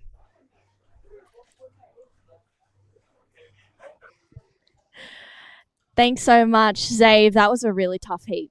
Yeah, really slow start to that one for sure. But, yeah, stoked to be here in general and just get the ball rolling. And that's your first heat of the event so far. You've been waiting 3 days. Was it nice to have a heat even though it was a bit slow? Yeah, there's a lot of waiting around. Just a lot of time in the aircon. But, yeah, just super stoked to get out there for the first one. Have you been caddying anyone this event yet? Yeah, who did I caddy? I caddied Tom Whitpain. That was my only one. But it was kind of like in the storm, so I actually got like really cold out there, but yeah, mellow. Was it nice to kind of be out there and assess the lineup before you'd surf to heat and kind of figure out the best waves that were coming through? Yeah, I definitely feel like that's probably a pretty important thing. So that was kind of my idea. I just wanted to get out there and see what it was like in a heat and just yeah, kind of sit there, take some notes, and then implement it into my heat. So yeah. It's your first time competing here in Nias as well. It was good to see you out there in the Rashi. You're moving on through the men's round of 32, which will probably be on tomorrow. What are you going to do to kind of rest and recover? It's been a big day and it's quite hot here. Yeah, definitely just in bed early. Just try to keep the diet up. Yeah, just stay out of the sun as much as I can. Just quick surfs and yeah, just recuperate for tomorrow. Well, I'm going to ruin the diet. I'm sorry. Here's a bang bang for your heat win. Well done, Zay. We'll send it back to you guys. Good work. There we go. True Starling with Xavier Bryce, a fourth placing down in Krui. I really liked his effort down there. Giada, he won a lot of heats, beat a lot of more perhaps highly rated or highly fancied surfers, but he had total belief the whole way, and he wasn't surprised that he was winning heats, but I won't forget that name in a hurry now after that performance. Yeah, he was on a great roll, and hopefully he gets to kind of continue that momentum here in Nias. He will be surfing tomorrow again in the round of 32, but now heat 13, round of 64. Yesterday, Diego Cordero had an incredible performance on his backhand. So a little bit on Diego. He's half Italian, half Brazilian, but raised on the Gold Coast of Australia. He surfs Snapper Rocks a lot. He's currently surf guiding in the Mentawais quite a bit. And this is Diego on your screen right now. Tries to get around this first section. Big first opening blast there. Sets it up again. Goes upside down. And he will be starting off his heat really nicely. Pretty rock solid, isn't he, on his backhand? We just saw some epic displays over the last couple of days. I think he surfed maybe 2 heats yesterday. He was just solid on his feet every time. Every time he hits that lip, he never looks flaky. It's just a good, strong stance and yeah, a well-drilled backhand, I've got to say. So Diego featured highly on our replays of day 2, and he's on his winning way again. That was a pretty good start. Yep, that was a great start for his heat 13, round of 64. He wants to be in the next round, but yeah, as I was saying, he has been surf guiding in the Mentawais for quite a bit now. He's on a boat, and here just showcasing that he's used to these Indo-perfect waves now. Gets around that first section with so much speed in the pocket. A huge fan of spray out the back. I love the second one as well. Backed it up nicely. So 5.67 for Diego Cordeiro. Right on, and White is threading this thing. He's copped a lot of foam at the start of this tube ride. It might have just been enough to take him down. It's Ash Jenner. All right, well, Diego's 5.67. A bit of a statement early. He's in the groove again, just doing his regulation backhand work. Looking pretty strong. No doubt when we get a little break, we'll try and throw to those day 2 highlights, because you'll see Diego featured heavily in that. Did a lot of strong surfing yesterday. So Jenner's wave locks in as just a mid-1. We've got Macklin out there in the red. Danny sits up. They're both having a look. They're both having a little bit of a paddle as well to regroup and reposition. They both head different ways, so there might be something behind this. Body language will show us if there is or not. But you see that little bit of foam there. He burst through that, but then it just stretched out a bit too much for Ash. Yeah, it's looking like he was maybe slightly too deep. It was really, really fast wave. I don't think he had too many chances of making out of that, but great effort nonetheless. I mean, he didn't have much of another choice, really. He was so deep that he wasn't going to make around that section anyway.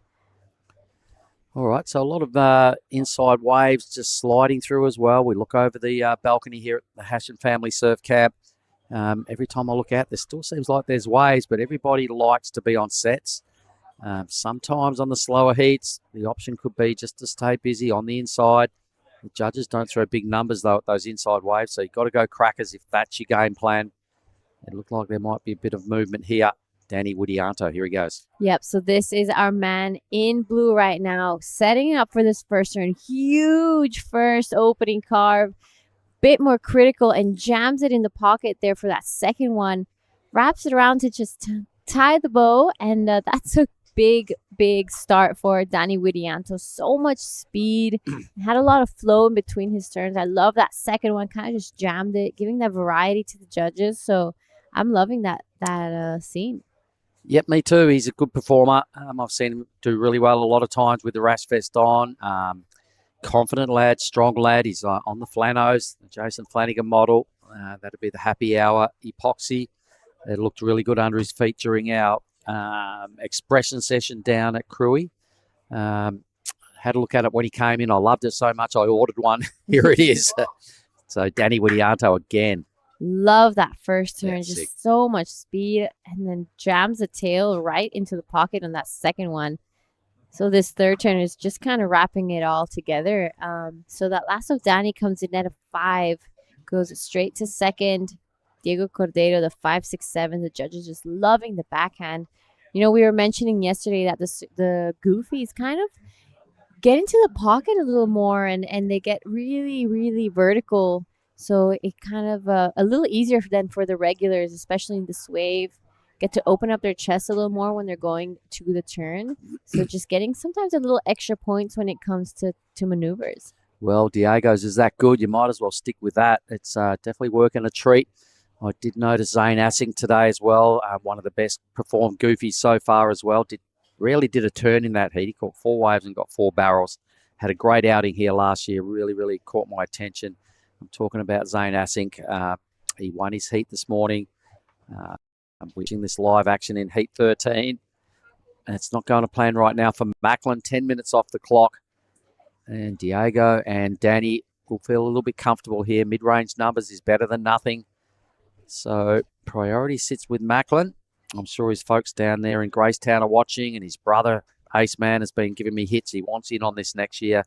So there's a lot of good surfers in the Flynn family, mate, and they all want to get here and experience the Asian region in boiling hot waters here in South Nias. All right, well, there's a little bit of a break in the action. Maybe we'll try and throw to the highlights of day 2. Some of the stuff we saw yesterday, if the boys are ready.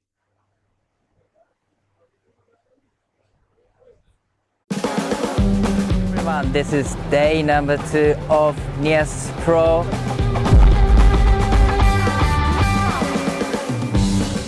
We're gonna be starting off with remaining round of 128 of men's and straight into round of 96. Today we are gonna be running 25 heat The condition was good, still pumping, and all the surfers pumpy there.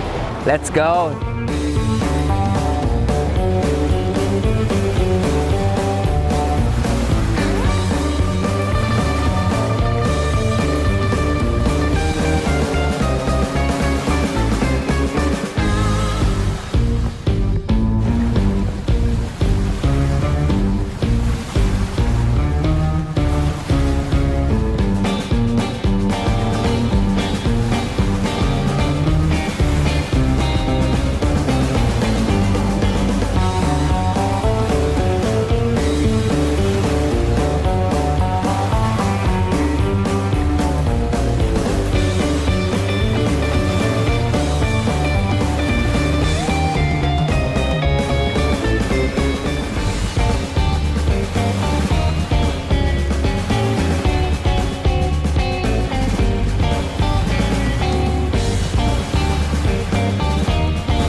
All right, folks, so that's what yesterday looked like. We are now halfway through Heat 13, and during that little break, I did see Danny ride another wave. So we're owed a score. It will take him to the lead. He did some pretty good work.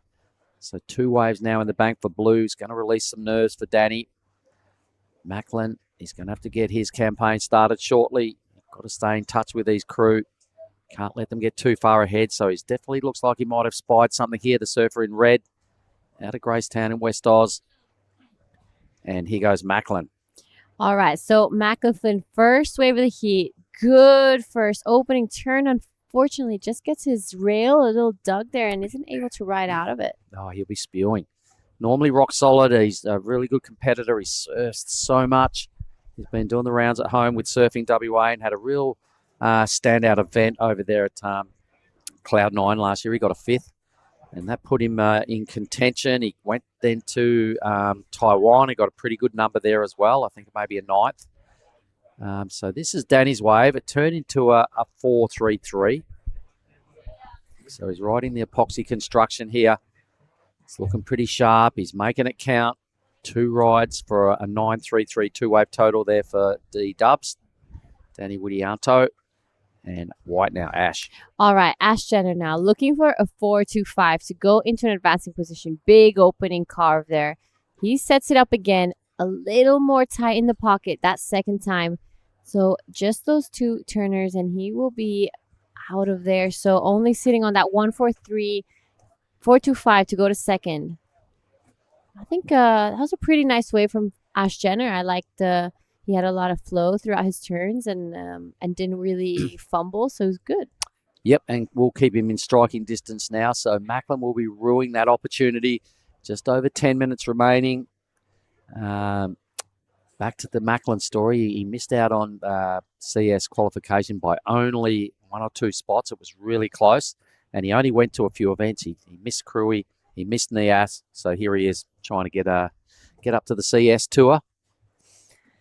Yeah, so unfortunate last year for Macklin, but he's back and ready to go. This is the replay of Ash Jenner. Big first turn, lots of speed throughout that turn, like the second one as well. So he will be sitting on a 3.93 now and a 1.43. But it is currently Danny Widianto in first with that 5 and a 4.33. Diego Cordero with priority wants to back up that 5.67 pretty quickly. We've seen a few times a couple people just kind of throw anchor and sit there and not really get a backup, and it can come and bite you back. So my immediate thoughts are Macklin's got to do something shortly. He needs 2 waves from this point, I reckon, because everybody could easily upgrade their totals, and sitting in 4th is not ideal. He does have second priority, so Diego could upset his rhythm if a good wave comes through. Or maybe Diego might be hunting a different wave to what Macklin needs at this stage. Wave catching is at high priority here. There is the Latitude 0 boat in the channel. Got our media staff on there. They're watching and snapping away happily in the channel. It's such a good view from that point. Yeah, they've got the best seat in the house right now with over 30 years of experience here in Indonesia. They know all the nooks and crannies and all the waves that you can find around here. So does this dude. Here he is. So this is Diego. Oh.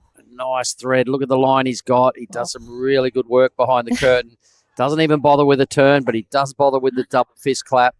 There he is on your screen. Such a good thread. He'll have the 2 highest numbers of this event now, of this heat, because that was sick. That was some incredible surfing from Diego Cordero. His line was so precise, weaved it through. He didn't change his position at all, didn't have to pump. That was a beautiful looking wave. No, once that wave started folding, it stayed true. So Diego had a killer vision and milked it for all it was worth. So congrats. He was feeling it when he burst out. No doubt we'll see the judges' point of view of this wave shortly. The front on vision just to see how long. He was well deep in that pit. A 7.83. There it is. The 2 best scores. One of the best numbers we've seen for a long time. So in stark contrast to Ash Jenner's 2-turn wave, where the judges only threw him a 3.93, you can see they want to see barrels. It's why we're all here.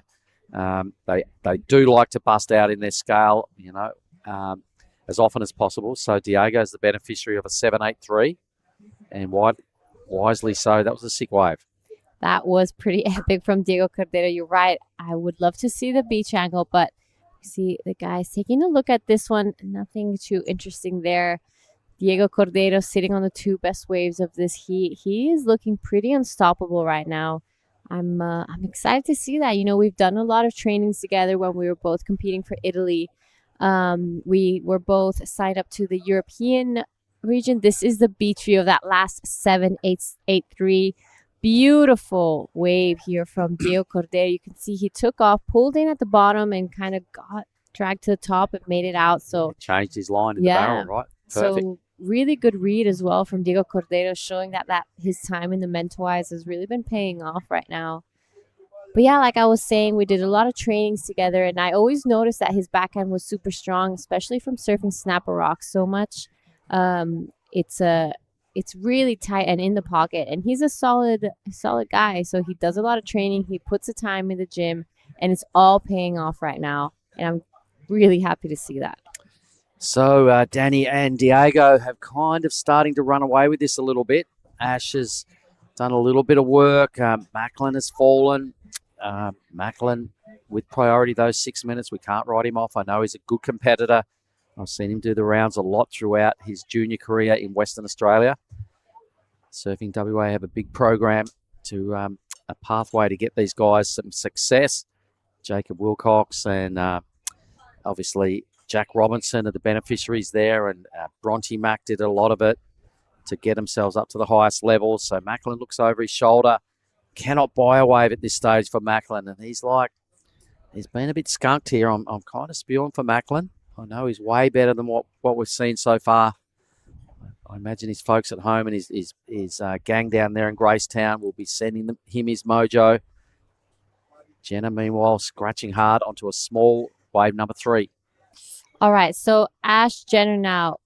Bit of a foamy face. Good first section, though. Sets it up again. Whoa, that was huge. Unfortunately, just isn't able to ride out of it, but that was looking like a pretty good wave for Ash Jenner. But smaller and had a lot of whitewash on it. So sometimes it's hard to keep that board under control, especially when there's so much foam in the water. Just bubbles up a lot. But he did really well nonetheless. Well, Macklin's on the move. Has he seen something behind this? It's kind of now or never. He needs 2 waves, I reckon, because Danny could easily upgrade his situation. That's the position they're chasing. They want in on this second spot. The ocean's gone super flat. Maybe we can see the replays again of Diego's waves. Green's last tube ride was insane. One of the best waves we've seen for a while. So here's what happened with Ash on his last effort. Yeah, the white frothy stuff at the bottom is not ideal, G. Gets a couple of turns in. And another little error.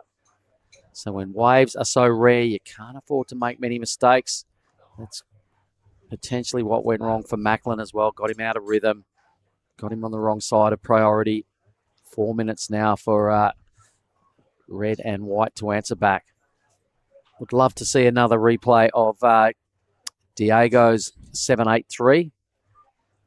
But hang on. Here's a lump. Yep, so it is priority with Macklin Flynn. 8.56 is a big requirement, but with the right wave, he can get it done. So he's going to go for this one. Does he pull in? He does. He's in the barrel. He's pumping. He makes it out, wraps it around here. Unfortunately, just falls off there, but would love to see the beach angle to see how deep he was. Wow, this wave kind of holding him down a little longer than usual. Well, it's giving him a shot, all right, because this will be, well, we know it's his best number. It's a matter, it'll probably sit somewhere in the mid-scale, so he's probably right there with sort of Danny's numbers. It'll give himself a shot at it. The 8.56 requirement will disappear. So the clock is also, though, vanishing. He's got 3 minutes. Danny sat there for a long time without a wave. He's only ridden a couple. He's got priority. Same with Diego in second, but the lead. So those two could really upset the Jenner and Flynn campaign here. I'm sure his buddies at home will be anxious for this number. There it is. So a 5.93 for Macklin. Now only needs a 3.4, but he needs a wave, more importantly. Exactly what Mac had to do. Let's see if he can capitalize here in 2:20 on the clock. Yep, so he's going to have to get back out there and try to catch a second wave under priority. So really nicely done here from Macklin Flynn. You know, wasn't able to ride out of the second one, but it's not too important. Most of the job was done out the back. This right now, Ash Jenner coming out of a tube, wraps it around. He gets this one done. Will he do a bit more on the inside? One more just to wrap it up. Gets back out. Just under 2 minutes left. Ash Jenner's looking for a 5.40. Now, all eyes on Danny Widianto with priority out the back. So it's going to be a bit of a nail-biting finish here. Wow. I'd really like to, well, the boys are on the pump. Let's just stay with this as Macklin jumps up again. Needs a 3.4, but that might change with Jenner's last number about to drop. So Macklin, a good competitor, as we've stated earlier. Someone's on a bomb out the back. It looks like it could be Danny. It is the natural footer in blue. So we'll get to that wave in a minute, but Widianto will extend his numbers in second. It was a decent-sized set wave. Pulled the trigger on priority. Diego still chuckling away to himself out there with a 13.5 total. Has not been bothered for a qualifying position just yet. Danny's got a score to come. This will be crucial for Macklin. Ash has got a score to come. It's crucial for his campaign. Definitely Ash's better wave. Wow, 50 seconds, everybody. You've got to stick around. We owed 3 numbers. This is all for second spot. Yep, so Ashlyn... Oh, sorry, Ash fell. Danny messed his up. So yep. But Macklin got an insider one. He got 2 really nice turns in. He's only looking for a 3.40 right now. Ash Jenner, a 5.4 is his requirement. Looking by what's trickling through, 4.37, not enough. Macklin could still get there. 23 seconds. No indication of what the judges are thinking. So Cordero here does Macklin a favour by taking this wave off the boys. He doesn't need a wave. He's in first and will win this heat. It's more about this number for red. I'm sure the Flynns at home are super nervous. You West Siders, send him some mojo.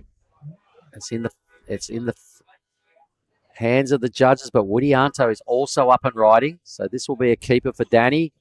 He's trying to burn off a 4.93. Anxious moments for all concerned, apart from Diego. Job well done.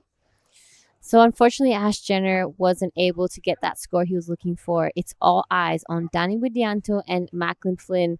The judges taking a really strong look and hard think about Macklin's last wave. 3.40, what he was looking for. Diego Cordero comfortably in the lead. You're right. Took that last wave, not because he needed it, but because, just wanted to surf his way in and shut the door on everyone else. So it's Macklin's going to be getting rid of that 0.77, but will it be enough? So this is the last of Danny. All right. Was this better than a 4.23? If it was, it's going to hurt Macklin because Macklin needing only a low number, but not a lot really to get too excited about on Macklin's way, but he doesn't need a big number. unless Danny did a little bit of extra work on top of a 4.33. Still in debate here. Oh, Diego wins hands down. Yeah. Is it Danny or is it Macklin who gets second? It's going to be really close. Macklin's wave it wasn't big, but he surfed it really nicely. 2 good turns, 3.40. So Danny's last wave, I don't think it's going to be better than the 4.33. He wasn't super critical, wasn't a great wave. It had a bit of whitewash on it. All right. Well, we can still keep the belief for the crew at home watching and playing along on Western Australia. Super nervous moments here. Score coming through for Macklin. I doubt it. It's not quite. Oh, well, it is. What is it? It's a 4.10. So he goes into second. Now it's all down to Danny's last wave. A 5.04 is his requirement. Was that last effort enough? The judge is taking a look at this. Oh, unfortunately, 3.10 for Danny Widianto. So it is Diego Cordero and Macklin Flynn going into the next round. Congratulations. What a nail-biting finish. And with that, we're going to head over to a quick break, and we'll see you guys in Heat 14. This is the smoothie I've been waiting all day for. I'm going to start with a couple bananas and then mixed berry frozen blend, my favourite. Bonsai almond milk and heaps of peanut butter. Nice little bit of coconut to finish off. Get that in ya.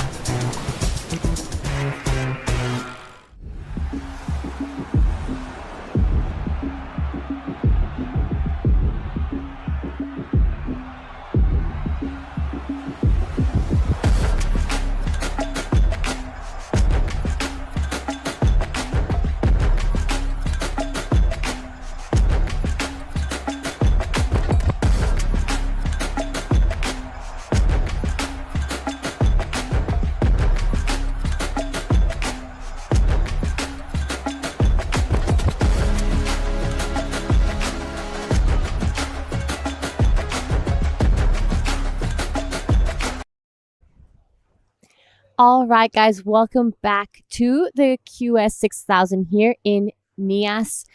I am Jada Legati. In the booth with me is Daiwako. Welcome back. I'm back. He's back. And men's round of 64, heat number 14. So a couple more heats to finish off this round. So we have John Mark Togon in red, Saxon Reba in blue, Matty Job in white, and Caleb Tancred in green. Wow, this is exciting. Another exciting heat.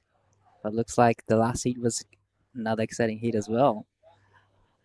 All right, so this right now on your screen is John Mark Tokong, also known as Marmar, or also known as the Prince of Philippines and Cloud9. He took a look at that wave, but wasn't too interesting, just a big up and out. So this is actually a pretty big matchup for a round of 64. I'm excited. John Mark Tokong and Saxon Reber first surf in the event. Right. Matty Job had a close heat this morning. He did pretty good. Got a 6.67 if I'm not wrong, a barrel. And Caleb Tancred surfed yesterday afternoon. Had a pretty close one, but he made it through as well. But yeah, so there we have John Mark Tokong keeping busy on the inside. He is good on a right-hander, and he knows it. So this is the first ride of this heat. Big first turn. Sets it up for the second one. Really nicely done there for John Mark Tokong. Great start. He only surfed with 2 waves. And yeah, so this is the heat 14 of the round of 64. We will be finishing off this round, heat 15 and 16, and straight into the women's round of 32 afterwards. We will be completing 5 heats to finish the day. So a big day of competition here in Nias. We are boiling in this room. Right, it's really, really hot in Nias. But good to be, it must be, good to be back in the water. Just feel the water is good thing for us. All right, so no waves written just yet. We did see one on our screen just kind of go through unridden. Looks like maybe it was a little fast. But yeah, so after this round, every surfer in this event would have surfed their heat. Tomorrow we'll be doing the round of 32s. This is a replay of John Mark Takong. On the smaller size waves, but still managed to put 2 tons in. That's really quick. First turn and second turn comes in at a 3.50. So not a big score, but there's a heat with few sets coming through. So you kind of need to be really busy in the beginning and get in the rhythm, and then probably wait for the right ones is a good strategy at the moment. So John Mark Talon having a great rhythm right now. All right, out the back, it's looking like the indicator is giving us a bit of an idea that there could be some waves coming through. We're hoping for a bit of a pulse in this heat. The last one was, we had a couple waves ridden, but nothing too crazy except for Diego Cordero's. I think it was an 8 or a 7-8, but beautifully ridden. He held his line. He didn't have to pump too much. So just showing that his time in the mental wise is really paying off, and his training as well. He grew up in Snapper Rocks. He's half Italian, half Brazilian. But yeah, he's been spending time out here in Sumatra, and it's really paying off for him right now. So now we have a little break in action. So we're gonna go head over to Mark Clift with the last hit winner Diego. All right, winner of the last heat, standing here with me, Diego Cordero. I'm going to shake your hand, and I'm going to say you fit into this wave so well.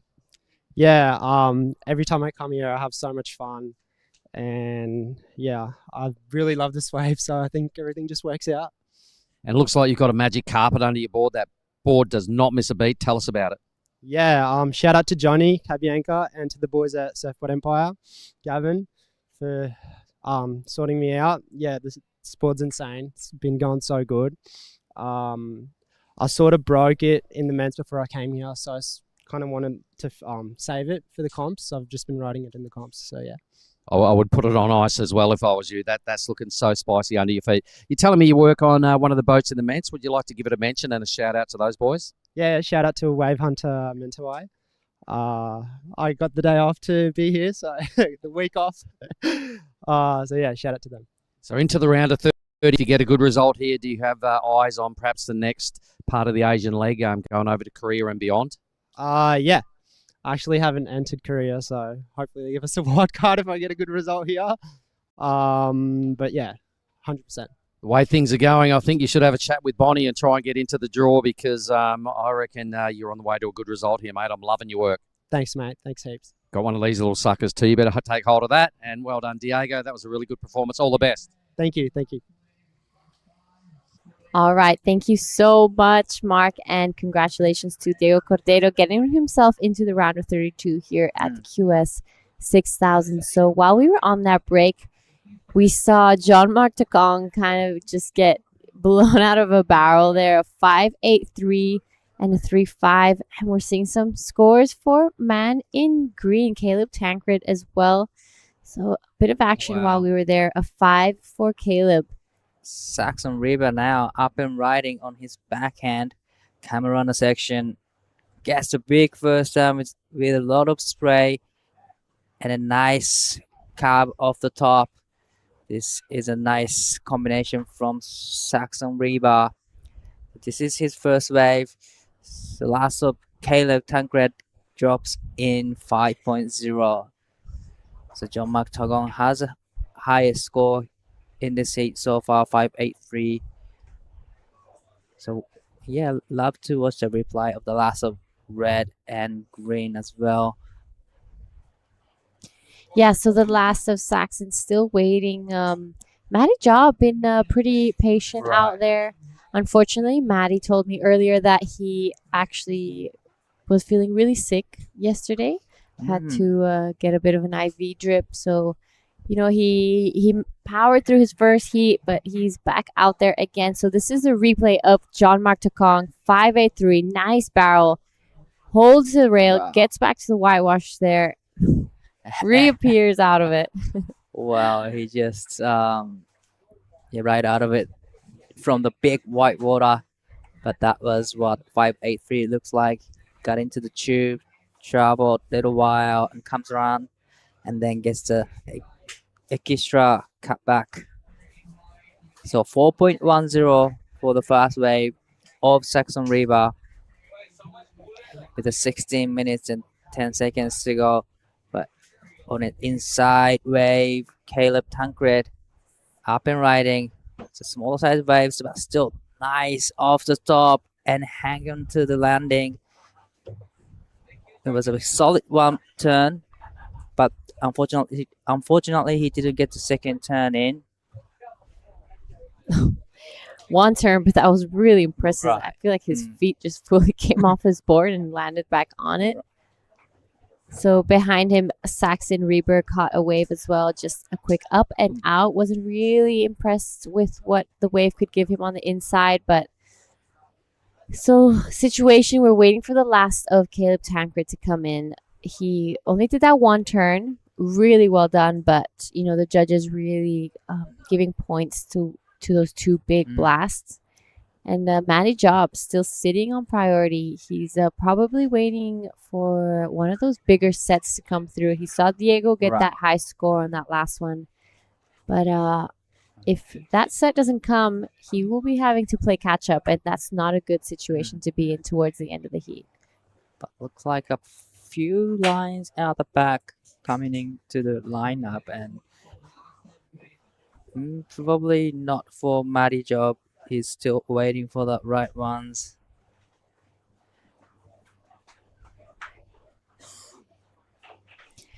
Yeah, with 14.5, it is currently John Mark Takong in first. Here are some replays. This is a replay of Caleb Tancred's last wave. Wow. So that was even bigger from the beach replay. That was a huge turn, actually. Now, looking at it from the beach, I can't believe he managed to stick that one. It looks absolutely solid big one turn. It was solid turn from a drone shot, but even bigger from the beach angle. It's gonna be a healthy number, yes. It's gonna be a pretty good number for Caleb Tancred for the last of 5-3 for the last of Caleb. Wow, one of the biggest sets. Rolling through to the line. No one on it. No takers on that one. Wow, so Caleb, a 5-2-3 for one turn. We haven't seen that today just yet, so that's some impressive stuff. Just showing how critical that section and that turn was. Really great stuff there from Caleb Tancred. Now, John Mark Takong, a 4.40 to go into first. Saxon Reber just sitting on a 4-1 and a 0.60. Matty Job still to catch a wave in this heat, so nerves must be getting under his skin right now. I'm not sure if this is probably I don't want to say a mistake, but he should start getting some waves in before it gets too far into the heat. Right. And especially when other surfers getting, good scores, like Caleb's getting 5s and, John McTagon getting 5, 6, 8, 3. You kind of wanted to be back in the game as soon as possible, but 13 minutes in, Matty Job is still waiting for the right ones out there with the first priority. It looks like Saxon Reba is up and riding, stalled in the barrel, traveling, and comes out of it clean and gets a big roundhouse cutback straight into the next turn. It gets a bonus and kicks out here. Yeah, that was really nicely done. Right behind him, Matty Job, first way of the heat. That's exactly how you want to start it off. With 12 minutes remaining, he finally gets one in, tries to get a turn there, manages to stick through with it. So we're going to be seeing some good scores come through. There we have John Mark Takok coming out of a sick one as well. Well, looking back at the judges, that's how you want to back up that 5-8-3. He likes the wave. So great exchange between red, blue, and white. So now Caleb has first priority, waiting for the big sets. He's in the lead with 5-2-3 and 5-0-0. But Jean-Marc Taron needs only 4.40, and I got a feeling that last wave will replace his backup score soon. But we're still waiting for the red and blue white's last wave. It's gonna be an interesting exchange with 11 minutes and 10 seconds to go in this heat. Yep, so it is now 3 scores to come through. 3 really good barrels. There definitely is going to be a change in the leaderboard. It is Caleb for now, the only one with 2 scores. I'm seeing a score come in for the last of Saxon Reber, and it's looking like a pretty good one. Saxon Reber, 5.83. His last one goes straight to second. Now we're waiting for a score for red and white. So I'm pretty sure red's one is going to be pretty insane. This is the last of Maddie Job. Super deep. Makes it out. Gets a half turn here. But all the job was done on that first barrel. So not too important. He is looking for a 993. Behind him, Jean-Marc Tacong, Maramar as well. Really deep. Spends a lot of time in there. So this is going to be a pretty interesting last 10 minutes. Right. So Maramar now needs 4.10, but with that ride, probably would say he is going to be a lead. But Mari Job, the last wave for Mari comes in at a 5.50. So now he needs 4.44 to go into the second. He's still waiting for the last of red. So last of red, I personally think is going to be the best of that Right. exchange. He was really deep and managed to thread through that entire section. There we go again. Marmar really deep into this wave. Will he make it out? We're waiting on. Unfortunately, isn't going to make it out of that one. But we heard the crowd getting pretty excited for that one. That was really close, unfortunately, for him. But Mari is up and riding, needing 4.44 in the barrel, traveling. Is he going to come out of it? Unfortunately, comes unstuck. All right, Caleb Tancrane out the back. He is currently in first, but some scores to come through. So big first carve there. Sets it up again for this second one. So wants to get rid of that 5. I'm not sure if that was the wave he was looking for. Cashed in priority for that one. Lift. Saxon Reber out the back, only looking for a 4.40 to go into first. But we're still waiting for the last of Maramar. And there we have it. A 7 pushes him straight to the lead. Caleb in second now. Saxon Reber third. A 4.40 is his requirement. Now Maddie Job, a 5.5. Wasn't able to ride out of that last one. Here, what do you like about this wave? But really like how he just drew big car for the opening car. But unfortunately, after that, wave just is not, steep that he was looking for. So I don't think it's gonna be a huge number. But definitely great surfing from Caleb. But Saxon and Muddy needing a small score now, 4.40 and a 4.73 are the requirement for the both blue and white. And Saxon has fast priority. Yep, so small requirements for blue and white. Saxon with priority, 4.40. We know he can do it. Right. He's gotten a 5.83. He just needs to back it up. This is the best of Jean-Marc Tacong right now. The 7-point ride. Looks back at the judges. He was loving it. He has had some great results out here for his home break being Cloud9. Another great right-hander. So he is feeling pretty comfortable out here. He knows how to get barreled and he knows how to get results. He's had many heats. Right. He was former, Challenger Series surfer. So definitely he knows how to get good scores, and that's exactly what he's doing now. He's in the lead with 7 and 5.83, but this is Caleb looking for wave to get rid of the 5.0. First turn was a little bit of a check down and going for the air. but just yeah, it didn't stick to the landing. He was fourth priority, so probably his plan was to just keep busy, keep trying to get as many as he could. But there's still 6 minutes and 20 seconds to go. Yep. So Caleb's just trying to keep busy. He had fourth priority, so not too much of a loss there. Saxon has priority now. All eyes on him and Maddie Job. Small requirements. Here we go. So Saxon Reber, 4:40 is the requirement. He pulls in. He makes it out of the barrel. Not going to waste any more time on the inside. So fully covered, makes it out. What do you think? You think you got it? Well, 4.40. So it's gonna be right on that requirement, I think. It's definitely close. It's gonna be really close, I think. But I think, to me personally, he just got it. Yeah.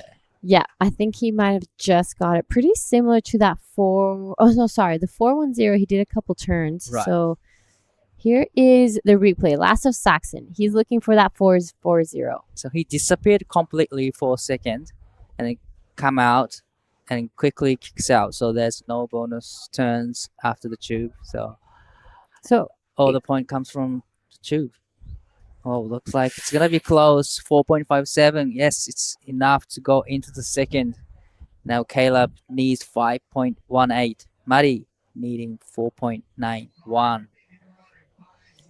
Yeah, so it was exactly pretty much 0.1 higher than what he needed. So he kind of felt it, paddled back out, decided to get priority over Caleb. So it's going to be a pretty critical 4.5 minutes. The requirements are not that big for both Caleb and Maddie Job. Maddie with second priority. John Mark Takong pretty comfortably out in the lead with that 7 under his name, a 5.83 to back it up. So it's looking pretty flat out there. Hopefully we get one more exchange. It would be great to have just 4 perfect waves. Definitely. I'd love to see that. But 4 minutes and 10 seconds to go in this heat. John Mark Tagong is in the first comfortably with a 7 and 5.83 out there and has first priority. So he might be able to, better his backup score on the next set. Yep. So just 3 minutes 45 left. We can see the next heat already close by. Pajar Ariana will be in the red. Lennox Smith in blue. We have Yuma Nagasawa in the white and Mike Clinton Brown in the green. That's heat 15, and we'll be finishing off heat 16 of this round of 64 with Rinta Otu in red, Ippo Suzuki, Jay Okelupo, and Ben Lawrenson. So last couple heats of this round of 64. Then we'll be going straight into the round of 32 of the women's. 5 heats to finish off the day. 24 heats in total? Yep. It's a huge day today because, today and yesterday are the biggest day. But this is a replay of Best of Blue, 5.83. And gets a big runners cutback right here. And it gets another one in. So this is a 5.83 from Saxon Reba, now sitting in the second place with a 2 minutes 40 seconds to go. But there's a few waves coming through at the indicators. Yep. So usually when the indicator breaks, it means that something's coming. Right. But through personal experience, it's not always true.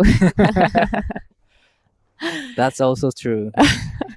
Sometimes you see it break and you're like, it's coming. Right. And nothing shows up. So with the 2 minutes and 10 seconds remaining, is there going to be another set for all the surfers? I'm hoping to see all the surfers catch next set. A few movement out the back. Slowly, all the surfers just trying to position themselves. All right, it's looking like this is going to be a pretty interesting last moment here. Caleb Tancred swinging his board around, He has fourth priority, so he pretty much doesn't have a choice. He doesn't know how many waves are going to be in the set, and they let him go. Caleb Tancred, 518 is his requirement. He needs to do something big. Lays it back on that first one, sets it up, jams it in the pocket again. Huge second turn, wraps it there for that third. He's feeling it. Wow, we need to see what happens out the back though. Was anyone on that second wave? John Mark Takong, I don't see a priority next to his name, so wow. He the was in- last yep. minute. It's gonna be a really close one, and a minute remaining. There's still a few lines on the horizon. So Mari has first priority, needing 4.91, but that was a massive surfing from Caleb Tancred with fourth priority, needing 5.18. It's gonna be really close. All right, it's not over just yet. One more wave to come through. The boys just too far out. 35 seconds left on the clock. Looking like there's one more wave. Wow. Priorities with White. Definitely he has to go on this one. Muddy job. Needing 4.91. Having a look at this one. Up and riding. Gets the first section in. And gets second carb in. Gotta do something big. That's a much bigger maneuver from Muddy job. So needing 4.91 and get 3-turn combo. All right. Couple scores to come through. Right. Intense moments. It's Caleb Tancred and Maddie Job waiting for some scores. John Mark Takong got that last one, but he's looking pretty comfortably out in the lead. A 7 and a 5.83 to his name. But the last of green and white are crucial right now. Well, looks like John McDonald's will get better score for the last of where it comes in out of 8.60. Wow, the last of John Mark Takong, an 8.60. What a score. That is how you shut down a heat. Well done, Maramar. Now it's all eyes on Caleb Tancred and Maddie Job. Were their last waves enough? So Maddie Job, last wave of 4.23 wasn't enough. Caleb Tancred now waiting on a score 5.18. What do you think?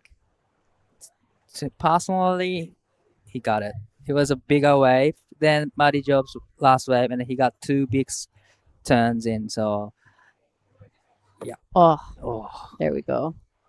Clutch moment. Caleb Tancred, 5.87, goes to second. This is the replay of the last of red. 8.60, stats talk, claims it. Wow. So I will be having a talk with Maramar. Congratulations, Caleb, as well. Just past a heat. And with that, we're going to head over to a quick break, and we'll see you guys in Heat 15. There's one thing we all love to bits. It's a fresh spritz. A little bit of ice. Juice is worth the squeeze.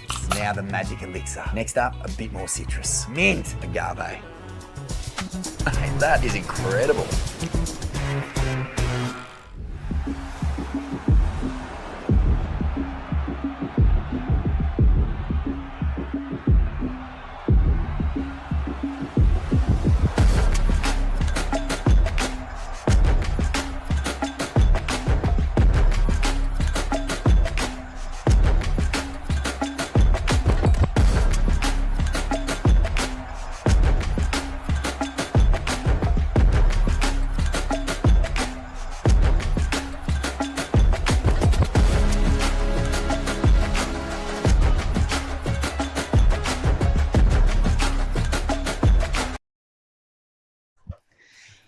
Welcome back. This is Nias Pro QS 6000 men's round 4. Heat number 15 is on now.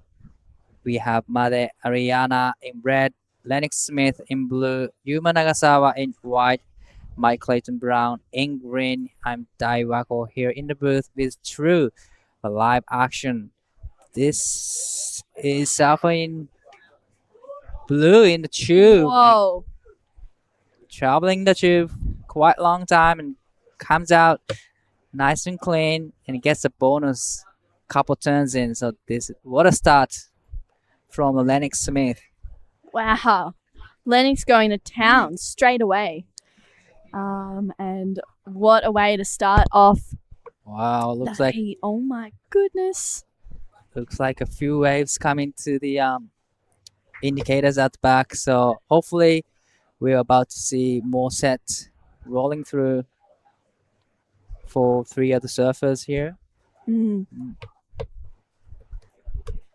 Wow. We've got a score to lock in straight away for Lennox Smith. It looks like that last heat was pretty chaotic at the end. There were scores that were being needed. Everyone was riding waves, and this is Mike Clayton Brown having a look at this one, straight up into it.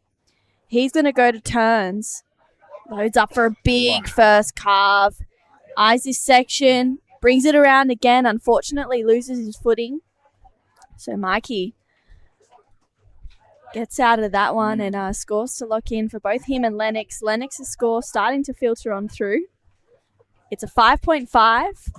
Well, that's a great way to start his campaign here. So get the 2 and get a couple tons in. So 5.50. That's gonna be a really nice keep up.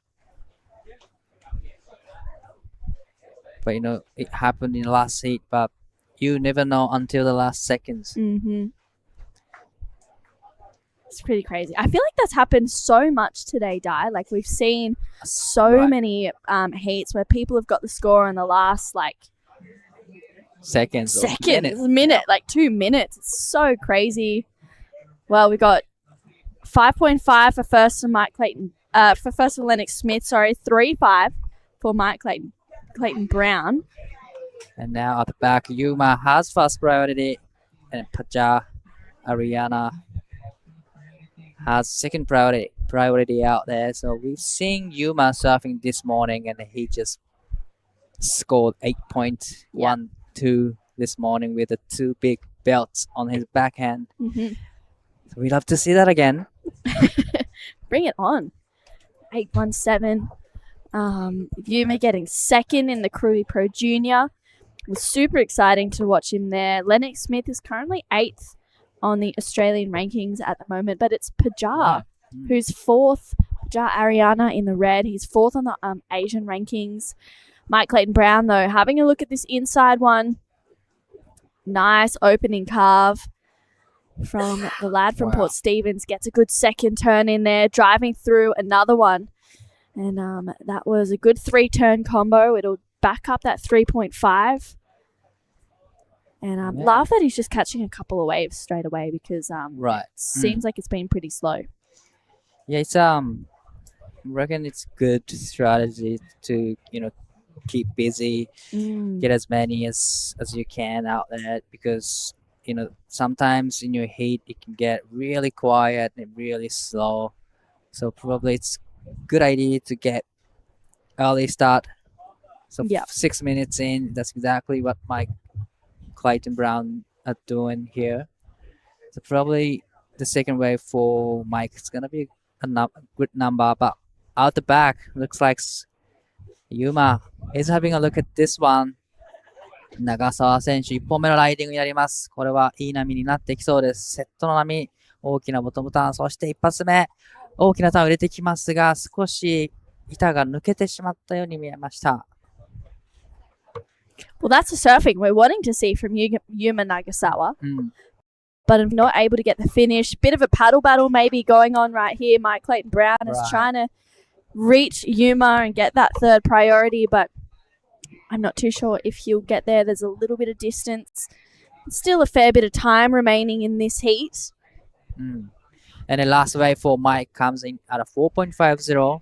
It's a nice number. 4.50 could be a keeper in the end of the heat. But just important thing is just to keep busy and get the score, and then trying to wait for the right ones out there. So now Paja Ariana has first priority. Lennox Smith with 5.50 has 2 second priority, needing only 2.5 to go into the first. Wow, 18 minutes to go Already a fair bit of action. Loving the approach from Mike and Lennox, starting nice and early. Trying to lock in a few scores, apply that pressure. Well, looks like few lines at the back, and surfers having a little bit of paddle towards the outside. But looks like Yuma 長澤選手2本目のライディング乗ってきました。さあ1発目縦へのアクション、そして2発目大きなカービングをしてきます。ここは2発のコンビネーションで演技を終えます。That was a great surfing from Yuma. And one more set in the lineup now. Pajal has first priority, but he is not taking this one. But looks like Mike is up and riding. Yeah, big opening carve for Mike Clayton Brown. Loads it up for a second one. Just driving it around pretty quickly. Gets a third in there as well for Mike Clayton Brown. And he is going to lock in another wave, just surfing into a bit of momentum in this heat, which has been exciting. Right, so now we have a little break in action. So we go ahead over to Giada with last heat winner. All right, I'm here with Mark. Wow, congratulations. What a heat. What waves you caught. How are you feeling right now? All right, ready to be honest, I feel so stoked because last year also the waves here have been cooking, and today on my hit, so grateful that like so many waves coming through, and like all the waves came, it's like close to me, and so I got like really 3 good one, but the first one was great, I get 7, and then the second one it was like I was too deep and I didn't came out and I got hurt myself here. Yeah, but it's okay, it's worth it. And I get that the third one was really good. It's like last second, so you just really have to go for it and late drop and just pull in the barrel, and then I said, yeah, I got it. I was so stoked to make it through. All right, so you're from Cloud9. Do you see any similarities with this wave and back at home? Yeah, it's pretty much the same, but like what I said earlier to you, Cloud9 it doesn't really hold 8 to 10 foot, but here in Nias it's hold like 10 to 15 foot, but the biggest here, the big barrel and the hardest part to take off. So like today it's the perfect size for me because it's like, I don't know, like 6 foot maybe. And yeah, so happy to surf in Nias. The waves here have been pumping and so grateful to be here, to be honest. Yeah. So you had a great run last year here. What are you bringing back from that year, and what are you trying to copy this year? Well, last year I made it through round of 16, and I'm hoping like this year to make to the finals, and I just want to make sure that the mistake that I did last year it's not gonna happen this year, and so because I know everyone know how to go to barrels here. It just really depends what waves you're getting. So it just really have to be smart what waves you're getting, because the judges is looking for barrels when the waves is really barreling. So yeah, finger crossed. Hopefully this year is gonna make to the finals. All right, so you got injured. I'm gonna let you put some ice on it. Here is your bang bang for winning your heat. I'm sure there's a huge crowd supporting you. Is there anything you like to say? I just want to say thank you to all my family, my friends, to my sponsors, to the community in Siargao. I'm pretty sure you guys are watching right now, and yeah, thank you so much to all my sponsors, to believing in me, and without you guys, I don't think I'll be here in Nias. So thank you so much, appreciate it. Thank you. Back to you guys in the booth. Thank you, Giada and John Mark to go. Marama, he had pretty much all the good waves in the last heat. Wow. He was super in good rhythm with the ocean. Standard though, I feel like he usually is in pretty good Right. like pretty good rhythm in a right point break. I mean, or right reef, I should say. He knows how to surf this wave. Oh, Definitely, He's definitely one to watch for sure. so confident. And well, back in this heat, so few scores dropped in. Last wave for Yuma comes in at a 4.67. Pajal comes in at a 4.60. So this is the last of red. Stalled and poured into the barrel. come out clean and gets a big runner's cutback and nice rebound. Unfortunately, it comes unstuck, but still 4.60 for the last of red. And the last of green comes in at a 3.77. So a few scores locked in. And Mike Clayton Brown is in the lead. Yuma Nagasawa is in second. Lennox Smith now needs only 0.07. So pretty much catch a wave, and he's going to be in the second place. But Paja now needs also 0.98. So it's a very close heat so far with 12 minutes and 30 seconds to go. Yeah, Lennox starting off nice and early in this heat, getting that 5.5. Best wave of the heat so far, and he has first priority. He's in a good spot right now. Lennox from the south coast of New South Wales, from an area called Barrack Point specifically, and he's definitely used to these right slabs. He's not scared at all. So we'll see what he can do on his next wave. We saw Yuma a little bit earlier on in the day getting that 8.17. Which was that was pretty crazy. And this right now is Pajar Ariana. Nice connection there. Does well to ride out of it. Tagging it once again and just showing us how it's done out there on his backhand. And oh my goodness, who is this? That was Lennox Smith using his priority. That was a super nice wave. I mean, one of the sets and gets the big barrel.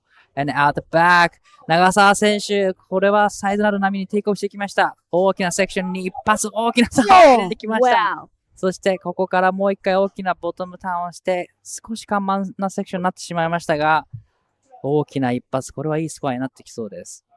Well, another big belt from Yuma Nagasawa. Only one turn, but definitely, wow, it's going to be a great number for Yuma. But the next Smith's last wave. Yeah, that's going to be a good score as well with 11 minutes to go. Lennox has a decent score to come through. That one turner of Yuma was so big and just so critical. I love that turn. I mean, he's just literally picking up where he left off from that last heat. It's crazy die. So we're still waiting all the scores from white, blue, and red. So 3.43 for the last of red. Wow, this is a Lennox Smith's last wave. He's completely disappeared in the barrel and then come out so clean. Gets a nice carb. That was a great surfing from Lennox Smith. Needing only 2.53, so definitely he's done that, and got a feeling that last wave will put him into the lead. Yeah, I think so as well. Dai locks in at an 8-point ride for Lennox Smith. He goes up into first place just off the back of two waves, and it's a score to lock in for Yuma Nagasawa. He needs a 3.6. I feel like he gets it, Dai. I mean, it was a pretty crucial turn. Wow, yeah. Personally, that could be a second best score in this heat. Only one turn, but it was solid, so critical, and it was one of the sets. So, wow. Yeah, we are still waiting for the last of white with 9 minutes and 10 seconds to go in this heat. But Lennox Smith is the one who's leading this heat. One score locked in for Yuma. So it's a 5.0 for Yuma's last wave. That puts him into second place. Wow. Now Mike Clayton Brown needs 5.17. Pajar needs 5.07. It's really close right now between second, third, and fourth. Just over a point separating them. Mike holds first priority, chasing that 5.17. Pajar needs a 5.07. And we are going to round out the day with heat number 16. It's going to be Rinta Otto taking on Ippo Suzuki, Jay Okalupo, and Ben Lorenzen. What a big heat to round out the men's round of 64. And then we'll go into the women's round of 32. We'll see the women taking the lineup out there and hopefully going for it as well. But the 8.0 from Lennox Smith. What a well-surfed wave. Wow. Yes, that wave, pretty much everyone was waiting for that wave. Yes. And he had, Lennox Smith had a first priority, so he was the one who can pick whatever wave he wants, and he gets the wave, points the barrel, come out of it so clean. So it's a well shot from Lennox Smith. Well, 7.5 minutes to go, and maybe potential for some sets to roll Right. through. Again, we have a lot of wave coming through at the indicators, which means we might have big sets coming up soon. Excited to see it die. Mike chasing a 5.17. We've seen some big upsets today, so who knows what's going to happen towards the last 7 minutes of this heat. Things have really just been chopping and changing right up until the last minute or two. So Mike chasing a 5.17, Pajar looking for a 5.07. Not big scores, but they need to be on the best waves, and I feel like if they can get into the sixes and above, they'll be in a pretty good spot in second.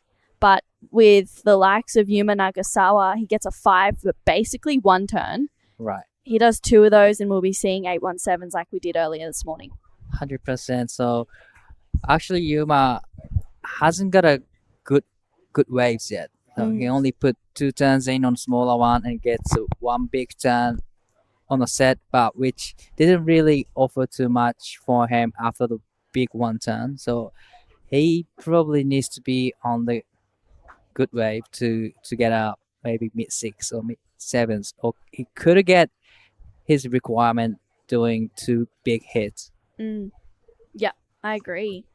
His backhand is so lethal, and he's just, it's like he doesn't even care what the section is like. He's just going to go straight up and into it. And it's just that kind of attack that we were so used to seeing from him over in Cruy. It's what got him a second in the Pro Junior over there. He will be in the Pro Junior here at Nias, which will be on the 27th and 28th. So he'll be staying here for a couple of extra days, and with 5.5 minutes to go, it's Lennox Smith holding the lead in this heat with an 8 and a 5.5. Yuma Nagasawa has a 5 and a 4.67. He needs an 8.5 to go to first.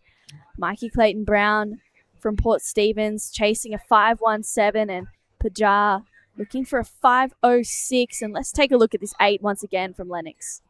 Wow, he completely disappeared in the tube, come out of it really clean, and a big carve, and it kicks off.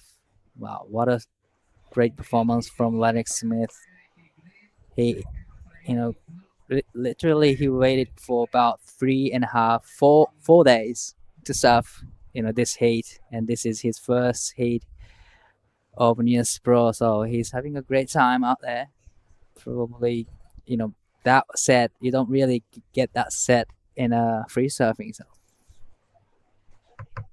no, you do not catch waves like that in the free surf. It's usually the locals that are getting those ones. So to be able to jag one of those in a heat would be, I feel like he might be dreaming about that one a little bit later tonight, but 4 minutes to go. So time is ticking, It and is. The pressures are kind of building up for green and red. So Yuma having a look. 長澤選手、この波でその差を広げていきたい。さあ、一発また大きなターンを入れてきた。もう一発入れていきたいところです。どうでしょうか。さあ、ここもしっかり入れてきたが、少し上で止まってしまったように見えました。Wow, really unlucky for Yuma. He was kind of on the way to better his score 4.67. Unfortunately, comes unstuck on the second one. Was Oh, that would have been a really good score, Di. A 4, he would have bettered the 4.67 for sure. That first turn was crazy. And that second one just going a little bit too high. You can see him just Right. get hung up. And it's that second section where everyone's free falling down. Maybe, I don't know, that was really unlucky for Yuma Nagasawa, locked in at a 3.8. So it definitely would have bettered the Right. 4.67 if he hadn't made that second turn. I'm not. Well, that could be a really, big mistake for Yuma Nagasawa because time is taken. Just under 3 minutes to go in this heat. So green has fast priority.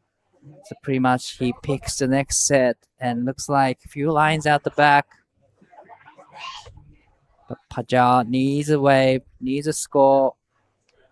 He needs 5.07. He's up and riding. Gets a big first turn. He goes for it, but unfortunately he goes down. Wow. That was really unlucky for Pajar. He needed a 5.07. It's a really manageable number for him. He's got a really strong backhand. Let's take another look at it. It's a good looking wave.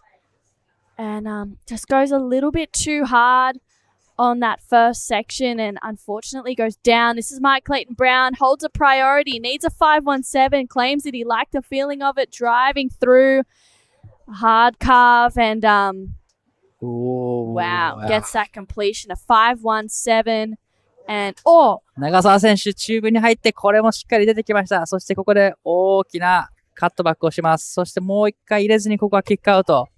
Wow, what an exchange between white and green. Wow, and red.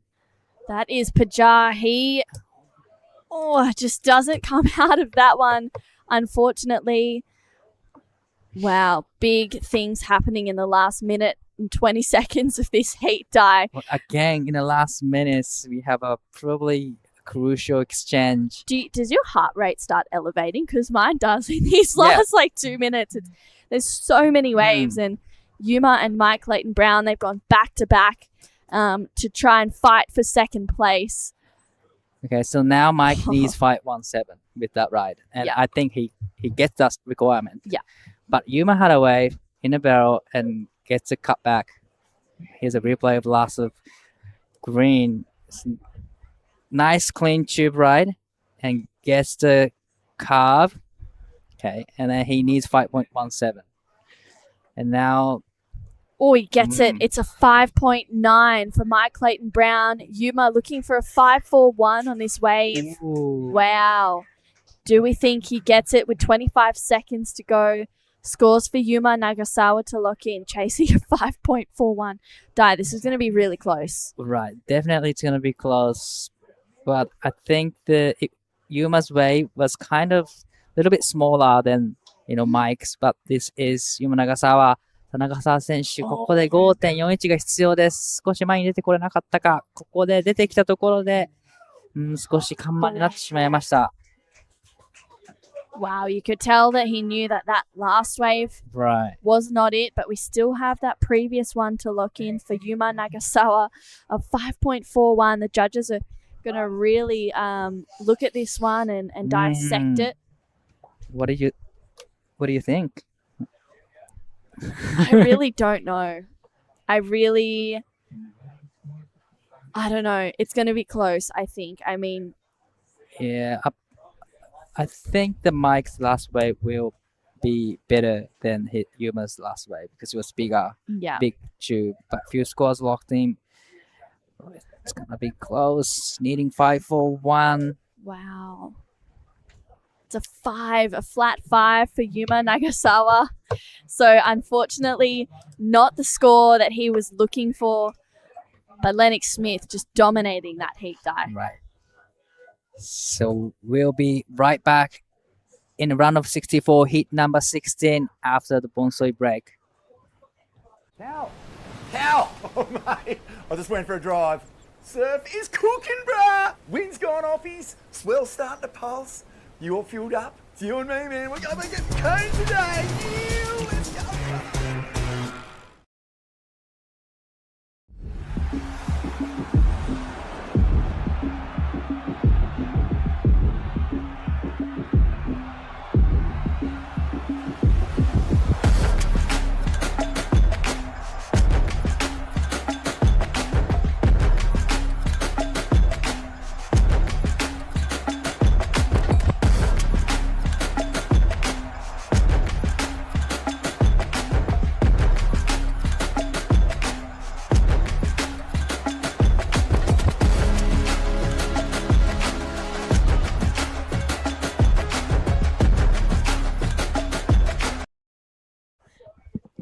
And we are back with heat number 16 of the men's round of 64 for day 3 of the Nias Pro. It is Rinta Ukto taking on Ippo Suzuki, Jay Okalupo, and Ben Lorenzen. I'm True Starling. Joined in the booth with me is Mark Clifton. We have been having some crazy last 2 minutes of the heats the last couple of hours. It's been insane. There's been a lot of that, hasn't there? So that's just testament to the level and the depth on the Asian Tour. It's a dual sanction event, obviously. Hence the Australians are here, the Kiwis. Otherwise, it would just be the Asian region.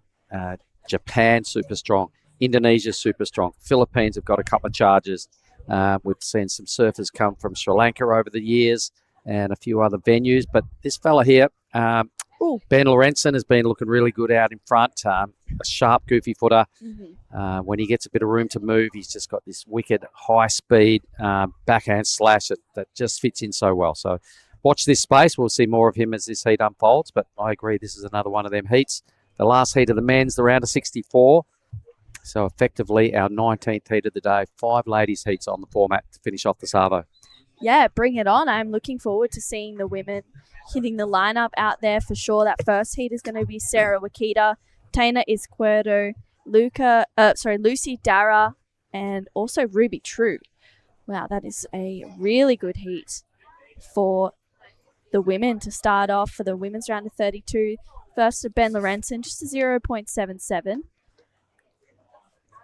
Yeah, so a lot of buzzer beaters. Tell me about that last set. It looks like Mike Clayton Brown got up off the canvas there right at the end.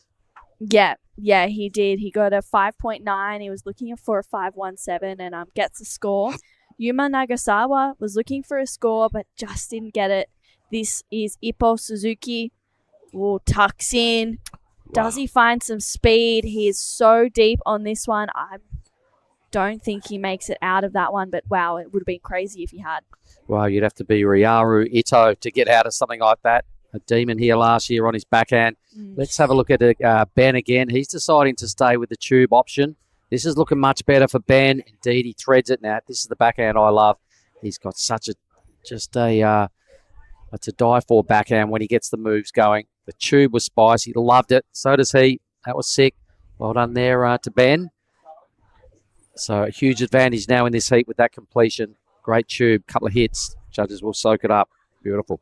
Yeah, they're going to love it. And Ben is just gaining some rhythm, gaining the momentum in this heat. And we've seen that happen so often. People just, catching quite a few waves at the start. And they've just been in front of the 8 ball really for the rest of the time with 21 minutes to go. It is Rinta Ukto and Jay Okalupo out there with the opportunity at the next sets to roll through. Jay getting that 9-point ride a little bit earlier on. But let's take a look at this last one of Ben Lorenzen.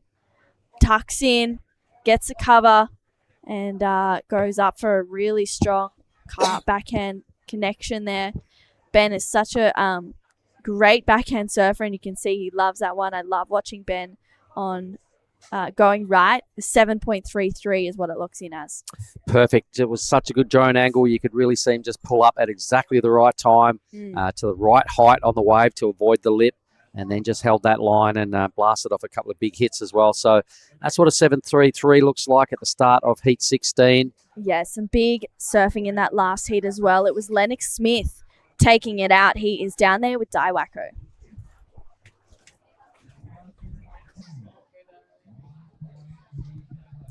Wow, really stressful heat probably. Yeah, it was hard out there. So hard when there's not that many barrels coming through and you don't know whether to do turns or go for a pit, but pretty stoked to get through that. You got an 8. It's like one of the best waves in the strip. Yeah, for sure. It's so hard to get waves in the free surf, so get out there in the heat and just chasing it pretty hard. But yeah, pretty stoked. But did you expect that you have to wait for that long? No, not really. Oh, actually, yeah, I did because it's just so slow, but I knew one would come surely. So yeah, I just waited and then eventually came. Yeah, you've waited for pretty much 4 full days to surf in the first heat. So you must be stoked to just be in the water in the heat. Yeah, it's good to get the rashy on and get out there for a bit.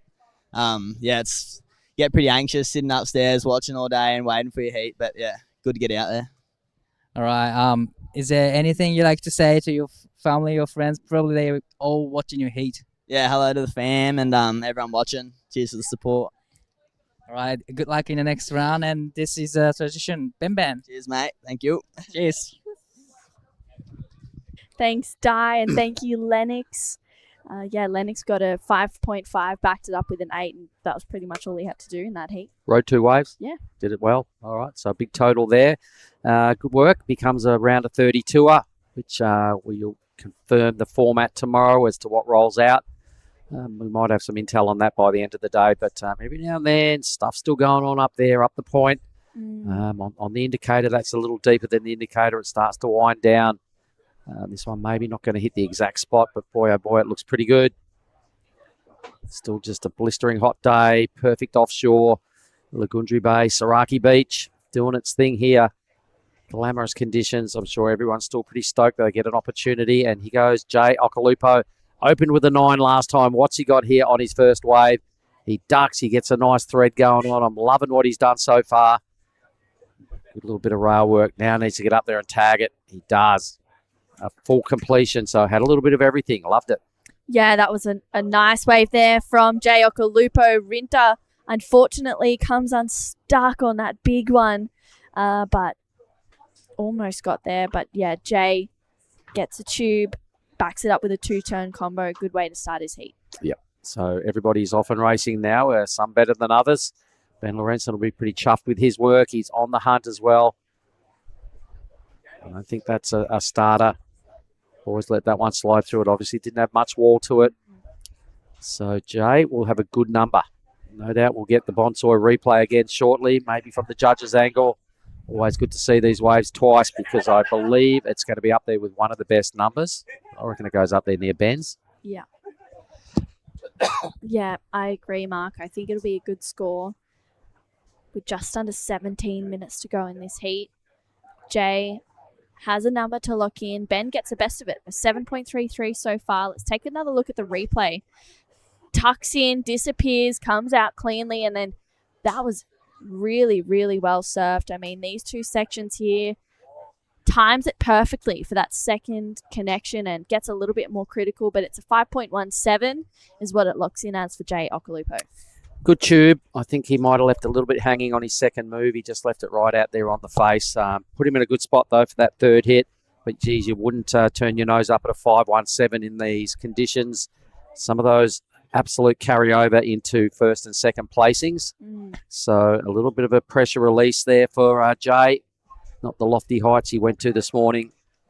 A 9. What heat was that? That was like the third heat of the morning, wasn't it? It was. He was heat 15. 16. Heat 16 he was.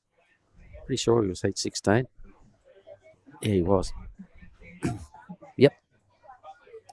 Anyway, a 9 this morning. He's in the bank with the second highest number of the day, the 927 by Taj Stokes. I missed it. It was obviously a bigger, better wave. Those two lads sitting at the top of the Nias Pro highlight reel for this year. And we've still got how many days to roll out? Day 3. I think it's an 8-day event. 6 days for the QS, a couple of days for the Pro Juniors. Yeah. So at the end of today, we'll be halfway through our waiting period, I guess, for the QS side of life. And the youngsters are biding their time on the sidelines, waiting for the Pro Juniors to roll out later on. All right, who's got priority here? Suzuki. Suzuki Ippo. Here he goes. Yep, straight up into it. Airdrops down. Needs to go big on this first section. He does, but just a little too big, unfortunately, for Ippo Suzuki. And it is Ben Lorenzen. He's going to have a look at this one. Yep, he takes a slightly different option to Suzuki. He gets a nice draining barrel again. A little bit of a fumble off the bottom, so he kicks out. He's trying to get back there to beat Blue into third priority. So I think let's stay with this. Red. Yep, Rinta Auto. Nice first turn. Just unfortunately catches the rail and goes over the handlebars with 14 and a half minutes to go. 2 incompletes for Rinta. That is pretty uncharacteristic of him. Ben, though, he'll have a commanding lead once his second number drops in. He's about to pick up second priority as well. So, things are looking pretty good for BL. Loving his work. I think what might have gone wrong for Suzuki was he didn't take the tube option and it was there, right? It was bowling and it looked pretty good on the first time around. And then he put a bit of pressure on, got to go big on the turn and just got up there a little bit late. got pitched. It's going to turn into a super low number. So this is Ben. I really like this. Yeah, me too. Just tucks in straight away for Ben Lorenzen and kicks out right in front of Ippo Suzuki and has a bit of a paddle battle to try and regain second priority, which Ben does. Scores for him to lock in for his last wave. He's already got that 7.33 and a really good way to start off that heat, with his heat, for heat number 16 of the round. He's going to have a good backup too in a moment. We'll have a huge lead. All right, so Jay with priority. You can see him in the white rashi out of the Gold Coast. Just waiting for this next number to get the upgraded version of what he's chasing. It's going to be a mid-range score here for Ben. The judges don't get overly excited, but a 5.33 for a tube only. Not a bad result. I'm sure Ben will be happy with that. The two highest numbers in your column at this stage sitting pretty with a 12.66 two-wave total. The job's kind of mainly done now. I think you'd really want to improve on the 5.33, but we really got to get the party started for the two Japanese in blue and red. Yeah, they both Ippo and Rinta need to capitalize on their next opportunity. Otherwise, they might just run out of time because it does slip away pretty quickly, especially considering that sometimes we do have those slow moments in heats, and right now it seems like we're having just that, and Jay Okalupo holds first priority and Ben Lorenzen with second priority. So the two Aussies are really commanding this heat so far with the best waves and also first and second prio. But, Ippo Suzuki, he's been seeded into the round of 64 for a reason. We know how good he is, and we know how incredible he surfs. I mean, he's definitely one to watch. But while we have a bit of a break in the action, we'll go to a quick bonsai brew break. We'll be right back. That's a weird looking smoothie, Vorno. Tell him, son, this ain't no smoothie. This is a smooth as broth base for our bonsai ramen. How long should we wait, Master Ramen? Patience, young noodle. Wait, and top secret, I need corn. Behold, bonsai ramen. Morn-san, this is absolutely cooking.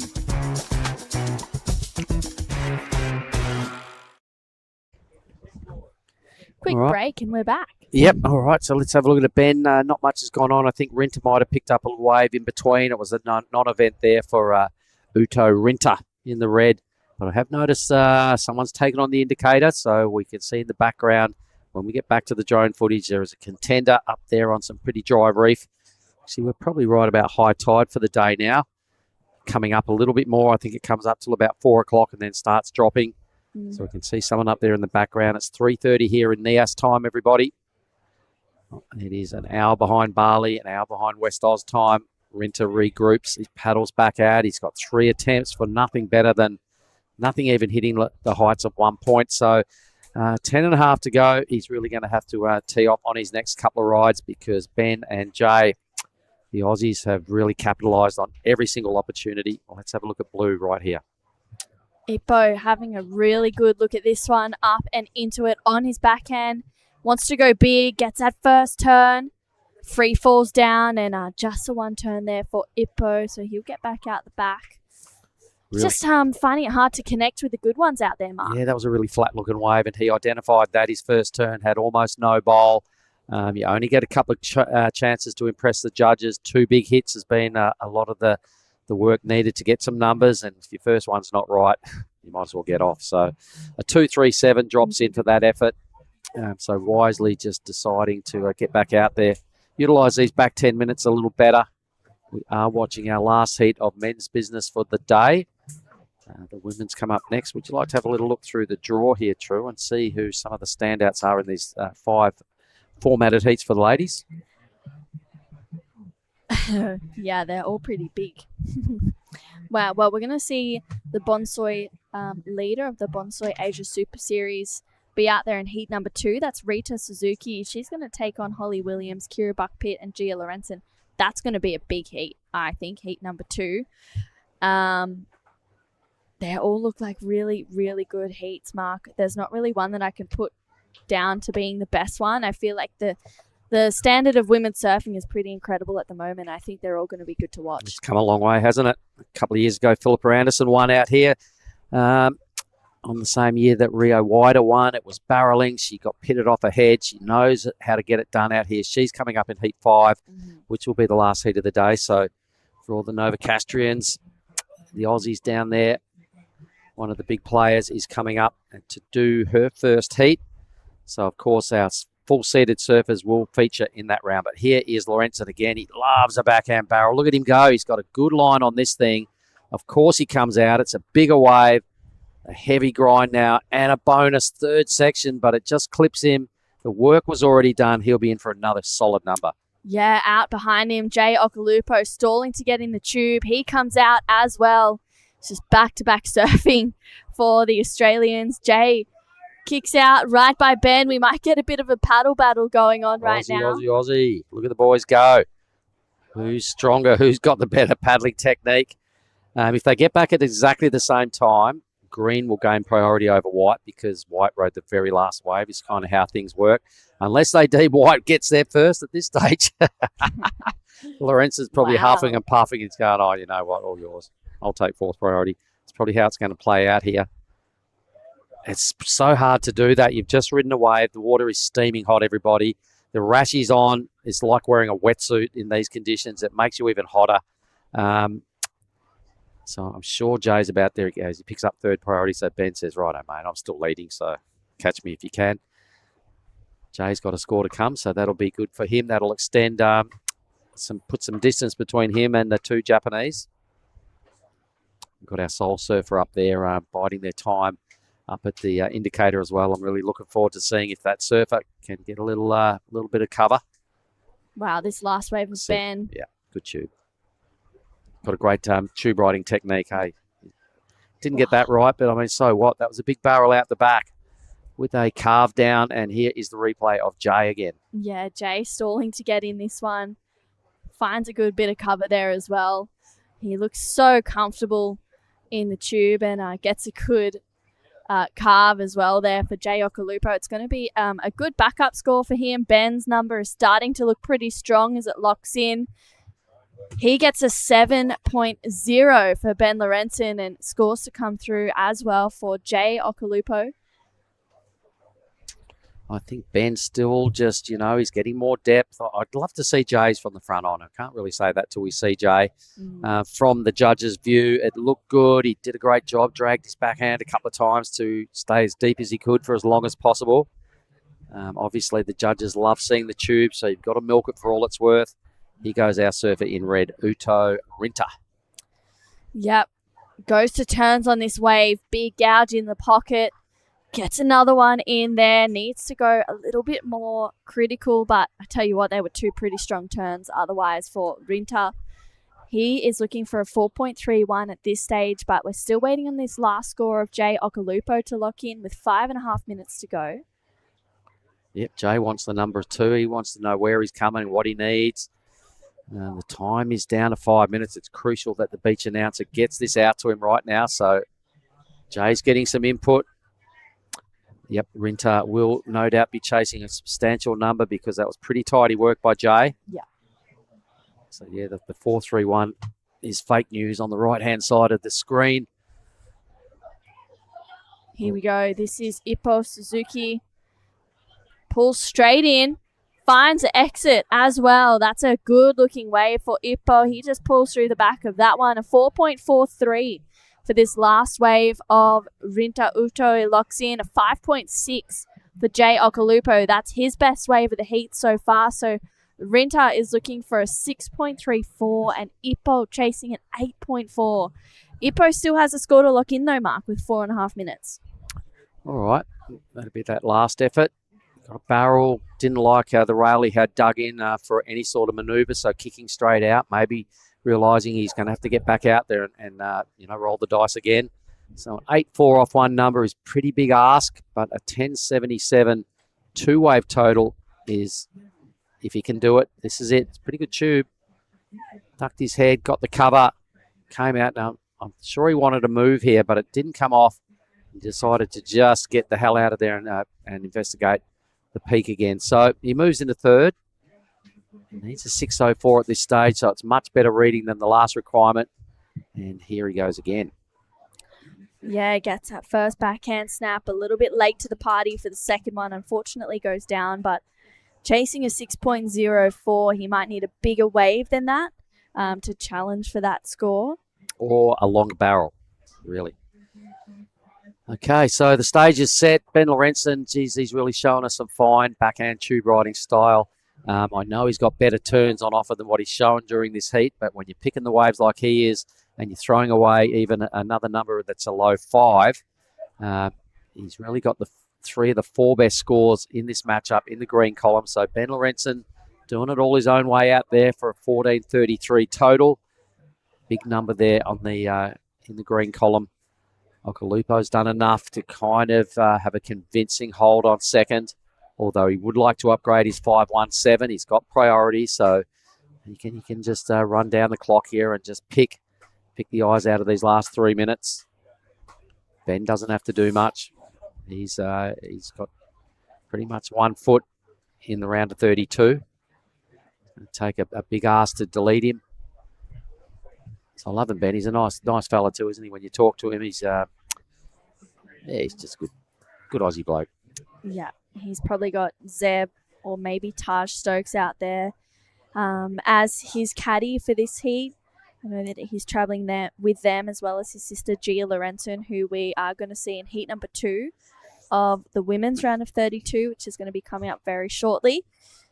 This next heat will be the start of the women's. Sarah Wakita, Taina Izquierdo, Lucy Dara, and Ruby True. It's going to be a stacked heat, that one. We'll be seeing Sarah Wakita and Taina Izquierdo out there for the first time in this event. But with 2 minutes to go, Ben Lorenzen out in front. That's 7.33 and a 7. He's looking really solid on his backhand. And Jay chasing an 8.73 to go to first. That's one of the best score lines I've seen for quite a few heats. So Ben could be patting himself on the back. He'll be comfortable that he can regroup and just focus on tomorrow from here on. Don't do anything stupid here with a second priority. So Surfer in White has full bite of it. No one gets this wave. Goes through unattended. Looks like it had a nice bit of height to it. All right, so Jay didn't like it. He was a little out of position. He was probably looking to make sure if Blue was going to go, maybe Jay could have taken off, but he saw that Blue didn't want a piece of it either. He's gone, might as well just keep the fend-off program going here. Yeah. Could have played that pretty well, I think, there, Jay. Yeah, Jay's a pretty smart competitor. He's very aware of what's going on around him. He'd know that he'd have that 5.6 and a 5.17. Only 2 waves ridden for Jay. With 55 seconds to go, Ippo is needing a 6.04. Rinta chasing a 6.34 to go into second.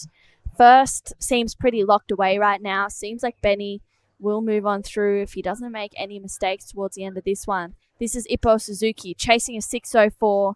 Gets a first backhand carve in. That's a bit more like it for Ippo. He needs to get another good section, but that wave, unfortunately... Ooh. Wow. Just saw White. There we go. The back end of this wave of Jay Occhilupo.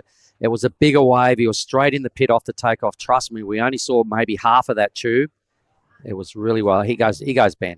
Yeah, Ben Lorenzen. Bit of a victory lap here. Wow, beautiful turn right there for Ben. And he gets out of that one with 3 seconds to go. Looks like it's going to be Ben Lorenzen and Jay Occhilupo moving on through. This last wave of Jays, though. It'll be a big number. I'd like to see the whole replay of that wave because it was pretty sick. And we only caught him when he was already in the tube, but it had a lot of height attached to it. I imagine he got in the barrel right from the word go. So if there's any chance we can see it again, we're talking about the replay of White's last wave where possible. Looking for the Bonsoy replay. Not convinced that Blue will get the number. You're right, he needed to do. He got a really good second belt going, but this is the last wave of White. Yeah, Jay's in it for quite a long time. He's chasing an 8.73 to go to first. We'll see if it's the number he needs. I mean, he's definitely in second. That last wave of Ippo was a 3.67. Last of Ben isn't going to factor in. He's got that 7.33 and a 7. I mean, that was still such a beautiful turn there for Ben Lorenzen. Yep, it will be the Australians. Will be locking into the round of 32. Score coming in doesn't factor in that highly for Jay. It was a 5.23. It's still a keeper. over and out for the last heat of the men's, and we'll be back with the women's draw in just a moment. This is the smoothie I've been waiting all day for. I'm going to start with couple bananas and then mixed berry frozen blend, my favourite. Bonsai almond milk and heaps of peanut butter. Nice little bit of coconut to finish off. Get that in ya.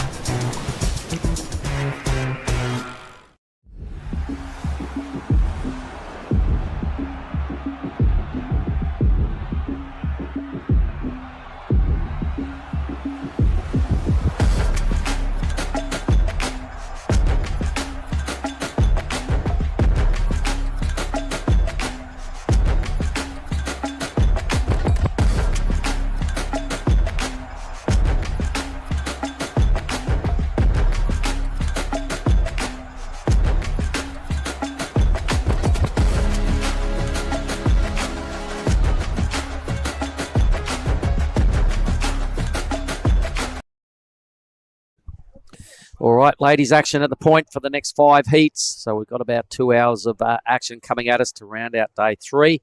I'm Mark Clift. I'm joined by Giada Lagardi. Giada, have a look at this lineup. What do you like best about it? Oh, what I like best about it is my friend Taina Izquierdo is out there. So I'm super excited. Sara Wakita as well, a name I've seen around. She's a great competitor. Lucy Dara and Ruby True. I've seen them in Krui, had great performances. So this is exciting. Yeah, Lucy really caught my attention down there. We had a couple of post-heat interviews together. She won some big heats. She looked really solid down there. She's also paddling for the first wave. She gets an easy roll in. I thought she might have missed this. So great paddling effort for Lucy. Here she goes now. Solid performer down there in Krui. Her first, no, it'd be a second heat here. I remember interviewing her the other day. She did win a heat to get to this point, so it was down tools yesterday. So yesterday, did the women get a surf yesterday? I can't remember. It's only day 3, but it's just such a long campaign with Krui thrown in. No, the women did not surf yesterday. So this is the top-seeded women on... This is the top seed on the women's side. This is Ruby True. Good first turn there. Really tight in the pocket. Sets it up for this second one. Gets around Lucy there as she's duck diving on the way out. So, wow. Okay, round of 32, heat 1 of the women's. This is a really important heat because we have switched over to the women's category, and heat 1 is going to be readjusting the scales again. The judges are going to have to take a look at those first 2 waves, and this is going to kind of set up the scale for the afternoon. Yep, so it wouldn't surprise me if it takes a little while to get these numbers dropped. They really want to get the scale right early. They don't want to be too low to start. They want to make sure it fits in and looks good for the rest of these 5 heats. Your friend Taina Izquierdo in the blue. She's up here. She's had a little time off competition, but she's back doing it. She's back on Team Pisoy. So I wish her the best of luck as well. They're all tough heats. Just got to block out the nerves and what's going on around you and just focus on your own act. If I could give Taina a little bit of advice, let's just stay focused on the blue rashi to give yourself the best chance of getting through. But Sarah Wakita, she's a big-time performer on this Asian region. Here she goes. Yep, so this is Sara Wakita now on her forehand. Good-looking wave. Wraps it around tightly on that first one. She's going to get another one in. Bit more of a wider arc there, but still nicely done. Just wrapping this all up with a third cutty. So that was a great way to start for Sara Wakita. It is now Taina Izquierdo out the back. So a little bit of insight from Taina. She is 23 or 24 years old. I know she's a year younger than me. So probably 24. And she is Indonesian. Her dad was Puerto Rican. She is part of the Rip Curl team as well as the PSOE right now. So I'm sure everyone is tuning in and watching her on the beach. Her teammates, Kailani Johnson, will be surfing later on today in Heat 4. And Dea Natasha, pretty sure tomorrow morning, first heat, she will be Heat 6. So they're probably out there watching her and giving her the best energy. Me and Taina, I remember, have competed our whole lives together from the first Magic Magic Wave contests that we had in Halfway Kura and in Legian to the Ripco Grom Search, the Volcom Crustaceous Tour, and now the QS. She is a great competitor. She's had some great results. I know she loves spending time in Australia, has spent some time in Hawaii as well. You'll usually see her surfing her home break in Uluwatu and as well as the beaches in Legian. Nice. Well, Wakita gets the best of it with the 5-1. Ruby True a 4.50. Lucy just with the 3. So the judges have just been getting a little better with each wave, throwing the numbers a little bit higher as the heat's gone on. We'll just stay with the action here because here is Tina. Go for it, G. All right, on her backhand, good looking wave, sets up for this first big arch. And again on this second one. So good start for Tina. I was liking it. The goofy footer will get back out there. So now all 4 surfers have scores on the board. We will be heading now to the post-heat interview of True with the last heat winner, Ben Lawrenson.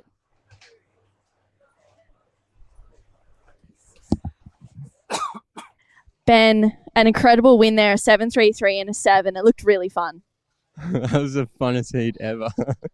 I've never been barreled in a heat before. I got knocked out last year, the round before the good day, and it's pretty heartbreaking. So I told myself that this year I'd get a run in the good stuff, and I did, and I'm super happy with how I surf. So stoked. It was really exciting to watch. You just dominated from the start of that heat. What was your game plan going into that one? I don't really know, to be honest. I sort of melted at the start and picked one that I was really way too deep for, but I sort of was glad I did because I just knew a bit of separation from the pack, and everyone was out of position at the start, so I sort of was I should go this and just get away from everyone, and it worked in my favor, but that was the strategy. I'm just going to say that. And you're traveling with a great group of people, Taj and Zev, and obviously your sister Gia. Taj got that 9.27. Was there any words of advice from him before your heat? He told me to just pick the good ones and just be patient. It's a lot of in-between waves out there. So, you sort of just got to, pick the ones. You sort of know the really good ones and then the good ones, but I don't think there was any really, really good ones that heat, but there are definitely some fun ones. But it's pumping. I can't complain. It's so cool. I'm sure you have lots of friends and family at home watching. Is there anything you'd like to say to them? Yeah, Mum, Dad, miss you guys. My sponsors, Border Lab, Arakawa. Been working with Bruce K for a while now, and running a 6.0 RP, and it's awesome. And shout out to my girlfriend, miss you lots. Hope you're smashing in New York. I think it's pretty late for her, but miss you lots. And a heat win means a bang bang. So this is for you. We'll send it back to you guys in the booth. Yay. Thanks, Drew. So good. Well done. Second wave, wrap around back to the power source. May get up there and blast this section, but runs out of steepness. So 2-turn combo for Lucy. Found herself sitting in 4th. Tina's last wave at 3.67 keeps her, in the conversation for qualification. It's good that everybody's on the scoreboard, and we've still got so much time remaining in this heat.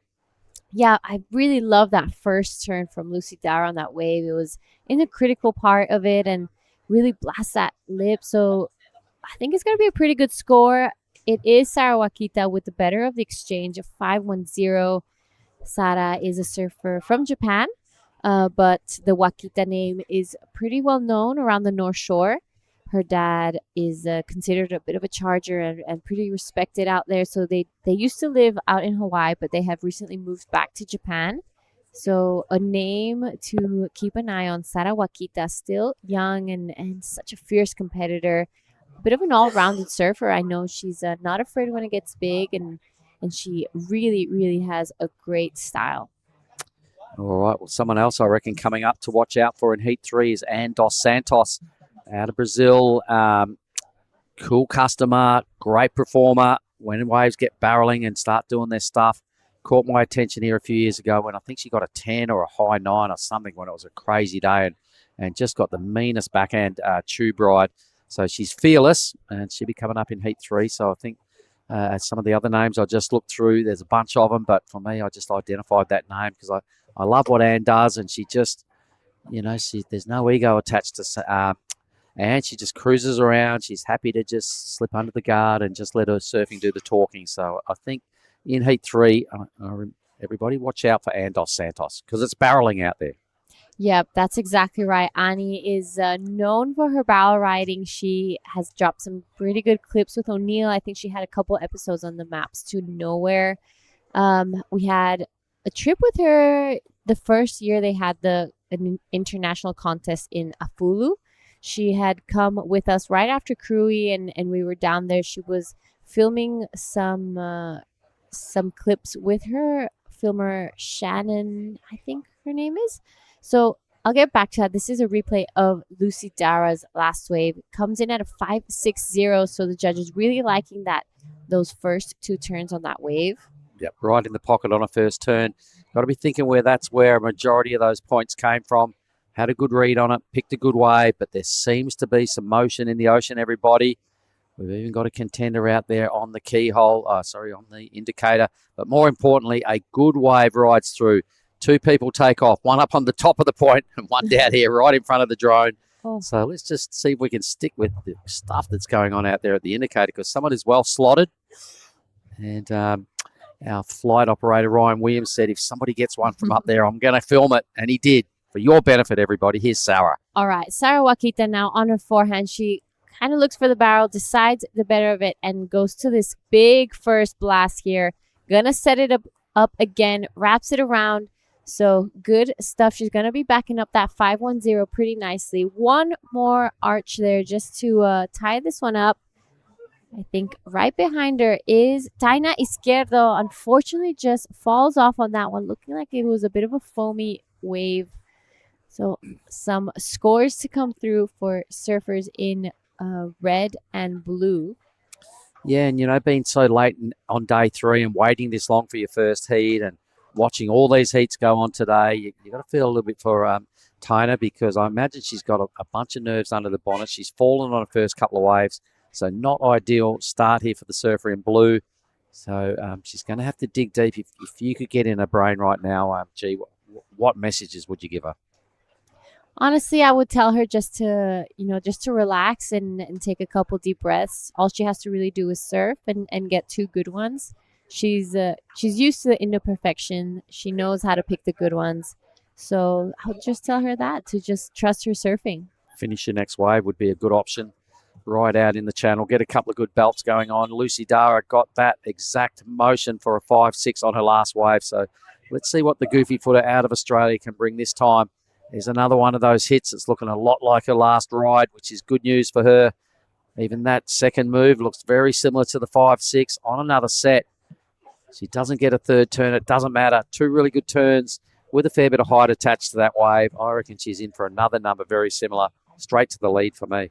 Yeah, I think so too. She only needs a 3.43. That first turn was really nice. I like how she kind of pushed her tail as well. So I really like Lucy Dara's style right now, and she's looking pretty solid. Yep, and she speaks really well every time I've had chats and the post-heat interviews. She's really cool. So I reckon watch this space. She's pretty young. She's already got a good game. She's already traveling around to a lot of high-profile events. So there's people invested in her team. Rip Curl, the score in at a 6.67 goes better than her last by more than a point. So a couple of the high scores now in this matchup. Looking pretty comfortable. Got a solid lead over the rest. Wakita, in fact, needs to bust into the 7 range to track her down. And for Taina and Ruby, it's time to get it together. They're now needing sort of mid-4s and mid-5s to get out of trouble here. Yep, that's right. So Lucy Dara, a 6.67. That's a great way. She must be feeling pretty good right now, kind of kicking and paddling back out with that extra bit of confidence.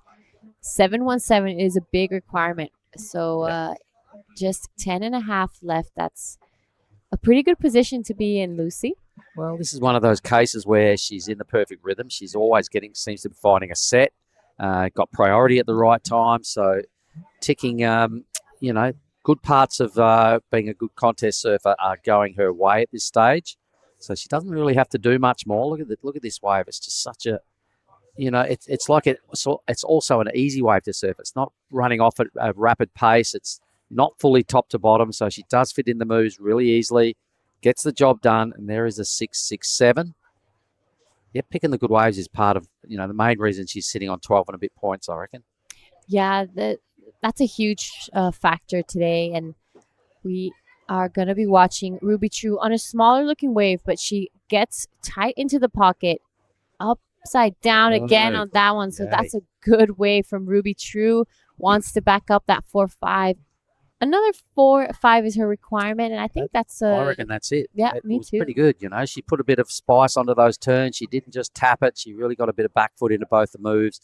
A smaller wave than Lucy's last, but it was probably steeper and got two pretty quality hits. So I really liked it. I can't see Ruby sitting in fourth for much longer. So I think Sarah will have to pay attention to this score. I think she's going to drop into third. Priority sits with Tina. A good wave approaches. She doesn't like what she sees down the line, so holds on to top priority. That's looking like something happening here, G. Yeah, so all the girls paddling, it is priority with Taina Izquierdo. This wave already breaking, and unfortunately, they're a little too late for it. So the girls just getting dragged a little bit to the inside. And it's looking like one more. Lucy Dara taking a look at this, but it will be Sara Wakita with second priority. Pulling the trigger on this one, 6.91 to go to second. The last of Ruby True came in at a 7.5, but we'll stick with this one. Two really good hits here from Sara Wakita. Wraps it around again. So, wow, Ruby True, 7.5. No, right? Just the steepness of the wave and two really good hits. I mean, they threw a 6.67 at Lucy, and one of her turns was more out on the face. And as we suggested when we saw the replays of Lucy's wave, it was an easy wave to ride, right? Ruby had steepness to her sections that she took on. So I like the fact that the judges identified that, threw the biggest number at her, and there's only a quarter of a point separating the two Aussies right now. Yeah, it would be great to get the beach angle of those waves. Get a couple replays thrown in. Just as I said it, this is the last of Sarawak. So good first opening turn. A big fan of spray. Kind of jams it there. Lays back a little bit into her back foot. And this last one was just to kind of wrap it all together. So she wants to get rid of that 3.93, but a 6.91 is her requirement now to go to second. Yep, so Ruby did a great job, the 7.50, the highlight. Also Lucy with the wave she's picking. She's in rhythm. So it's going to be Tina's still living on some pretty low numbers. Just a 3 and a 2. So finds herself needing an excellent score here. Wow. Or 12 points off 2 waves. So a couple of sixes would probably get her there, but she's got 7 minutes. She's got first priority. Her next wave has to count, G. If it's not an 8.33, it's got to be better than a 6 to give her a chance, I reckon, of tracking down this second spot. Yeah, so just under 7 minutes, Tina. She has the surfing to do it. She just needs to find the right, like we were saying earlier. And most of today's heats were like that. It wasn't so much of the type of surfing you were doing, but the selection of waves. Well, and it's worked perfectly for Ruby. We spoke about it. The wave she got for the 7.5, 2 steep sections. Lucy's wave was bigger and didn't add up to the same number. So, yeah, you just got to be on those bowly ones. Pretty much the theme of most of the day has been those sort of 3/4 size waves, to me, look like. Throughout the day, predominantly some of the better waves. We have seen some big waves go nuts, but a lot of those can clamp at times. Here we go. All right, Tina now, 8.33 to go into an advancing position. Kind of gets a little bit stuck on the way back there. Needs to do something big. Unfortunately, just falls off there on the bottom turn. Isn't able to back that one up. So, wow, just under 6 minutes. Tina is going to be feeling the pressure right now. Yep, she's really going to have to put it all on the line for an 8.33. It would be the biggest score we've seen for a long time throughout today. The women's scale is a little different, but well, she's going to have to get a long barrel, I reckon, to pull together an 8.33. She's still got time. We're still in a corner, and we're hoping she can get out there and get one more wave. But what's not looking good is both Lucy and Ruby have first and second priority and pretty good leads.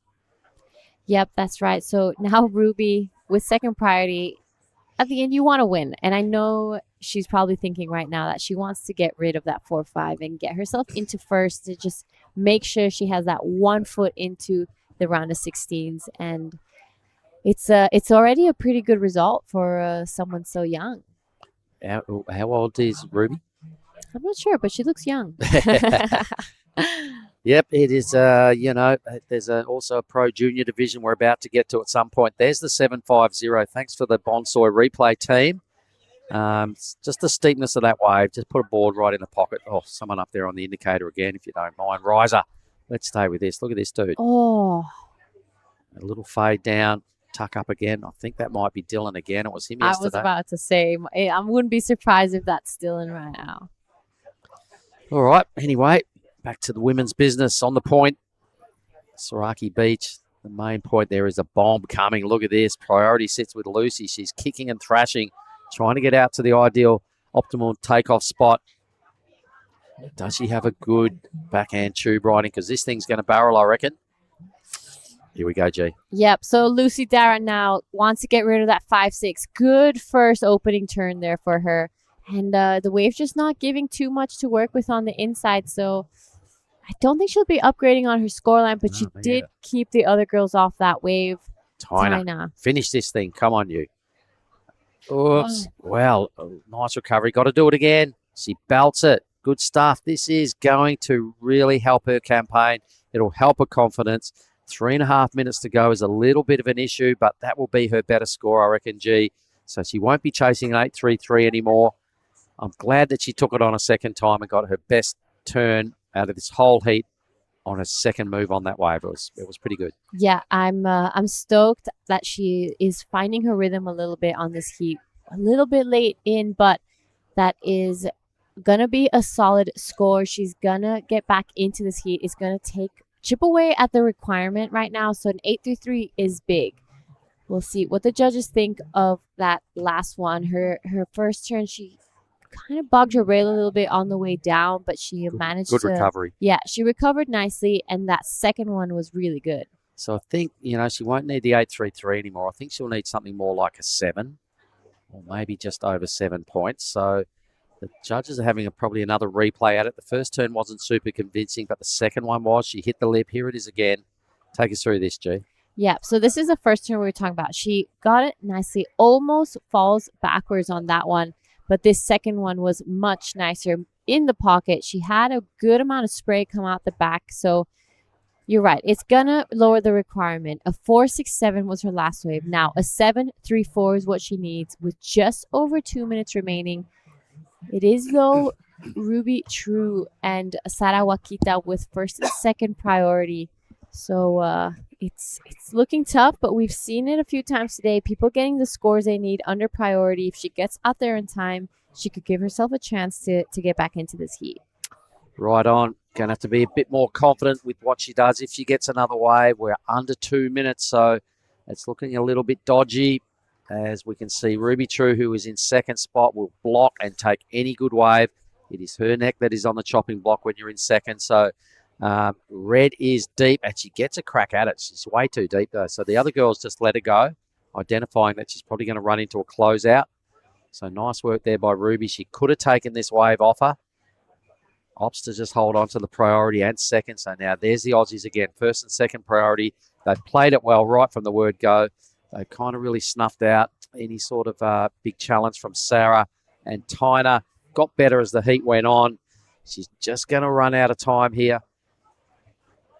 All right, so I hope she gets some good feedback from Aria and the Indonesian team as to perhaps identifying how she could have served a better heat. You always got to have that debrief and ask yourself the questions.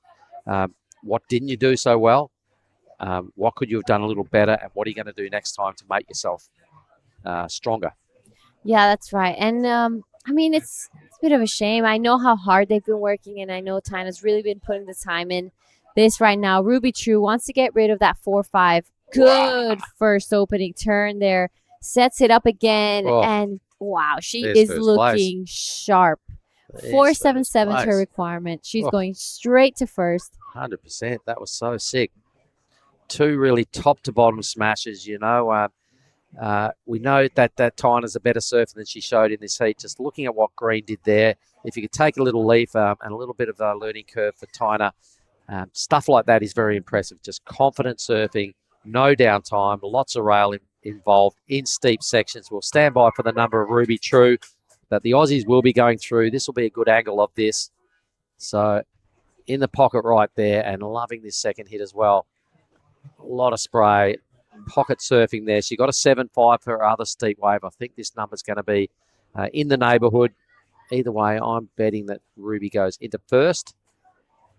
So the heat has ended. We're just waiting for that number to drop, and then we'll sign off. Yeah, so we're waiting for one more wave of Ruby True. That was some beautiful surfing there. Yeah. She just increased her score throughout the entire heat. Started with the 4.5, fell off on that 0.57, but a 7.5 to back it up. And now it's looking like it's gonna be a pretty good score. Now Ruby True will be going straight to first after this one. All right, so she'll probably have the two best numbers in reality, or pretty close to Lucy's good number. The judges are still yet to finalise their decision. We can see some opinions. It's going to be a high 6, or maybe right on 7 points. We've just got two more numbers to drop. Obviously, we delete the highest and lowest to give us an average of the middle 3 scores. So a couple of the judges still undecided. There it is. It's a high 6. In fact, it is a 6.83. The two best numbers, Green first, White second. Over and out. I'll go and have a chat with Ruby, and we'll be back with Heat 2 in a moment. There's one thing we all love to bits. It's a fresh spritz. A little bit of ice. Juice is worth the squeeze. Now the magic elixir. Next up, a bit more citrus. Mint. Agave. Hey, that is incredible.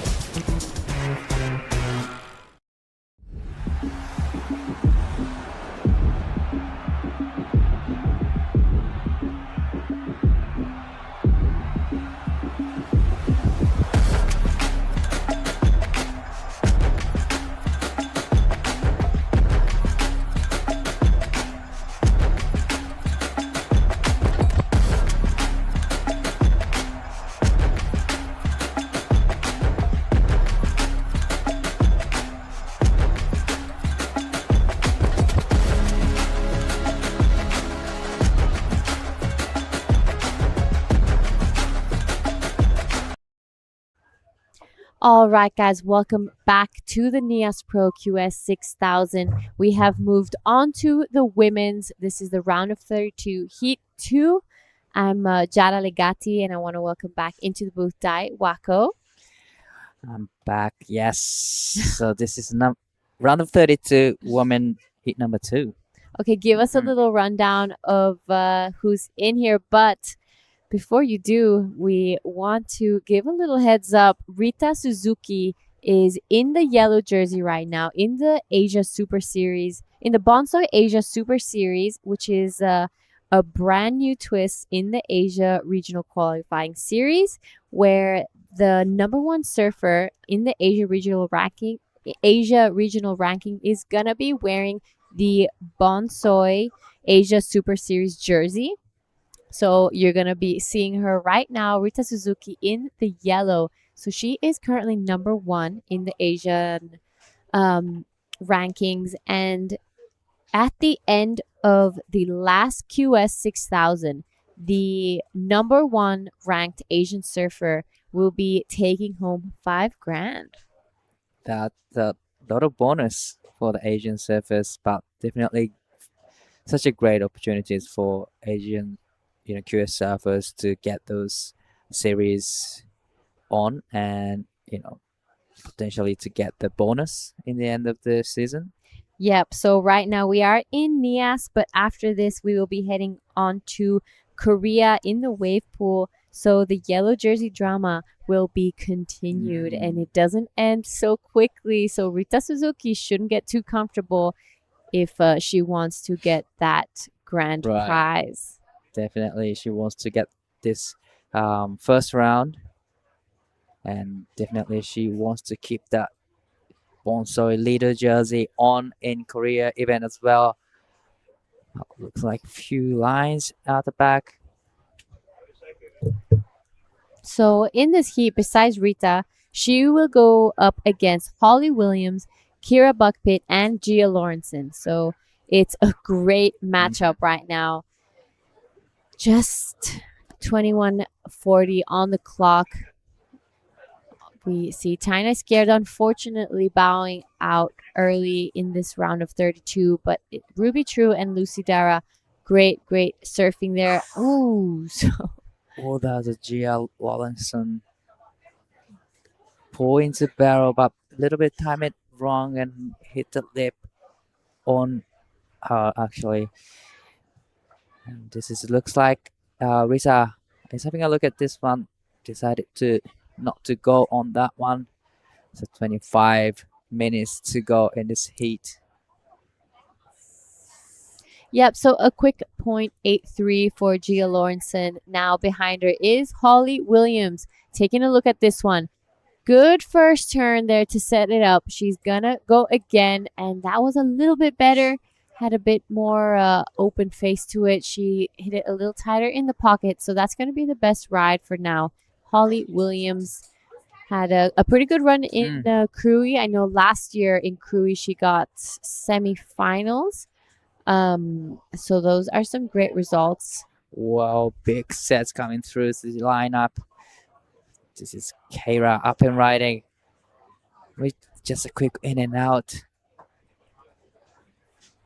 So while we wait for these sets to go by, and it's looking like Rita Suzuki. 鈴木選手1本目の波になります。さあ、これはサイズの大きな波にテイクオフしてきましたが、プルアウト。All right, so Gia Lawrenson out the back. She's taking a look at this one, was not interested. So a couple bombs coming through right now. This is an incredible afternoon. We are in the round of 32 of the QS here in Nias. Would you like to tell our Japanese watchers why Rita Suzuki is wearing this yellow jersey? 鈴木選手、このヒートにクレジットされていますが、現在イエローのジャージを着ています。これはボンソイが新しく始めたアジアシリーズの一つで、今シーズンの QS6 戦で、最後にですね、一番高いランクを持ったQS アジアツアーの選手にボーナスとして$5,000が授与される予定です。このランキングトップにいる、現在トップにいる鈴木優選手がこの大会ではイエロージャージとなっていますが、これはどの大会が進むごとにその都度一番高いランキングにいる選手がイエロージャージを着ることになります。素晴らしいボンソイの取り組みによってこのシリーズが始まりました。Perfect. Thank you. And while there's a quick break in the action, let's head over with Mark and Ruby True, the winner of the last heat. All right, I've got 16-year-old Ruby True here with me. Ruby, some last-minute heroics. It must feel good to have a heat like that. Yeah, it's always good surfing at Nias. So fun being out there. There's only 4 of us. And yeah, I love competing and so great to get that last one. Well, look, you told me you came here for a holiday a couple of weeks ago to put some time in here and train. It's paying off, yeah? Yeah, I always feel like preparation is the key thing for good performance. So hopefully it's paying off. And yeah, I love this place anyway. So it was great just to come. All right, so have you got a coach you're working with, or was that your dad that does your filming, or how do you help improve yourself? My dad's here with me and he helps me out, but my coach at home is Matt Cattle. Fortunately, he couldn't be here. Had some other working with Geordie Lawler on the Challenger Series, but my dad's here and heaps of my friends here to support me. So yeah, and also here with the Northern Beaches High Performance crew, and they're all out too. I know Matty Cattle quite well on you, Matt. Your charger's going all right. How good is it sitting out there, Lagundri Bay, with priority and no stinky boys to take waves off you? It must be good, huh? Yeah, it's just such a good feeling, you know, surfing perfect right-handers and with only 3 other girls who are ripping out there as well. And yeah, just a great experience. A couple of good things came out of that heat. You're now through to the round of 16, and you also win a nice little chocky bar, a little treat there. So well done, Ruby, and I look forward to seeing what you can do from here on in. Thank you. Cheers, everybody. Back to you. How amazing. Thank you so much, Mark and Ruby. She had a lot of control throughout that entire heat. So only 16 years old. Wow. Wow. Incredible surfing. So mature. So I'm excited to see what she does in the round of 16. But back to our heat right now. Holly Williams, the only one with a score of 4.67 under her name. So 2 good turns and gets her into the lead. Looking like a couple bombs coming through right now. 鈴木選手、2本目のライディングにあります。これもサイズのある波。さあ、ここは速いセクションを通り抜けて、これはプールアウト。さあ、これは2本目の演技になります。Wow, Rita, I thought she was going to pull in on that one. Wow, so still, Holly Williams with 4.67, good number to start this heat. She was waiting for to surf in this heat for quite a long time, pretty much 4 full days. Nice. Looks like she's being super ready to be back in the water. She did great in the last QS 5000 at Xiaogao as well. And here is Kara back pit up and riding. All right, so Kira trying to go around this section, unfortunately wasn't able to. So Kira had a great performance in Krui. I remember her first heat, she got a 9 and backed it up with an 8 and had a 7 as a throwaway. So, she's an incredible surfer, and I'm excited to see her kind of get her ball rolling here in the round of 32. But we'll be finishing off this round until heat 5. So here's a replay of the last of Holly Williams. This is a 4.67. Right. Gets that first turn in, hits it again here. So nicely done for Holly Williams. Currently the only one with a score on the board. But nice combo from Holly Williams. The first time was a little bit below the lip, but still managed to put second time really solid. So now sitting with 4.67 at the back. 鈴木選手3本目の波になります。小さめの波に乗って、さあ大きなカービングターン、スプレーを上げてきます。そしてもう一発大きなターンを入れました。これはいいスコアになってきそうです。That was so much better from Rita Suzuki. She got 2 previous bombs earlier, but wasn't convinced with the potential. But that was really nicely done for Rita Suzuki. She will definitely be putting her highest score of the heat. So just taking a look here at the heat that's coming up next, and it's pretty solid. We have Sumomo Sato, Ani Dos Santos, Kia Hewer, and Charlie Hurst. Wow, that is a big heat. Yeah, that's a pretty stacked heat. Ani Dos Santos last year had a great run. I think she got either a 9 or a 10, if I'm not wrong. She's really well known for her barrel hunting skills. I think one of the lead women in that. So some bombs coming through. You can hear everyone just kind of getting really excited for this afternoon. But yeah, Ani, she's had a couple good clips dropped, especially with the O'Neill Maps to Nowhere. But right now on your screen, Gia Lawrenson, 2 good turns there. This is much better for Gia Lawrenson. Tries to wrap it around there. He's gonna pull off, but we're having some scores come through. The last of Rita Suzuki comes in at a 5.40. She goes straight to first with 13 on the clock. We're waiting for the last of Gia Lawrenson to get an idea of the scores, and then we'll wait for the girls to get a backup. Well, definitely. I really love the performance from last of Gia. It was one of the sets, and she, did a solid turns on her first turn, gets the second turn in. So it's gonna be a healthy number for Gia with the 12 minutes and 30 seconds remaining. Rita drops 5.40. That is a healthy number as well. Yep, that's right. So good score there for Rita Suzuki. The last of Gia Lawrenson comes in at a 4.23, so she is currently in second.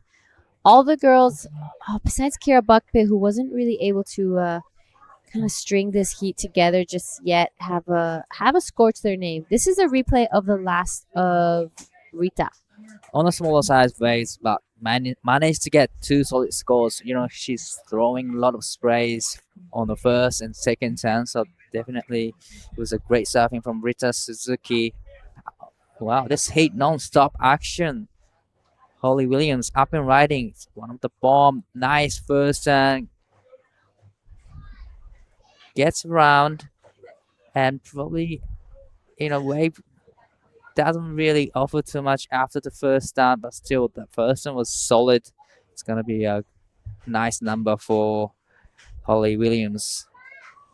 Yep, so on a solid looking wave, Holly Williams is going to be backing up that 467. Only needs a 0.39 to go to second. 鈴木選手の4本目のライディングになります。1本目で 5.40 をスコアし、現在第1位。素晴らしいファーストターン。そして2発目も大きなカービングを入れてきました。この波もしっかりと2ターンコンボしていいライディングになってきています。この 0.87 を超えてくるとその差を広げていきますが、このスコアは超えていきそうなライディングです。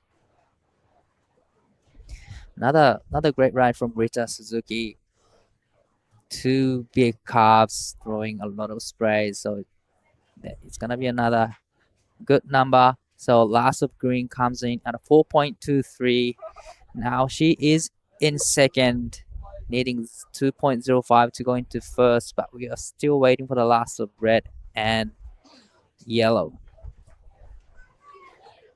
So few scores locked in for red, but live action. It's Kayla up and riding. A nice first turn and gets a second turn in. This is a nice 2-turn combo from Kayla backpit, needing 4.39. So last of Holly Williams comes in at 4.90. That puts her into the lead. Rita now needs 4.17, but Rita has score to lock in. Yep, so Kira Buckpit kind of fighting back, getting her name into this heat again. And I'm excited because she is such an incredible and talented surfer. So I'm really hoping to see her get one more chance as well to really showcase how good she actually is. So it is Holly Williams with that 4.9 and 4.67 out in first. Rita Suzuki on a 5.40. She wants to be backing up that point. She wants to be getting rid of that 0.87 because she knows that Gia Lawrenson and Kira Buckpit are close behind. So waiting for the last of Kira Buckpit to come through as well as Rita Suzuki. So this is a replay of last of Rita. Nice first turn, engaging a rail, and another big car from Rita Suzuki. This is the last of Rita. We are still waiting for that wave to lock in with 8 minutes and 45 seconds to go. Well, looks like healthy number comes in. 6.17 for the last of Rita Suzuki.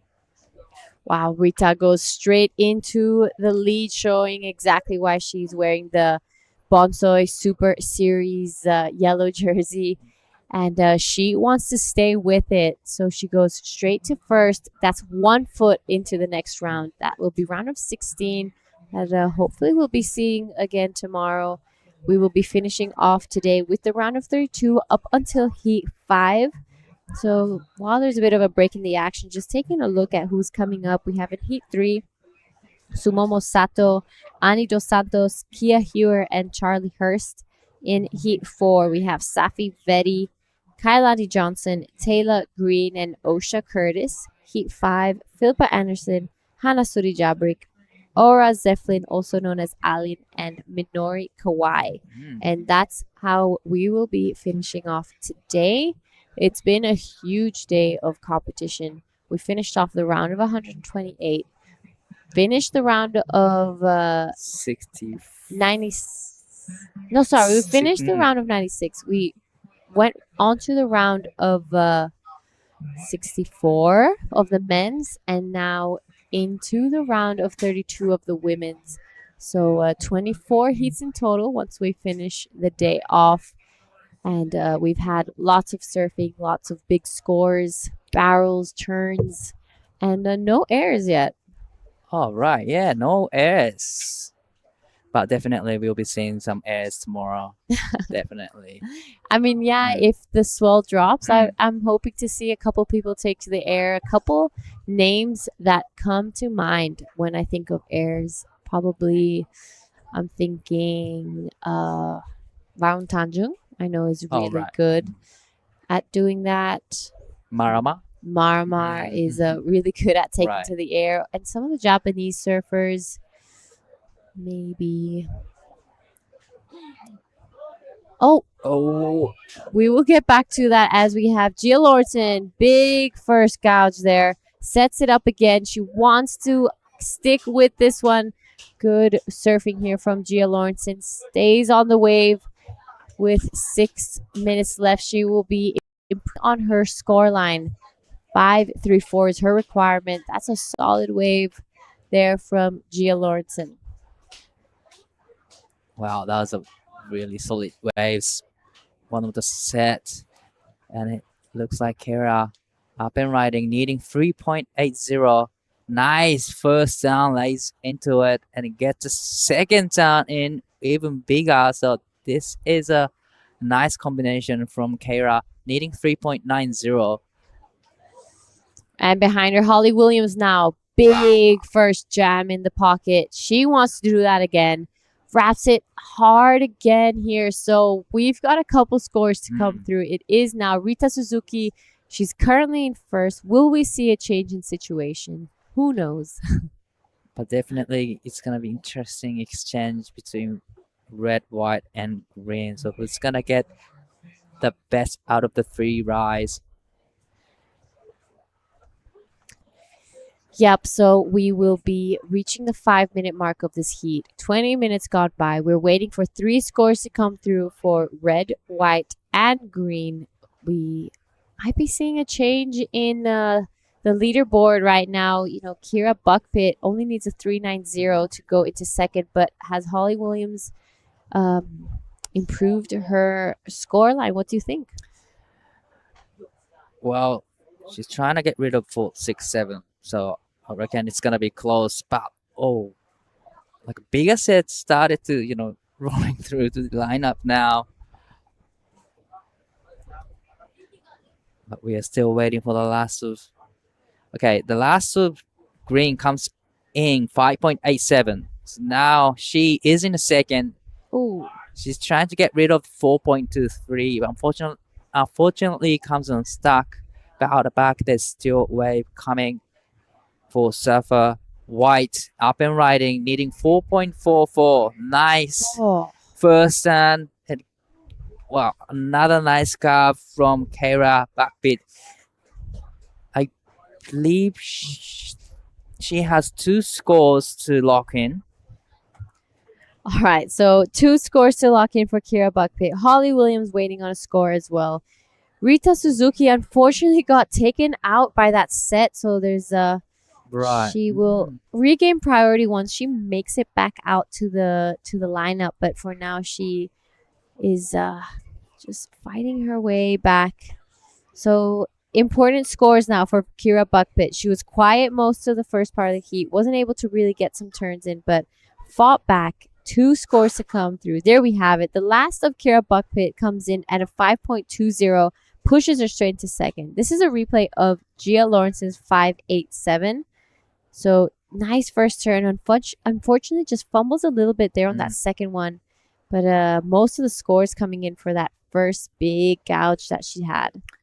So this is probably the 5.20 for Kara Backbeat, and this ride puts her into the second. But we are still she still has 1 more score to lock in, and this is Holly Williams' last wave. We are still waiting for this wave to lock in as well.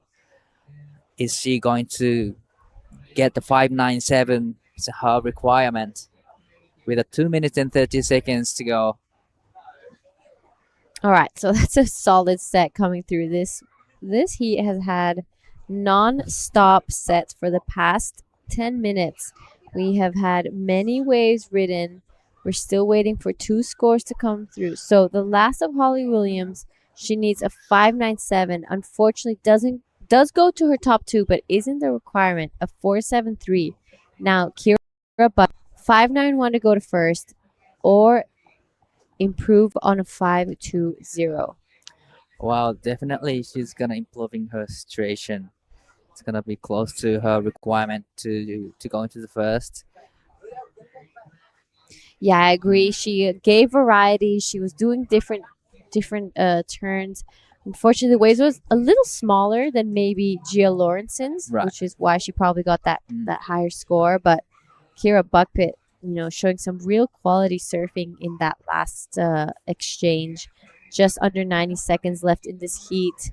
Rita Suzuki is currently looking pretty comfortable in first, but I'm sure Kira is gonna be fighting back for that position. We have it just over a minute remaining. We are still waiting for the last of white. Yeah, so the judges taking a good look at this one. Last of white still to come through to get an idea of the situation. 50 seconds left in this heat. Well, really crucial moment for green and red. So this is the last wave of Keira. Nice first turn on a cleaner face, and it gets a nice carve. So is this going to improve her situation? Okay, so they gave her a 520 for a similar wave, but smaller and with foam on the face. So I'm seeing a good score come in for Kira. There we have it. The last of Kira Bucket, a 6.23. She goes straight into first. Rita Suzuki now in second with 10 seconds left in this heat. Will Rita have one more chance? 鈴木選手、この波で 5.74 を出すと逆転していきますが、ここはファーストターンでこけてしまいます。All right, so Rita unfortunately falls off on that one, but it's looking like Kira Buckpit and Rita Suzuki go straight into the next round. Here's a quick replay. Unfortunately, Rita just falling off. But with that, we're going to head over to a quick break and see you guys in Heat 3. That's a weird looking smoothie, Vorno. Tell him, son, this ain't no smoothie. This is a smooth as broth base for our bonsai ramen. How long should we wait, Master Ramen? Patience, young noodle. Wait, and top secret, I need corn. Behold, bonsai ramen. Morn-san, this is absolutely cooking.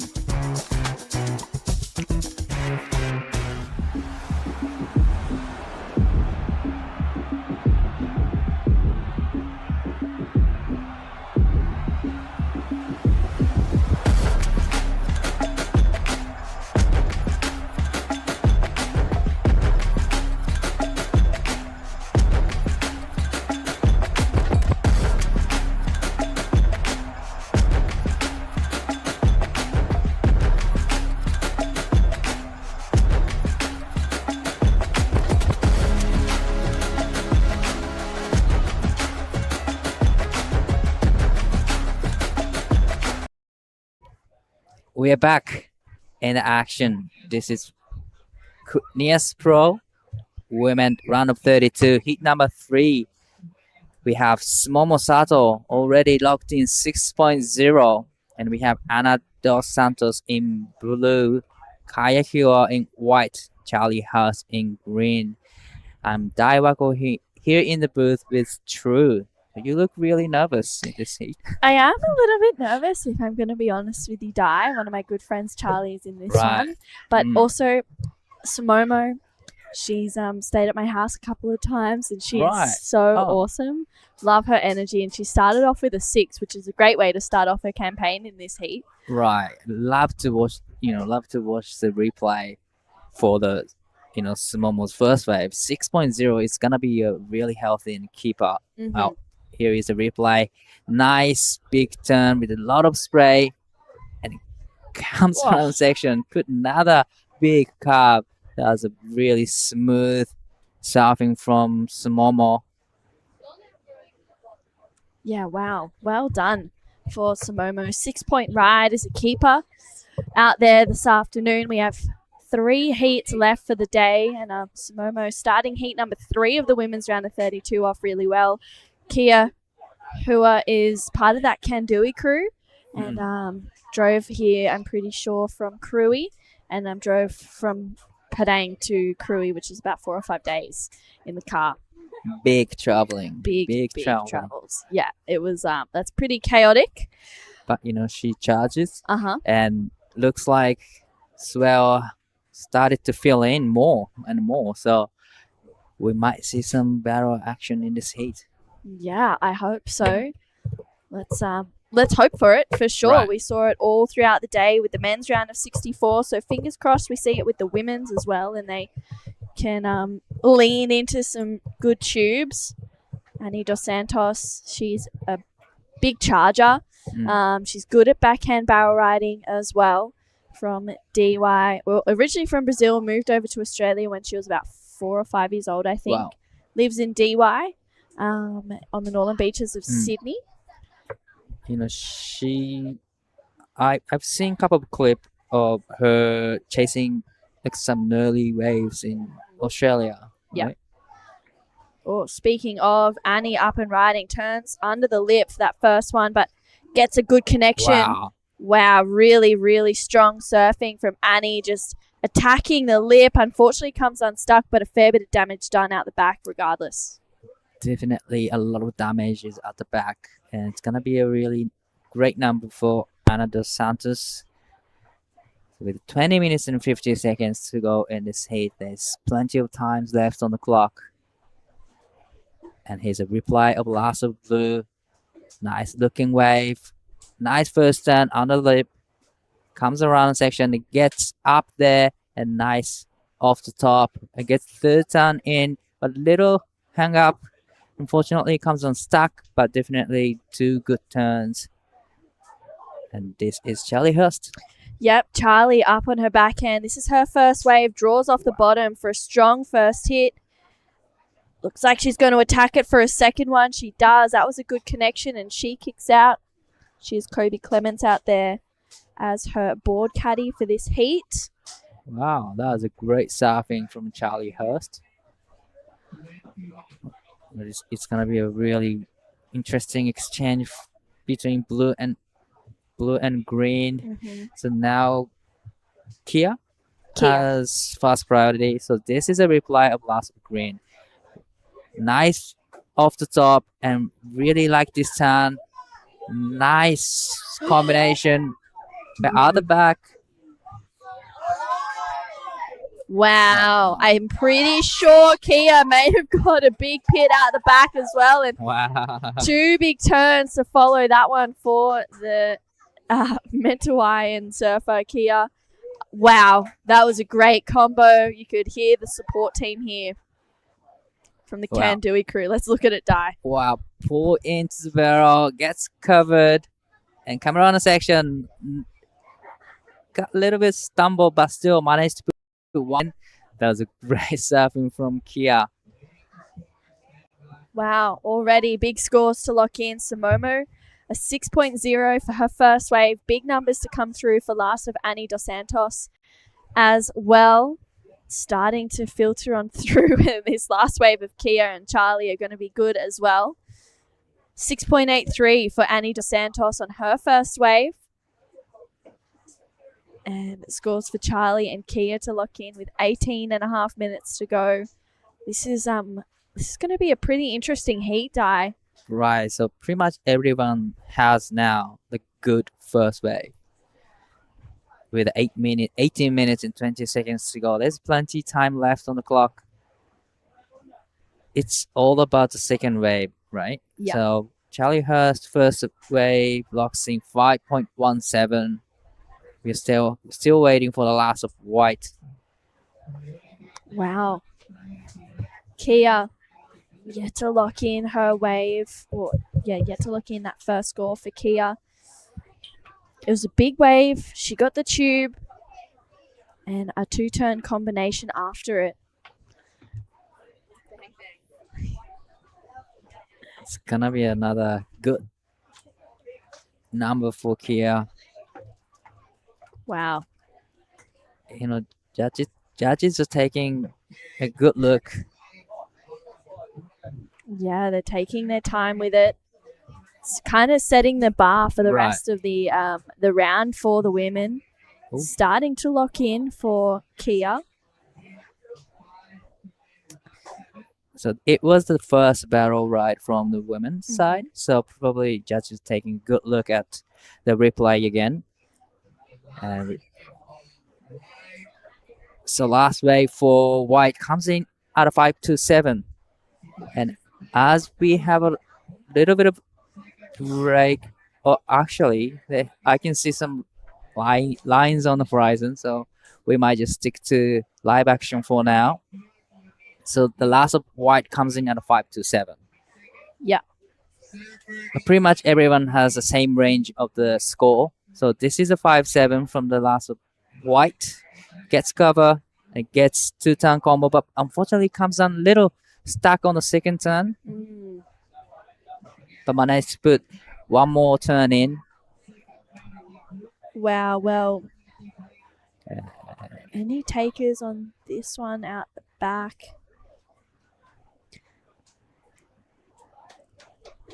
Doesn't look like it, Di. Right, so as we have a little bit of break in action, we're gonna go head over to Giada with last heat winner Kira.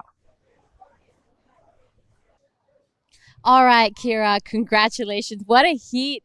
You kind of did it all in the last 10 minutes. So tell us how you're feeling right now. Oh my days, that was stressful. That was the most scary heat of my life. I was like, oh my God, I haven't caught a wave.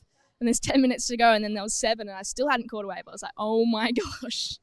But I got one quick one back to back, so I'm pretty buggered now.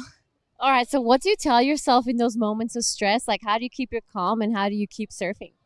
Well, I heard like the girls, they got 4s, so I was like, I know I can get a 4. So I was just like trying to like almost safe surf, not overdo it, because if I overdid it, there was no coming back. So, yeah. So I see you've got a little bit of a fan base here. Tell us a little bit about the Coconut Mafia and how they've been treating you. Yeah, the Coconut Mafia gets me every time. As I come in, they chase me. They want my bang bang, so I'm going to throw it out to them. Hopefully one of them catches it. All right, I'll let you recover a little bit from that heat. Here is your bang bang. Is there anything you'd like to say to friends and family back at home? My mum, she's probably watching. Sorry for stressing you out, but yeah, thanks for watching, Mum. All right, thank you and congratulations. Back to you guys in the booth. Thank you, Giada and the Kira backpit. Moving into the next round. This is live action. Justine was probably Kira's mum. Justine was probably freaking out, not catching a wave for 10 minutes. Right. Not on is probably what she's saying back at home. But yeah, she ended up getting the win. So great job for Kira Buckpit just now.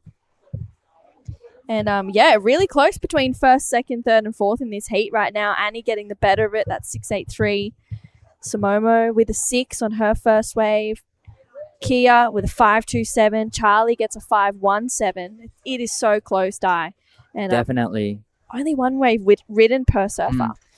With the 14 minutes remaining in this heat, Samomo now has first priority, waiting for the right ones.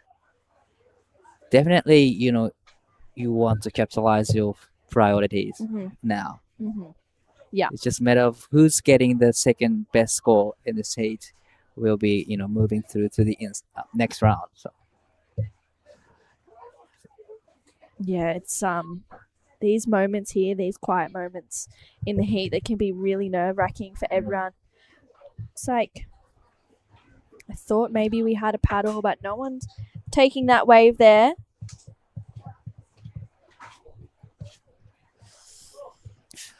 Oh my goodness. 13 minutes to go. Not much going on right now. That 6.83 of Annie Dos Santos, the best wave of the heat so far with those 2 big turns. She's an absolute charger. And right, only 4 waves ridden in this heat so far. And then, 10 minutes in. And not much actions, not many waves coming through this heat. Yeah. But in last heat, there's so many sets coming through to the lineup. So just like you said before, it can be on and it can be off. Yeah. Just gotta adjust to the situation. Yeah, definitely. I mean, this next heat, Heat number 4, it's going to be Safi Vetti taking on Kailani Johnson, Taylor Green, and Osha Curtis. And Safi and Taylor are actually traveling together. They've been traveling together from this event and also the Crewy event. So, yeah, the roomies taking each other on in this next heat. And this is the best wave of the heat so far. That's 6.83 die. Yep. I really love the second turn, actually. She gets up in the critical part of the wave and gets turned in. So that was a great, two-turn combo from Ana dos Santos. Yeah, she's definitely not scared, Annie. I'm pretty sure she served jaws. I'm pretty Really? sure. Wow. Yeah, That's like she's proper charger. Charger. Yeah, it's pretty crazy to see what she does. Mm. And right now, with 11 and a half minutes to go, she's in the lead off the back of that 6.83. Samomo with first priority, though. She locked in a 6 pretty much straight away. Yes, so she's been waiting for the set over 10 minutes also now. Being patient. She knows that she needed to get a good wave. Mm. Wow, not big scores. This is pretty crazy. And with just under 11 minutes to go, let's see what will happen towards the back end of this heat.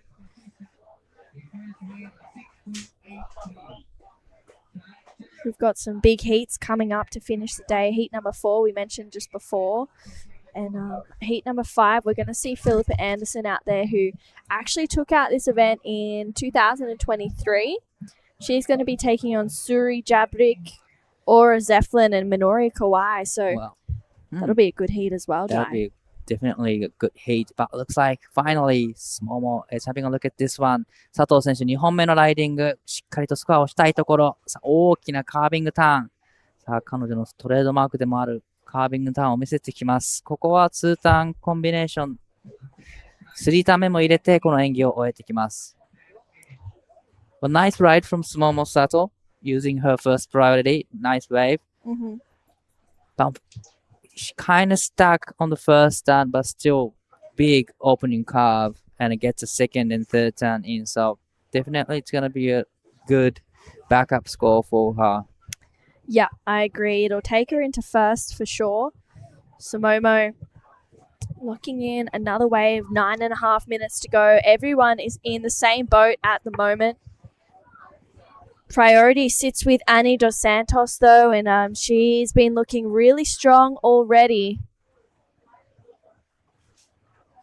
So let's see what's going to happen. If anyone is on one of these next sets that are rolling through, there's a big one coming through the lineup, and it is Annie using her priority, pig dogging, trying to get in the barrel, but unfortunately doesn't quite get in, and she kicks out of that one. I mean, she went for it, but that wave just wasn't cooperating.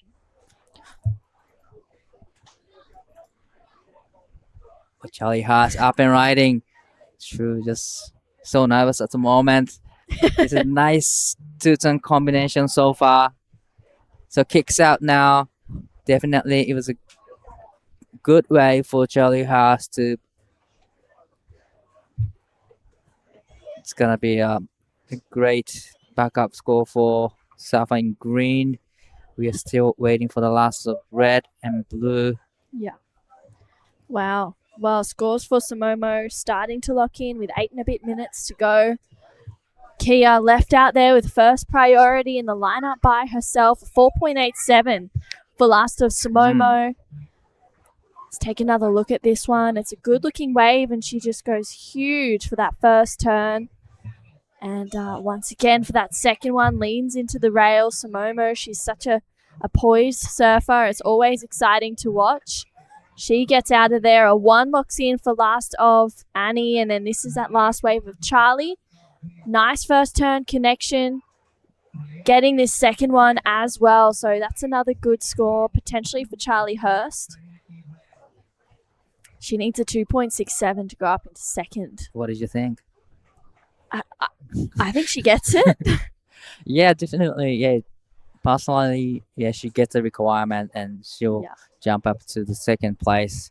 But now Kia has first priority and Annie has second priority. So with the 7 minutes, 15 seconds to go, and looks like a few lines out the back. Yeah. Mm. Charlie gets that 417. She's traveling here with her mum, Loz, and I'm sure that her dad, Mick, and Tyler, her sister, are watching back at home. Big shout out to them. And that's 7 Wow. minutes to go in this heat. Charlie's sitting in second, Samomo out in front, but it's still really, really close between third and fourth right now. Right, so looks like there's a one set coming through. So Samomo is having a look at this one. Wow, no. Charlie has up and riding again. It's a good looking wall ahead of a nice first and smooth transition between turns. Gets a second one in and kicks out quickly. Oh my goodness! Oh my goodness, Kia! Wow, what an absolute charger! And you can probably hear the excitement from everyone down here at Hash. Wow. Really love to watch a replay again. Wow, that was crazy from Kia. Yes, definitely she was in the tube, traveling quite a long time and come out of it clean, gets the turns in. So, well, I love to watch the replay.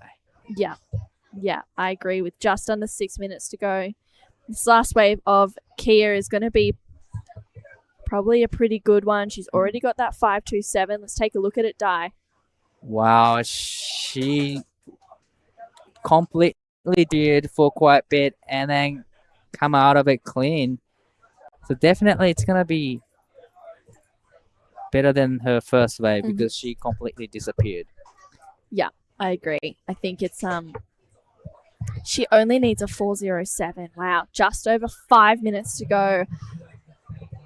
I feel like it'll be the score. Scores to lock in for Last of Charlie. It's a 367. Does not go into the top two.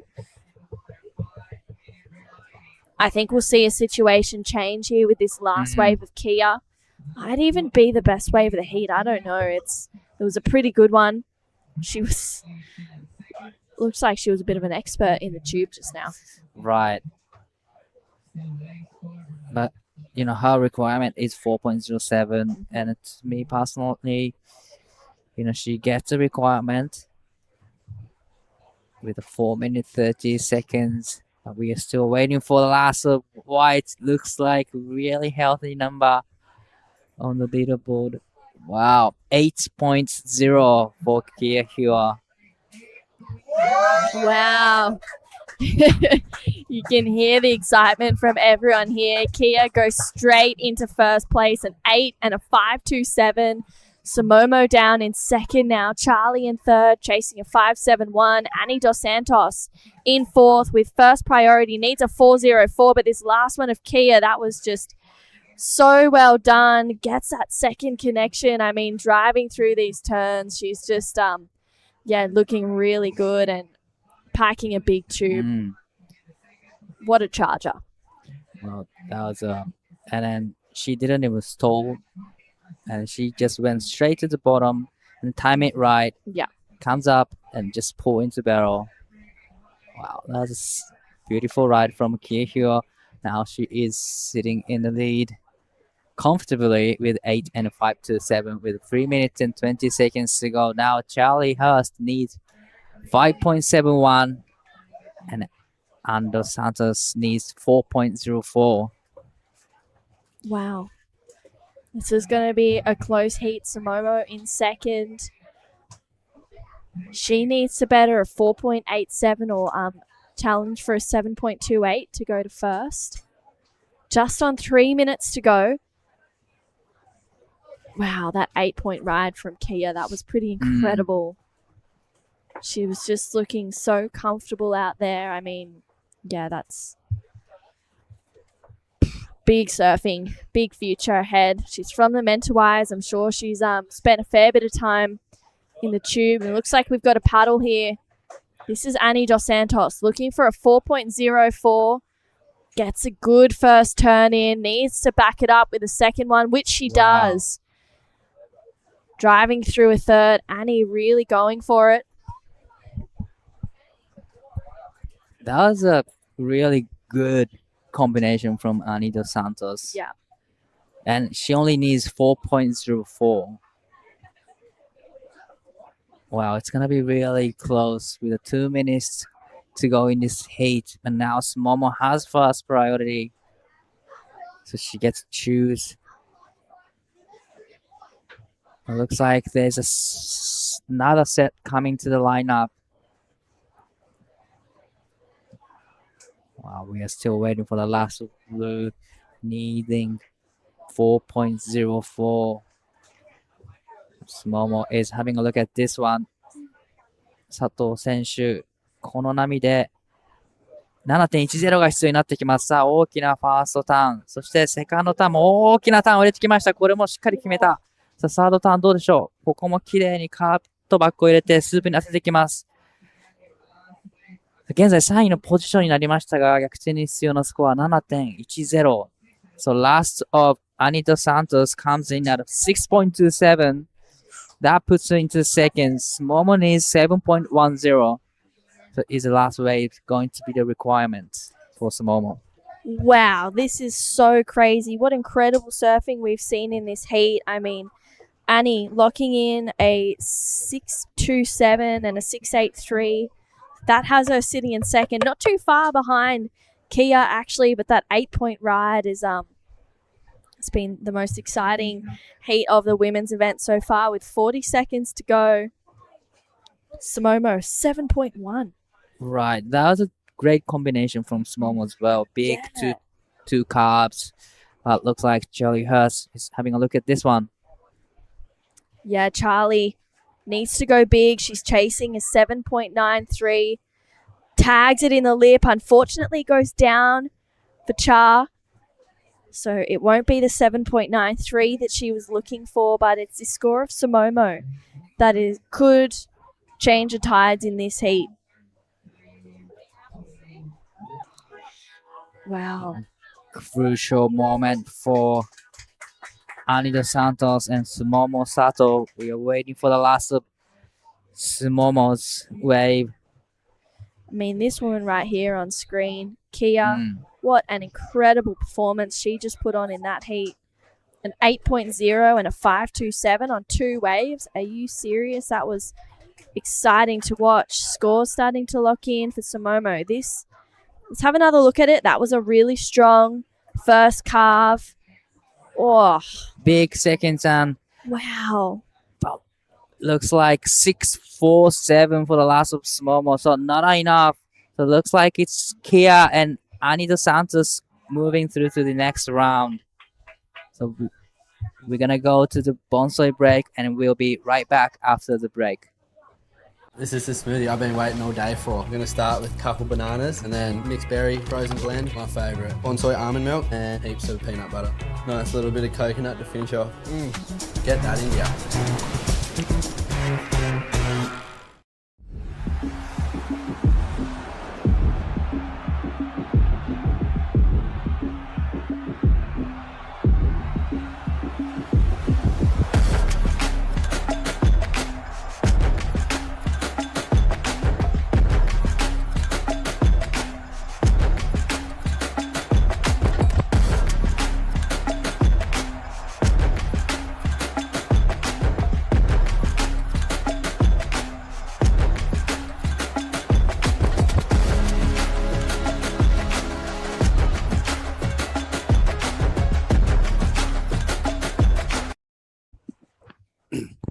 We're back with heat number 4 of the women's round of 32. We saw a pretty exciting heat in that last one. Kia getting an 8-point ride on a pretty magic barrel.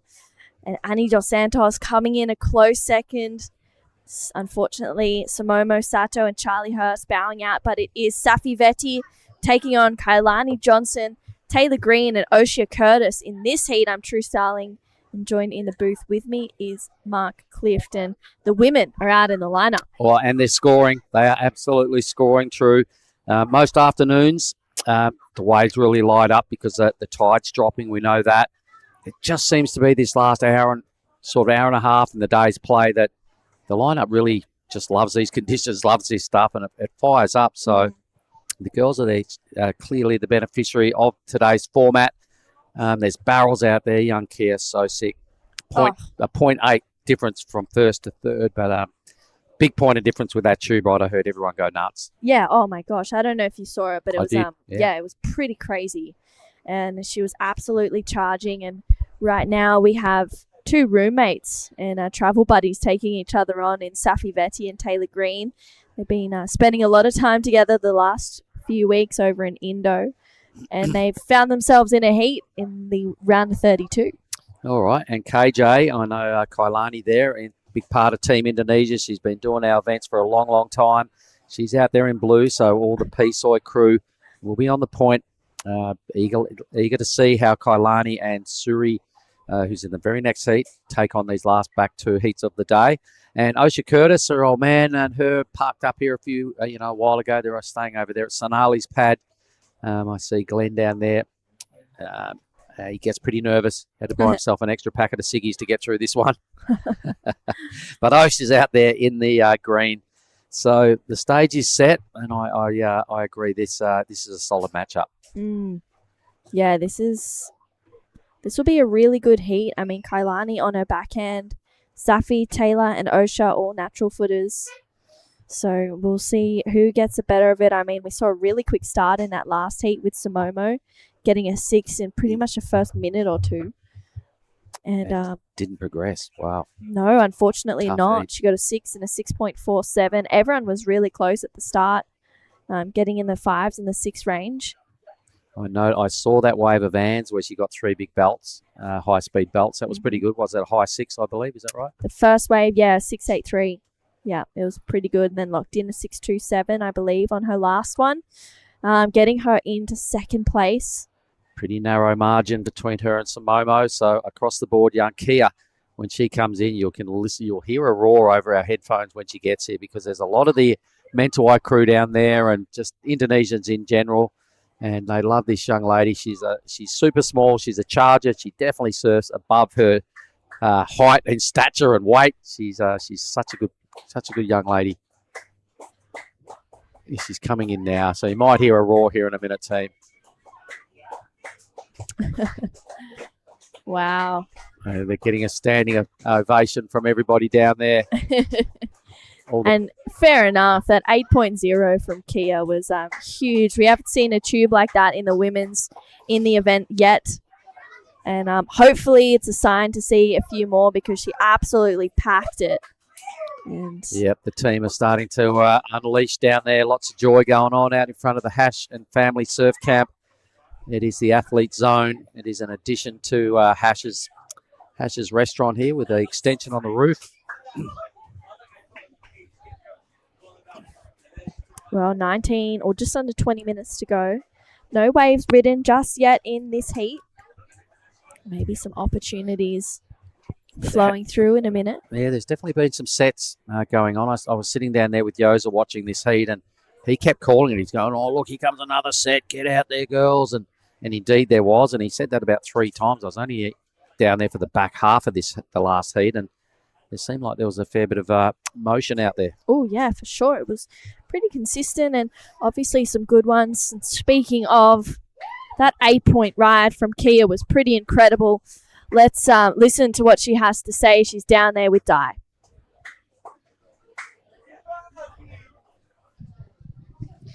Wow, what a heat. So much emotional moments out there. About how was the heat? Oh yeah, wow. I'm still like buzzing on so much adrenaline, but yeah, wow. The waves are pumping. The waves are super fun right now, and yeah, I'm just super stoked. Was your plan out there was just to get barrel?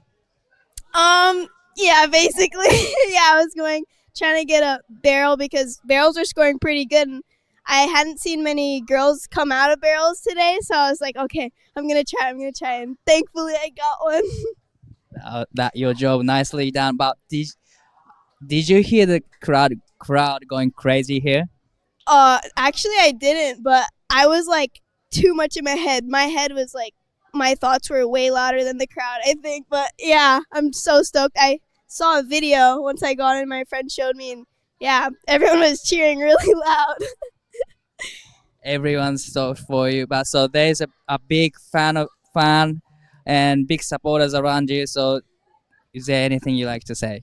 Oh yeah, thank you so much to everybody who's supporting me. Thank you to my mom and my dad and all my friends and all my family and my sponsors. Shout out Lost, Indo, Rip Curl Indo. If I didn't have these boards, I wouldn't be able to do what I just did. So thank you so much to everyone who's supporting me. All right, good luck in the next seat, and here's the first Ben. Thank you so much. All right, thank you so much. Congratulations, Kia. Yeah, that was honestly no words for that. An 8. That was pure stoke right there, wasn't it? True. How's what she said? She goes, no, I didn't hear the noise on the beach because I had too much noise in my head. She was just pumped. An 8. What a fearless little campaigner. She won a heat a couple of days ago as well to put her in this position, and she also got barreled in that heat. She did. She grabbed a rail and did a full hack out of the lip, grabbing a rail, looking really bossy and strong. Yeah. So there's a lot to watch about that young lady. Watch this space, really. A lot to like. Kia Hoya through to the round of 16. Safi Vedi is a Olympian, represented New Zealand at the last games there in Chopu. I saw her warming up at Lakey Peak last year, and she said she was nervous as hell, but she was going to have a go. Mm-hmm. And I mean, after surfing on a shallow backhand wave like that, I imagine a nice 4-foot Lagundri Bay barrel over some deeper water would be easy peasy. Let's see. Yeah, for sure. All these 4 women absolutely charge as well, so it'll be exciting to see them go back to back to back, hopefully. If we can see some sets roll through, that would be ideal in this heat. We've seen a couple of mid-sized ones run through the lineup. No takers on those ones, but I'm definitely seeing some lines out there in the middle of the bay, so maybe right behind this. No one budges, so the lines we're seeing on our images aren't sort of zoning in on the spot where the ladies are, so it's just under 16 minutes for a 0-all draw at this stage. Here comes a lump. It looks like it's going to break, and it's looking like Red's got a big piece of it. It's Safi. yeah, Saf up and riding on her first wave. Big, strong first turn in the lip. Driving through a hard carve. Unfortunately, her back foot just kicks off the end of that one. Wow, that looked like it maybe could have gone a little bit haywire. Hoping she didn't land on her fins. I think she's all good, but maybe some more lines rolling through. We saw some kicking and splashing from the women out the back. Scores for Safi to lock in. Yeah, it will effectively be a one manoeuvre wave. So let's see what KJ can put together now. Kailani. Whoa, she doesn't get the right bite either off the bottom turn. So a couple little fumbles from both blue and red. And in a kind of a wave-starved 10 minutes, some little wasted moments that I'll just keep in check and see how it comes back to affect the end of this heat for the ladies. Well, a 4.33 for Safi's first wave to lock in. That first turn was well rewarded. It was critical and in the pocket. Big hit there for Safi. Airdrops down. She throws so much spray. It was that moment there that unfortunately cost her. She could have been on her way to a really big score had she have made that second turn. And yeah, Kai, unfortunately, a bit of a fumble on that first bottom turn there, but plenty of time with, well, actually we're about away. over 10 minutes down in this heat. Chipping away pretty quick, so, we'll see if those little fumbles there for KJ affect the back end of these results. 4.33, good effort there for Safi. Could have easily been a 6+ had she just nailed that second move because she had a set and she was looking pretty strong, but yeah, the back foot just slipped off at the exact wrong time. So Taylor and Osh will have to get it together shortly. Down to 14 minutes. This looks like a nice little wedge. Looking like almost a double up, so it is Taylor Green. Yep, Taylor up and into her first wave. Right. Strong opening snap in the pocket. Oh, unfortunately, that second one just catching her a little bit off guard. The priority goes to Osha Curtis. She's having a good look at this one here. She spent plenty of time at this wave. Nice first turn for Osha. Driving through a second one. Just something else would be nice. Job well done. All right, so I know the crews at Snarley's are watching on the phones. First surfer to complete a proper ride there. So Osh, not the biggest of the waves out of that set, but a good 3-turn combo, plenty of nice rail use. Here are the action replay. Now, this one was on a way to a good score, Taylor, because that was a sick move, right? Just had a little moment where she rushed that turn, I think. What did you like most about Osh? Yeah, I mean, this whole wave, she put it together really well. It was a strong first turn. I love how she just kicked the back foot a little bit to just whip that end bit around of that second turn. And yeah, she did really well to finish that one off. We got big scores to come through, though, for Taylor Green. That first turn was really huge, and it's going to be well rewarded. Locks in at a 5.83 for Taylor. Had she finished that second move, she was on her way to an excellent number because she really went for it again. Probably just needed to settle a little bit more going into that second move, but these are the decisions you got to make on the run. It's rapid fire decision making. We know that stuff happens really quick, and your mind just keeps making adjustments non-stop. So let's have a look at KJ now. Wave number 2 for Kailani Johnson. That's a little better. It could have been. Got to finish these waves. That's a couple of falls now. Yeah. Not ideal for KJ there, representing Team Indonesia. Damn. So we've got a couple of Kiwis in this heat, Safi and Taylor. Taylor, though, well rewarded for that hack. It was brutal. So good to watch. Yeah, strong connection for Taylor, 5.83. Last of Osha Curtis, it was a 5.17. Safi regains first priority. And she got a 4.33 for one turn as well. Judges rewarding those one-turners even with a fall-off because the surfing was strong. There was lots of power and commitment. And that's the theory, right? It's always quality over quantity. So that was the best move of the heat by Taylor. 5.83 went a 1.5 better than Safi's one hit. Osha did the most amount of surfing for a 5.17, but it is still a good number that you could hang your hat on with 11 to go. So 3 surfers have something they can be proud of at this stage. Kailani with a 4th priority and in 4th spot. She's going to have to work pretty hard here in these last 11 minutes. Can't make any more errors. Really got to make her next wave count. Yeah, needs to at least get into the 4s so that she can be in the same zone as the other 3 surfers with just under 11 minutes to go. Unfortunately, yeah, just catching a rail on both of those waves for Kailani, but plenty of opportunity, I'm sure, to roll through. She's got that 4th priority, even if she picks up a smaller one underneath anyone else, just to get a mid score. Settle the nerves, finish a wave. Just get rid of those jelly legs. All right, so let's have a look at this. There is an opportunity. Wave goes unattended, slides through, but I can see more movement out the back. Here goes KJ. So she's doing exactly what you suggested, but just misses that wave. Sometimes it puts you in a good spot for the next one. So let's see if that is the point here for KJ. All right, Red's in the chute. Here's Safi. Yeah, Safi.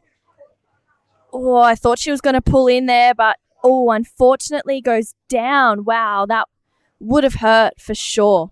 Yeah, a bit of a slap on the face there on the way down for Saf. Not sure what went wrong. She was in 2 minds off the takeoff. That thing was sort of barreling.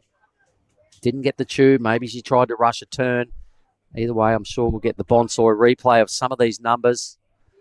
But Safi, she's picking good waves. Just got to capitalise and get to the end of them with a couple of turns under the belt because she's picking the biggest waves. She's got, her wave choice is well under control. It's just these finishing that's a bit of an issue.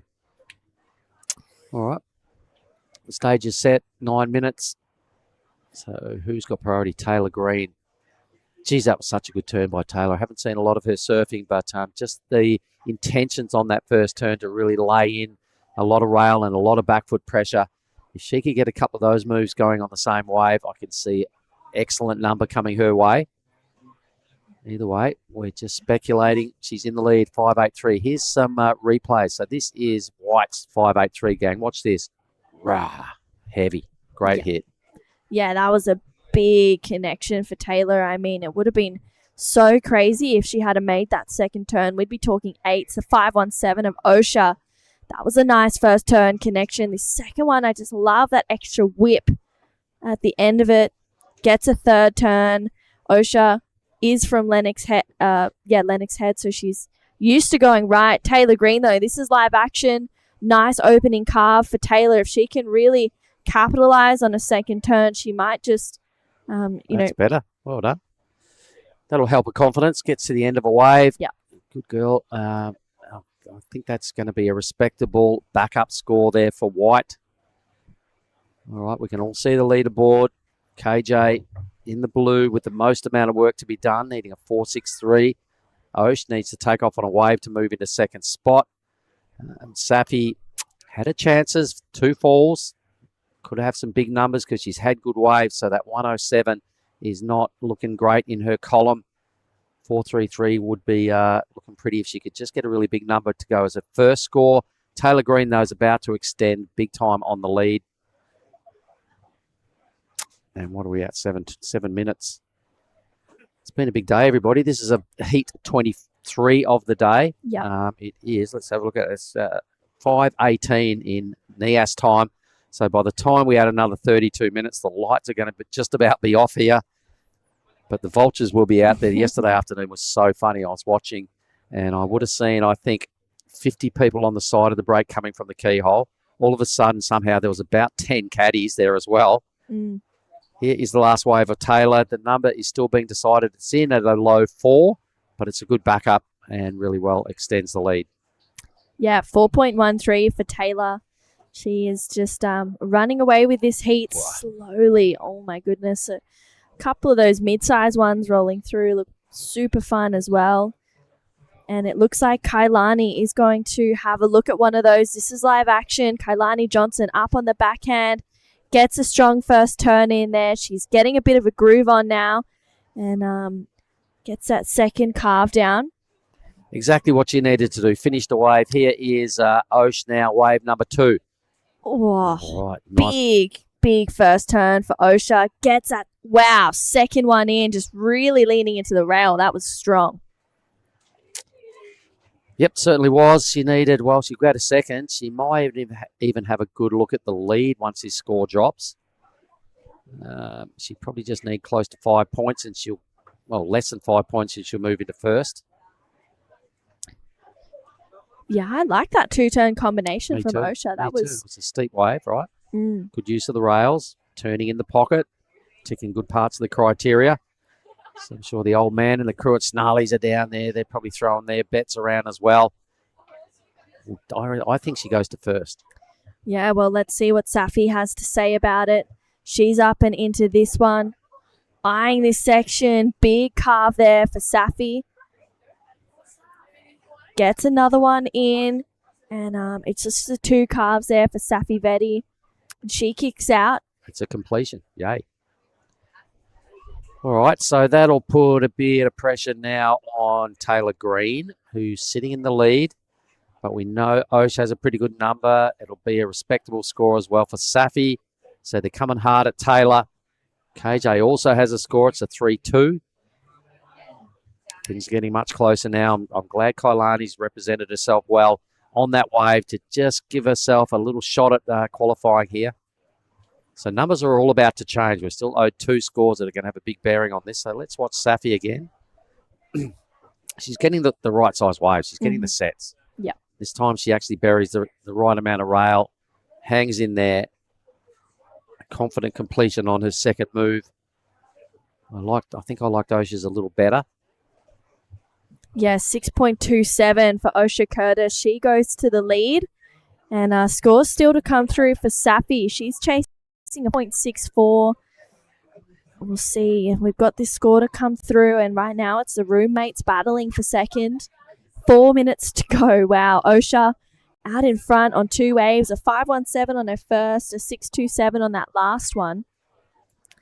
Priority, though, is with Taylor Green. We still have this score of red to lock in for Saf.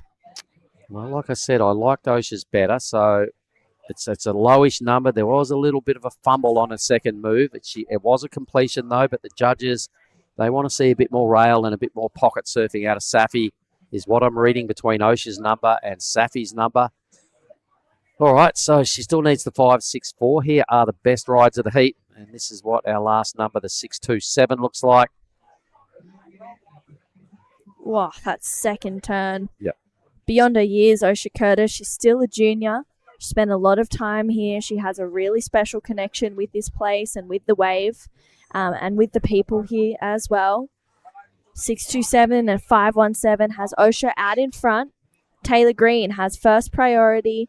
She needs a 5.62 to go to first.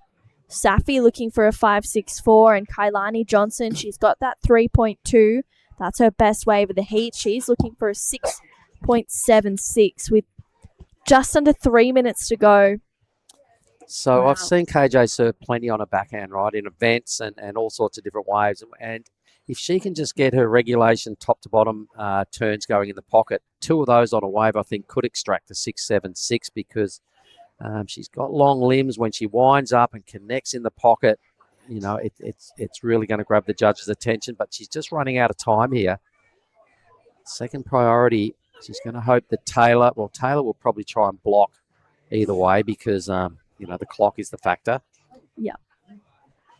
Or go on the offense and try and upgrade a 4.13.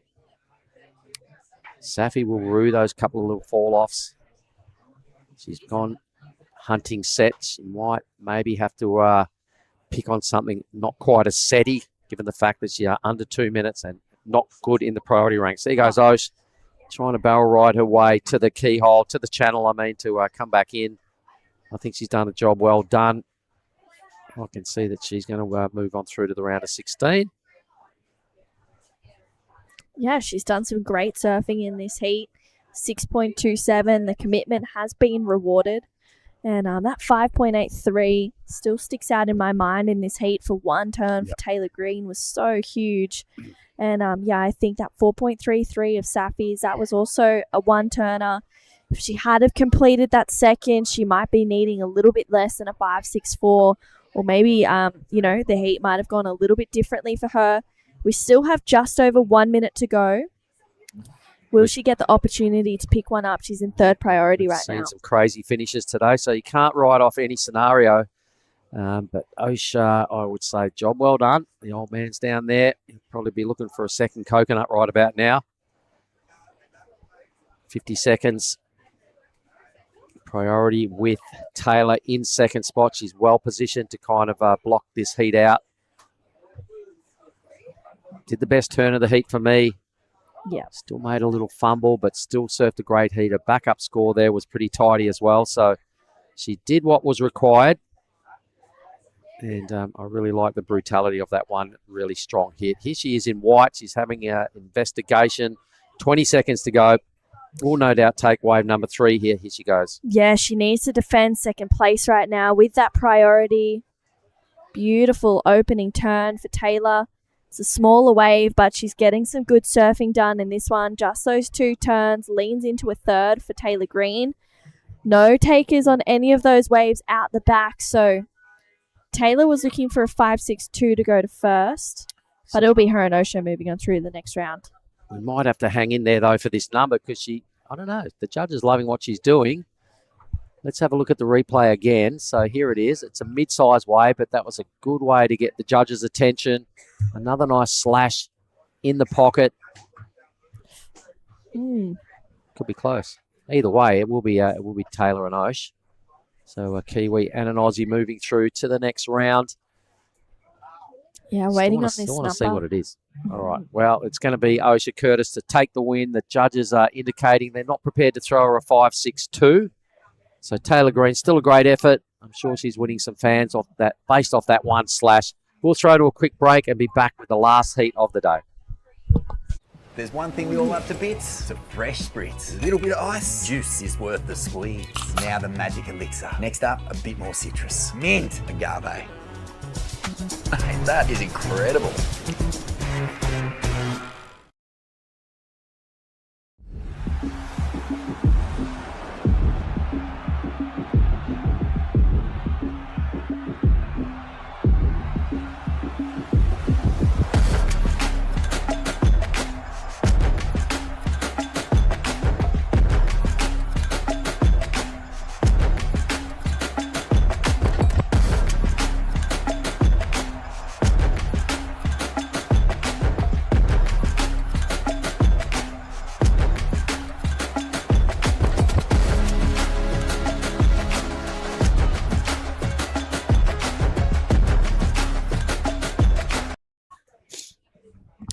straight into it. Surfer in green, up and riding, Minori Kawai.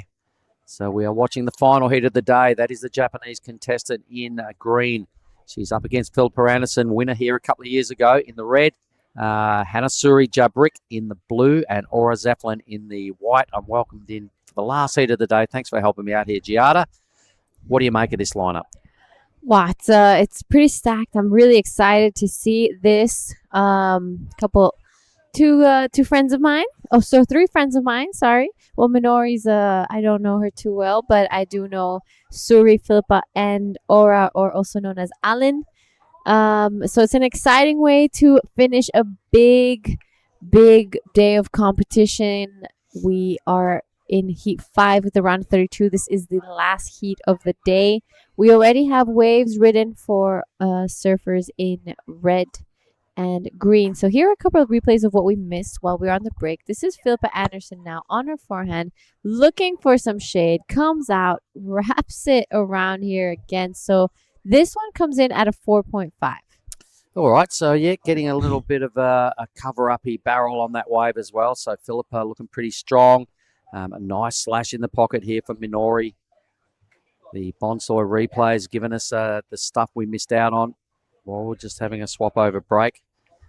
So numbers will start to appear. It'll leave, Suri Jabrik will have priority, or, they'll have first and second somewhere once these numbers drop in. Yep, so Alin, also on your screen, Aura Zeppelin, is part of the Kandui clan. She is a really young, beautiful girl who is straight from the Mentawai. She is here with Dylan Wilcoxon and Jaden Wilcoxon, as well as Ifran and Alif. They will be staying here for the Pro Juniors as well. So they're all good down at the beach right now, just making sure she feels all their support. I saw Kia had an incredible heat earlier on. I think she got an 8. She got a really good barrel. So they're feeling pretty good right now with Dylan as well, finally getting a good heat. I was talking to Ray. He was so stoked that Dylan finally strung together a good heat in the QS, and we were watching it together, so he did a great job. Have a look in the background. Here we go. That may be Dylan up there. We know it was him yesterday afternoon, but someone is well slotted up the point there, guys. Indicator, a nice long tube. If you're going to take that on, the main tip is do not fall. That's pretty damn shallow. So we've got a couple of punters up there. That was a great footage. Thanks, Ryan Williams, for hanging in there. He said if someone goes out there, he goes, I'm prepared to keep the camera rolling and shoot that as well. So for the benefit of everybody watching, only a couple of waves have been ridden, but there was a really good bit of free surfing action going on up the point. Yeah, so while we're back at a bit of a lull, just a bit of back info from the other surfers in this heat. I know Suri Jabrik, daughter of Tipi Jabrik. And for those of you who live in Indonesia, the Jabrik name is super, super important here. Tipi has been a huge influence in the Indonesian surfing, and without him, many of us wouldn't be where we are today. Suri following close to his footsteps. This right now, Aura Zeppelin, looking for the barrel, gets around the section. She's going to have to do something nice here. She goes, unfortunately, falls off on that last one. Right behind her, Philippa Anderson on a good-looking wave. Good first opening turn here. Sets it up again. Lays back into it. So some good waves there for Philippa Anderson. It certainly was. She knows how to get the job done. Rarely do you see her make mistakes. Didn't have the ideal crewy campaign. She's won here before, surfing on a forehand. I remember the year she won. It was the same year that Rio Wider took out the title. The finals day was really good. Philippa got well barreled. She was a very happy campaigner at the end of that because the waves were cooking and she really took it on. So having done this for probably a lot more years than most other people in the draw, she knows how to compete well. She knows how to perform under pressure. Feeling the love as a former winner. She's thrown down a 6.33 just like that in the first 6 minutes of the heat. So Philippa now trying to improve on a 4.50. Got plenty of time to maybe try and delete both these numbers in a scoreline. and Minori and Aura. And Suri's got to get her campaign started shortly, just so it doesn't mess with her head too much. She's waited all day for this opportunity. I remember seeing her this morning, and she's looked at me and she's gone, wow, 9 hours and 15 minutes till my heat. Oh, well, hold it together. It's going to come around, and you're going to have to, at some point today, you're in the spotlight. This is it. Yep, that's right. So Suri, young girl from Bali as well. And we'll get right back into it as there's a break in the action. We're going to head over to a Posey interview of, actually we'll stick with live action. So Suri now taking a look at this one. Big first blast there. I love that turn. She has to do something here again. Nice wrap there. Loving that from Suri Jabrick, bringing out the best imitation of the river mouth. Here is Philippa now on wave number 3, driving hard, blast the lip, just kind of overcooks it a little, but the pressure is off. She's already got 2 numbers she's happy with, going for a big time. So we'll just keep our eye on the lineup out the back. If there's no more waves, we'll just give it a moment. There could be something here. No, it's looking like nothing. So if this wave doesn't eventuate, we will throw down right now to True, having a chat with Osha Curtis. Go for it, True.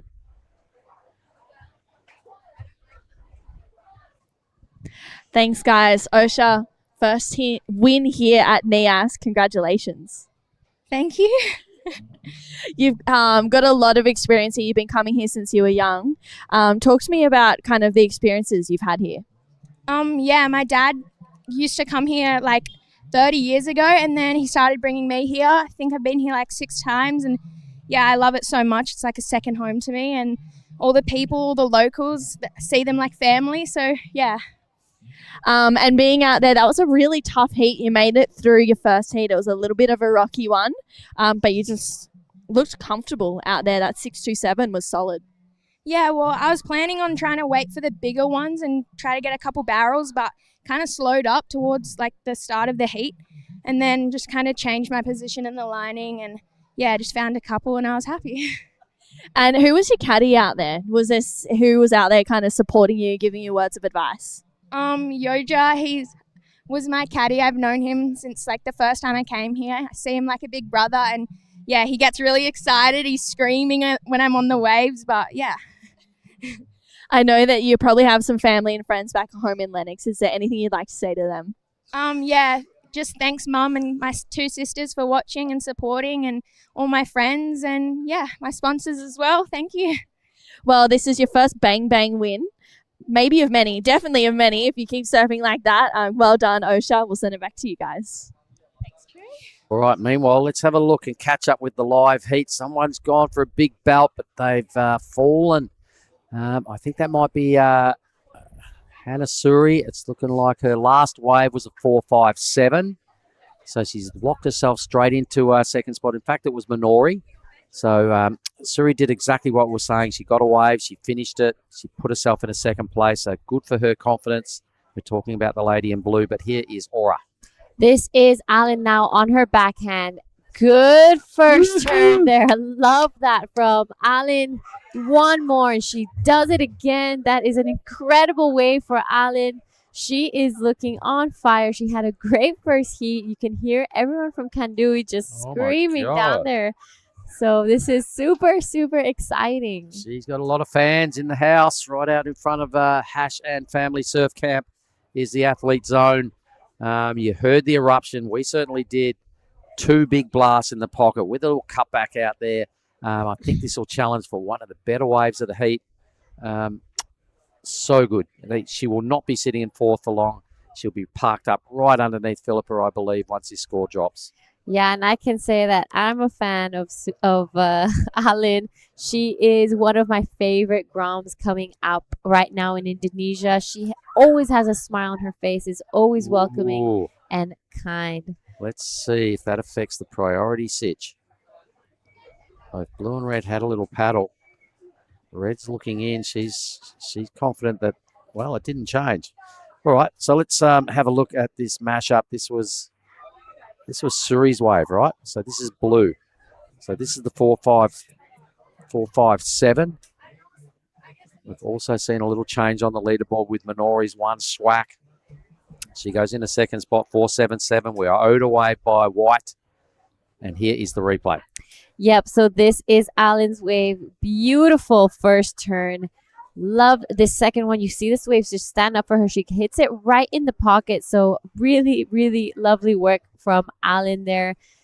She is bringing out her best imitation of four bobs, her home break. Now, Suri Jabrik fighting back right now. This wave is looking good. She needs to go big. Big first opening turn there for Suri. Sets it up again. Love that second one. Oh, unfortunately just falls off there and right behind her, Philippa. Philippa, good looking wave again. She's picking the eyes out of the sets. She's picking the waves that are bowly and offering plenty of quality moves. So that's wave number 4 now for the former champ. She's doing it well. Hasn't put a foot wrong so far. Loving what she's doing. She's trying to improve on a 4.5. She's already sitting pretty with that 6.33. Aura's wave only locking in at 4.07. I thought I could have seen a little bit more out of that, but I guess the turns, she placed it there. She did a nice job. By her standard, everybody got excited because, that's her level, and it was pretty good. She doesn't quite do the stuff that perhaps Philippa does. Even Suri's first turn on that last wave looked just a little bit more stronger. Yep, so Minori, the last wave of 4.77 just for one turn. So that's a pretty high score there for Minori Kawai, our surfer from Japan. I think she had a bit of a break in the competition last year.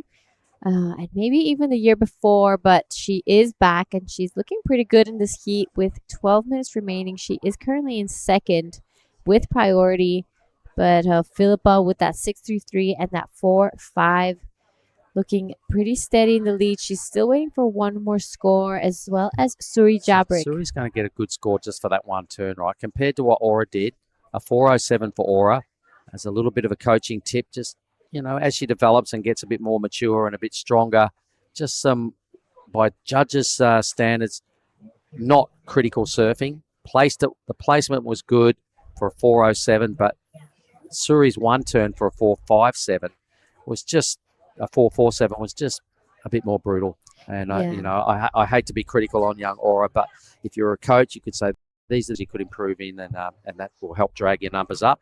You come to events like this, you want to get better, right? So they're all here for one reason, is to learn and throw their hat in the ring and get into it. Here is green. All right, this is Minori Kawai. She's currently in second. Good first opening turn here. Nothing too critical or crazy. Wraps it around again.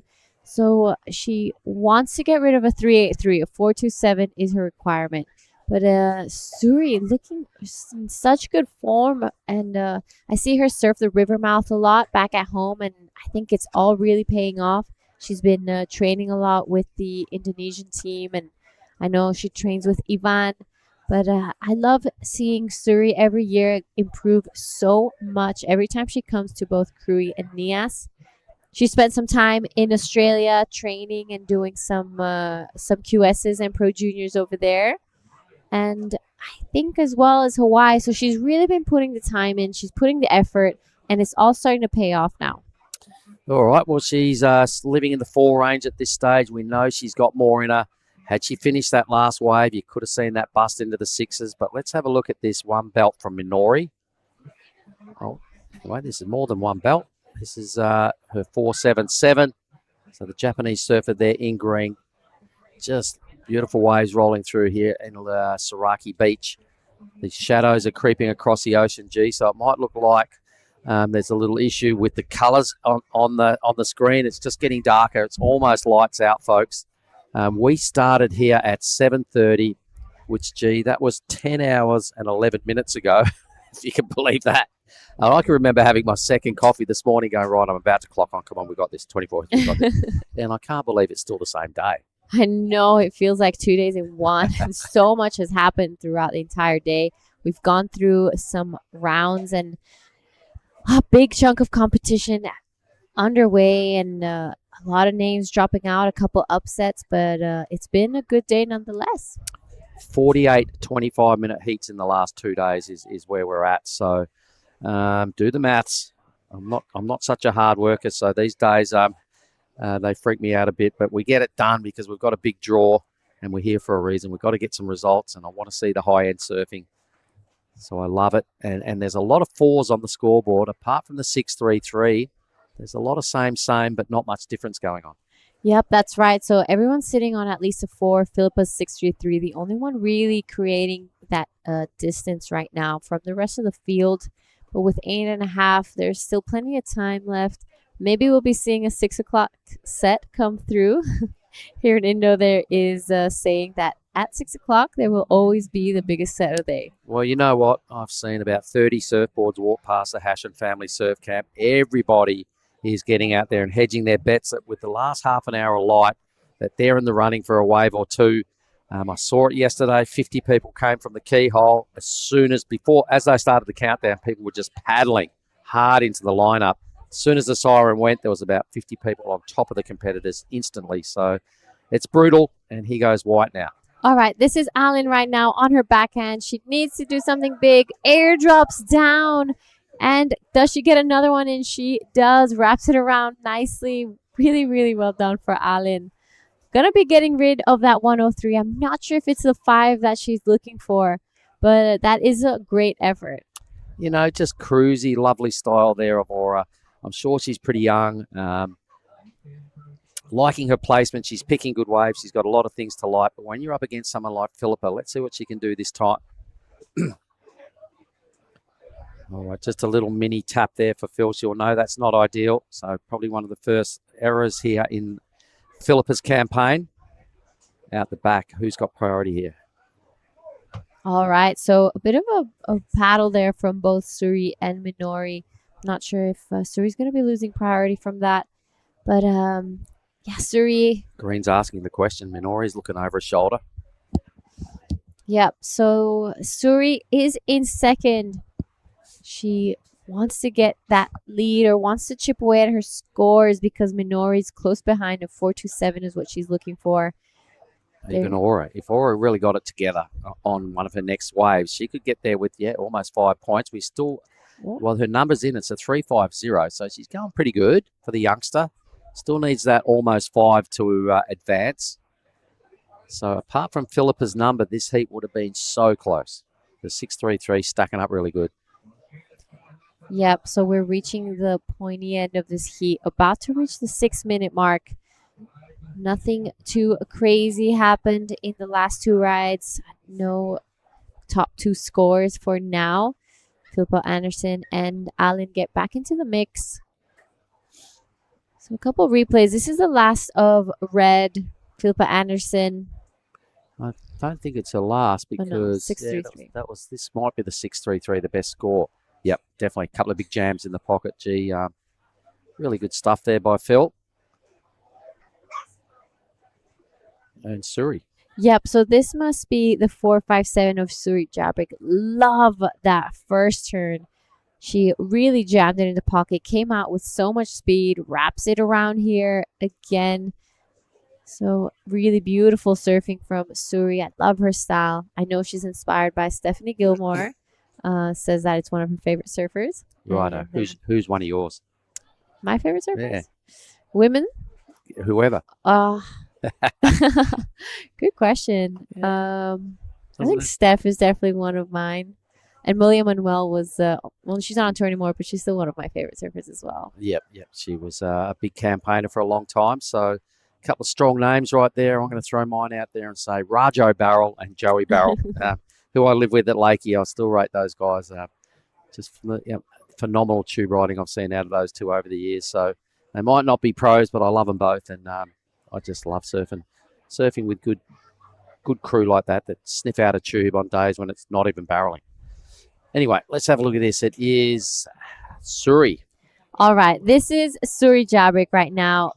Nice, beautiful arcing turn there. Sets it up for the second one. This wave stands up again. Another nice turn, similar to the first. So she's going to pull off on that one. 4.47 is what she's trying to improve. Felt like it wasn't as explosive as maybe her first 2 waves, but that was beautiful, beautiful style from Suri Jabrick. Very elegant, but with a little bit of power thrown in. Had a couple of good pockets to it. Plenty of decent rail work involved. No doubt we'll see the Bonsai replay of Hannah Suri's last wave because she still did a good job. Could push a little harder, but at least that second turn she did whip the board right around like a full direction change. So let's have a look at this again. First turn is on rail with plenty of back foot. I'm kind of liking it because I reckon this turn here, out on the face and a full wrap, all right? So a couple of decent moves there. The judges are still having to think about it. In fact, it's just under. It's a 4.27. So probably just needs to push a little harder, maybe try and get a smidge more vert. Holding on to second spot, looking good. Yep. Just taking a look over the balcony. yeah. And there is the free surfing crowd just itching to get out there. It's been a long day. There's at least 25 free surfers just out of picture on the right. They're all frothing. The beach commentators asked them to move a little bit more towards the keyhole. But in the next couple of minutes you watch, inside 30 seconds, there will be game on. There will be a race to the lineup. Even the caddies, I reckon, will be starting to push a little closer. They all want a piece. Look at the size of this thing. Oh, all right. Minori Kawai looking for a score, gets stuck behind. Oh, that was a good-looking wave. Unfortunately, Minori wasn't able to get into that one. But with 2.5 now, all eyes on Allen and Suri. 2.5, last heat of the day. They can feel the free surfers inching closer. It'd be nice if Riser could just pan onto that pack because they are hungry wolves indeed. There's got to be 25 crews sitting just off the screen here. I saw it yesterday and I had to laugh hard because they didn't even wait for the heat to finish. They got to about 30 seconds and someone broke from the pack and then someone else broke. Next minute, everyone went, right? So as the countdown hit 1, instantly there was about 30 people on top of the competitors in the rashies and they struggled to get a wave in. So we've got a couple of dudes up there at the indicator taking it on. For all the people online that have been with us all day, we hope you've enjoyed the visions coming out of Saraki Beach. Somebody's on in the backdrop. There we go. In the pit. Or might Doesn't be make it out. getting a tattoo. Red, Philippa Anderson. All right, so Philippa Anderson now with priority. She wants to improve on her 4.5. This is a good-looking wave. She pulls in. Does she make it out? Unfortunately, she just gets devoured there by the foam ball. You can see the wolves in the background. Yeah, it was a good wave. It was such a sick wave. I mean, yeah, she was pretty deep, so she didn't have too much of a choice there. But as we reach the 1 minute mark, don't want to speak too soon. But it's looking like Philippa Anderson and Suri Jabrik will be into the round of 16. Well, Minori definitely had her chance just then. That was one of the better looking waves of the heat. Just needed to take the high line straight away and really commit to going for the barrel. Because once you drop to the bottom and then you try and regroup and get a bottom turn in, it so often just races away from you. Yeah. So just a little bit of the wrong line there for Minori. I guess on her debrief with a coach or her friends, they'll probably maybe suggest the same thing as well. Aura Zeppelin, the youngster in the group, a valiant effort, very elegant sort of surfing. And as she grows older, I'm sure we're going to see her digging a little deeper on her manoeuvres. But I don't think anyone's failed in this heat. It's been quite an entertaining matchup. Last heat of the day, G. Yeah, it's been a great heat. I've really enjoyed it. A couple good friends of mine. I'm really happy for Philippa and Suri. And great effort from Minori and Allen. So there we have it, folks. End of day 3. And with that, we will be signing off. And we'll see you guys bright and early tomorrow. Over and out, gang. On behalf of True Starling, Di Wacko, Giada Lagardi, and myself, Mark Cliff. Hope you've enjoyed day 3. We'll see you all bright and early, and let's do it all again. Thanks, G. Thank you.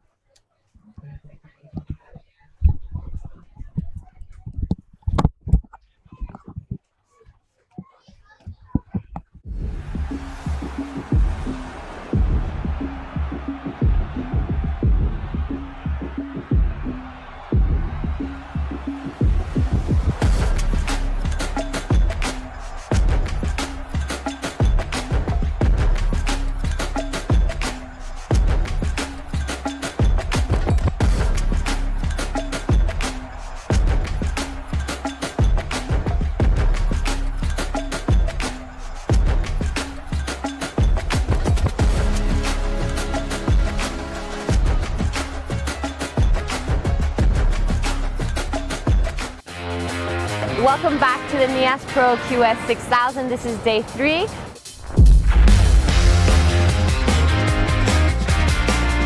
We'll be starting the day with the men's round of 96 and then going straight into the men's round of 64 and then 5 heats of the women's round of 32. The conditions, it was fun, kind of a bit slow, but still good. So ready, so excited. So don't miss the action today.